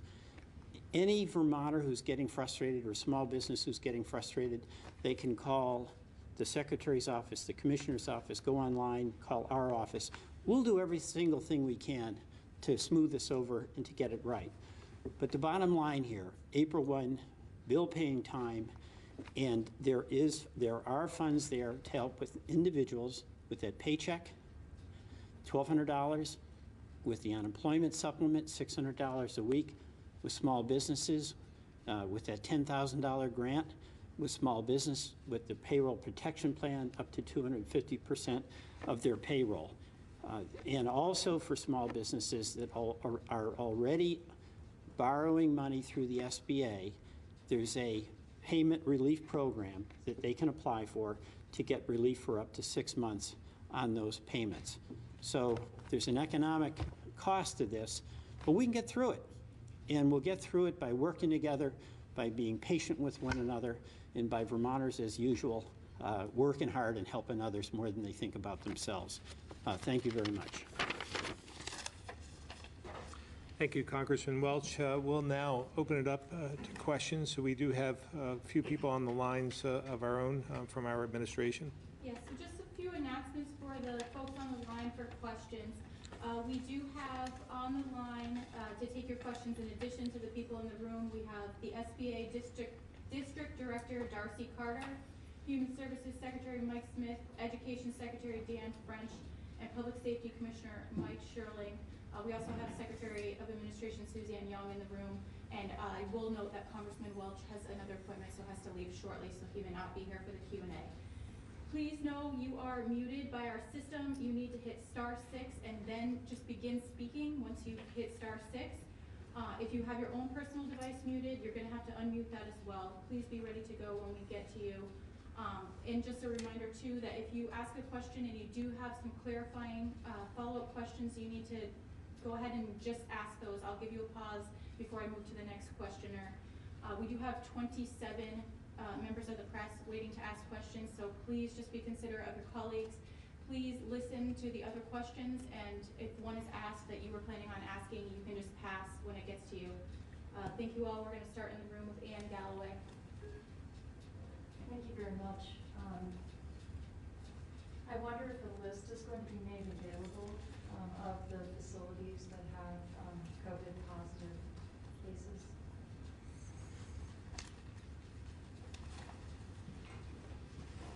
Sure, we can make that available. Can you list it off right now?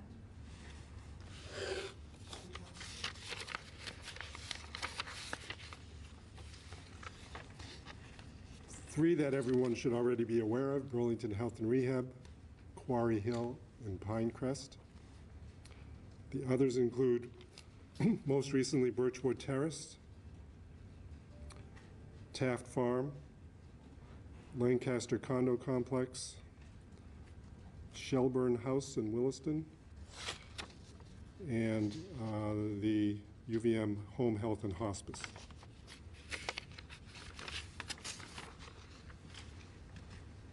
Would it also be possible to find out how the PPE is going to be distributed? I'm aware that you have a big cache of supplies now, which is wonderful. How are you going to distribute the ventilators and all the materials? The question, and this might be for Commissioner Sherling, is how will the cache of PPE that we have collected be distributed? Good afternoon. There is a process by which the health department, in conjunction with the hospitals, creates a priority list for the distribution of personal protective equipment. Those requests then come into the Emergency Operations Center and then are executed by a logistics team that's made up of the health department, the National Guard, and the Vermont Agency of Transportation for daily distribution.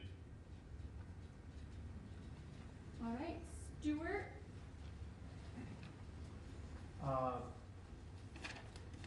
address the some essential employees who are frontline people who are minimum wage under this new scenario, federal state benefits could actually earn more sitting at home on the couch. Is that fair? Can you do anything about it? And can you address the eviction question across the state? I can speak to that piece. It is possible, just for people to understand that someone may be eligible based on their prior income for state unemployment insurance benefits, and that can range anywhere from the minimum of about $190 to the maximum of $513. On top of that, they will be eligible for this additional $600. That same equation will apply to those independent contractors and self-employed individuals when that program is operational. I think we recognize, and Secretary Curley can speak to this, that that may pose a concern for businesses who are out there, and I think we'll address that when the time comes. The priority right now is making sure those benefits get to those individuals who are in need. I can't speak to the other. Yeah, I'll address the eviction and foreclosure issue as well. Just keep in mind, this has been 3 weeks since we had our first case. We put a lot of steps into place that had an impact on Vermonters and Vermonters' lives. Some of them closing down businesses, restaurants, bars, and so forth, and essential businesses staying open. But for the most part, again, for those, we want to hear from those who are being evicted. There's a lot of fear in what that means.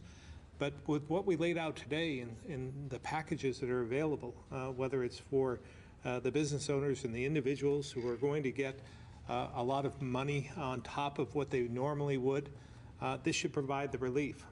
We are working with the legislature at this point to be ready if we need to put this into place immediately in terms of a stay on foreclosures and evictions. But we haven't seen the need at this point in time. But we're fully cognizant, aware that if we have to make this change, we will. But again, this is a ripple effect that you have to be aware of, that everyone has to pay a bill somewhere. So if you can pay your rent, please pay it.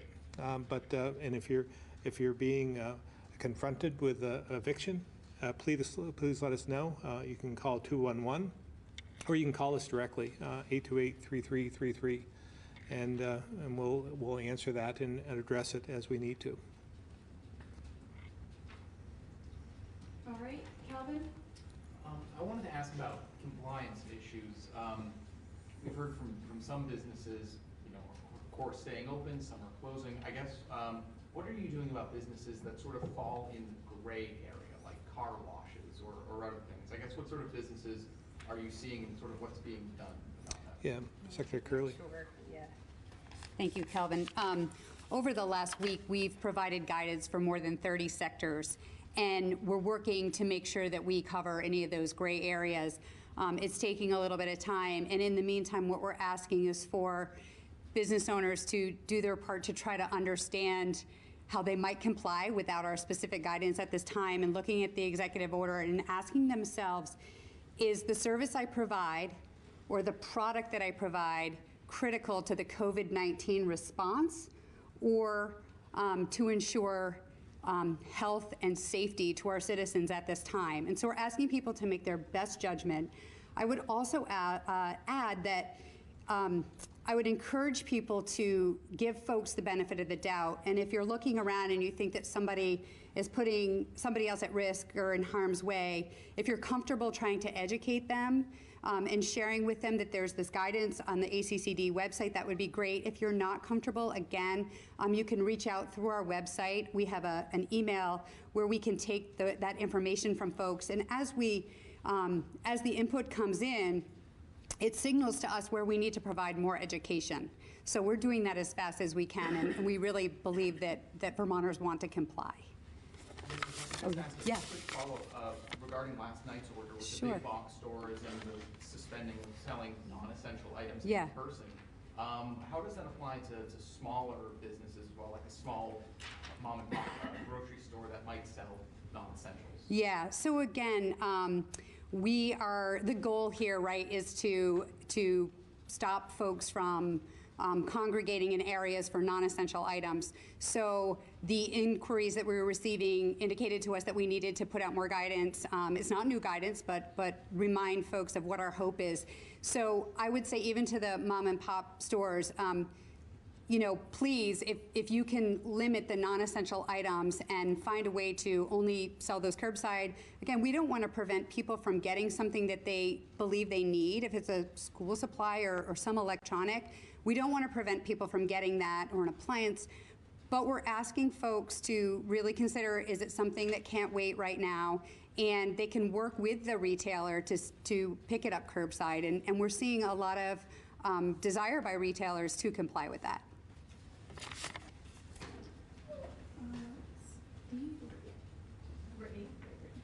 So for Governor, in your order on travel and lodging restrictions, it stated that lodging facilities are to close except for stated exemptions. So you also said this is with Airbnbs as well. Can you please clarify what stated exemptions are? Is that documentation that you need? Do you have to have documentation to stay open? And is the state regulating the market where there are over 300 Airbnbs open and available for rent this weekend in Vermont? Yeah, we're monitoring the situation and trying to provide guidance the best way possible. We want to prevent people from coming to Vermont. And that may be those Airbnbs. I read a story this morning where Sun Valley, Idaho, had their positive rate has increased dramatically because they left a lot of businesses open and left a lot of these opportunities and hotels and so forth open for business, and people came. We want to prevent that from happening here in Vermont, and that's our goal. We'll continue to do everything we can to make sure they're shut down and provide, again, for that guidance. We had the Attorney General here. There is enforcement action that could take place if somebody avoids that, the order. And we'll continue to do the best we can to make sure that happens. Because, again, the goal is to get through this as quick as possible. And if we can prevent people from coming to the state to recreate or just to come to the state in any way, we'll do it. But if you do come to the state, you need to self-isolate for 14 days.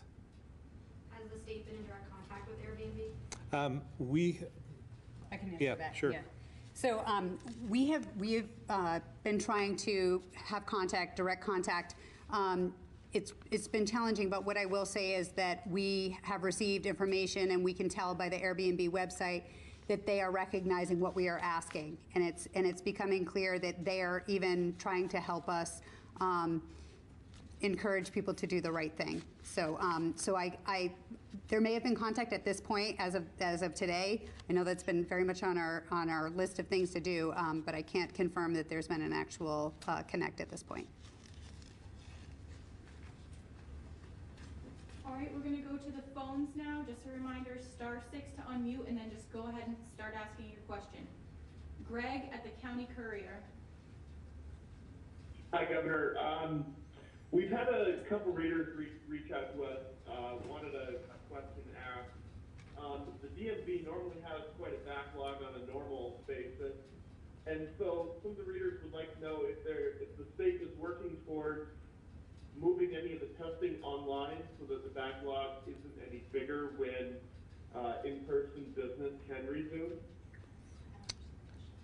Are you talking about for those seeking a license? Yeah, I think the questions were for licensing and specifically the written test, like permit test. Yeah, we'll get back to you on that. I just want to remind everyone that we did extend the registrations, licenses, and renewals by 90 days. So for those of you who are concerned about that, that's been taken care of. And we still do business online. And so you can continue to register if you'd like to, or renew your license if you can. But we'll get back to you on those who are seeking to obtain their license for the first time. All right, and one other question, Governor. You have issued a stay home, stay safe order And then last night, have asked for volunteers to come out and help with different things. Is that sending a little bit of a mixed message? Well, we're not asking them to come out. We're asking them to sign up because we might need them if we don't, if we're not successful in taking the steps we've put into place. Have been to try and make sure that we don't extend beyond that line in the healthcare system, the capacity of the healthcare system. So we're trying to prevent the need for volunteers. But if we exceed that line, we want to be prepared. And that's why we're setting up surge sites and so forth. But we need, you can have all the surge sites you want, all the physical ability in place. But if you don't have the personnel, it's all for nothing. So we have to make sure that we have people in place to be there, the staff and so forth, in order to have the surge sites successful. So we're taking names at this point. And you can do that online in at the site that I mentioned previously. My understanding was that the website was also taking names for other volunteer needs like food shelves and other volunteer programs that need to stay running. Well, again, we want to see who's available for what, and we'll point them in the right direction. We're doing a lot of things online at this point. So we may need some help in that capacity. So we just want to see who's available and have an inventory of that so we're prepared. All right. Thank you, Governor. Pat Bradley, WAMC. Good morning, or afternoon, I guess now. I wanted to follow up on Stuart's question earlier regarding some of the minimum wage but essential workers. Earlier today, the Senate Pro Tem sent out a letter looking at possible strategies to help financially support them. And he's asking some of the senators to, as he puts it, explore methods to provide essential workers a pay bump to recognize their critical contributions to Vermont and ensure that they're not worse off financially for working. Governor, would you support a pay raise for essential workers, especially those in lower paying jobs? I know across the board that some have been offering some of those increases in wages in the private sector. I am more than willing to work with the legislature as we have constant conversations. I'm going to be talking with the Speaker and the Pro Tem this afternoon. I'm doing it on a biweekly basis at this point. So we're willing to work with them, as we've said, and they've been willing to work with us. So we'll do what we can to provide relief in a manner that's appropriate. How viable could this be, considering all of the financial constraints everybody is moving into with the pandemic? Yeah, obviously, we're going to have an incredible strain on the state budget. We'll experience this in our last quarter that we're entering at this point in time. And it's unfortunate, I mean, for all of us, but we were on a pretty good roll there with our budget to this point. But this is the new normal, and we're going to have to deal with this as well. So first things first, we take care of the crisis and keep people safe and make sure that we're doing all we can to prevent this spread.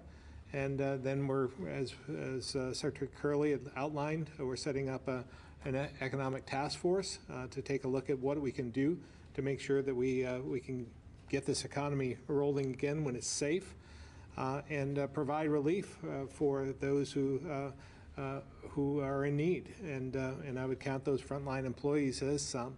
We'll see what they come up with, and then we'll go from there. Thank you, Governor. All right, Marcus from WVMT.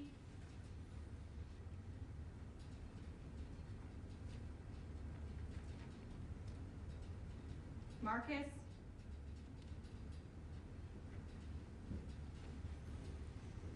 Moving on to Sean Cunningham from the Chester Telegraph.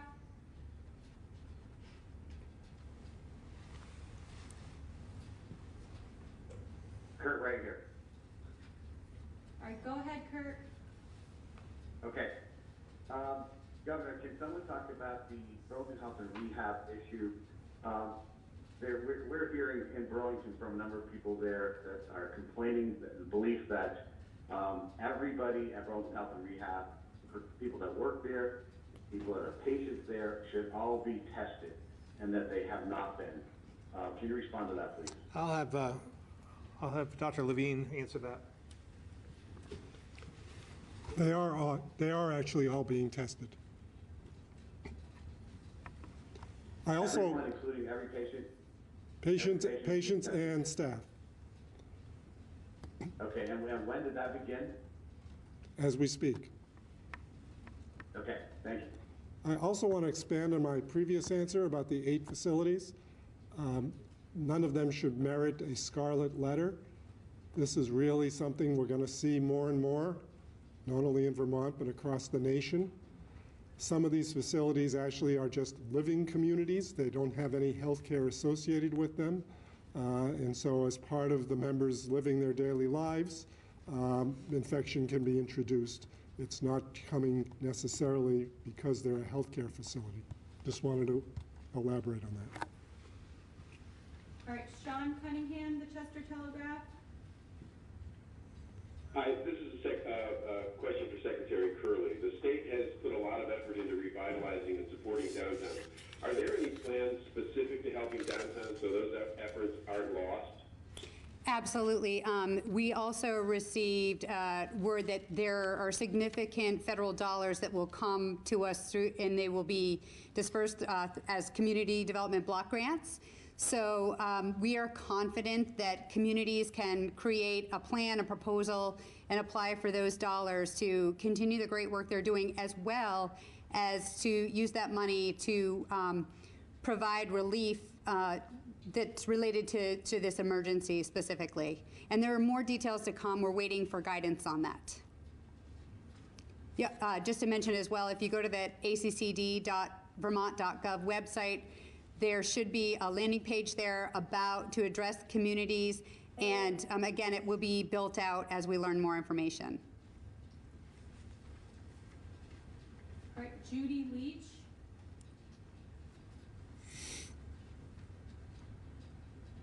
A question about the visitors and second homeowners who may be staying in local accommodations or Airbnbs or even second homes. If they become sick, what should they do? Where should they go? I know they've been asked to quarantine themselves for 14 days, but suppose they end up with it. Yeah, we will take care of them, Judy. It's important to know that once you're here, we'll take responsibility and provide for that relief and the health of the individual. So they should report. Call the health department, or call their provider first of all, and then get a test if appropriate, and then we'll monitor from there. Okay, so something like the community health centers of the Rutland region, or a physician they know. Yes, and I'm going to ask Dr. Levine to answer the next part of that question, if they should be using their own provider from another state or whether they can use somebody locally. And the answer is either, really. Obviously, if they have a close relationship with a provider, they should connect with them. But if they have no one to turn to, obviously we have a system to be able to get them connected. Thank you, Governor.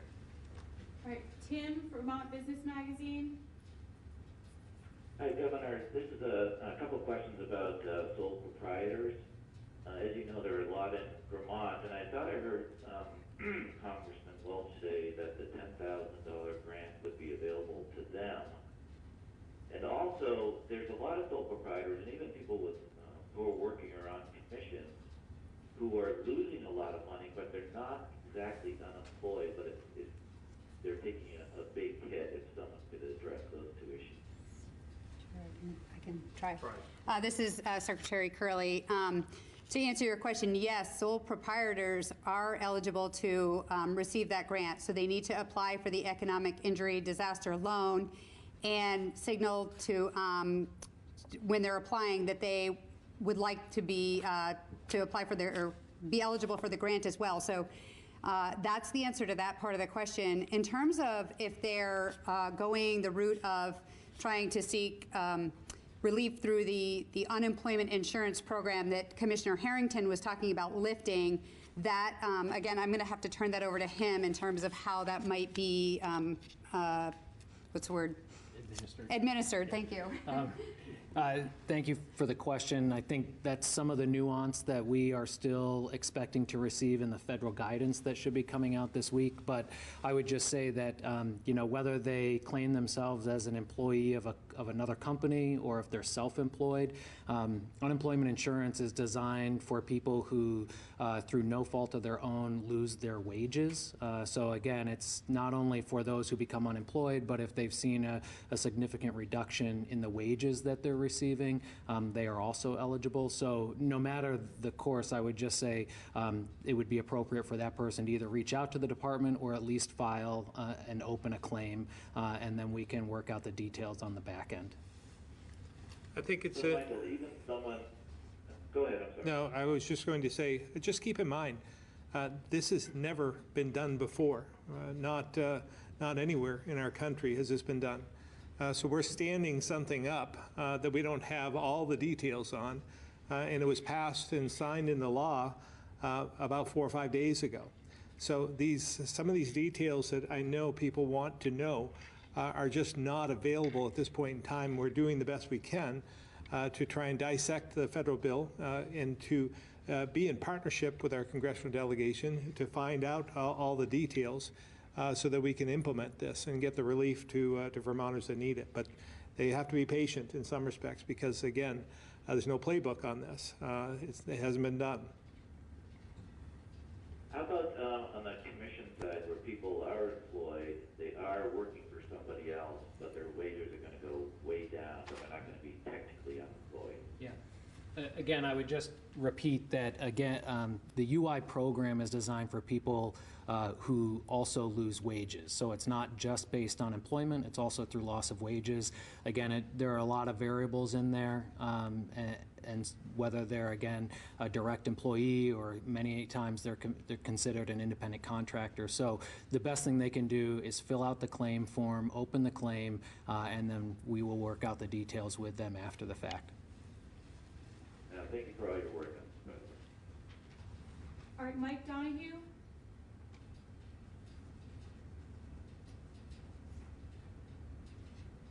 Hi, Governor.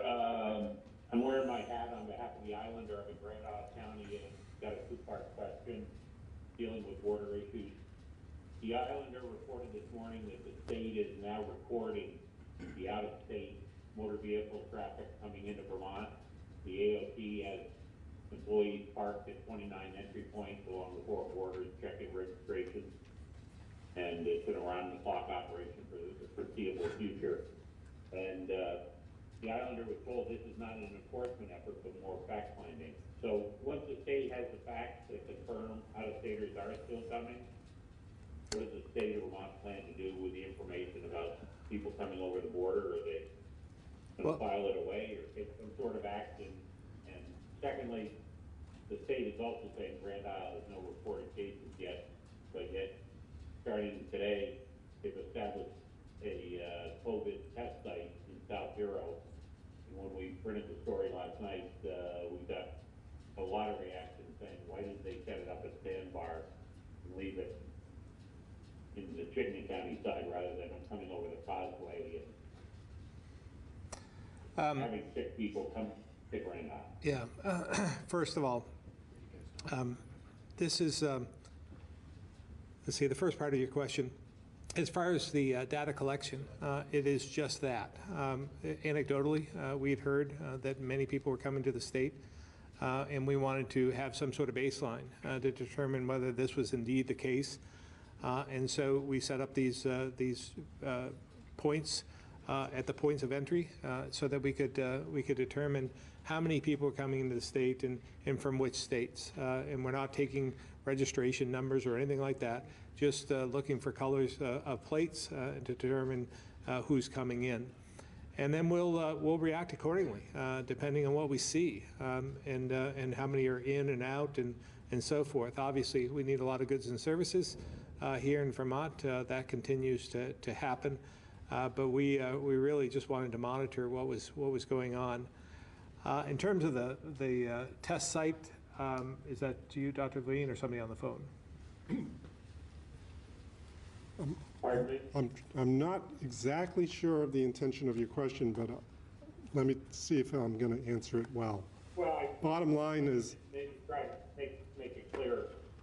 There are no cases, COVID-19 cases in Grand Isle County, and now suddenly there are potentially people with the COVID-19 that are going to be coming into a new health test site, and people are wondering, why are you bringing them into South Hero when you could have them stop at Sandbar State Park in Milton? And okay, yeah. That's done in Fittany County where there are cases. I get it. So wouldn't it be strange that there are no cases in Grand Isle County, but everywhere around it there are? Right? So the bottom line is, maybe it's because people in Grand Isle County haven't had access to a facility to do testing, and that's why they don't know they have it and we don't know they have it. So we just wanted to provide the opportunity for people residing in that county to have a more convenient site to get tested at. And the site is not one of the pop-up sites like we're doing down in Putney. The site is actually part of a federally qualified health center that already exists there, and that will have special hours for the testing to occur. So I wouldn't think we'd see an influx of people coming to that site unless that was their primary care site in the first place, and then they would of course want to get tested there. But that's the logic behind how we've really strategically tried to develop test sites where they're needed in Vermont to provide access to testing for the citizens of Vermont. All right, we are about 45 minutes into questioning, and we still have a dozen reporters on the line. So if you please keep your questions short. If you have additional specific details you need that don't need to be answered by the people on this stage, you can follow up with us afterwards. Just please help us out. These folks have other things they need to get to. Wilson Ring, AP. Hi, thanks. Dr. Levine, after listening to you speak for so many days, do you see any positive news medically or scientifically from where we are right now? Yeah.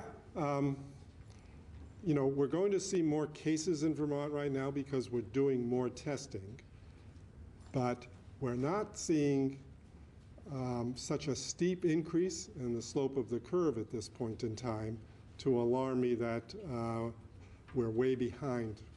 So we're going to watch that very closely, but I think that's a good thing.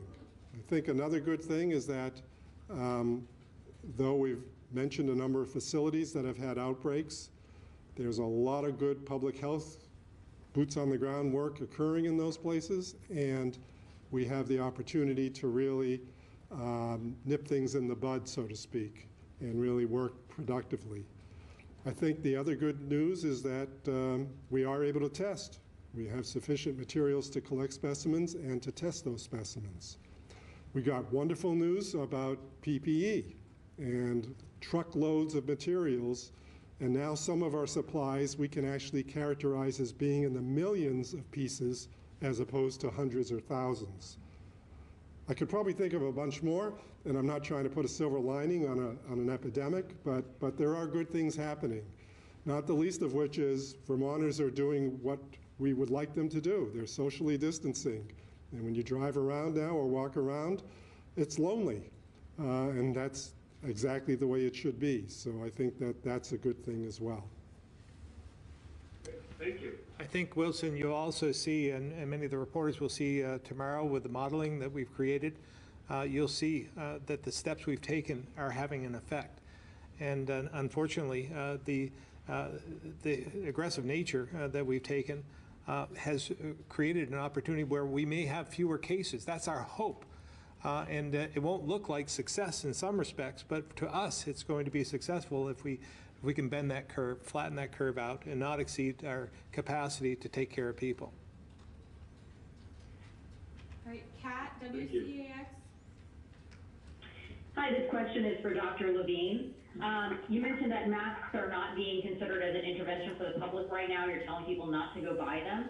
But you also said that there is good data to suggest that there's this 48-hour period before people might recognize that they're symptomatic.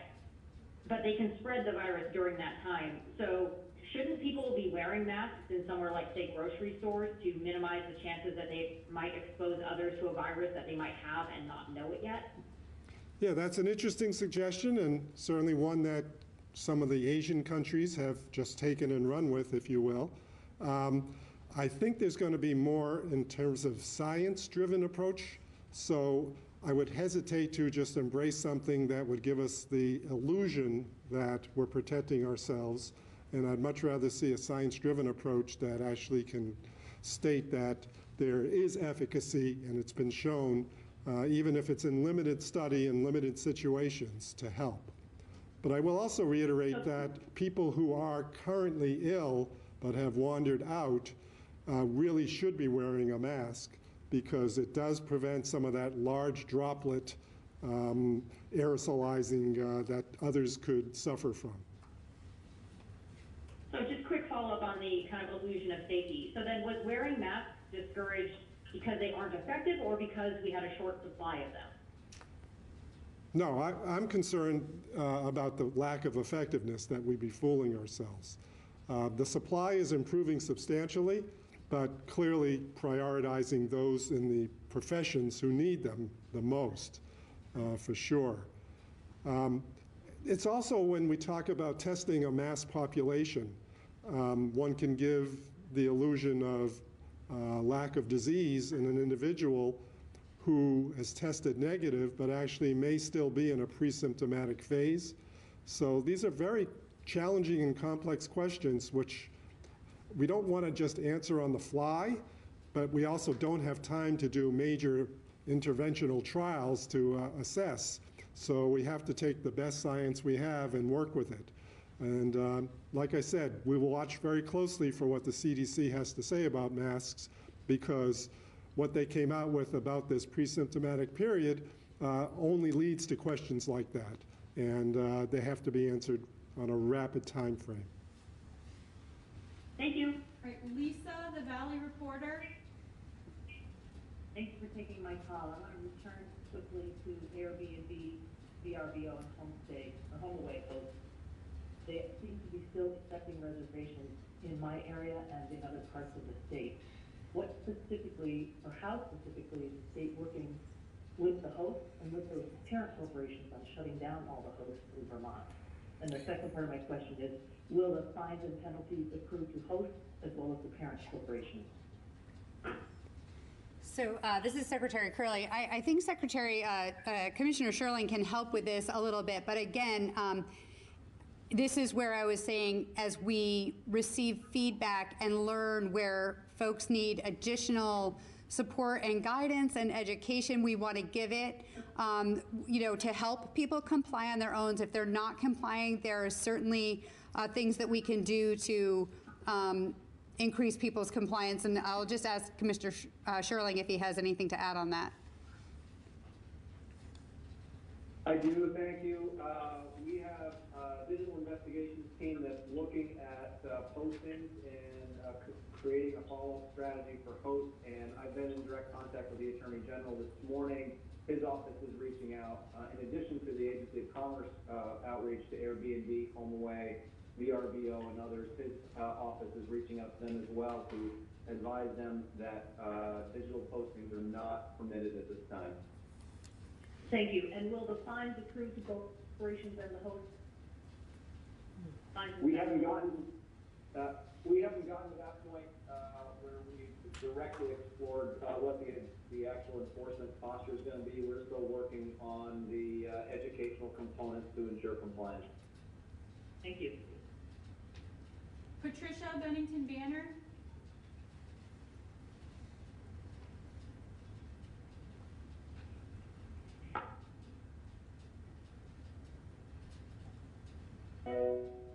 Patricia, Bennington Banner.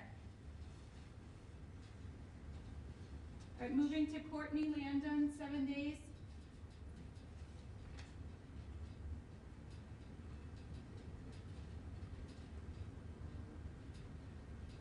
7 days.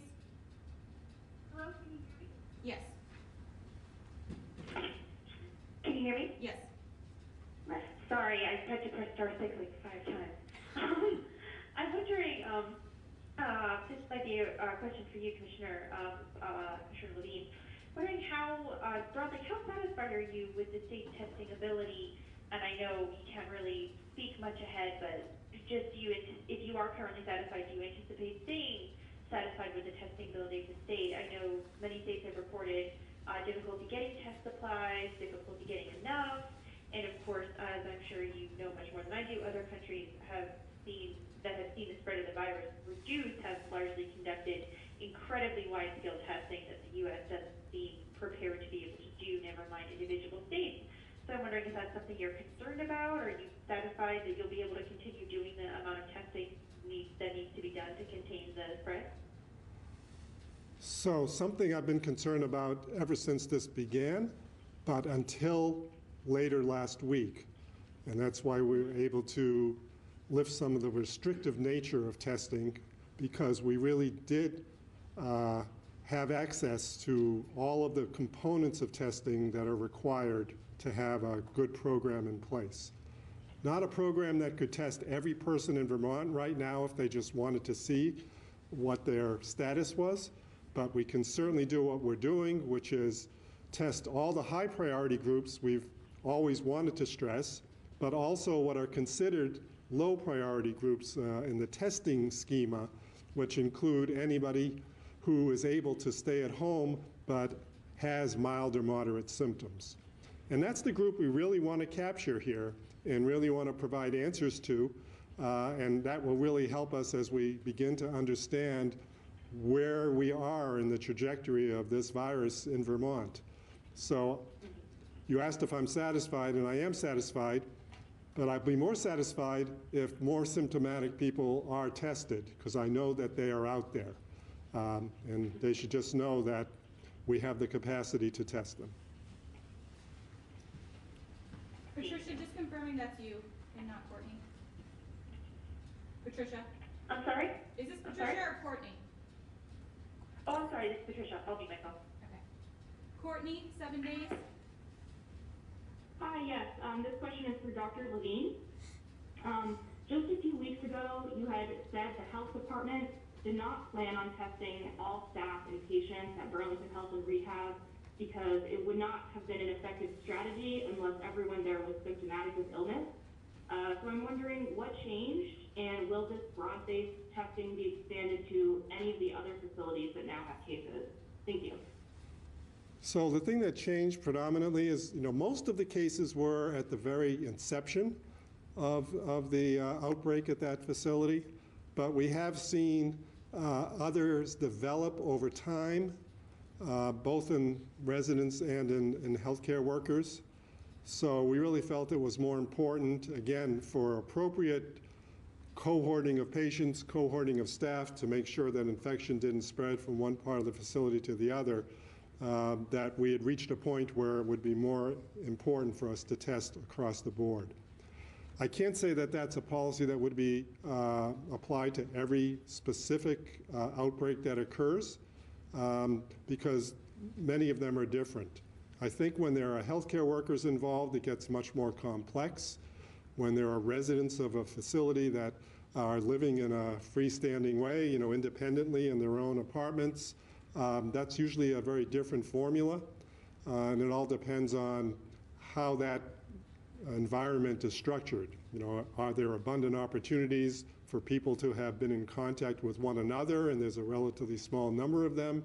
Or is it a very, very large building, like you might find in a large city in America, where there's no major congregating area, but there are many, many people living in their own apartments on their own floors? And that would make it less likely that testing an entire building like that would be feasible or actually helpful from a public health standpoint. Thank you, Dr. Levine. All right, Lee, WDEV.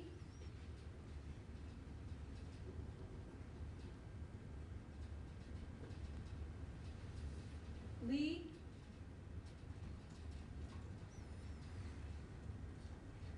All right, moving to Ike from WCAX.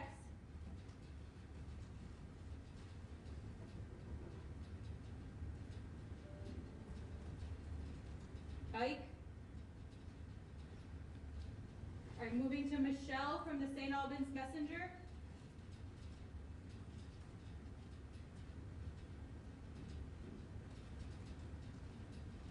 Michelle. Hello? Hi. Hi, I'm actually going to, in the interest of time, I'll forego my question and I'll just reach out outside of the press conference. Thank you. Thank you. Thank you, Michelle. Chris Roy, Newport Daily Express.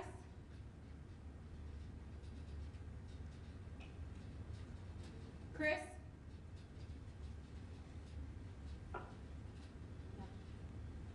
Oh, can you hear me? Yes.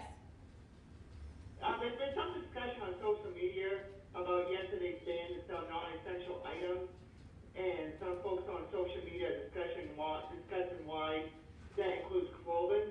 And I'm wondering if somebody can explain that. And I'm just wondering how the state is preparing for the loss of sales tax revenue from that ban. Well, first of all, with clothing, there is no tax on clothing. I want to remind everyone of that. But what we're trying to do, and I hope people understand this, it isn't that we're trying to exclude certain items. We're trying to prevent people from going there in groups and masses just to shop for nothing they have to have at that point in time. So if we can take this break over the next 2 to 3 weeks, we feel as though we'll get ahead of this. That's what been our goal the entire time, to reduce the spread, get people coming together. That's why we've had to close so many businesses down. That's why we've had to ask people to stay home. And we want them to stay home and not go out and shop for something they don't really need at that point in time. So that's the goal, and it isn't to harm businesses. It's not to harm the economy. It's not to harm our revenue into the state. It's to keep people alive and keep people healthy. So that's what we're trying to do. Secretary Curley, if there's anything you want to add to that. Yeah, no, I would just, just echo what the governor said, and to say if somebody determines they truly need something, they can connect with their local retailer and arrange for curbside pickup. There are still some online options, but again, just to echo his sentiment, our goal is to keep people alive right now. So we're not trying to target, and tell somebody what is essential to them or not, but we do want to make sure that people have access to food and things that they need to stay alive and stay healthy. And we also have to be thinking about the employees that are working in these retail stores and not overload them as well. Okay, thank you. Olivia, WCAX. Hello. Hello. Hi. Good afternoon. So I spoke with Michael Pisek yesterday with the Department of Financial Regulation, and he said that at the moment they are just directing businesses, banks, people who insure others to help people out as much as they can, but they're not making it a direct order that they have to change payment plans, make any kind of deferment plans. Do you foresee the state making that an order anytime soon? Well, again, we want to make sure that we're protecting Vermonters in any way we can. At this point in time, it's only been 3 weeks into this pandemic from our standpoint after the first case arrived here in Vermont. And so within that time, no one should be in the position, in some respects, to be evicted or foreclosed upon. The court ruled actually in Chittenden County that they could not do this. We'll probably see that replicated around the state. We've made sure that you can't have your utilities disconnected, and a lot of the entities stepped up on their own to do that before we put it in the order. So we're going to get the money into their hands as quick as possible with the unemployment, and adding another $600 to that and the payments they're going to receive from the federal government. I believe that everyone will be okay if we can just weather this for another week or two. But if someone is feeling impacted and they can't get by, and they're having their utility disconnected, or someone is threatening eviction, please let us know. Call 211 or call us at 828-3333, and we'll work with them to prevent that from happening. If we get to the point, and we're working with the legislature to do this, if we get to a point where we have to take further action, we'll do it. As I've shown for the last 3 weeks, I'll implement anything that is necessary to keep people safe. And if that's a measure that we have to take, we'll take it, and I won't hesitate. Thank you. Joe, Barton Chronicle.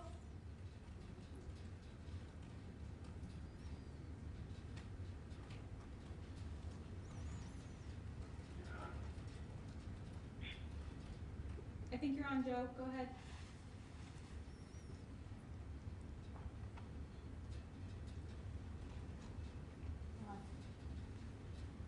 Joe? All right, Patrick, Rutland Herald. Okay, Olivia asked the question I was going to ask, but I also wanted to check in and see, with more and more people working from home, the governor, do we feel that the Vermont wireless and internet infrastructure is strong enough if more and more people are using that as their primary method of connection? Yeah, it's a great question, and something that I've posed as well. Our Public Service Department is monitoring that. Commissioner Tierney, alongside our Secretary of Agency of Digital Services, is also monitoring that.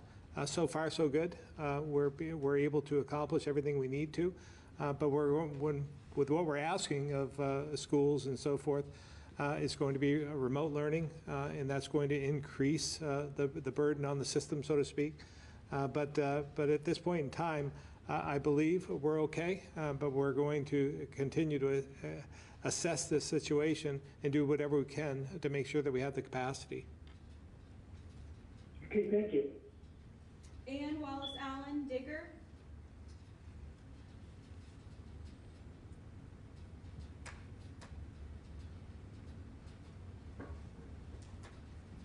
Ann Wallace Allen, Digger.